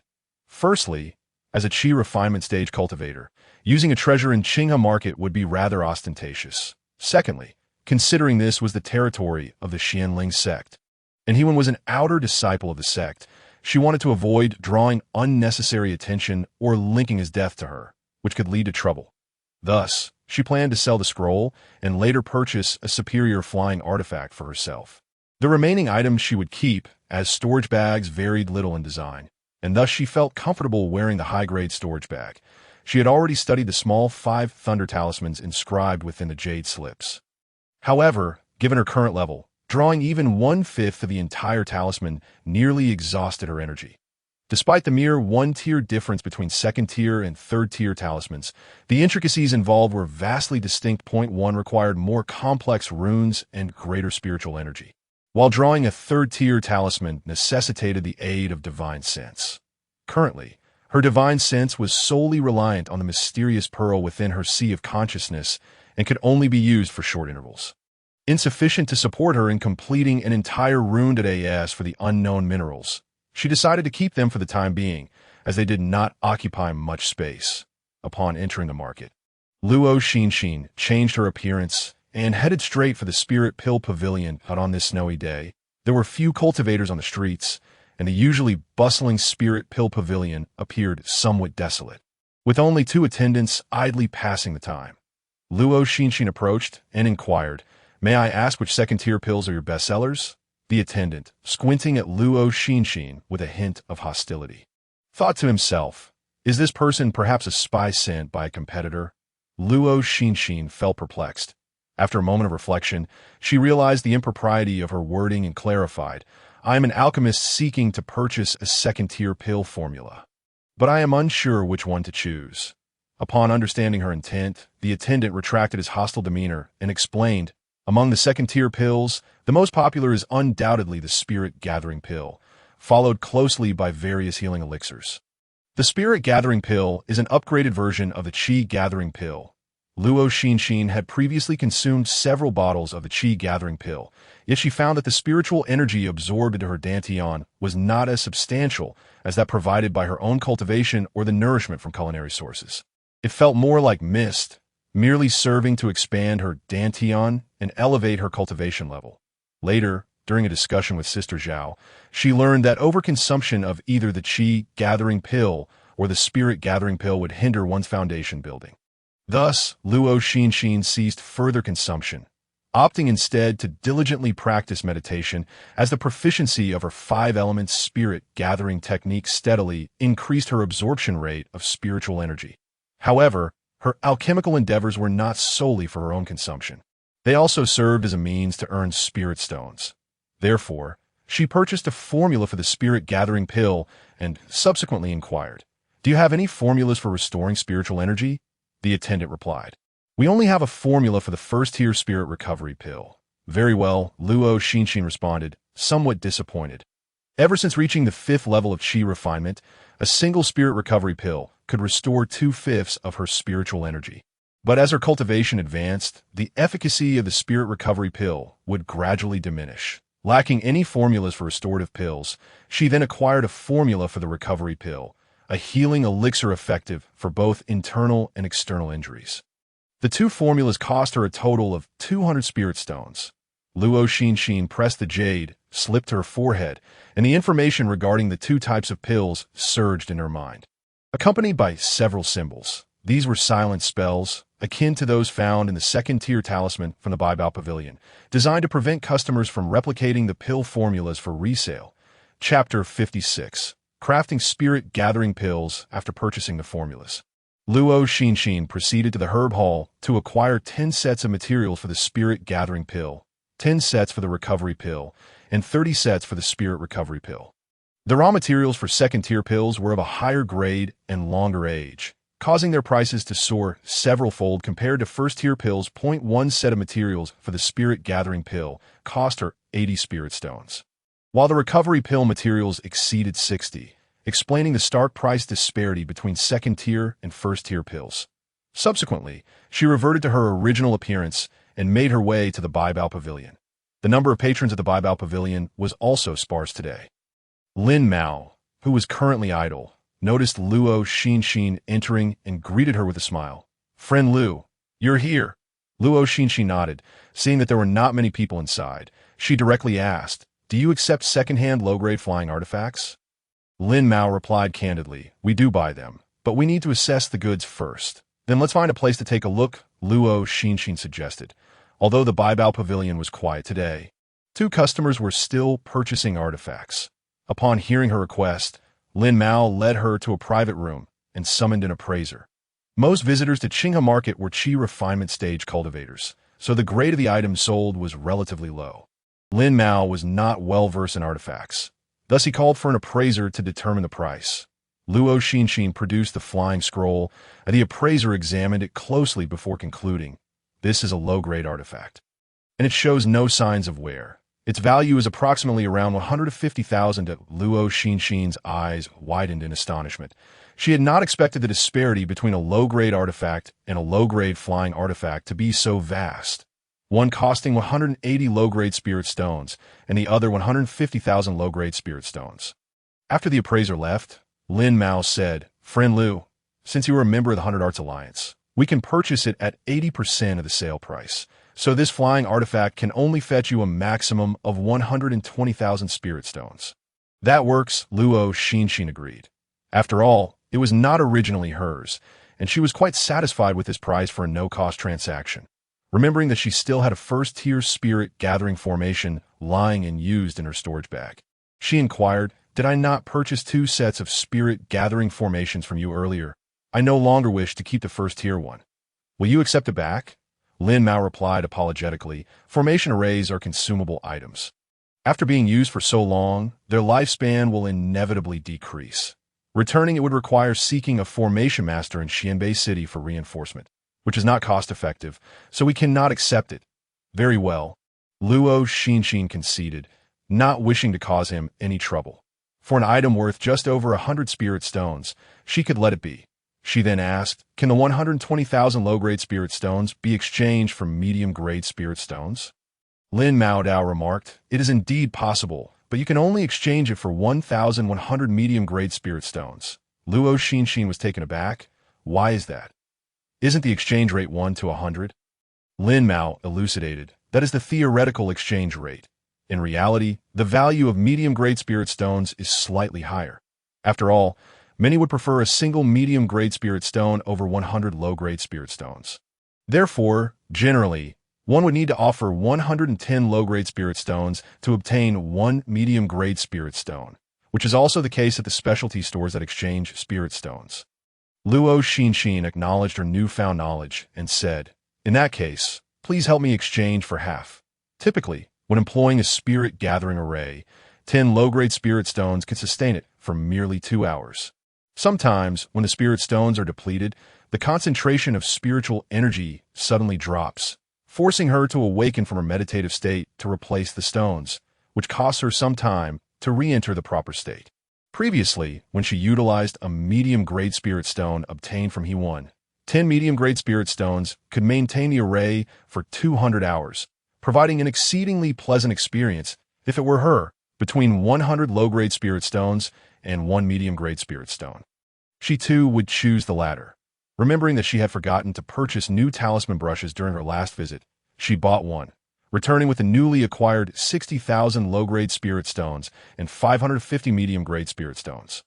The raw materials for second-grade elixirs typically require an aging of 20 years or more, possessing a potent efficacy. Thus, the time and difficulty involved in refining and purifying them are considerably higher. Luo Xinxin spent 10 hours to concoct her first batch of spirit-gathering pills, which appeared dark brown with mottled impurities and a slightly bitter aroma, clearly indicating their low-grade status. This was somewhat disconcerting for Luo Xinxin, who had grown accustomed to higher standards. You are already quite exceptional. Achieving success with the first batch. Do not be disheartened. She encouraged herself as she buried the dregs and the low-grade pills beside the frost moon smoke lotus to provide some nourishment and spiritual energy. After resting for 2 hours, Luo Xinxin rekindled her determination and resumed her efforts in refining spirit-gathering pills. After another 10 hours, the frost moon smoke lotus received yet another batch of dregs and 10 low-grade spirit-gathering pills as nourishment.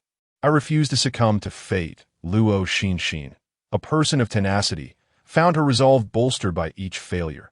The following day, at the same time, a batch of dregs and 9 low-grade pills were buried beside the moon-watching fruit sapling. Why 9? Because one was of medium grade. Most pills sold in the market are medium grade, and a single medium-grade spirit-gathering pill could fetch around 20 spirit stones, while low-grade pills also possess some market value. The toxicity they contain is excessive, akin to poison. Ordinary pill shops refuse to accept them, leaving only unscrupulous vendors willing to deceive the uninformed.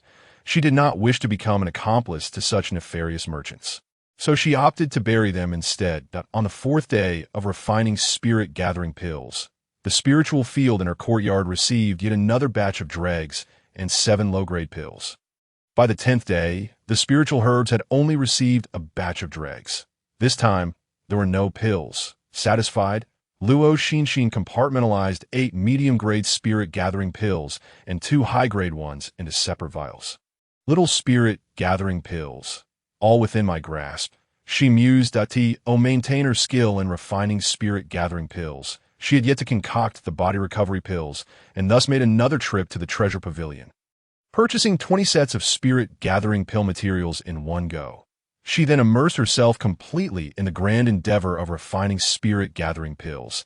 She continuously summarized her experiences with each attempt, and by the 21st batch, she finally succeeded in creating a high-grade spirit-gathering pill devoid of toxins. That a few days later, 10 high-grade spirit-gathering pills emerged fresh from the furnace, and Luo Xinxin laughed with unrestrained glee. Ha ha! Is that all there is to high-grade spirit-gathering pills? How easy! Just then a familiar voice echoed through the cave. What is this? Who's there? Ah, Zhao Jie, you have finally returned. Luo Xinxin recognized the voice of Zhao Songji and hurriedly stored her items in her storage bag before darting outside. Indeed, it was Zhao Songji, whom she had not seen for over a month. What have you been up to these days? I sent you messages, but you didn't reply. Zhao Songji inquired. I have been in seclusion, and Haven T checked the jade slips. Luo Xinxin replied. She then took out the communication jade slip and discovered a plethora of messages, among which Zhao Songji's accounted for several, and one from Yun Tian inquiring about the frost moon smoke lotus's condition 3 days prior. Chapter 57. The new junior sister at the office. Luo Xinxin quickly responded with a text message. All is well. It will likely sprout in a few months. That don't look just yet. Let me ask you. You said that person is dead. Is that true? How did they die? Zhao Songji urged as she noticed Luo Xinxin engrossed in her jade slip. They are indeed dead. As for how, Luo Xinxin's eyes sparkled mischievously as she replied. I killed them. Although the fatal blow was not directly dealt by her, she had indeed played a part. Just you. Zhao Songji took her words as a jest and added, Be serious. Stop being so cryptic. Knowing Zhao Songji would be skeptical, Luo Xinxin elaborated. They offended 3 high-ranking individuals and were besieged in the woods. Zhao Songji scrutinized Luo Xinxin with suspicion, believing this explanation to be the most plausible, and thought that this was indeed a fortunate outcome for them. After a long period of separation, Luo Xinxin brought Zhao Songji into the cave to chat. It turned out that Zhao Songji had not been able to reply to Luo Xinxin's messages immediately because she had encountered a friend in Songzhan Square, who invited her to join the local hunting team to hunt demon beasts. Upon hearing this, Luo Xinxin cast a playful glance at her. While I am here in Qinghe Square combating evildoers, you have the leisure to hunt demon beasts? However, this was merely in jest. As long as Ewan was dead, the means were inconsequential. After Zhao Songji departed, Luo Xinxin took a nap and resumed her alchemical endeavors. By the time she finished refining all the spirit-gathering pill materials, she had amassed 24 vials of spirit-gathering pills, 11 medium-grade, 8 high-grade, and 5 top-grade. Following that, she began to refine body recovery pills, which required 2 fewer types of materials than spirit-gathering pills, resulting in a shorter processing time and a less complex procedure. After several batches of mixed medium and high-grade pills, the subsequent ones were all top-grade. She busily toiled away, and the 4-month rest period for the spiritual fields finally came to an end. Before the spring rush, she managed to sell all her second-grade pills scattered across several nearby markets. Medium-grade spirit-gathering pills sold for 180 spirit stones per vial, high-grade ones for 500 spirit stones, and top-grade ones, being rare, commanded a price of 1,000 spirit stones per vial. The cultivation world is not lacking in wealthy practitioners with poor spiritual roots. They're often eager to purchase top-grade spirit-gathering pills to enhance their cultivation level. In contrast, the markup on body recovery pills was not as steep. Medium-grade ones sold for 80 spirit stones per vial, high-grade for 150, and top-grade ones topped out at 300 spirit stones. After all, these are merely healing pills. If the injury is not severe, 1 or 2 will suffice. If the injury is more severe, even the best second-grade healing pills will prove ineffective, necessitating higher-grade alternatives. As the spring breeze gently stirred, the tender shoots of wild grass broke through the earth. Luo Xinxin stood atop the ridge, casting a soil-splitting talisman onto the spiritual field before her. The talisman soared into the air, transforming into countless runes that adhered to the field. With a resounding boom, the solid earth shattered into myriad fragments. Satisfied, Luo Xinxin moved to the next plot of spiritual land and cast another talisman. These soul-splitting talismans were newly learned, and in a bid to prepare for the spring rush, she had spent several nights crafting dozens of them. She kept 10 for herself while trading the rest to Zhao Songji for 20 pounds of demon beast meat. Although drawing talismans is time-consuming, it is still easier than employing the object manipulation technique. She then performed the spirit rain technique on 10 acres of spiritual land before heading to the sex office to collect seeds. By this time, it was nearing dusk, and there were not many people in the sex office. Observing that the new junior sister was free, Luo Xinxin approached her and said, "Sister, I am Luo Xinxin from Cave 37, here to collect this year's spirit rice seeds." "All right, please wait a moment." The new sister was not yet very adept at her duties. She fumbled through her notes while inquiring, "How many acres are you planting?" 10 acres, Luo Xinxin replied. "10 acres. Very good," she muttered, finally finding the page she needed. She began to mark on it and asked, "Are you still planting the yellow sprout rice?" Luo Xinxin nodded. Yellow sprout rice was the lowest grade of spiritual rice, requiring less effort to manage than other varieties. Since Luo Xinxin no longer relied on farming to earn spirit stones, she naturally chose the most time-efficient option. "I will weigh the seeds for you right away," the sister said, leaving her seat to retrieve a large bag of spirit rice after a considerable wait. Upon receiving the spirit rice, Luo Xinxin noticed that this sister bore a striking resemblance to a senior from her past life with whom she had been quite close. Prompting her to casually inquire, "Sister, what is your name?" "My name is Lang Wuxi." "Sister Lang," Luo Xinxin cheerfully called out. Lang Wuxi smiled warmly. Although the 100 Meals building has high prices, it has never lacked customers. Upon entering, Luo Xinxin found the seats in the first-floor hall already filled. "Welcome, esteemed guest," a waiter greeted her enthusiastically. Luo Xinxin produced the demon beast meat she had exchanged for with the soil-splitting talismans and inquired, "I have brought second-grade demon beast meat. Can you assist with its preparation?" The ordinary methods of cooking tend to dissipate the spiritual energy within the flesh of demonic beasts. However, through the specialized techniques honed by culinary practitioners, one can preserve this energy to the utmost degree, ensuring that it does not fade even after 10 days or half a month. This is akin to the difference between brewing medicinal soup from spiritual herbs and refining them into pills by an alchemist. Therefore, in order to avoid wasting the flesh of these second-tier demonic beasts, she decided to visit the 100 Dishes Pavilion. The attendant smiled and said, "Of course, we can process second-tier demonic beast meat for you. The fee is 10 spirit stones per pound." Last year, Luo Xinxin had tasted second-tier demonic beast meat prepared by a culinary practitioner, and the spiritual energy she obtained from just 1 pound equated to an entire day's worth of her cultivation. Given her current financial situation, spending 10 spirit stones was indeed worthwhile. She then retrieved 20 pounds of demonic beast meat from her storage bag and said, "All right, please prepare these as dishes for me." The attendant cheerfully accepted the meat and inquired, "How would you like it prepared, esteemed guest?" Luo Xinxin glanced at the menu, selected several dishes, and then proceeded to the second floor to await her meal.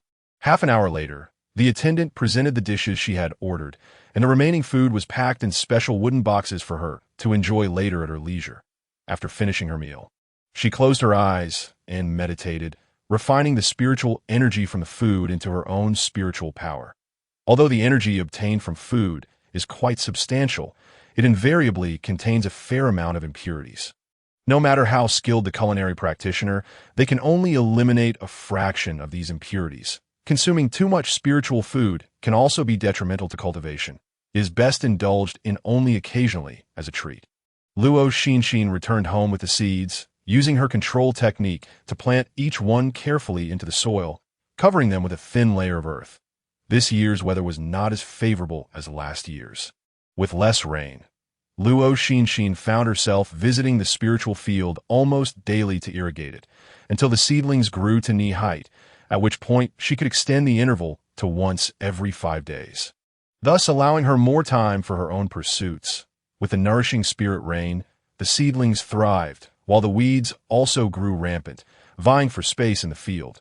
Chapter 58, Qi Refinement. 6th layer. Yunyang and her daughter bent over, diligently pulling weeds. Both were industrious and nimble, leaving no trace of weeds in their wake, not even the newly sprouted grass. Luo Xinxin approached them, presenting a spirit stone to Yunyang, saying, "Here, ask the spirit stone for you in advance. I might forget when I get busy later." Yunyang straightened up, wiping the mud from her hand with a cloth before accepting the spirit stone, replying, "It's fine if you give it to me later." Luo Xinxin smiled, saying, "If I remember now, I might as well give it to you now that I'm not worried about you taking the spirit stone and disappearing."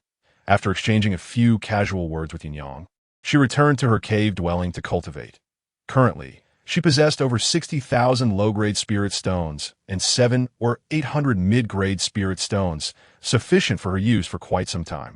Thus, she did not need to refine pills for profit. 2 Cultivators who had previously purchased her top-grade gathering spirit pills contacted her, urging her to open a furnace for pill making, even offering to raise the price to 1,200 spirit stones.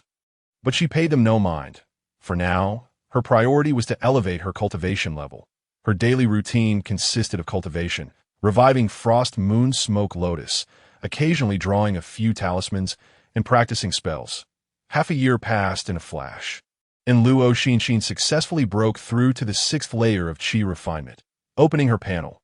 Host: Luo Xinxin Spiritual Roots. Gold, mid-grade. Wood, mid-grade. Water, mid-grade. Fire, mid-grade. Earth, mid-grade. Age: 16. Cultivation level. Qi Refinement 6th layer. Progress: 0. 2. Technique: 5 elements gathering spirit technique. Proficient: 2,653,000. Spells: Cleaning technique, great accomplishment. 302,400. Lightness technique, great accomplishment. 394,400. Note: for brevity, I will no longer list minor spells that have reached perfection. Advanced spells: Water Curtain Heavenly Splendor. Entry: 3521000. Golden Light Sword Shadow. Entry: 1961000. Withered Revives in Spring. Entry: 6131000. Mind Control Soul Manipulation. Entry: 3981000. Skills: Talisman Drawing, 3rd level Talisman Master. 6531000. Pill Refining, 2nd grade Alchemist. 4262000. Aside from her cultivation reaching the 6th layer of Qi Refinement, the most significant change was in Withered Wood Revives in Spring, which she used daily. With her current proficiency, she could trigger the sprouting of a spiritual herb seed with a single application, accelerating the germination of Frost Moon Smoke Lotus. Being a 5th-tier spiritual herb, it required an immense amount of spiritual energy. Thus, after half a year, it had only produced a tree full of tender shoots. To restore it to its original form would likely take over a year. However, her task was complete, and she prepared to contact Yin Tian for him to take it away. Among the remaining spells, mind control, soul manipulation had made the most progress, now capable of confusing cultivators at the 5th layer of Qi refinement for a second or two, and even allowing her to manipulate a mortal to perform an action through her spiritual sense. Compared to 6 months ago, this was a significant breakthrough.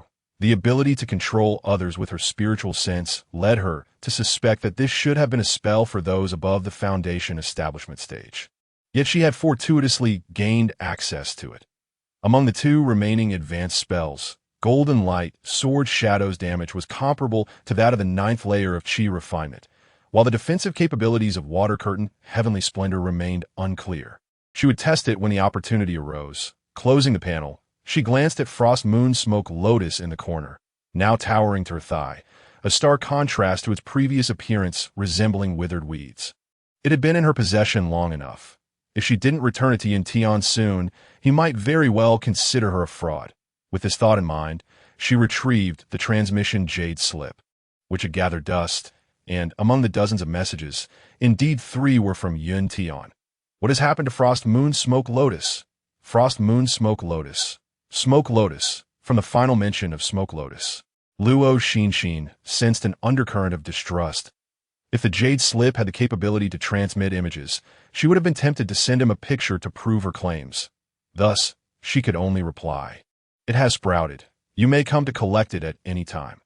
After responding to Yin Tian, she perused the other messages, most of which urged her to open a furnace for pill-making, with one notable individual. Wei Lingren, having sent the most messages. Senior Liu, have you not opened the furnace for pill-making yet? Senior Liu, when will you open the furnace for pill-making? Senior Liu, a bottle of top-grade gathering spirit pills for 2,000 spirit stones. Luo Xinxin felt a throbbing at her temples from his incessant nagging. She recalled who Wei Ling was in the Xianling realm. There were hundreds of markets of various sizes, with the Xianling sect occupying half, and the rest being established by various families. Wei Ling's family operated a market, reportedly larger than Qinga Market. Half a year ago, she had changed her appearance and sold top-grade pills at a nearby market. Encountering the cash-rich but low-rooted Wei Ling, who had promptly purchased her pills and exchanged spiritual imprints with her. Over the past 6 months, he had frequently messaged her, evidently in dire need of top-grade gathering spirit pills. Now that she had broken through to the 6th layer of Qi refinement, she might as well refine a few furnaces for him, especially since he was offering 2,000 spirit stones per bottle. She did not wish to waste her cultivation time, but Wei Ling's offers were simply too enticing. Thus, she replied, "I will open the furnace tomorrow, a total of 10 furnaces." Wei Ling was clearly a wealthy, leisurely and somewhat indolent second-generation immortal, as he responded almost instantly, "Thank you, you are truly my savior." Luo Xinxin was left bewildered. Gathering spirit pills were not healing pills, so how could they be life-saving? Setting down the transmission jade slip, she picked up a mid-grade spirit stone from the groove of the gathering spirit array, which had not yet been consumed, and secured Frost Moon Smoke Lotus before stepping outside. The Moonwatch fruit outside had sprouted a new branch, and the spiritual herb seedlings were growing slowly. As Luo Xinxin passed by, she could sense a faint wave of spiritual energy.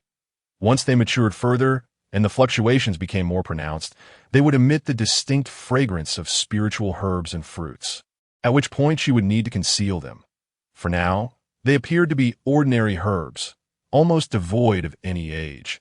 She arrived at the market, first disguising herself in another appearance, then purchased materials for 10 gathering spirit pills, 2 for recovery pills, and 30 for spirit recovery pills.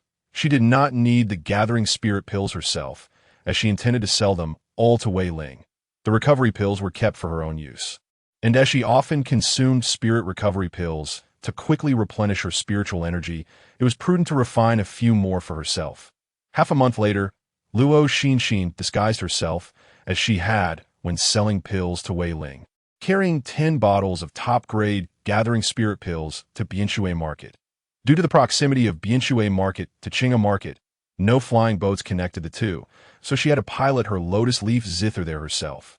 Upon reaching Bianshui Market, she sent a message to Wei Ling via the transmission Jade Slip. Change of trading location.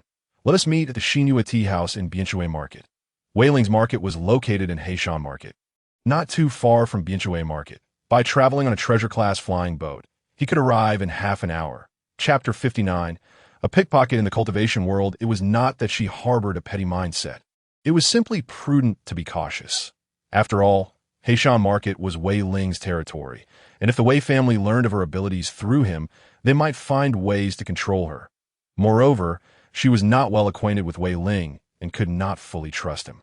Wei Ling, seemingly unfazed by the change in location, promptly responded, "All right, I am on my way." After more than half an hour, Luo Xinxin observed a familiar plump figure enter the Xinhua tea house alone.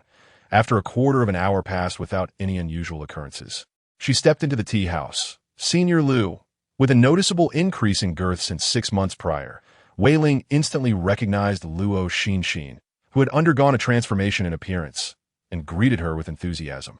On the table lay the spirit tea and pastries he had ordered. Utilizing the illusion ring, she concealed her cultivation level. Initially, Wei Ling had misjudged her as a high-level foundation establishment cultivator due to his inability to discern her true power, which led him to address her as senior. Luo Xinxin nodded coolly, then took a seat opposite Wei Ling, producing 10 white porcelain vials. "The spirit-gathering pills you requested are all here. Please verify the goods." Wei Ling picked up one of the vials, uncorked it, and confirmed that the pills inside were identical to the top-tier spirit-gathering pills he had previously sold. Consequently, he retrieved a storage bag, saying, "Senior, this contains the spirit stones for purchasing the pills. Please count them." The storage bag was unsealed, and Luo Xinxin scanned its contents with her spiritual sense, discovering 2,500 low-grade spirit stones. Curiously, she inquired, "Why the extra 500? Wei Ling gazed at her with envy. This was the prowess of a foundation establishment expert, possessing a spiritual sense that allowed her to ascertain the amount of spirit stones with a mere glance. He replied, "Because you have truly aided me this time." The Wei family belonged to a Golden Core lineage with a Golden Core cultivator and over 20 foundation establishment cultivators in their ranks. His father was one of the foundation establishment cultivators. The Heishan market had always been managed by his branch, but his father had suffered a severe ambush a year ago, resulting in grave injuries that diminished his cultivation to the qi refining stage, potentially barring him from ever returning to foundation establishment. Many in the clan were eyeing the lucrative Heishan market, using the absence of a foundation establishment cultivator from their family as an excuse to pressure the ancestor into appointing a new manager. Wei Ling, being the only child, found himself at a disadvantage due to his poor spiritual root and low aptitude, having only reached the 6th layer of qi refining by his 30s. Thus, he was compelled to rely on the continuous consumption of pills and spirit food to elevate his cultivation. As a result, what was once a passable appearance had transformed into that of a corpulent individual, though his cultivation had risen to the 9th layer of qi refining. However, he could not consume too many mid to high-grade spirit-gathering pills and spirit food, lest his meridians become clogged with pill toxins and impurities. Even with 2 foundation establishment pills prepared by his father, he found himself incapable of advancing and sought the assistance of Senior Lu. Senior Lu did not disappoint him and had refined 10 vials of top-tier spirit-gathering pills for him. Once he refined these 10 vials, he should be able to reach the peak of qi refining. And with the foundation establishment pills his father had set aside for him, he was likely to succeed in foundation establishment at that time. Those in the clan would have no reason to monopolize the Heishan market. Luo Xinxin nodded, maintaining her composure. "Very well, I shall accept it." She transferred the spirit stones into her storage bag and added, "The transaction is complete. I shall take my leave." "Safe travels, Senior," Wei Ling replied with a smile. The street housing the tea house was a bustling area where cultivators from Banshui Lane set up stalls, and as Luo Xinxin exited the tea house, she was in no rush to return. She strolled leisurely, perusing the various offerings, while passing a stall selling cultivation techniques. An unfamiliar voice suddenly echoed in her mind. "Your storage bag has been stolen." Luo Xinxin exclaimed in surprise, quickly glancing down to find her waist alarmingly empty. She was momentarily torn between astonishment at the voice in her head and anxiety over her storage bag being stolen in broad daylight. The man in the brown robe has taken your storage bag. Will you not pursue him? Without pausing to ponder the source of the voice, Luo Xinxin swiftly turned around and indeed spotted a male cultivator clad in brown robes at the 9th layer of qi refining. She quickly gave chase, bewildered by how he had managed to stealthily lift her storage bag. She had not anticipated that a cultivator would engage in such underhanded acts and had not opened her spiritual sense, inadvertently granting him the opportunity. Sensing he was being followed, the brown-robed man quickened his pace, seemingly employing some form of movement technique. Luo Xinxin activated her own movement technique to keep up. Soon, they had exited the market. Luo Xinxin activated a swift movement talisman, rapidly closing the distance between them, then hurled a earth prison talisman to ensnare him. The male cultivator, realizing he was trapped, turned to Luo Xinxin with a hint of confusion in his eyes. "Fellow Taoist, what is the meaning of this?" Luo Xinxin responded directly. "Hand over my storage bag." The male cultivator feigned innocence. "What storage bag? Don't play games with me," she retorted, sensing the truth in the voice she had heard. "Hand it over without further nonsense." "I genuinely do not know what you are talking about," he insisted. Seeing his adamant denial, Luo Xinxin unleashed a streak of golden sword light. The male cultivator quickly raised a defensive barrier to block it and summoned a silver longsword to strike at the barrier, confining him. The barrier shook violently and dimmed significantly. Luo Xinxin's eyes widened. Was he a sword cultivator? No, he lacked the sword intent characteristic of true sword cultivators at the 9th layer of qi refining like Xiaoyu. He was merely a cultivator who could wield a sword as he broke free. He attempted to retreat, but just then, a wall of water rose before him, obstructing his escape. Luo Xinxin cast several metal sealing techniques to seal off his path. With nowhere to run, the male cultivator brandished his sword to confront her. The two engaged in fierce combat. Thanks to her falling shadow glass mirror and water curtain Heavenly Splendor, his attacks barely grazed her garments. Throughout the confrontation, she maintained the upper hand. In contrast, the male cultivator's defensive robe had sustained numerous rips under her relentless barrage, and his only protective artifact was on the verge of destruction from the fiery impact of her fireball talismans. "Fellow Taoist, I was blind to your capabilities. I shall return your storage bag." After narrowly dodging another golden light attack from Luo Xinxin, the male cultivator hastily produced a storage bag. Luo Xinxin focused her gaze and confirmed it was indeed the second-hand storage bag she had purchased for 20 spirit stones. Higher-tier storage bags were somewhat conspicuous in the realm of spirit farmers, and since she carried few belongings, she had left her high-tier storage bag, acquired from He1, in her cave abode, opting instead for a low-tier one for her outings.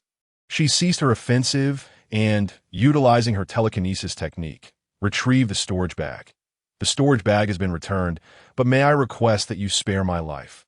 The male cultivator, looking extremely disheveled, asked, his tone laced with barely concealed resentment.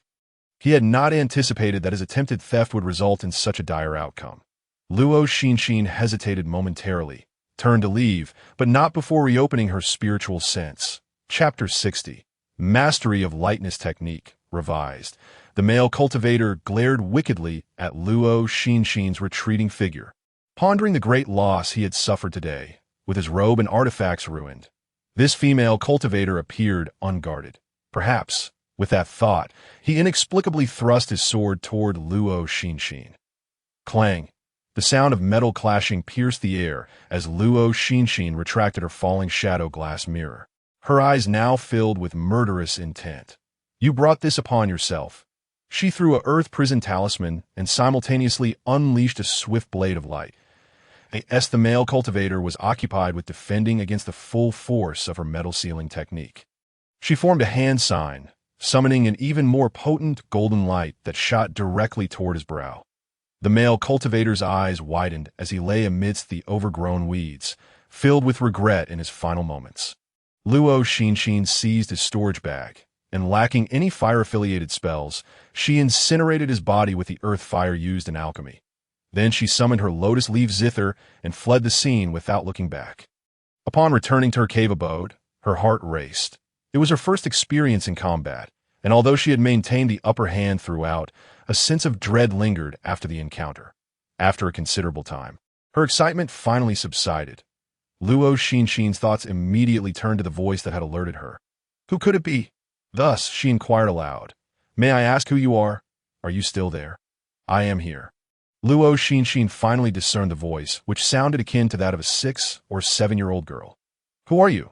She asked. I am the Soul Nourishing Pearl. Soul Nourishing Pearl? What is that? Just as Luo Xinxin began to question further, she recalled the pearl that had granted her spiritual sense and asked, Is it that pearl? Yes, it is me.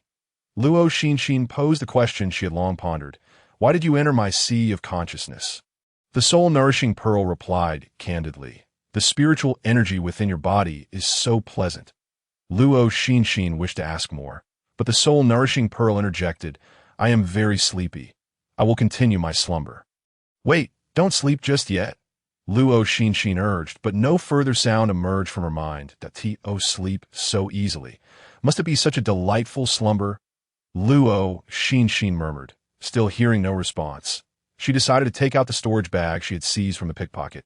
To her surprise, upon counting, she discovered over a dozen low-grade storage bags and one mid-grade storage bag. It seemed this individual was indeed a habitual offender. She meticulously opened each low-grade storage bag to inspect the contents. Clearly, these cultivators were not particularly affluent, as the collection of low-grade storage bags barely amounted to 1,000 lower-grade spirit stones. Aside from the spirit stones, the bags contained some low-grade magical tools. A few first and second-level talismans, some relatively fresh spiritual herbs, a considerable amount of spirit rice, and a few small spells, an assortment of various items. The mid-grade storage bag, however, held more valuable treasures, several mid-grade spirit stones, over 2,000 lower-grade spirit stones, an assortment of unidentified elixirs, a mid-grade flying magical tool, and a spell titled Empty Hands, Skillful Touch. Intrigued by the spell's name, she flipped through its pages. Moments later, she fell silent, realizing she had indeed been ensnared by this very spell. Mastering Empty Hands, Skillful Touch would enable her to stealthily pilfer items from others without their knowledge. After contemplating, she decided to tuck the spell into her own storage bag. Luo Xinxin organized her findings, keeping those she could use, such as the unfamiliar small spells and spirit stones, while planning to sell the items that were of no use to her at a later time. Items that were both useless and hard to sell would be destroyed at an opportune moment. Following this, she secluded herself within her cave dwelling to cultivate, rarely leaving except to tend to her spirit field. One day, the communication jade slip on her table glimmered faintly, signaling the long-awaited reply from Yun Tian. All right, I will come immediately. The term immediately turned into nearly a day of waiting for Luo Xinxin. When Yun Tian finally arrived, he appeared exhausted, with a fresh wound on his jaw, a 3-inch gash that made Luo Xinxin's scalp tingle. She promptly produced a recovery pill for him to ingest. After consuming the recovery pill, Yun Tian's wound visibly began to clot. He inquired, Where's Xuanyue and Luo? Luo Xinxin quickly retrieved the Xuanyue and Luo. The simple basket contained fertile black spirit soil, and the lush green Xuanyue and Luo appeared vibrantly alive, a stark contrast to its previous state.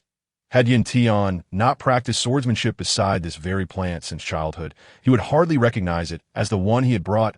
He took the Xuanyue and Luo and produced a blue crystal from his storage bag, stating, This is a wind spirit crystal, which enhances the speed of flying magical tools. It's for you. Luo Xinxin felt that accepting the wind spirit crystal would mean incurring another debt of gratitude. So she shook her head and replied, Thank you, but I do not need it. The refusal stung her heart slightly. Yun Tian frowned slightly and insisted, Take it out if you need anything next time. I will seek you out. This was his way of providing an advance payment. So Luo Xinxin understood. The allure of the wind spirit crystal was difficult to resist, and after a moment's hesitation, she accepted it. After all, it was a gift she would not have to pay for. Once Yun Tian departed, Luo Xinxin mused that the tumult of that day had likely subsided. Even if that thieving cultivator had friends or family seeking vengeance, they would probably not be able to trace it back to her. Thus, she ventured to the market, selling the ill-gotten gains to a cultivator who specialized in disposing of stolen goods. Upon returning to her cave, she resumed her tranquil life of cultivation and farming. Days passed without a hint of monotony. One day, after returning from the market, she practiced her lightness technique along the way when suddenly a dialogue box popped up in her mind. Lightness technique has reached perfection. Activating the advanced spell Treading the Wind and Walking on Clouds. Luo Xinxin promptly halted her steps to check her status panel and confirmed that a new advanced spell, Treading the Wind and Walking on Clouds, 01000, had indeed appeared. She summoned the information about treading the wind and walking on clouds from her mind and followed the steps to channel her spiritual energy through various acupoints and joints. Suddenly, she felt an incredible lightness in her body, as if she could truly walk upon the wind and tread the clouds. Eagerly, she tested her newly acquired technique. Unsurprisingly, it was significantly faster than the lightness technique, which required a point of leverage for each step. In contrast, treading the wind and walking on clouds allowed her to take 3 steps in midair without touching the ground, moving with an ethereal grace. Her spirits lifted immensely, and as she surveyed her surroundings, noticing no one nearby, she began to frolic above her spirit field. Wasn't this the very lightness she had dreamt of as a child?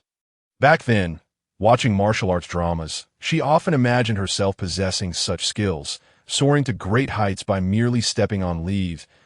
But to her most infatuated, she would drape a bedsheet around herself and stand on the balcony of her second-floor home, fantasizing about whether she could leap off and ascend through the air. The result was her mother catching her and giving her a thorough scolding, which made her more obedient and brought her back to reality.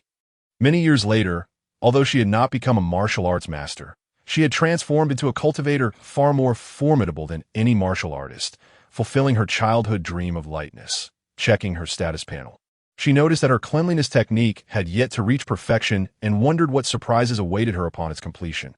There were still a few small spells in her storage bag that she needed to study. Having played outside for quite some time, her proficiency in treading the wind and walking on clouds increased to beginner 401000, allowing her to step in midair 4 times without touching the ground. Returning to her cave, she reopened her status panel, discovering that her cleanliness technique had only reached major achievement 16400. Achieving perfection would require a significant investment of time, so she decided to set it aside for now. Knowing she would frequently use the cleanliness technique and could gradually increase her proficiency, the time and spiritual energy saved could be utilized for other endeavors. Consequently, she pulled out the spell Empty Hands. Skillful Touch, obtained from the pickpocket, which is an upgraded version of the object control technique. She was uncertain whether learning it would enable her to advance, but for now, it seemed of little use. Thus, she opted to study other spells first. Among the remaining spells were Fireball Technique, Freezing Technique, and Earth Split Technique. The Freezing Technique was an ice attribute spell, typically accessible only to cultivators with ice spiritual roots. Recalling that her spiritual energy could be converted into various elements, including ice, Luo Xinxin decided to learn the Freezing Technique first. She memorized the incantation and practiced the hand gestures illustrated in the manual. Half an hour later, she unleashed a surge of ice spiritual energy toward a stone bench in her cave, and in the next instant, the bench was gradually enveloped in glistening ice. Wow, with this spell, I could make homemade fried ice in the summer. Luo Xinxin's eyes sparkled as she gazed at the icy bench. She shook her head, dismissing her cravings for food. The Freezing Technique was quite practical in combat, offering both offense and defense. If she practiced diligently, her advanced skills would surely be impressive. Thus, for the next few days, she stayed in her cave, fervently honing her proficiency in the Freezing Technique until she attained mastery.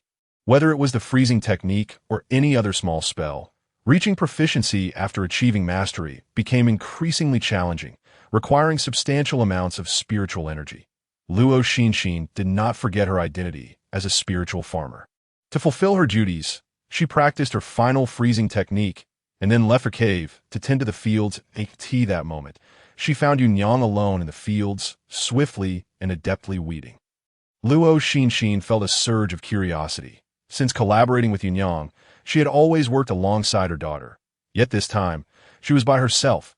Thus, she inquired, "Yunyang, Where's Mian Mian? Yunyang's daughter was named Jiang Mian, which is why Luo Xinxin addressed her by that nickname. Yunyang smiled radiantly, exclaiming, "She is at home with her father." Huh, her father? Luo Xinxin questioned, doubting her ears. Hadn't Yunyang's husband gone hunting years ago and never returned? With many believing he had met a tragic fate, Yunyang nodded, her voice softening as she confirmed, "Yes, he returned home the day before yesterday." This was monumental news, and Luo Xinxin blinked in astonishment. A man who had been absent for 5 years suddenly returned. She squatted nearby, using the weakest version of her metal technique to eliminate a rice-eating pest, casually asking, "That is indeed a grand occasion." Yunyang responded, "Yes, those who entered the mountains with him witnessed him being pierced through the chest by a beast fang, then falling off a cliff. With such a high cliff and such severe injuries, everyone thought he would not survive. Yet he has returned. Surely that is a momentous event for both Mian Mian and me." Luo Xinxin plucked a small blade of grass, feigning nonchalance as she asked, "He must have endured quite a bit over the years. Otherwise, he wouldn't have just returned to find you both." As she spoke of this, a hint of unspeakable sorrow flickered in Yunyang's eyes. He must have faced considerable hardships, but surviving such calamities is already a great blessing. After a moment's contemplation, she added, "However, though he has returned, he seems somewhat different from before." In what way?" Luo Xinxin perked up, feigning indifference despite her genuine curiosity. Yunyang bit her lip, her face slightly reddening. Before she remarked, "Oh, it's hard to explain." Noticing that Luo Xinxin was merely a young girl in her teens, she refrained from sharing the deeper changes. Since her husband returned, he had been extraordinarily attentive to her. Yet despite the time that had passed, whenever she indicated a desire for intimacy, he consistently found excuses to evade it. Seeing Luo Xinxin's wide-eyed curiosity, she added some trivial details. "He hasn't changed much. He simply enjoys cultivating under the moon at night and rarely practices during the day." Luo Xinxin gently redirected her focus back to the weeds in the field, reassuring, "This is quite normal. The night always brings a sense of tranquility, making it easier to enter a meditative state." "Indeed, indeed," replied Yunyang, her husband echoing the same sentiment. Yunyang appeared delighted to hear Luo Xinxin's words of comfort. The two engaged in a light-hearted conversation, and before long, the sun began its descent. That moment, a voice resonated from a short distance away. Luo Xinxin looked up and discovered a male cultivator in his 30s.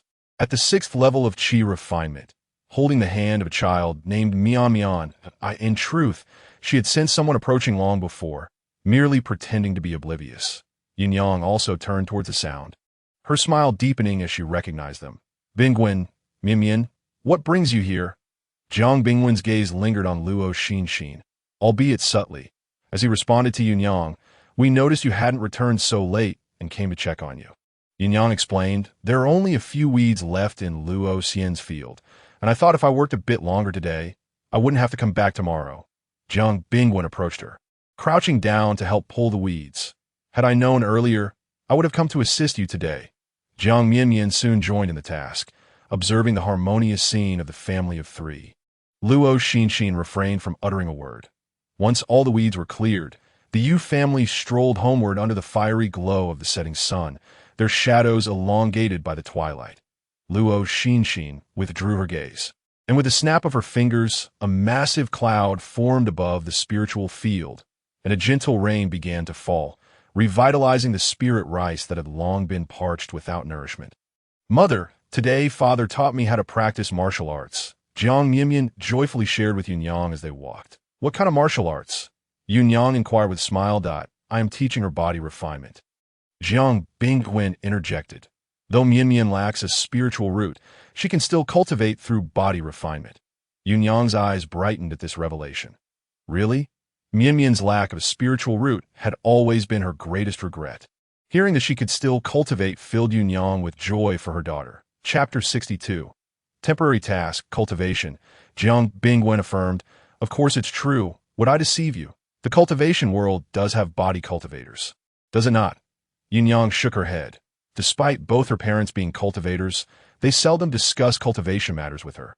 Likely due to her lack of a spiritual root, they were always preoccupied with earning spirit stones, and honing their own skills.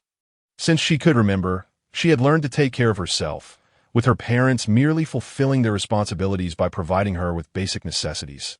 Did you not know? No matter. Now you do. You shall learn tomorrow. I will teach both of you together, but I'm already 30. Is it not too late? Not at all. It may just be a bit more arduous. I fear no hardship. The next day, while engaging in casual conversation with Zhao Songji, Luo Xinxin mentioned the happenings in Yunyang's household. Indeed, Jiang Bingwen is quite fortunate. For 5 years, everyone presumed him dead, and even the office had long removed his name from the records, yet he has returned alive. Zhao Songji couldn't help but express her astonishment.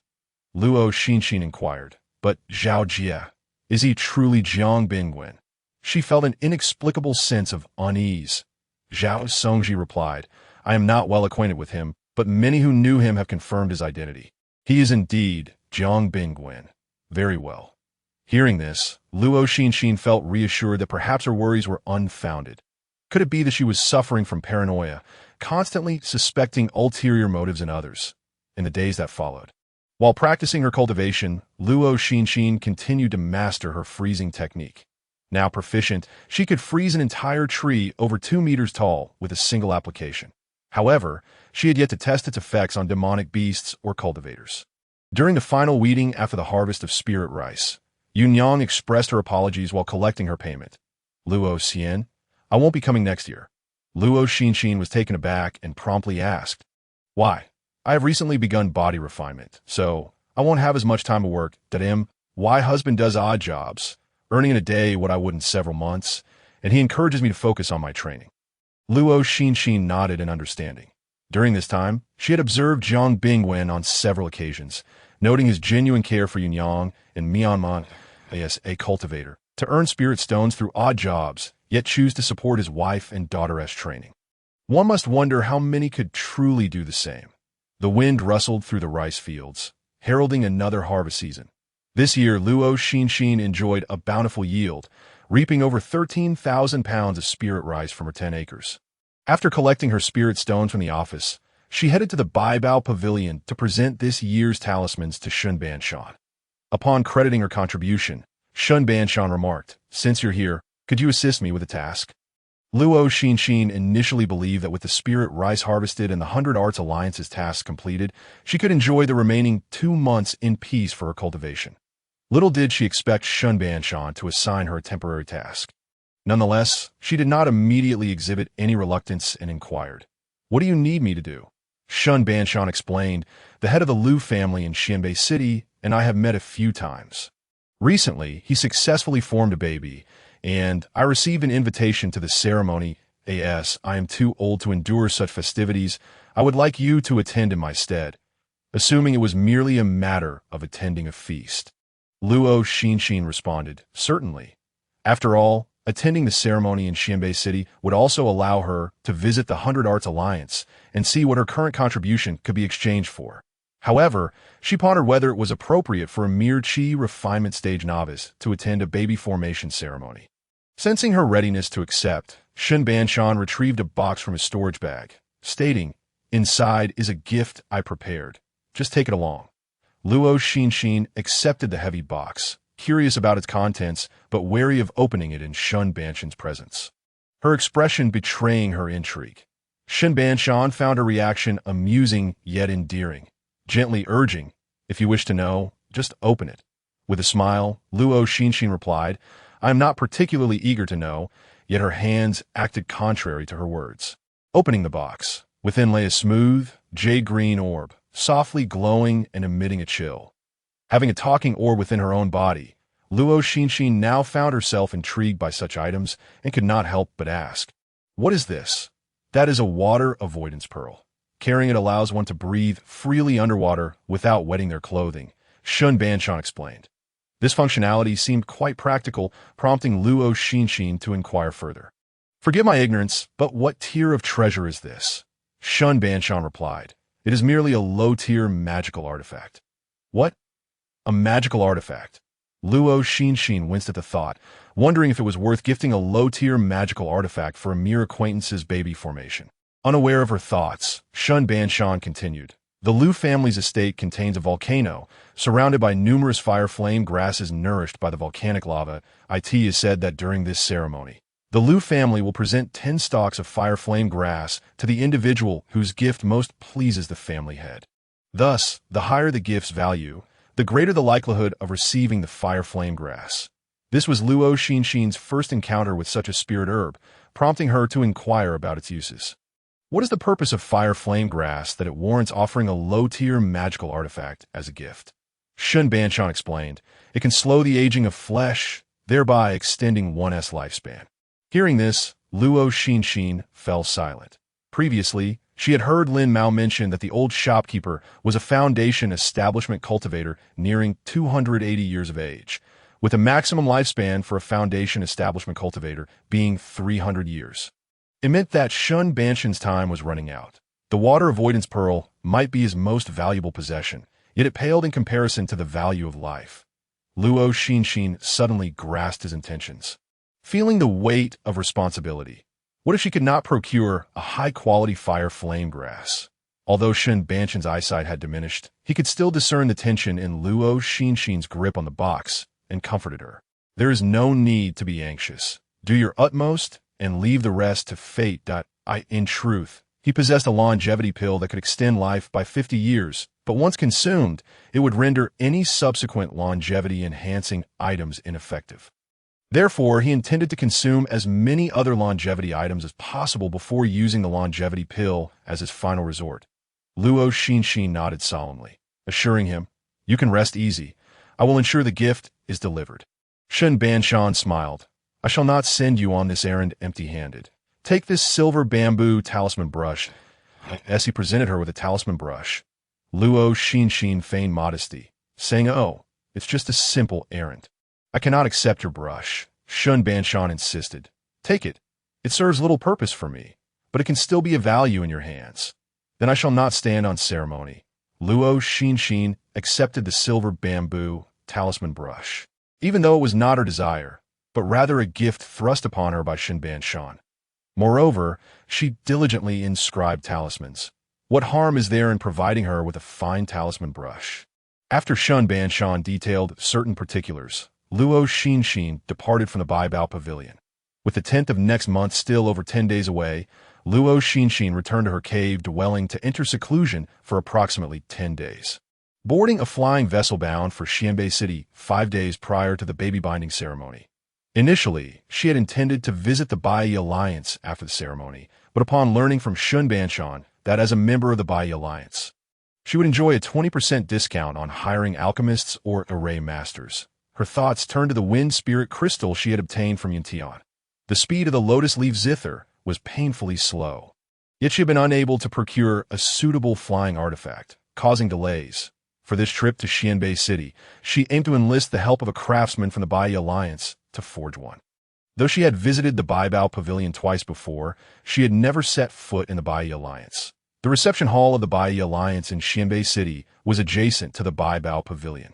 Upon entering, she was greeted by a wall adorned with numerous plaques, each displaying information about the members of the Xianbei City branch. For instance, in the alchemist section, Jiang Anping, a third-grade alchemist, proficient in crafting fire spirit pills. In the array master section, Zhao Chenglong, a third-grade array master, skilled in offensive formations. The information on the wall encompassed the entirety of the cultivation arts. However, not all members were listed. For example, as a second-grade talisman master, she lacked the qualification for recognition, with only third-grade and above talisman masters being honored on the wall. "Excuse me, fellow cultivator, are you seeking to hire someone for alchemy?" Or a staff member approached Luo Xinxin. Noticing her wandering about the hall without taking any action, Luo Xinxin replied, "I wish to forge a flying artifact." Upon hearing this, the staff member led her to the craftsman area, pointing to a plaque on the wall. Elder Chun and Elder Li are quite adept at crafting flying artifacts. However, Elder Chun recently announced his seclusion to break through to the Golden Core stage, and it is uncertain when he will emerge. Luo Xinxin located the information on Elder Li as described by the staff member. He was a late-stage foundation establishment cultivator who had crafted numerous low-grade treasures. Luo Xinxin inquired, "What is the cost of hiring Elder Li for crafting?" The staff member responded, That depends on the grade of the item you wish to forge. The price for a top-grade artifact is around 2,000 spirit stones, while a supreme-grade artifact costs about 8,000. Treasures are considerably more expensive, approximately 50,000 spirit stones. Luo Xinxin's mouth dropped open, seemingly large enough to fit an EGG at such prices. If the craftsman had no funds, who would? She paused before asking. Is there a discount for members of the Bai Alliance? The staff member scrutinized Luo Xinxin with suspicion. Yes, might you be? Luo Xinxin produced her token and replied, I am but a second-grade talisman master. The staff member's demeanor shifted instantly upon recognizing her status. Such youth as a second-grade talisman master warranted a more respectful tone. That I apologize. I have not seen you before. May I inquire your name? Fellow cultivator? Luo Xinxin declared her external name. Luo Xinxin. She found that stating this name had become increasingly effortless. Fellow Taoist Lu, have you decided to engage elderly for the crafting? Luo Xinxin nodded. I would appreciate your introduction. Elderly is currently in the crafting room. Please follow me to the tea room and wait for a moment. Half an hour later, having consumed 2 pots of tea, Luo Xinxin finally laid eyes on the tardy elder Li Yin. So, you wish to forge a flying artifact? Li Yin, a figure of sinewy muscle, bore skin darkened and gleaming from years of exposure to the ground fire, exuding an air of earnestness and straightforwardness in his manner of speech. Luo Xinxin nodded. Indeed, she then retrieved the wind spirit crystal from her storage bag, stating, I wish to use this to forge a flying artifact with greater speed. This wind spirit crystal is of excellent quality, Li Yin remarked, his gaze fixated on the crystal the moment Luo Xinxin produced it, his expression one of admiration rather than greed. He continued, utilizing this wind spirit crystal for crafting an artifact may be somewhat excessive. Oh, what do you suggest? Luo Xinxin's current desire was simply for a faster flying artifact, whether top grade or supreme grade, but she ruled out treasures due to their ostentatiousness and exorbitant cost. The primary concern remained the price. The labor costs alone would amount to tens of thousands of spirit stones, not to mention additional materials, which would also entail a significant expenditure. If she could procure Xian iron essence and windstar stone, crafting a low-grade treasure would pose no issue. After a moment's hesitation, Luo Xinxin inquired, given my current lack of spirit stones to create a treasure, is there a way to temporarily craft it as a supreme grade artifact, allowing for future upgrades to a treasure? Li Yin stroked his square jaw thoughtfully for a time before responding.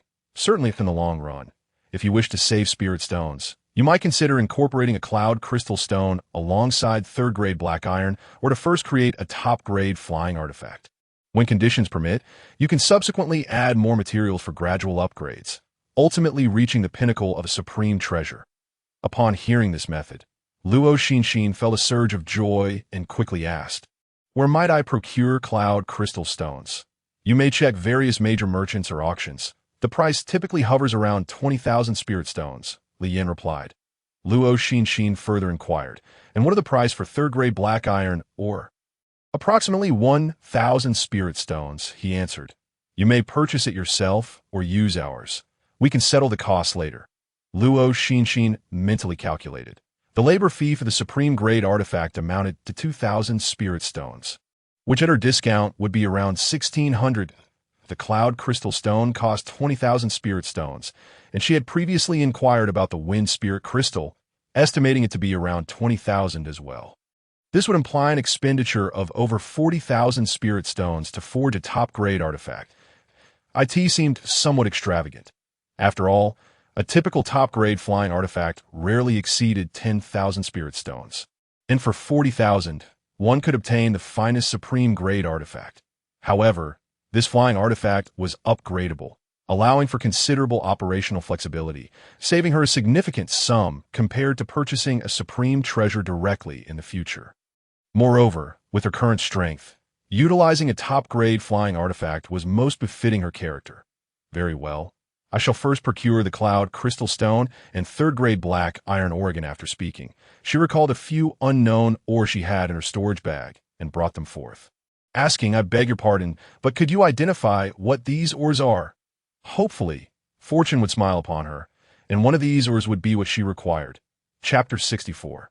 Inquiring about cloud crystal stones, Li Yin glanced casually at the ores. These are merely a few pieces of second-grade black iron ore. They hold little value for your flying artifact. This cold water promptly extinguished Luo Xinxin's fanciful thoughts.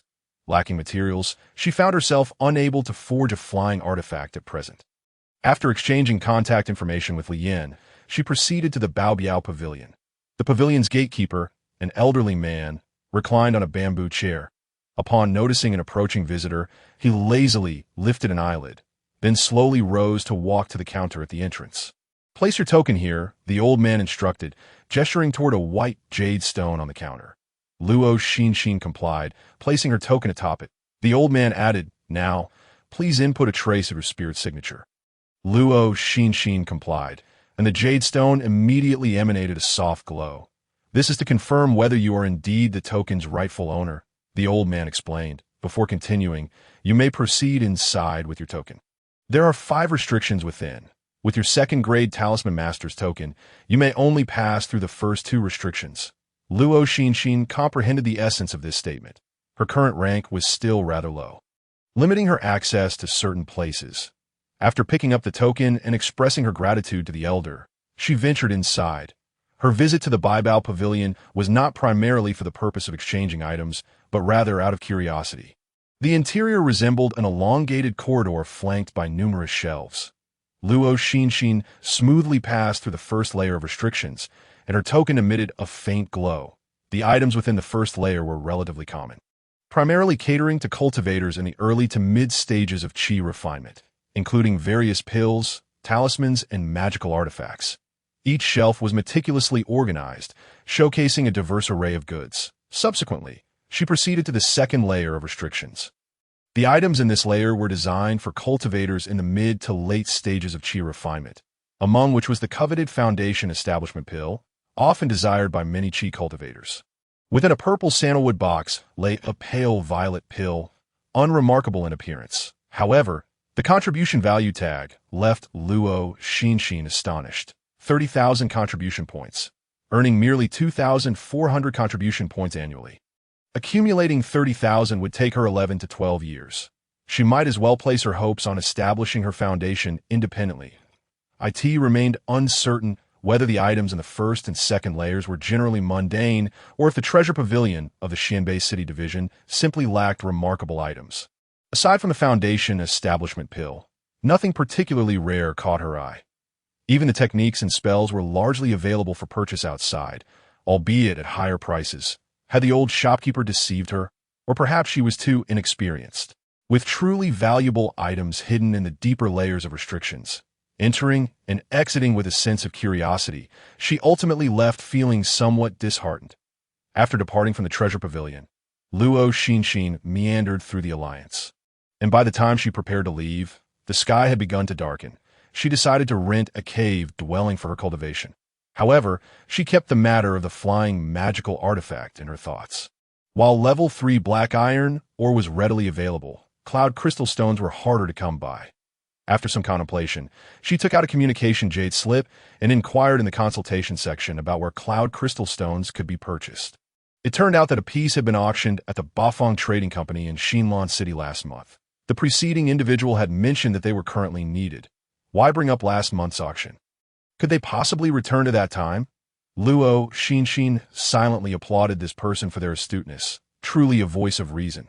The mist Dolphin Island in the South Sea was abundant in such stones. Yet numerous large demon beasts inhabited the waters, making passage through the straits no simple task. There were also many around the western bank of the Red River. Esteemed friend, you ought not to heed their words. Mist Dolphin Island is home to many demon beasts of the nascent soul stage and above. Do not venture there recklessly. Indeed, the one mentioned on the western bank of the Red River harbors ill intentions. Is that a territory one can freely traverse? Luo Xinxin felt the same.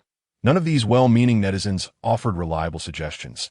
She would be better off visiting the various shops in Xianbei City the following day.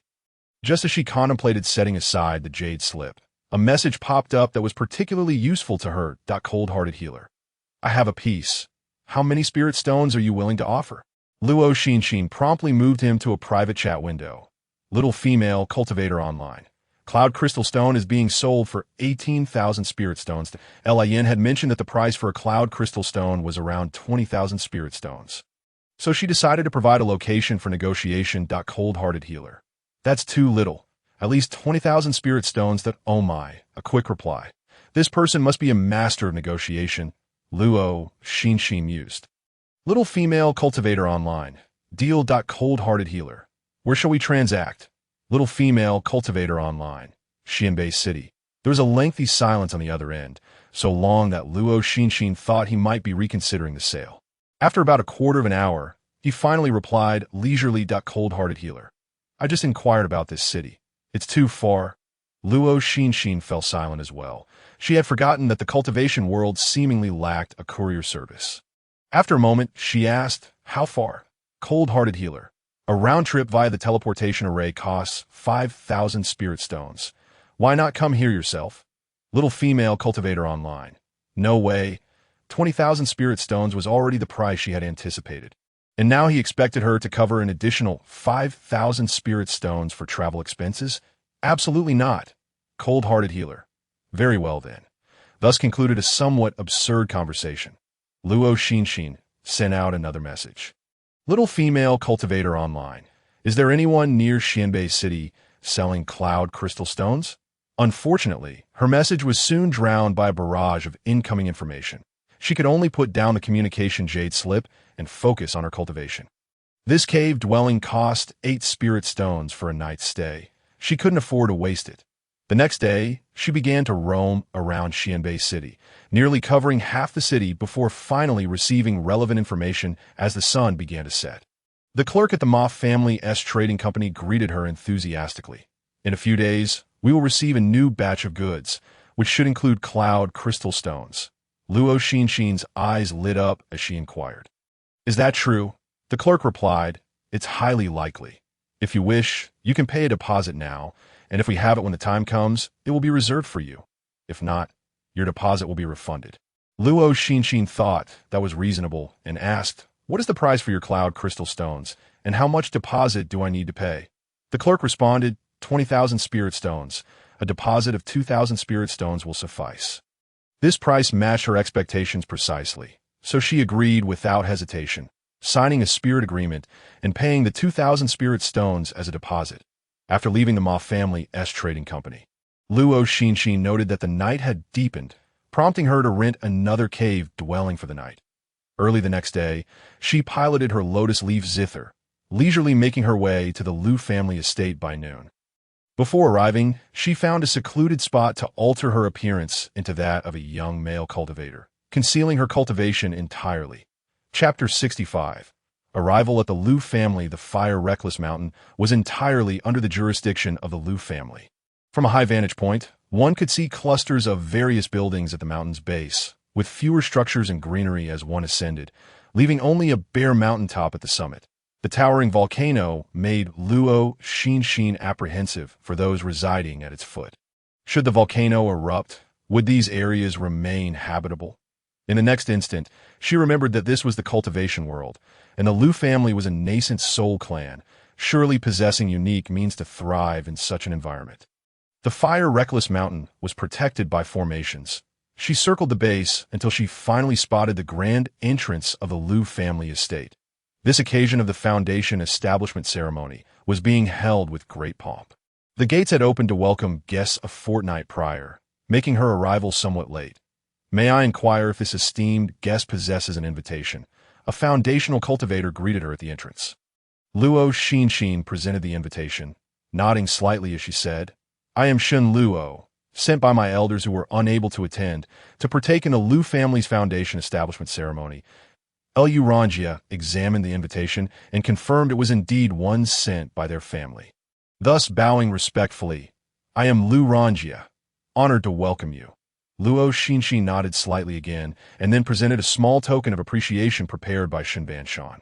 This is a small gesture from my elders. I hope it is received with kindness. Lu Ranjia accepted the box, not wishing to open it in front of the guest, silently noting the name of the guest who offered the gift. Should this gift please the ancestor, The individual would receive a red flame grass as a reward. He then instructed a servant to escort her to the guest room in the back courtyard. Once Luo Xinxin followed the servant away, he finally opened the box, discovering a cold, emerald green pearl within. The servant, quite talkative, made sure to introduce various locations as they walked. Over there is where the eldest elder resides. This is the training ground, where the young masters and mistresses practice their martial skills or engage in duels daily. That building is the Gathering of Heroes Pavilion, responsible for managing all family affairs. Luo Xinxin admired the surrounding architecture while listening to his incessant chatter, occasionally responding. The servant, noticing Luo Xinxin's apparent patience, grew more animated, his indignation palpable as he spoke of the Lu family's rivals. Esteemed elder, are you aware? There are 4 prominent families near Xianbei City: the Xie family, the Liang family, the Lu family, and our Lu family. Previously, aside from our Lu family, the other 3 families each had a nascent soul elder. Since our family lacked a nascent soul cultivator, the other 3 families took advantage of us, both overtly and covertly. Thankfully, our Lu family has many golden core cultivators, and with our ancestors' remarkable strength, we managed to hold on. Now, with our ancestors' successful foundation establishment, our Lu family not only boasts a nascent soul cultivator, but also has the most golden core cultivators, while the other 3 families must be feeling quite bruised. The family had specifically organized this foundation establishment ceremony to send a clear message. The Lu family was not to be trifled with. It was no wonder the ceremony was so grand, even presenting 6-tier spirit herbs as gifts. It seemed they were seizing this opportunity to establish their authority. The servant concluded his tale and led Luo Xinxin to a courtyard, selecting a room for her. The Lu family estate was vast. Luo Xinxin estimated that it took about half an hour to walk from the front gate to the back courtyard. Whether it was a prohibition on flying magical artifacts or simply a desire for guests to appreciate the grandeur of the Lu family, the journey felt quite lengthy. Esteemed elder, should you require anything, simply ring the bell in your room. Luo Xinxin glanced at the bell beside the door, nodding, "Thank you." The servant smiled. "No need for thanks. It's only proper." Upon the departure of the steward, who had conveyed his message, the guest room revealed itself in all its exquisite splendor. Luo Xinxin admired the surroundings for a moment before commencing her meditation and cultivation.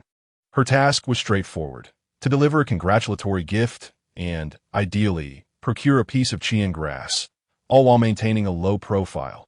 The most unobtrusive course of action was to remain in her chamber and focus on her practice.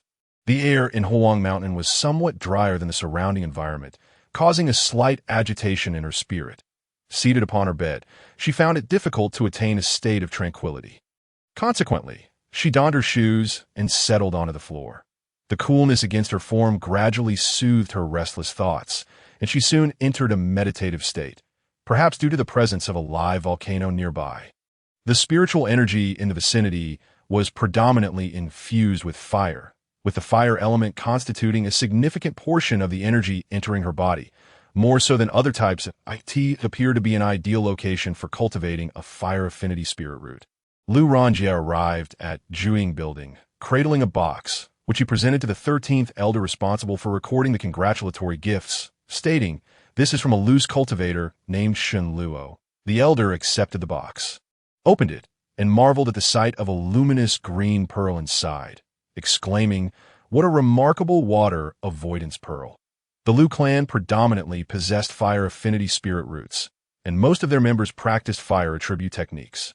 Occasionally, when faced with water affinity cultivators or in aquatic battles, they found themselves at a disadvantage that a water avoidance pearl could counter certain water-based spells, making this treasure exceedingly valuable to the Lu family.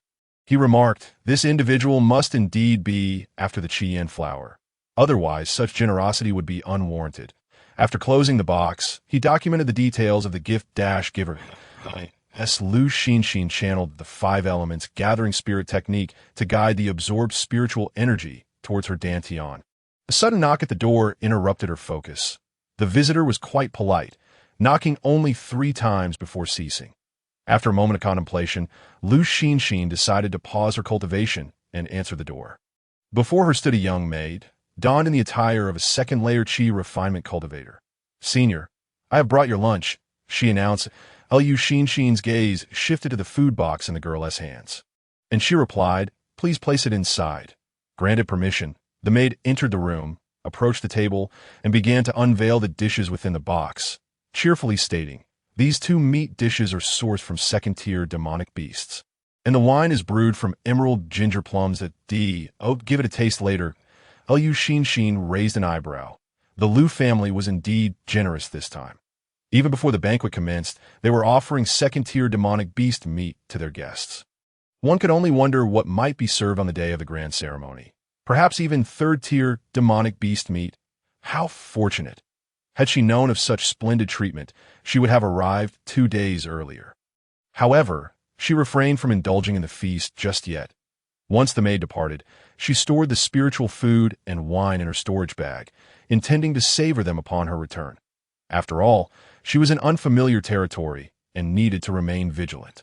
Chi-Chi, I just learned from the 19th brother that one of today's received gifts is a water avoidance pearl, Luo Xinxin remarked as she entered the Lu family's training ground, addressing the girl wielding a long whip above. Is that so? The girl inquired, halting her assault on the puppet. A glint of mischief flickered in Luo Xinxin's eyes. Indeed, it is true. Chapter 66. The grand ceremony commences. A look of surprise crossed Lu Chi-Chi's face, only to fade into disappointment as she muttered, even if we receive a water avoidance pearl, the ancestor would never grant me its use. Among her siblings, her talent was far from exceptional, and she garnered little attention from the ancestor. The notion of obtaining the water avoidance pearl was, quite frankly, a fantasy that Luo Xinxin approached her, a playful smirk on her lips. The individual who sent the water avoidance pearl is likely a young cultivator concealing their strength. They may possess more than one. Luo Chi-Chi looked up at her cousin, intrigued. What do you mean? Luo Xinxin adopted a disapproving expression and replied, you could attempt to befriend them, but if they happen to have another water avoidance pearl, you could trade for it with other items. Luo Chi-Chi hesitated. The sender had chosen the water avoidance pearl as a gift, undoubtedly aiming for the Qian grass. A single Qian grass took 3,000 years to mature. What could she possibly offer in exchange of similar value? Luo Xinxin continued to encourage her. How would you know unless you try? If they lack additional water avoidance pearls, consider a chance to make a friend. You not wish to save your mother? The last statement struck a chord deep within Luo Chi-Chi. Her mother had ventured out 2 years prior, and after an unknown ordeal, returned gravely injured. The clan's medical practitioners discovered that the most critical issue was not her external wounds, but rather the presence of the Baizhong poison within her. This poison was insurmountable, and after extensive inquiries, Luo Chi-Chi learned of a potential cure located at the bottom of the Wuying Abyss. Upon receiving this information, she began preparations to explore the abyss, starting with the crucial matter of breathing freely underwater. Ordinary cultivators could only hold their breath for a mere quarter of an hour, and given the abyss's unfathomable depths, that time was wholly insufficient. Moreover, the resistance at the bottom of the pool was considerable. A water avoidance pearl would alleviate many complications. Very well, I shall pay a visit to this esteemed individual, Luo Chi-Chi resolved after a brief moment of contemplation. May I inquire which room they reside in? Luo Xinxin suggested. You should ask the 19th brother. He arranged the accommodations. Then I shall go at once. With that, Luo Chi-Chi departed the training ground. Luo Xinxin watched her cousin's retreating figure, a triumphant smile gracing her lips. After all, Luo Chi-Chi was not the only one in need of a water avoidance pearl. Allowing her to pave the way was beneficial. Not long after Luo Xinxin resumed her meditation, another knock echoed at her door. Annoyed yet resigned, she recognized that this was someone else's territory and opened the door. This time, a girl clad in red entered, her long braids cascading down her chest, adorned with coral hair ornaments that lent her an air of elegance and vivacity. Greetings, senior, Luo Chi-Chi said, momentarily taken aback upon seeing a young woman before her. Upon regaining her composure, she offered a respectful bow. Luo Xinxin, at the 6th layer of qi refinement and exuding tranquility, acknowledged Luo Chi-Chi, who stood at the 8th layer, with a slight nod. Hello. Luo Chi-Chi continued. Senior, my name is Luo Chi-Chi. Luo Xinxin introduced herself using her pseudonym. I am Shen Luo. After this brief exchange, an awkward silence enveloped them. Realizing she had a request to make, Luo Xinxin bit her lip and inquired, "May I ask if you have any water avoidance pearls?" Luo Xinxin was evidently straightforward, lacking the subtlety to lay a foundation before stating her purpose. Luo Xinxin stifled a laugh, maintaining her composure, but found the girl's candor endearing. She replied candidly, "I do not possess any. I only had one, which has already been given as a gift." Upon hearing this, Luo Xinxin's expression dimmed slightly. In that case, I apologize for interrupting you. No need for such formalities, Luo Xinxin reassured her. Not wishing to leave abruptly after having intruded, Luo Xinxin asked, "Senior, as it is your first time visiting our Luo family, would you like me to show you around?" Luo Xinxin, adhering to her principle of keeping a low profile, shook her head. "No, thank you, I still need to cultivate." Luo Xinxin sighed in relief. "Then I shall not disturb you any further." After saying this, she hurriedly exited, seemingly anxious that Luo Xinxin might change her mind.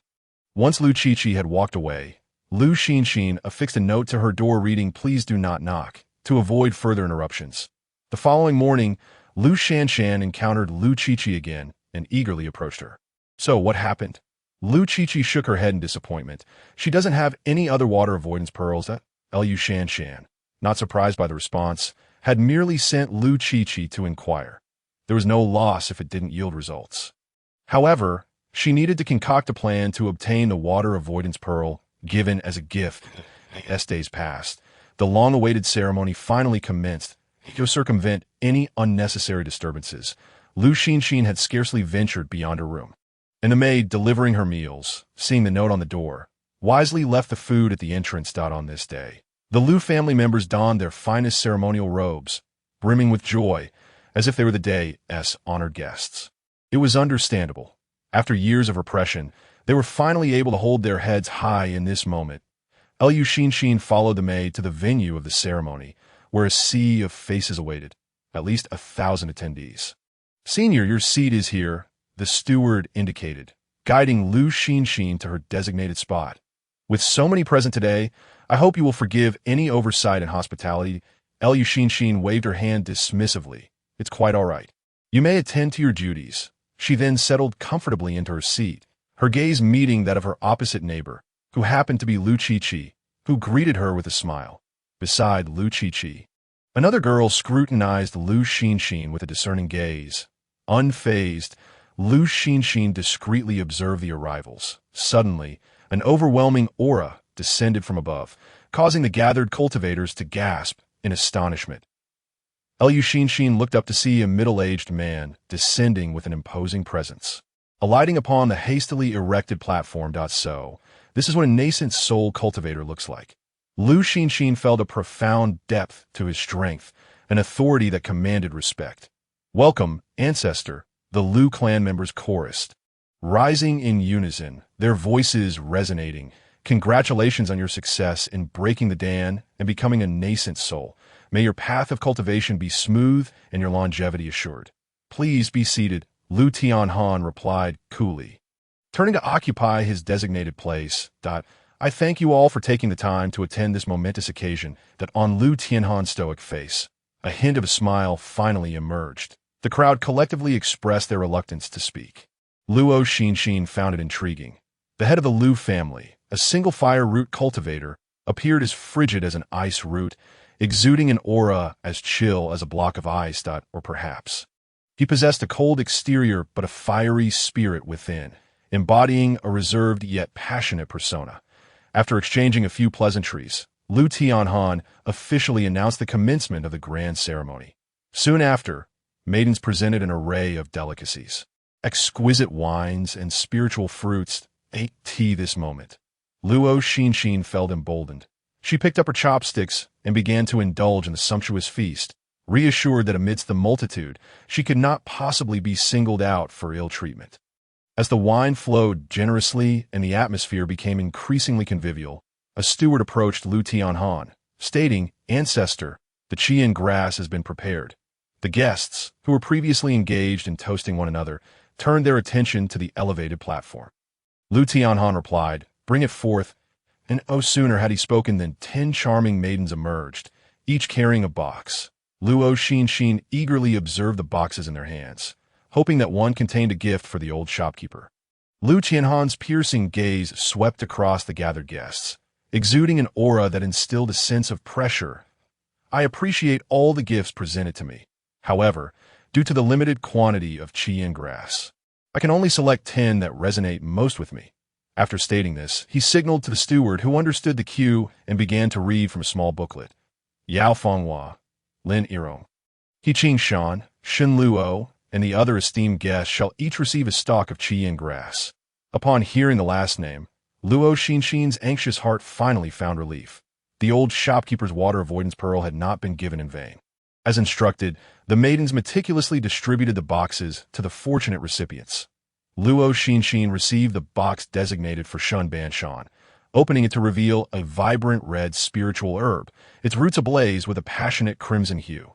Nestled within it radiated a brilliance unique to high-tier spiritual herbs. With a quick glance, Luo Xinxin swiftly stowed it away in her storage pouch. Disinterested in the remaining proceedings of the ceremony, she resolved to find an excuse to depart. However, shortly thereafter, a middle-aged cultivator approached Lu Tianhan with a serious demeanor and whispered a few words. Upon hearing, Lu Tianhan furrowed his brow and cast a glance toward the crowd below. Luo Xinxin couldn't shake the feeling that Lu Tianhan's gaze had lingered on her. Due to the soundproof barrier they had erected, the attendees were oblivious to the conversation taking place above, which only piqued their curiosity. Lu Tianhan instructed one of the maidens and subsequently lifted the barrier, declaring, "An issue has arisen. I must excuse myself for a moment." The guest responded with understanding. The maiden, having received Lu Tianhan's directive, approached Luo Xinxin and said, "Esteemed guest, our ancestor wishes to speak with you privately." Luo Xinxin was perplexed, asking, "What matter requires my presence?" The maiden replied, "I do not know," aware that refusing under the watchful eyes of a nascent soul cultivator would be futile. Luo Xinxin followed her away from the banquet. They made their way to a building, where upon entry, Luo Xinxin noted the plaque reading Juying Building, seemingly a place for managing family affairs. She remained uncertain as to why she had been summoned there. The maiden led her to a room where Lu Tianhan sat at the head of the table, flanked by 2 middle-aged cultivators. "Xin Xiaoyu, you have arrived," Lu Tianhan greeted with an indifferent tone. Luo Xinxin clasped her hands and inquired, "What does the head of the Lu family wish to discuss with me?" Lu Tianhan replied, "The water avoidance pearl has gone missing." "What?" Luo Xinxin exclaimed in surprise. "This has nothing to do with me. The gifts have been distributed. If it is lost, that is your own concern." She suppressed her true thoughts, which were unfit for utterance. Lu Tianhan's eyes twitched slightly as he continued. "We harbor no suspicions against you. If an outsider were able to bypass numerous restrictions and access the Lu family treasury, then our defenses would be as fragile as tofu." Confused, Luo Xinxin asked, "So why have you summoned me? You do not intend to retrieve the qi and grass, do you?" Hearing this, a flicker of exasperation crossed Lu Tianhan's icy visage. "No, I merely wish to know whether any incidents occurred after you produced the water avoidance pearl."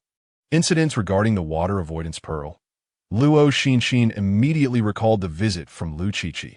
Unsure whether to disclose the encounter, she weighed her options. If she remained silent and issues arose, the blame could fall on her. After some contemplation, she decided to recount the events of that day, truthfully. Lu Qi. Lu Tianhan repeated the name slowly, then turned to Elder San, asking, "Which family does Lu Qiqi belong to?" Elder San responded, "She is from the branch of the 18th. Her father perished a few years back during a conflict with the Lu family over the Heishan mine, and her mother is currently bedridden in," Lu Tianhan stated. "Then let us summon her." Seeing that family matters were being addressed, Luo Xinxin decided to take her leave. However, Lu Tianhan did not acquiesce, saying, "There is no rush." With a pout, Luo Xinxin realized she could only retreat to a corner and remain inconspicuous. Before long, Lu Qiqi entered, looking bewildered. Upon seeing Lu Tianhan and 2 elders alongside the outsider Luo Xinxin, her confusion deepened. However, she quickly regained her composure and bowed to Lu Tianhan and the elders, saying, Chi pays her respects to the ancestor and the 9th and 13th elders. Lu Tianhan nodded. Recalling that her father had fallen in defense of the family's interest, he softened his tone and asked, "How did you learn that the gift from Shun Xiaoyu was the water avoidance pearl?" Lu Qi, feeling a sense of discomfort under Lu Tianhan's icy stare, timidly replied, "Sister Shanshan informed me. She said it was Brother 18 who told her." Lu Tianhan summoned all those in the know, including Lu Qi, and proceeded to inspect their storage pouches and residences. Ultimately, the missing water avoidance pearl was discovered at Lu Shanshan's quarters. It turned out that Lu Xinxin had conspired with another family member responsible for managing the treasury to steal the water avoidance pearl, intending to trade it with an outsider for the fire essence jade marrow. Luo Xinxin was left astounded by the unfolding events. A flicker of anger ignited in Lu Tianhan's eyes. How audacious to engage in such underhanded dealings during the binding ceremony. Lu Xinxin exclaimed, "If there is blame to be laid, it should be on your favoritism that we are all members of the Lu family. Why should those with superior talent enjoy such abundant resources, while ordinary talents must toil endlessly to earn meager contributions for resources they deem inadequate?" Lu Tianhan rarely smiled, saying, "Is this really so difficult to comprehend?" Unfazed, Lu Xinxin retorted, "What of it if I do not understand?" Elder Shursan, exasperated, replied, "Foolishness. The aim is the prosperity of the family. The same resources given to single and dual root disciples can expedite their foundation establishment or even core formation, thereby enhancing the family's strength and securing the Lu family's position. But that is inherently unfair. There is no such thing as fairness in this world. The strong negotiate fairness with you? Do the demon and monster tribes engage in discussions of fairness? The more strong we have in the Lu family, the greater your protection. Cease your obstinacy." Luo Xinxin, having paid little attention to the ensuing argument, found her curiosity piqued regarding the fire essence jade marrow. As the atmosphere grew tense, she, playing the part of an invisible observer in the corner, took out a communication jade slip and inquired, "Excuse me, what is the fire essence jade marrow, and what is its purpose?" Regardless of the time or space, there will always be enthusiastic onlookers, such as the ones below. Enthusiastic onlooker 1. The fire essence jade marrow is the essence of millennia-old earthly fire. Its use can enhance the quality of fire roots, though previous attempts have yielded a success rate of less than 10%. Enthusiastic onlooker 2. The previous speaker is correct. In addition to fire essence jade marrow, there are also gold essence jade marrow, wood essence jade marrow, earth essence jade marrow, and water essence jade marrow. Enthusiastic onlooker 3. The success rate of the 5-element jade marrows is a mystery. Some cultivators have exhausted their fortunes, using 10 or more, yet have seen no improvement. Enthusiastic onlooker 4. Indeed, I spent over 30 years battling sea beasts in the South Sea, managing to acquire 3 water essence jade marrows. But they were utterly useless. Enthusiastic onlooker 5. You only have 3? I used over a dozen, and they were equally ineffective. Enthusiastic onlooker 6. I, on the other hand, used a single water essence jade marrow and elevated my superior water root to the pinnacle. Enthusiastic onlooker 7. Regarding that water root matter, let's arrange a meeting. We need to have a serious discussion. Based on the responses of these individuals, Luo Xinxin has come to understand the nature of the fire essence jade. And it is no wonder that Lu Xinxin dared to take the risk of stealing the water avoidance pearl. It seems there truly exists a treasure capable of enhancing one's spiritual root aptitude. However, its efficacy appears to be contingent upon the individual, or perhaps it is a matter of fortune. Those fortunate enough may find that a single use suffices to elevate their aptitude, while the less fortunate may require a dozen, yet see no change. Nevertheless, even so, this offers hope to many cultivators with poor aptitude. Luo Xinxin resolved that, should the opportunity arise, she too would procure a few for experimentation, hoping that it might elevate her spiritual roots to the pinnacle level. Setting aside the communication jade slip, the matter of the water avoidance pearl has reached a conclusion. With a mere command from Lu Tianhan, Lu Xinxin's identity as a member of the Lu family was stripped away. The disciple who assisted her in the crime was confined to a forbidden area for 10 years, while Lu Renjia, who leaked information, was compelled to travel abroad, barred from returning for 3 years. Once all arrangements were made, Lu Tianhan summoned Luo Xinxin back to the banquet. The subsequent events involved a competition among the disciples of the Lu family, a spectacle in which Luo Xinxin held little interest, prompting her to find an excuse to leave. Upon exiting the Lu household, her appearance and attire transformed, and thus the persona of Shun Luo ceased to exist. She piloted her lotus leaf zheng directly to the shop of the Ma family business in Xianbei City. "Friend, you have arrived at just the right moment. The cloud crystal stone has just arrived this morning." The attendant immediately recognized Luo Xinxin. Elated, she requested to see it. The attendant then produced a white crystal stone the size of a human head, stating, "This is the cloud crystal stone you requested, brought back by our Ma family's caravan from the Honghe region." It turned out that the cloud crystal stone indeed existed on the western bank of the Honghe River. Luo Xinxin took it to examine, and as it was her first encounter, she could not discern its full qualities. However, having signed the spiritual breath agreement, she felt secure against the possibility of the shop selling her a counterfeit. Thus, she directly paid the remaining sum of 18,000 spirit stones. With the cloud crystal stone acquired, she inquired about the third-tier black iron ore. "Do you have any third-tier black iron ore in your shop?" The attendant replied, "Yes." He then presented a piece of black iron ore larger than a face, stating that it required 1,300 spirit stones. Luo Xinxin recalled that Li Yin had mentioned black iron ore typically cost around 1,000 spirit stones. An excess of 300 seemed rather steep. Fearing that she might be overpaying and uncertain of how much black iron ore she would need, she decided to rely on the 100 Arts Alliance instead and refrained from purchasing it herself. Before leaving, she casually inquired about the 5 elements jade essence. The attendant explained, 5 elements jade essence is actually quite rare, especially in a relatively remote city like Xianbei. Even when available, it is mostly kept for personal use or exchange for more necessary items. It is generally not sold on the market. You might keep an eye out for various auctions. Upon realizing that the 5 elements jade essence was not as readily available as she had imagined, merely a privilege of certain cultivators, Luo Xinxin gathered her materials and headed to the 100 Arts Alliance. After half an hour, she returned to meet Li Yin with all the necessary materials. Yin inspected the materials and asked, "Are there any specific requirements for the appearance of your flying artifact?" Luo Xinxin pondered for a moment and replied, "It should not be overly bizarre. Comfort and spaciousness are paramount, ideally allowing one to lie down." Her lotus leaf zheng was only as large as an ordinary kite, making even sitting a challenge, let alone lying down. Thus, her specification for the custom flying artifact demanded a wider design. Yin had nothing to contest regarding this requirement, as other cultivators often desired extravagant embellishments for their flying artifacts, flower petals, auspicious clouds, and other ethereal decorations. Yet this female cultivator simply desired the ability to recline. However, as it was the client's request, he could hardly object. "Very well, this process may require some additional auxiliary materials, but the cost should not exceed 200 spirit stones. You can pay for these along with the labor fee upon completion." Luo Xinxin inquired further, "How long will it take to complete?" Li Yin replied, "Approximately 7 to 8 days. I will send you a message once it is ready." Luo Xinxin responded, "All right, I shall return home for now."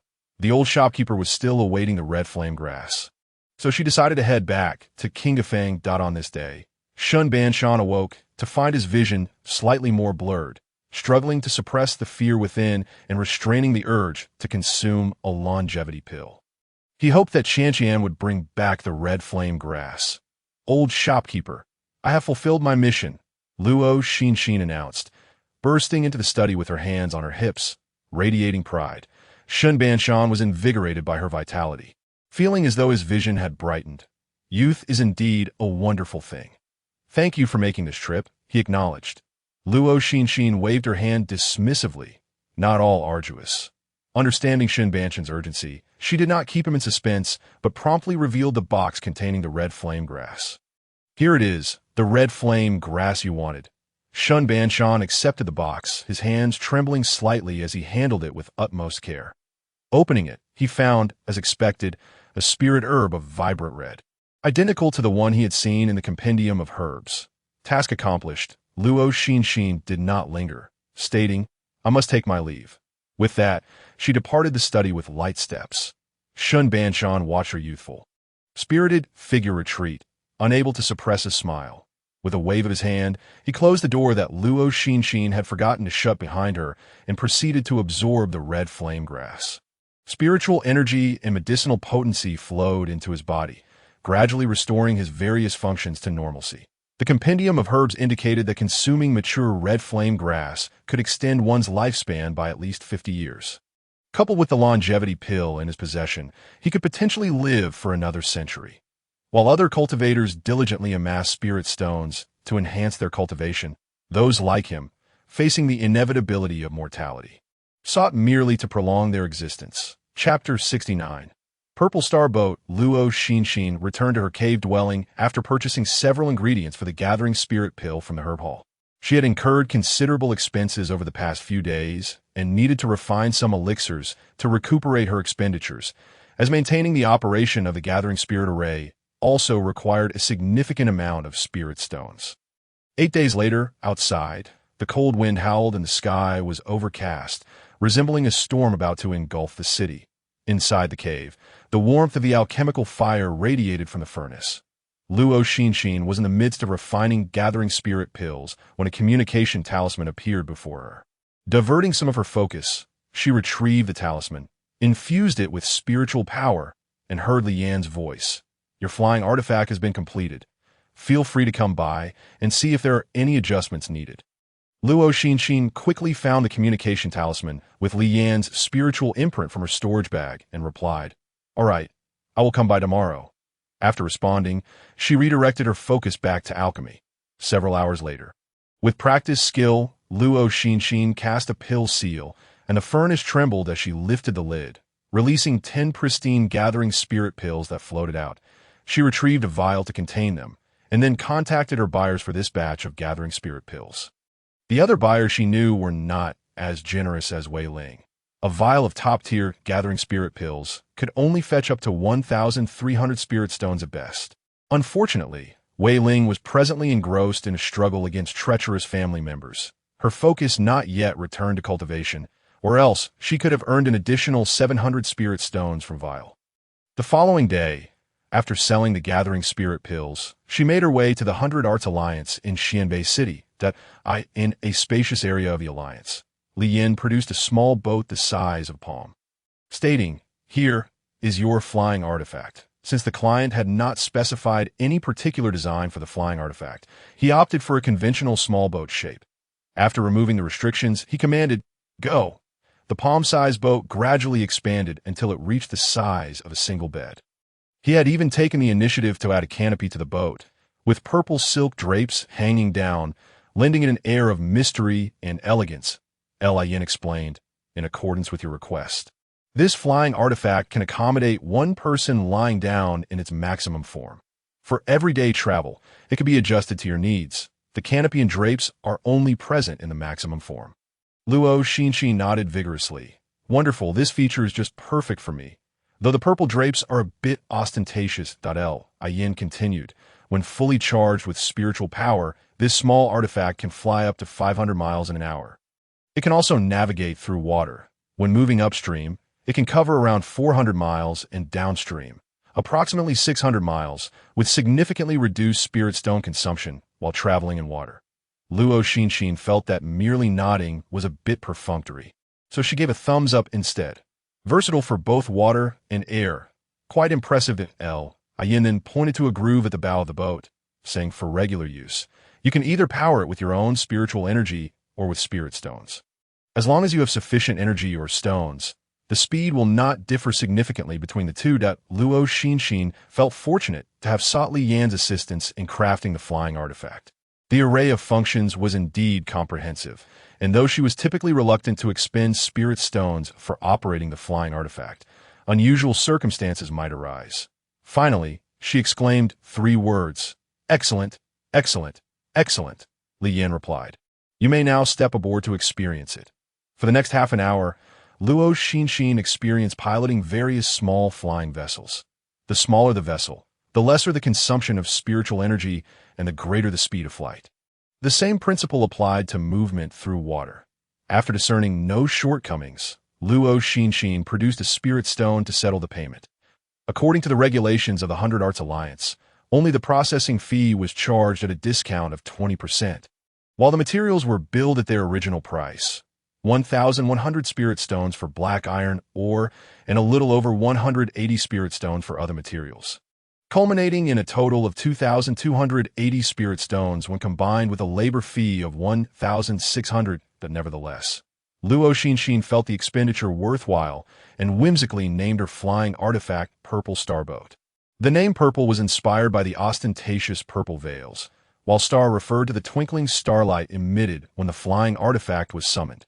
Upon exiting Xianbei City and altering her initial plan to take a flying boat, Luo Xinxin summoned the Purple Starboat and leisurely set course towards Qinghifang at her current speed. It was estimated that the journey would take 3 hours, but what did it matter? It was a rare opportunity to enjoy her new vehicle. After all, as the altitude of the flying artifact increased, so did the consumption of spiritual energy. Hence, Luo Xinxin decided to navigate at a low altitude through the forest, hoping to test her luck in foraging for spiritual herbs. However, she was not reckless and made a point to avoid the deeper trails of the Yunji mountain range, as experience from her predecessors indicated that the deeper one ventured, the more formidable the beast became.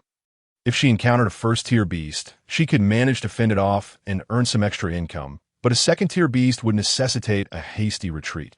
A particularly unfortunate encounter with a flying second-tier beast could leave her with no escape at all. Thus, she resolved to adhere to a safer route, even if it meant taking a longer path. The Purple Starboat was currently in its smallest form, measuring just over a foot in width and only 4 feet in length. It maneuvered quite adeptly through the forest, allowing her to navigate around numerous obstacles. Out of the corner of her eye, Luo Xinxin spotted a spiritual herb several yards away and directed the Purple Starboat towards it.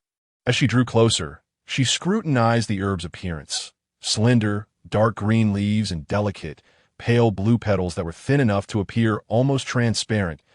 It seemed familiar, but she could not quite recall where she had seen it, perhaps during a visit to the herb hall for alchemical materials. No matter, she thought, better to dig it up first. With a small iron shovel in hand, she carefully excavated around the root system. Just as she was about to unearth it, a long arrow suddenly shot in beside her hand. Glancing at the bead of blood that oozed from a graze caused by the arrow, she turned her gaze towards its origin. "Excuse me, that blue dream herb belongs to me," that a young man stood defiantly atop a tree. Gripping a longbow, Luo Xinxin squinted. It was evident who had released the arrow. Is their name inscribed on it. Huang Xiaoan leaped down from the tree. "There isn't, but I saw it first. It is mine." Luo Xinxin swiftly dug up the spiritual herb and placed it in her storage bag. "Now you can't see it anymore." "You!" The arrogance and haughtiness that had adorned Huang Xiaoan's face faded, replaced by a glare filled with fury directed at Luo Xinxin. He had never encountered anyone who dared to provoke him so openly. "What of it?" Luo Xinxin raised her chin defiantly. "Humph, do you think you can intimidate others with that attitude?" Huang Xiaoan retorted, "You're seeking death." With that, he loosed another arrow at her. Chapter 70. Fierce battle. Luo Xinxin slightly tilted her body, and the arrow whizzed past her, barely an inch away, with one arrow having missed. Huang Xiaoan continued to shoot several more. Luo Xinxin formed a series of hand seals, and a curtain of water rose to deflect the arrows, then cast a freezing spell towards Huang Xiaoan. Huang Xiaoan watched in bewilderment as frost spread from beneath his feet until only his head remained unscathed. She's indeed a cultivator with an ice spiritual root. He thought, no, wait. That water wall. She must also possess a water spiritual root. But isn't a mutated spiritual root supposed to exist independently? Luo Xinxin tilted her chin again. Now, whose spiritual herb is it? Huang Xiaoan, clearly unaccustomed to submission, even with only his head capable of movement, stubbornly declared, "Do you know who I am?" Luo Xinxin found his arrogance amusing. He was just another individual who believed the world revolved around him. My grandfather is the only golden core cultivator in Qishan Square. Huang Xiaoan boasted, a smug expression on his face. However, Luo Xinxin did not exhibit the fear he had anticipated. Instead, she mocked him. "Your family truly is on a decline, isn't it?" How come you've only reached the 6th level of Qi refinement? Though she too was at the 6th level, Luo Xinxin despised those who flaunted their lineage. Because I am still young. Huang Shaoan's face flushed a deep crimson. The ice and snow covering him cracked under the pressure of his internal energy. Shattering into pieces, freed, Huang Shaoan immediately activated his movement technique to create distance between them, while simultaneously not forgetting to draw his bow and shoot arrows again. Luo Xinxin cast her spells once more. This time, Huang Shaoan, having learned from his previous experience, enveloped himself in protective energy the instant the icy snow covered his feet, preventing him from being frozen again. As fellow cultivators of the 6th level of Qi refinement. The effects of their ordinary spells were not as pronounced. This time, Huang Shaoan clearly bore the intent to kill, wanting this ignorant female cultivator to understand the power of a golden core family. As Luo Xinxin adeptly maneuvered to evade his attacks while simultaneously casting spells with nimble fingers, golden sword shadows erupted forth. I really should not have been so cocky. Huang Shaoan, a hint of anxiety on his face, realized that without the protective artifact gifted by his grandfather, he would have been utterly unable to withstand her assaults. Luo Xinxin found herself in a similarly precarious position. Her opponent had numerous artifacts, including a bow of unknown grade and arrows that returned automatically to the quiver on his back, providing an endless supply and saving him considerable time in casting spells. Deciding to forego her more powerful golden sword shadows, she opted for the instant casting metal essence technique instead. In the forest, golden light intertwined with the long arrows, startling many birds into flight. Seeing that this method was ineffective against her, Huang Shaoan stowed away his bow and summoned another artifact. Luo Xinxin raised a water wall to block Huang Shaoan's attack, but just as she prepared to cast another spell, she suddenly heard several whooshing sounds from above. Quickly activating her movement technique to dodge, she narrowly avoided a barrage of feathered arrows that struck the ground where she had been standing. Looking up, she was startled to see a massive blue feather fan hovering above, continuously releasing arrows. It's an artifact. Luo Xinxin's heart sank. Clearly, her opponent had more aces up his sleeve, and she could not afford to prolong the confrontation. In the span of half a breath, she dodged several more waves of feathered arrows. Huang Shaoan relentlessly commanded the arrows, which fell like rain upon her, relentless and inexhaustible, akin to his bow and arrows, returning endlessly to the fan. Luo Xinxin found herself in a desperate struggle to evade the relentless onslaught. Her defensive robes torn, revealing streaks of blood that if she continued to evade this way, she would inevitably exhaust her strength and succumb to blood loss. With this in mind, Luo Xinxin summoned the Shadowfall glazed mirror, which expanded exponentially, clashing against the torrential rain of arrows. She has a treasure too. No, wait, that's not a treasure. Huang Shaoan stared wide-eyed at the suddenly materializing mirror, but before he could ponder further, he felt a sudden emptiness in his mind, his vision blurring. However, this sensation lasted but a fleeting moment as he quickly regained clarity. Just then, a piercing golden light surged toward him with the force to shatter mountains. With no time to summon his defensive artifact, the powerful golden light erupted between his eyes, and fortunately, the damage was mitigated by a layer of protection. Luo Xinxin noticed her opponent was unharmed and hastily consumed several recovery pills, then hurled a soil prison talisman. Huang Shaoan retreated, but still found himself ensnared by the talisman. As he struggled to fend off the fireball talismans while simultaneously breaking free from the soil prison's constraints. Luo Xinxin seized the opportunity to unleash another golden sword shadow. Huang Shaoan felt a sharp pain in his chest as warm liquid trickled down his skin. Luo Xinxin withdrew her hand, coldly observing as Huang Shaoan collapsed to the ground. Just as she contemplated stepping forward to inspect him, her spiritual sense detected several cultivators approaching their direction. Grabbing the nearest blue feather fan, she unleashed a metal essence technique at Huang Shaoan's body before activating her movement technique to depart. Quick, let us check out the commotion over there. It could be that the young master has encountered a troublesome beast. It's the young master. A group of 7 or 8 late-stage Qi refinement cultivators rushed over, immediately spotting Huang Xiaoan lying on the ground. Point two of you stay behind to tend to the young master's injuries and escort him back. The rest of us will split up to search for that thief. Otherwise, we will bear the wrath of the clan leader. Luo Xinxin expanded her spiritual sense and noticed that two late-stage qi refinement cultivators seemed to be pursuing her direction. Thus, she hastily affixed a swift movement talisman to quicken her pace. The two behind her were relentless in their pursuit. Luo Xinxin caught sight of a cave not far away and swiftly turned to dart inside. She then applied a concealment talisman to hide her presence. Hey, I clearly saw a figure enter here. Where could they have gone? The two individuals followed suit into the cave, only to discover it was utterly devoid of anything upon their entry. The qi refinement stage, cultivators lacked spiritual awareness, rendering them oblivious to the presence of another living being concealed within the cavern. Luo Xinxin stood motionless in the corner, holding her breath, for the auditory acuity of cultivators was exceptional. Even the slightest sound could easily be detected. Let's search elsewhere. Perhaps we were merely imagining things, one of the cultivators remarked, a statement he himself found hard to believe. If it were mere hallucination, then he was not far from the realm of despair. However, it was evident that the cave was indeed uninhabited. They may have departed through a teleportation talisman or array, and remaining there would yield no benefit. After thoroughly scouring the cave to no avail, they decided to take their leave. Phew! Once the two had exited, Luo Xinxin finally allowed herself to breathe freely. Had she lingered any longer, she might have suffocated. Chapter 71. The Blue Feather, F.A.N.T. Avoid the possibility of those two waiting outside for her. She resolved to stay within the cave a bit longer before venturing out. She consumed a recovery pill, feeling its medicinal properties gradually mend her wounds.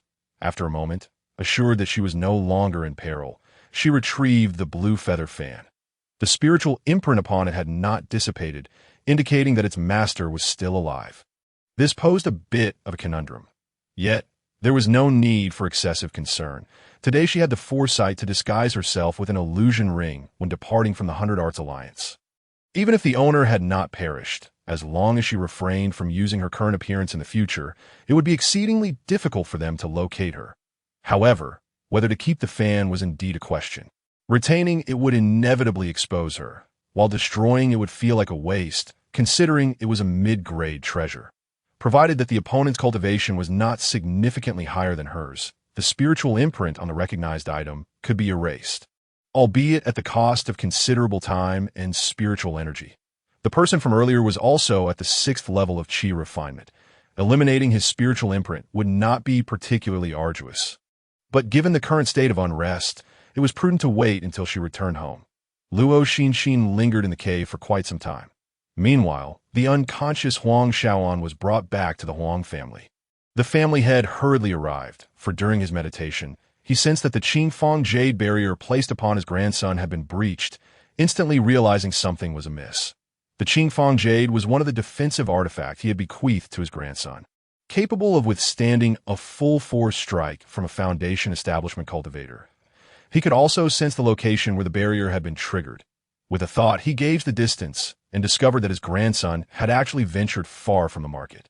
This time he had traveled to such a remote place that even if he wished to provide support, he would not arrive in time.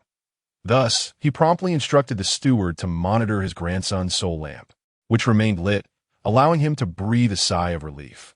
However, upon seeing his grandson covered in blood as he was brought back by the family attendants, rage flared within him. Who did this? The qi refinement cultivators were no match for the wrath of a golden core cultivator and knelt in unison. Master, young master insisted on entering the mountains today, and once inside, refused to allow us to accompany him, cleverly leading us astray, which is how this incident occurred. The family head inquired further, and who was responsible? The two attendants exchanged glances and replied, Huang Fu and the others are still pursuing that individual. We hastily brought young master back and will let them report to you later.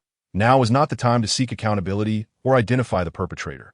The priority was to tend to his grandson's injuries. That night, the Huang family head learned from the awakened Huang Shan and the two individuals who had pursued Luo Xinxin that the assailant was a female cultivator at the 6th level of qi refinement. In her 20s, capable of wielding ice, water, and metal attribute spells. The family head asked, "Are you certain she can use ice attribute spells?" Huang Xiaoan, still weakly lying in bed, affirmed emphatically, "Indeed, she used ice and snow to freeze me." "Strange," the family head murmured. "Typically, ice spiritual roots cannot coexist with other types." Huang Xiaoan added, "Moreover, that female cultivator possesses a mirror that can deflect the arrows of the blue feather fan. I could not discern its rank." As his most cherished grandson, who had been exposed to numerous treasures and artifacts at his side, if Huang Xiaoan could not identify its rank, it must be of spiritual artifact caliber. A Qi refinement cultivator possessing a spiritual artifact. Could she be a descendant of some great power? If that were the case, she was not someone the Huang family could afford to provoke.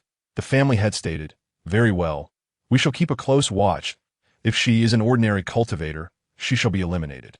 If she is indeed of noble lineage, then my son must swallow this bitter loss." However, Huang Xiaoan was not burdened by such thoughts. The female cultivator had inflicted such harm upon him, and he vowed to make her pay back 100-fold. Meanwhile, Luo Xinxin had long since departed the cave. She paused at the edge of the waterside market, first visiting a robe shop to purchase a new garment before heading to the Xinhua tea house, where she ordered a pot of spiritual tea and inquired with the attendant about the only golden core cultivator in Qishan Square. "You are referring to Huang Cairong, the true man of Qishan Square. He is the square's master and is said to have originally been an outer disciple of the Xianling sect. Later, he left the sect to establish his own family 30 years ago. While traveling, he encountered an opportunity to form his golden core and became a renowned golden core true man. He has 5 children, of whom only his second daughter, fourth daughter, and youngest son possess spiritual roots. Currently, he has 11 grandchildren, with the most favored being the son of his fourth daughter, Huang Xiaoan. Due to his exceptional aptitude, it is said that he possesses dual spiritual roots of gold and wood, with the gold root being of superior quality. Luo Xinxin committed some information about the Huang family to memory, ensuring that if she encountered them in the future, she would not be entirely in the dark. The individual she had faced yesterday, adorned with numerous treasures, must have been Huang Xiaoan. After leaving the tea house, she made her way to a renowned weapon forging shop in the waterside market.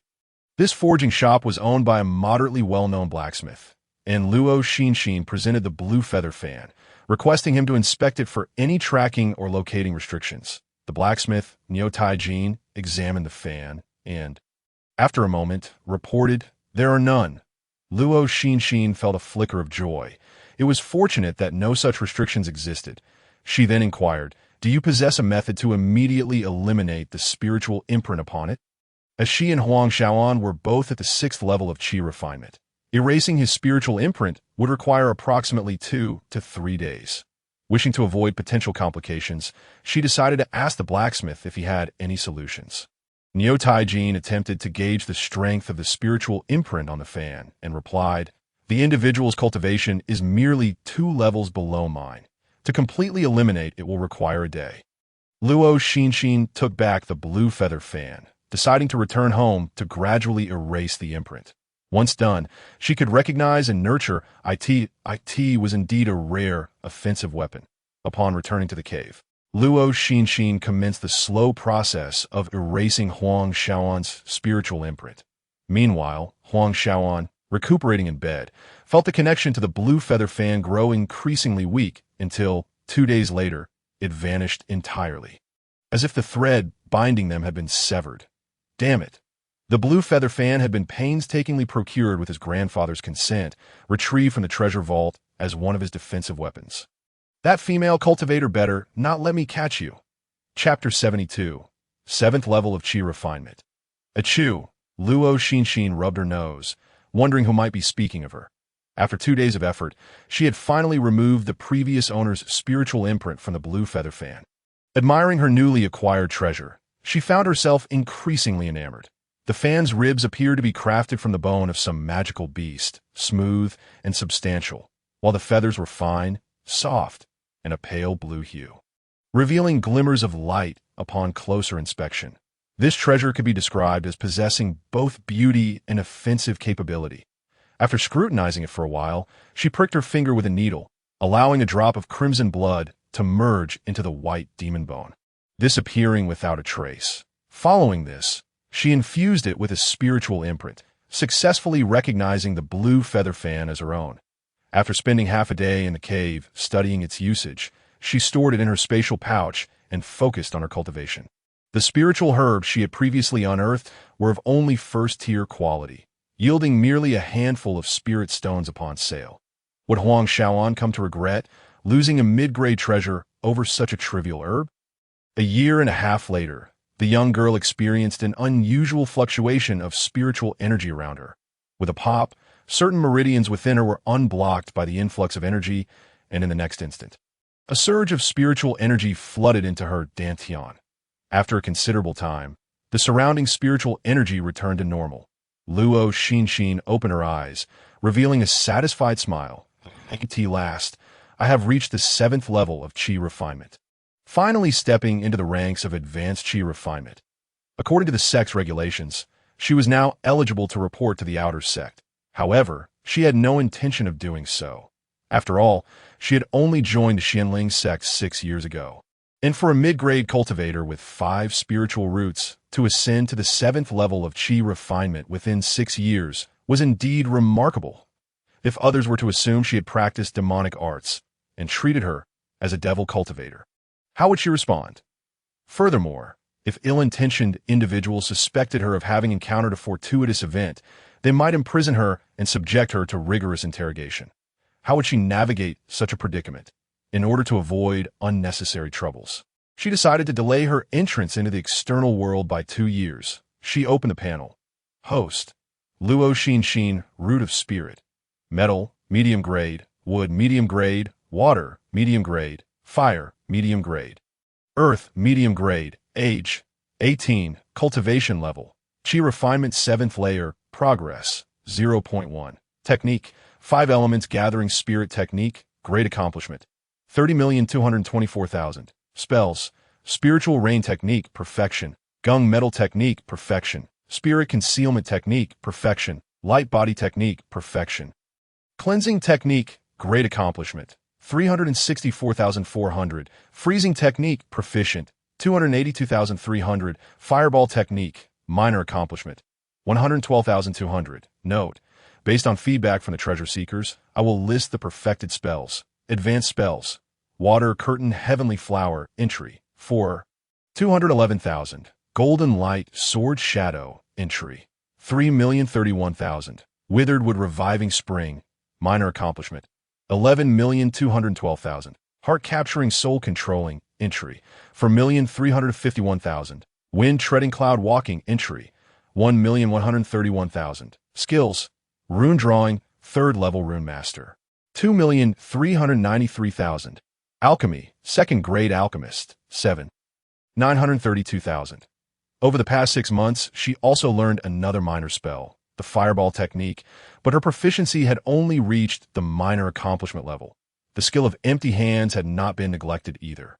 However, for reasons unknown, this spell did not appear on the panel. Upon further investigation, she discovered that this spell was a modified derivative based on the object control technique, which perhaps explained why the skill of Empty Hands could not advance further and thus did not manifest on the panel. After mastering the skill of Empty Hands, she realized that this technique was particularly effective against Qi refinement stage cultivators, as those in the foundation establishment stage and above possessed spiritual awareness, making it easily detectable. Additionally, the other spells experienced some changes, albeit minor. Luo Xinxin closed the panel, displaying her cultivation level as Qi refinement 5th layer, and then continued her meditation and cultivation. 2 days passed in a blink, and Luo Xinxin emerged from her cave dwelling, as she needed to summon rain for her spirit field. Since the Moon Maiden stopped coming to help her with weeding, she had sought the assistance of another mortal. This mortal was diligent and meticulous in their work, though their fees were slightly higher than those of the Moon Maiden, charging 20 spirit pearls per mu. However, for Luo Xinxin, this was a trivial matter as long as it saved her time. Chapter 73. Cleansing Technique Perfection. Ding! The cleansing technique reached perfection, activating the advanced spell Clear Heart and Universal Goodness that on a certain day, months later, Luo Xinxin finally perfected the cleansing technique and activated the advanced spell. She stroked her chin, analyzing the spell's purpose that, if she remembered correctly, the clear heart and universal goodness incantation was a Buddhist mantra. Buddhists venerate Buddhism, and Buddhist practitioners are the nemesis of demonic cultivators. Could it be a spell to counter demonic practitioners? However, judging by its name, Clear Heart, could it also have the effect of dispelling inner demons? The name of this advanced spell was rather obscure, and for the first time, Luo Xinxin wished for an explanation to avoid guessing endlessly. Fortunately, the incantation appeared in her mind as the spell activated. Luo Xinxin softly recited the incantation, coordinating it with the appropriate hand gestures, and suddenly felt a significant lightness in her heart. Oh, this is how it works. Yet she felt there was more to it. Based on her past experience, the effects of advanced spells were never trivial and must possess additional functions. Unfortunately, there was no one to answer her now, so she could only conduct her research gradually. For the time being, it was quite effective for calming one's mind and was beneficial for cultivation. She checked the panel and found that her proficiency in the freezing technique was still lacking by a few dozen points, so she decided to perfect the freezing technique first. Ding! The freezing technique reached perfection. Activating the advanced spell, 10,000 miles of ice seal, that a month later, Luo Xinxin had once again perfected a minor spell point, 10,000 miles of ice seal. What a powerful name. It sounded formidable indeed. Luo Xinxin immediately sought a suitable location to test the spell's might. Thus, she cast the spell towards the forest, and ice rapidly spread forward from beneath her feet, encasing tree after tree in ice until hundreds of them were frozen solid. Luo Xinxin gazed at the frosted forest before her, her eyes widening in astonishment that my heavens. At her current chi refinement 7th layer, her proficiency in 10,000 miles of ice seal was merely at the entry level 11,000. Yet it exhibited such power. If she were to advance her cultivation and increase her proficiency, it seemed she could indeed freeze a vast area. If the freezing technique was single target control, then 10,000 miles of ice seal was crowd control. When the time came, wouldn't she be able to subdue numerous foes with a single strike? Luo Xinxin joyfully imagined herself becoming invincible in the future. Moments later, she snapped out of her reverie. Dreams are fine, but the prerequisite is to work tirelessly. Otherwise, they remain nothing but wishful thinking. On a moonless night with a strong wind, Zhang Shan was returning home from the market when a figure clad in a black cloak blocked his path a few miles from his doorstep. Fellow cultivator, what is your intention? Zhang Shan sensed the malice in the air and discreetly retrieved a golden blade talisman from his storage bag, ready to channel spiritual energy to activate it at any moment. The cloaked figure produced a small bell and gently shook it. Ding! The sound was distant, dreamlike. For a fleeting moment, Zhang Shan felt his vision blur, and he activated the talisman, tossing it out while employing his movement technique to retreat. The cloaked figure moved swiftly, and the golden blade struck the mountainside behind him, but he followed closely, continuously shaking the bell in his hand. Ding, ding, ding. The sounds echoed in Zhang Shan's ears, and he felt as if his head had turned to mush, his body gradually slipping out of his control. Ding, boom. The final chime resonated, and Zhang Shan fell face first into the dirt like a tea sunset. After summoning the rain, Luo Xinxin spotted Zhao Songji piloting a flying magical tool overhead. She called out, "Sister Zhao, where are you headed?" Zhao Songji turned around and halted before her, saying, "I was planning to buy mulberry leaf for Zhang San, but it seems he is not at home." Luo Xinxin was familiar with Zhang San. He was a chi refinement 5th layer loose cultivator who had built a house at the foot of the mountain and cultivated numerous spirit fields for planting mulberry trees. Zhao Songji raised quite a few golden silkworms and required a substantial amount of mulberry leaves daily, often purchasing them from Zhang Shan. Before Luo Xinxin could respond, Zhao Songji continued, "We had arranged for him to prepare the mulberry leaves in advance. But he hasn't shown up." Her tone bore no trace of blame. Luo Xinxin inquired, "Could he have forgotten? That's highly unlikely to have known him for 7 or 8 years, and this is the first time he has missed an appointment. Perhaps he was delayed by some urgent matter," Luo Xinxin hypothesized again. "Who knows? If I had known, I would have left him a communication talisman to inquire about the situation." Zhao Songji appeared somewhat regretful. not out of anger for missed appointment, but out of concern for Zhang Shan's well-being. Understanding Zhao Songji's warm-hearted and loyal nature, Luo Xinxin offered her some words of comfort. After parting ways with Zhao Songji, she made her way to the market. Her vermilion powder had run out, and she needed to purchase more. As she arrived at the city gate, she noticed several patrol members piloting flying magical tools heading outward. Flying magical tools were prohibited within the market, so she paused at the entrance, stowed her purple star boat, and proceeded towards the treasure pavilion. The treasure pavilion was as bustling as ever. Luo Xinxin glanced around in surprise, discovering that Lin Mao was unexpectedly absent. She then asked another attendant, "Fellow cultivator, is Lin Mao not here today?" "He hasn't come for 3 days," the attendant replied honestly. Luo Xinxin was even more astonished. She had heard that Lin Mao was the most diligent attendant at the treasure pavilion, never missing a day of work, regardless of the weather. To think he hadn't shown up for 3 days. Although she had always interacted with Lin Mao under a disguise, they had known each other for several years, prompting her to ask with concern, "Has something happened to him?" The attendant shook his head. "I am not sure. He didn't request leave, and we can't reach him." Upon hearing this, Luo Xinxin felt a twinge of worry for him.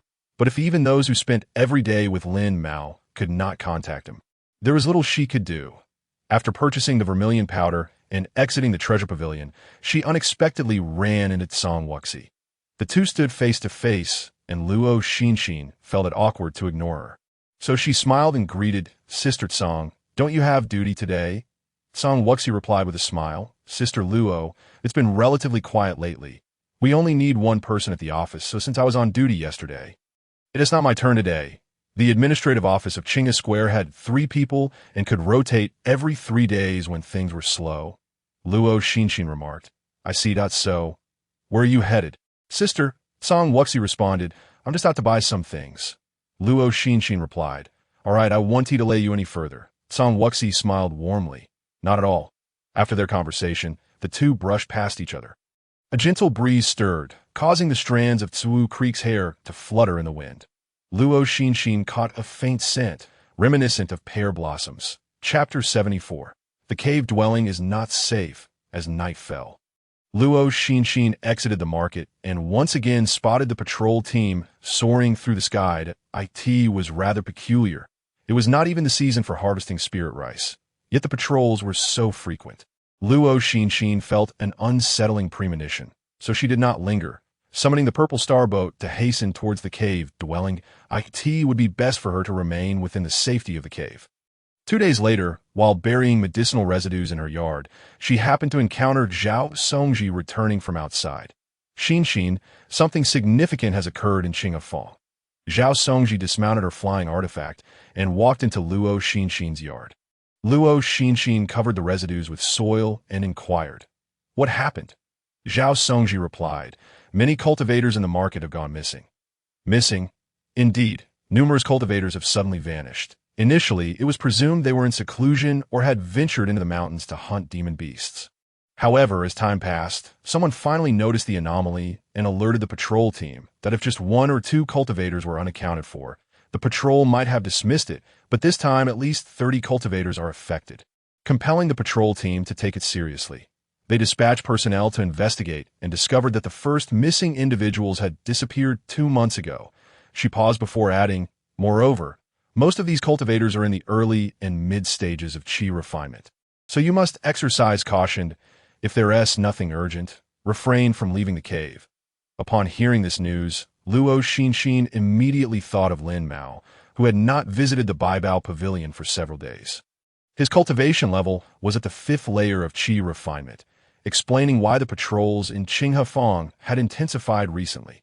"Sister Zhao, has the patrol team found any clues regarding the reasons behind these cultivators' disappearances?"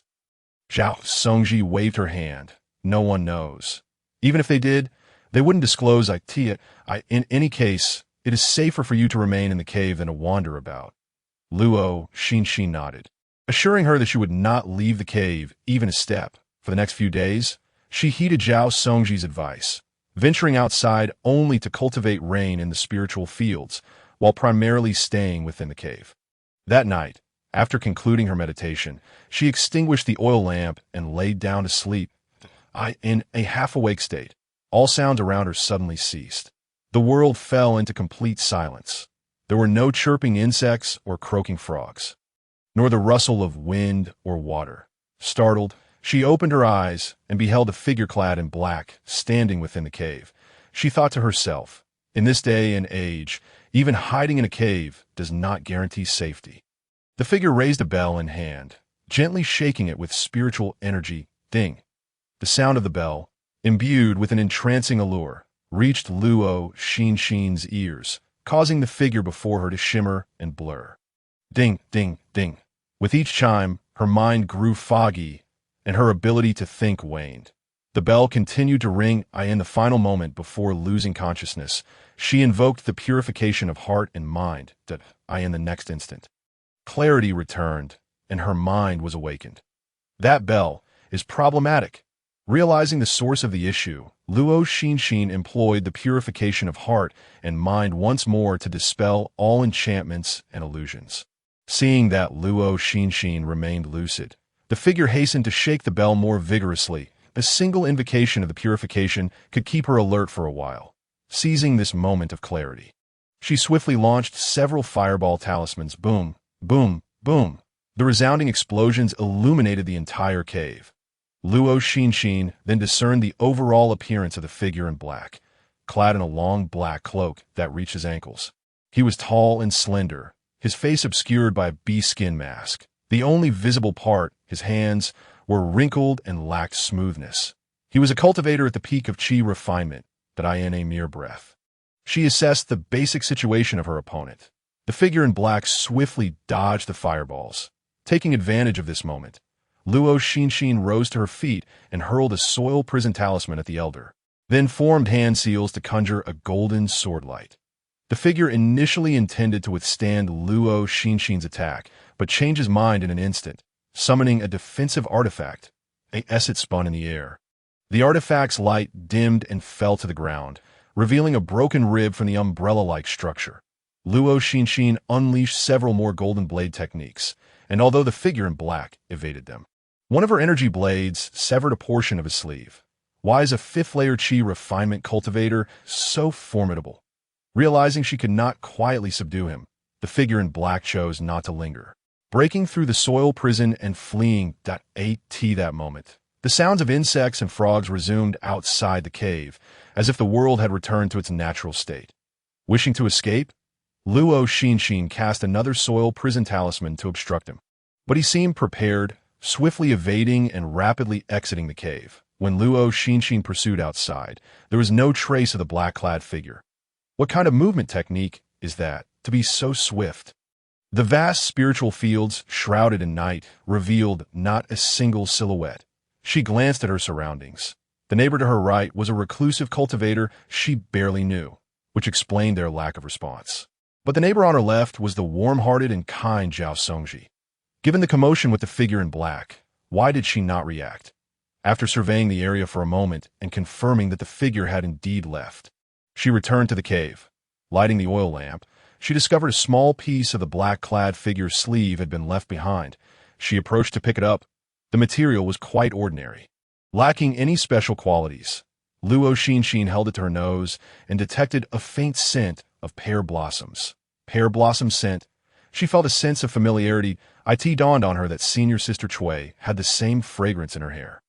What connection does this person have with senior sister Cui? Did they visit the same place or use the same item? The next day, Luo Xinxin raised her concerns with Zhao Songji regarding the previous night's events. What sounds? I didn't hear anything, Zhao Songji replied earnestly. Appearing truthful, it seemed that the black-clad figure possessed a method to muffle sound, and Luo Xinxin finally understood why so many cultivators in the early and mid-stages of chi refinement had vanished without a trace. Encountering a peak chi refinement cultivator along with that peculiar bell, had she not known the purification of heart and mind, she would surely have fallen victim. Luo Xinxin embellished the events of the previous night and recounted them to Zhao Songji. What? You nearly got captured by a black-clad figure in the cave last night. Zhao Songji's expression shifted to one of horror, her gaze dropping. She murmured, no wonder so many cultivators have gone missing. It turns out a peak chi refinement cultivator has been causing trouble. Her gaze lifted to meet Luo Xinxin's, asking, "How did you manage to escape from the hands of a peak chi refinement cultivator?" Luo Xinxin replied, "I have many talismans." He realized he couldn't capture me alive, so he left. Zhao Songji sighed in relief. "Thank heavens you can draw talismans. Otherwise, you would have ended up like those missing cultivators." Sister Zhao, where can I find pear blossoms in Qinghefang? Chapter 75. Sometimes, intuition is quite accurate. Pear blossoms. Zhao Songji pondered, Qinghefang is so vast. I have no idea where to find pear blossoms. Why do you ask? Nothing much, just wishing to pick some pear blossoms to brew wine, Luo Xinxin replied, deeming it unnecessary for her to know too much. Tea this time. You still have a mind to brew wine? Zhao Songji cast her a sidelong glance. Well, I thought a bit of wine might help ease my nerves, Luo Xinxin replied. That'll be why the time your wine is ready. The spirit rice might have been harvested several times. And you're still thinking of easing your nerves. Save it for later, Zhao Songji retorted. What's wrong? You wish to experience such a close call again. After exchanging playful banter with Zhao Songji, Luo Xinxin proceeded to the market. To prevent more cultivators from suffering, she felt it was necessary to provide some clues to the patrol team. Thus, she changed her appearance and approached a small boy playing by the street. Giving him 10 spirit pearls, she instructed him to deliver a letter containing information and the black-clad figure's sleeve to the patrol team at the Suxing division. The Xianling sect established patrol divisions in every city and affiliated market to maintain the stability and order of the main city and its markets. The core members were usually disciples of the sect, while the rest were miscellaneous disciples. The Suxing division of Qinghefang was located at the very heart of the market, and Luo Xinxin watched as the small boy ran inside. He Huan was feeling quite troubled lately. The number of missing cultivators was on the rise, and, as the leader of the Suxing division in Qinghefang, he had yet to uncover any clues regarding their disappearances. Several loose cultivators had already fled Qinghefang to save their lives. The prosperity of a market hinges on the number of resident cultivators. If this continued, the sect would undoubtedly hold him accountable. Just as he was at a loss for what to do, he saw a small boy running in. "Child, what brings you here? Lost your way back to the cave?" He Huan inquired. The small boy shook his head and handed over the envelope in his hand, saying, "An older sister asked me to deliver this. Go away, go away." "I have no time for this," He Huan replied, thinking it was some female cultivator who fancied him, sending him a poetic love letter. The boy, seeing He Huan's disinterest, placed the envelope on the table and ran off. "Hey, you little rascal," He Huan exclaimed, watching the boy leave before picking up the envelope. Weighing it in his hand, he noticed it was quite thick. Curious about what a female cultivator might have written, he decided to take a glance at it to not disappoint her intentions. Upon unsealing the envelope, he discovered that, aside from the letter, there lay a small segment of black sleeve within. What could the gift of a sleeve signify? He found himself utterly perplexed. After a moment, he unfolded the letter, and after merely a glance, his countenance grew grave. Once he had perused the contents of the letter, he inspected the sleeve once more before summoning his junior disciples, who were patrolling outside. The cultivation was complete, accompanied by a bell, hands that bore wrinkles and lacked smoothness, and a somewhat tattered umbrella-like defensive artifact, all infused with the fragrance of pear blossoms. These were all invaluable clues, and on the other hand, Luo Xinxin observed the young boy emerge empty-handed and thus turned to leave. The punishment division was in close proximity to the office, and as she passed by, she noticed Imo Wuchi inside. After a moment's contemplation, she was compelled by an inexplicable force to step inside. "Sister Imo, are you on duty today?" Imo Wuchi set down the tome she was reading, revealing her customary gentle smile. "Indeed. Is there something you need? I forgot when the rent for my cave abode was due, so I thought I'd stop by to see if I needed to make a payment." Luo Xinxin felt quite clever with her rationale. "Let me check." Imo Wuchi proceeded to the back shelf where the tenant records were kept, flipping through for quite some time before locating the page for Cave No. 37. She lifted her gaze and stated, "You paid for 2 years in advance last time, so you still have 4 months remaining." Luo Xinxin smiled sweetly. "All right then, since I have some spirit stones on hand, I shall pay for another year to avoid unnecessary expenditure." With that, she placed 60 spirit stones upon the counter. Many cultivators tended to pay their rent in advance, making her action rather commonplace.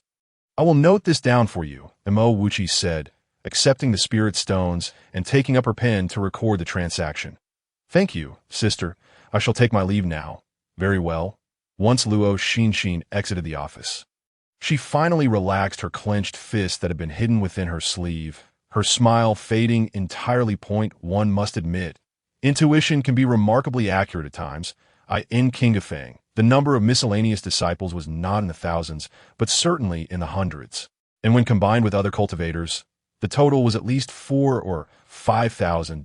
Luo Xinxin considered that her familiarity with Wuchi did not extend to the point where the latter could remember her cave number amidst such a crowd, unless she had visited or taken an interest in Luo Xinxin previously. The individual from last night had achieved full cultivation. Judging by the skin on his hands, he appeared to be of considerable age. While Wuchi had reached the 7th level of cultivation, looking to be in her early 20s, only a few years her senior. What connection could she possibly have with that man in black? Just as Wuchi was about to return the record book to its original place, she suddenly paused, as if struck by a thought. Her gaze fell, lost in contemplation.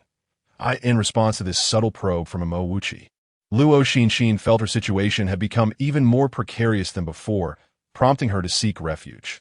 However, before doing so, she scribbled the words "Beware of Wuchi" on a piece of paper and, employing a familiar tactic, enlisted a small child to deliver it to the punishment division. After witnessing the child enter the punishment division, Luo Xinxin turned to leave the marketplace, but in her haste, she accidentally collided with a woman. She quickly apologized and continued on her way. After noon, there were rarely any flying vessels heading to other markets. Luo Xinxin altered her appearance and summoned the Xixing boat, setting off for another marketplace. The Xixing boat, being a superior artifact augmented by wind spirit crystals, was significantly faster than ordinary high-grade flying artifacts, allowing her to swiftly depart from the Qingafeng region. However, just as she believed she was nearing safety, she sensed someone pursuing her from behind. Turning her head, she beheld a man in black, who was relentlessly chasing her on a wind-wing talisman. The wind-wing talisman was a 4th-tier talisman that could serve as a single-use flying artifact, its speed rivaling that of inferior treasures. Luo Xinxin maneuvered the Xixing boat to descend, opting for low-altitude flight to increase her speed. The man in black followed suit, closing in with each passing moment as their distance diminished. Having encountered her the previous night, the man in black realized that the bell would be ineffective against Luo Xinxin. He produced a black banner and shook it vigorously. With each shake, a black water dragon surged forth at astonishing speed, hurtling toward Luo Xinxin. She deftly commanded the Xixing boat to evade. One water dragon after another emerged, and the black liquid swiftly corroded the surrounding vegetation upon contact. Luo Xinxin found herself caught off guard and decided to retract the Xixing boat, firmly planting herself on the ground. She then cast a spell to conjure a water curtain to withstand the onslaught of the water dragons. The clear water wall collided with the black tendrils, sending up a great splash. The mingling of the two colors produced countless droplets that scattered across the ground. Luo Xinxin retrieved the Luo Lioli mirror, feigning to activate it, while subtly tapping her fingers to employ a freezing technique, transforming the water dragons into ice pillars. The masked man in black's eyes widened in surprise. What kind of treasure is this? Realizing the banner was of little use, he resorted to a two-handed approach, flipping his palms to unleash a multitude of stone spikes that erupted from beneath Luo Xinxin's feet. Chapter 76. Mother and daughter Luo Xinxin leaped into action, utilizing the wind-treading cloud technique, lightly stepping on the air to avoid being impaled by the dense array of stone spikes. The man in black continued to cast spells, causing stone spikes to emerge wherever she moved. At that moment, a blue silk ribbon obstructed her path. The ribbon seemed to possess a life of its own, wrapping tightly around Luo Xinxin's waist, then her arms and legs, binding her into a rigid form in the blink of an eye. As the ribbon stirred, she was drawn out of the reach of the stone spikes. Luo Xinxin turned her gaze toward the ribbon's owner, momentarily stunned to find it was Wuchi. What is the meaning of this? Fellow Taoists? The disguised Luo Xinxin feigned innocence, resembling a startled little rabbit, Despite her disguise, they should not have recognized her. Sister Luo, Imo Wuchi called gently. How did you recognize me? Your mother sprinkled you with Munsa bug powder. Imo Wuchi replied, in an instant. Luo Xinxin recalled the woman she had bumped into before leaving the marketplace and quickly glanced at the man in black.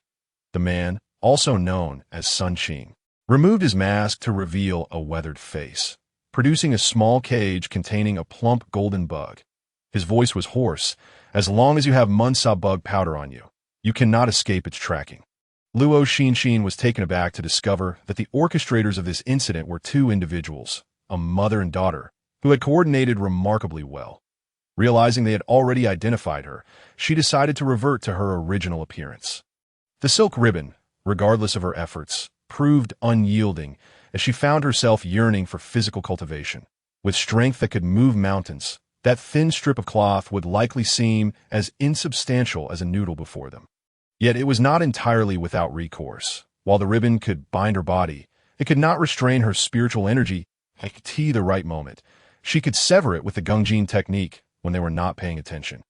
However, considering there were two adversaries present, even if she managed to cut the ribbon, her chances of success in a 1-against-2 scenario were slim. It would be wiser to bide her time and observe what the mother and daughter duo were scheming. After a brief discussion, Imo Wuchi and Sun Qing proceeded to blindfold Luo Xinxin before stepping onto their flying artifact. Luo Xinxin had no idea where they intended to take her, so she intermittently released her spiritual sense to gauge her surroundings.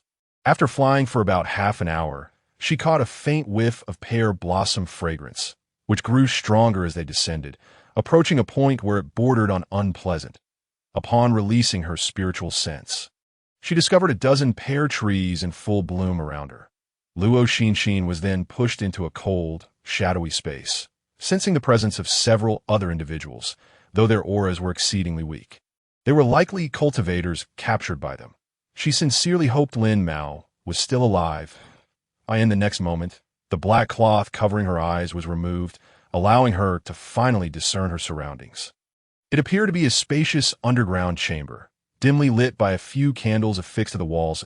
At the center of this subterranean space stood a stone platform adorned with numerous intricate carvings. Atop the platform sat a woman, her features bearing some resemblance to Imo Wuchi. With her eyes closed, she appeared to be in a deep slumber, exuding an air of tranquility and gentleness.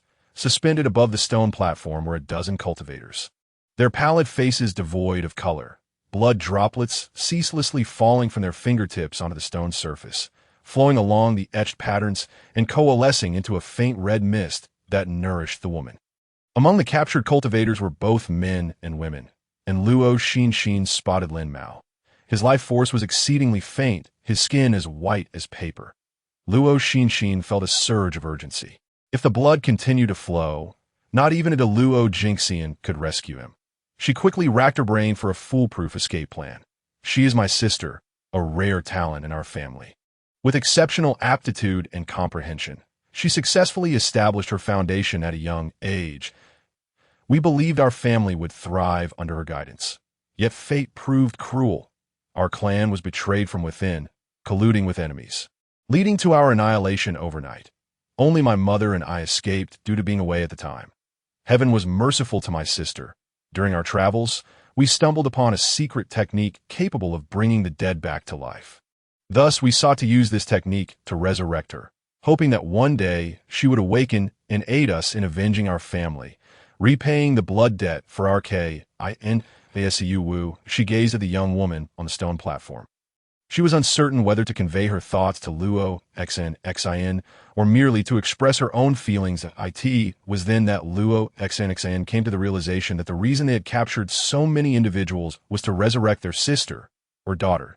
She could not help but internally lament the absurdity of it all. If they possessed such capabilities, why not strive for vengeance through their own efforts rather than resorting to the lives of other cultivators to bring back someone who had long since departed this world? Having expressed her emotions, she turned her attention away from Luo Xinxin, initially observing the situation of the woman on the stone platform before inquiring of her mother. "Mother, how is my sister faring?" Sun Qing replied, "I detected a pulse earlier. Perhaps in a few years, she may truly awaken. Siyu Wu, she cast a glance at Luo Xinxin and then addressed Sun Qing. However, we ought to change our location. Very well, once this girl's blood is exhausted, we shall depart. Sun Qing turned her gaze toward Luo Xinxin, her eyes reflecting the demeanor one might reserve for a corpse. Luo Xinxin understood that she could no longer remain passive. With her unbound fingers, she swiftly executed several spells of the metal element. Over the years, she had unknowingly vanquished countless birds and insects with her metal element spells without harming the crops. And thus she unleashed a series of spells to sever the silk bindings without sustaining any injury. Fortunately, the silk was not Siyu Wuxi's primary magical artifact, and the connection between them was minimal. It was only when the silk was cut that Siyu Wuxi sensed it, hastily commanding the remaining strands to rebind Luo Xinxin. The damaged artifact, lacking its full potency, meant that even if Luo Xinxin became ensnared, she could easily break free. Observing this, Sun Qing commenced her own incantation to capture Luo Xinxin and divert her opponent's strength. Luo Xinxin employed a freezing technique on the woman atop the platform, transforming the serene figure into a statue of ice in the blink of an eye. So many cultivators had perished for the sake of this woman, even if it was not her intention. She was not without guilt. Lon Air, Sun Qing called out loudly, hurrying to assess the woman's condition on the stone platform. Seizing the opportunity, while Sun Qing was preoccupied with thawing Lon Air, Luo Xinxin engaged Siyu Wuxi in battle as fellow practitioners of the 7th layer of Qi refinement. Her odds of victory were notably high. Dodging Siyu Wuxi's attacks, Luo Xinxin summoned her blue feather fan, which instantly enlarged several times. With her spiritual energy, she manipulated the fan to continuously unleash feathered arrows. Siyu Wuxi's agility was inferior to hers, and under the barrage of arrows, she was forced to employ numerous defensive talismans, leaving her in a state of disarray. Keeping half her attention on Sun Qing, Luo Xinxin observed that she had successfully melted the ice encasing Lon Air, while maintaining control of the feather fan.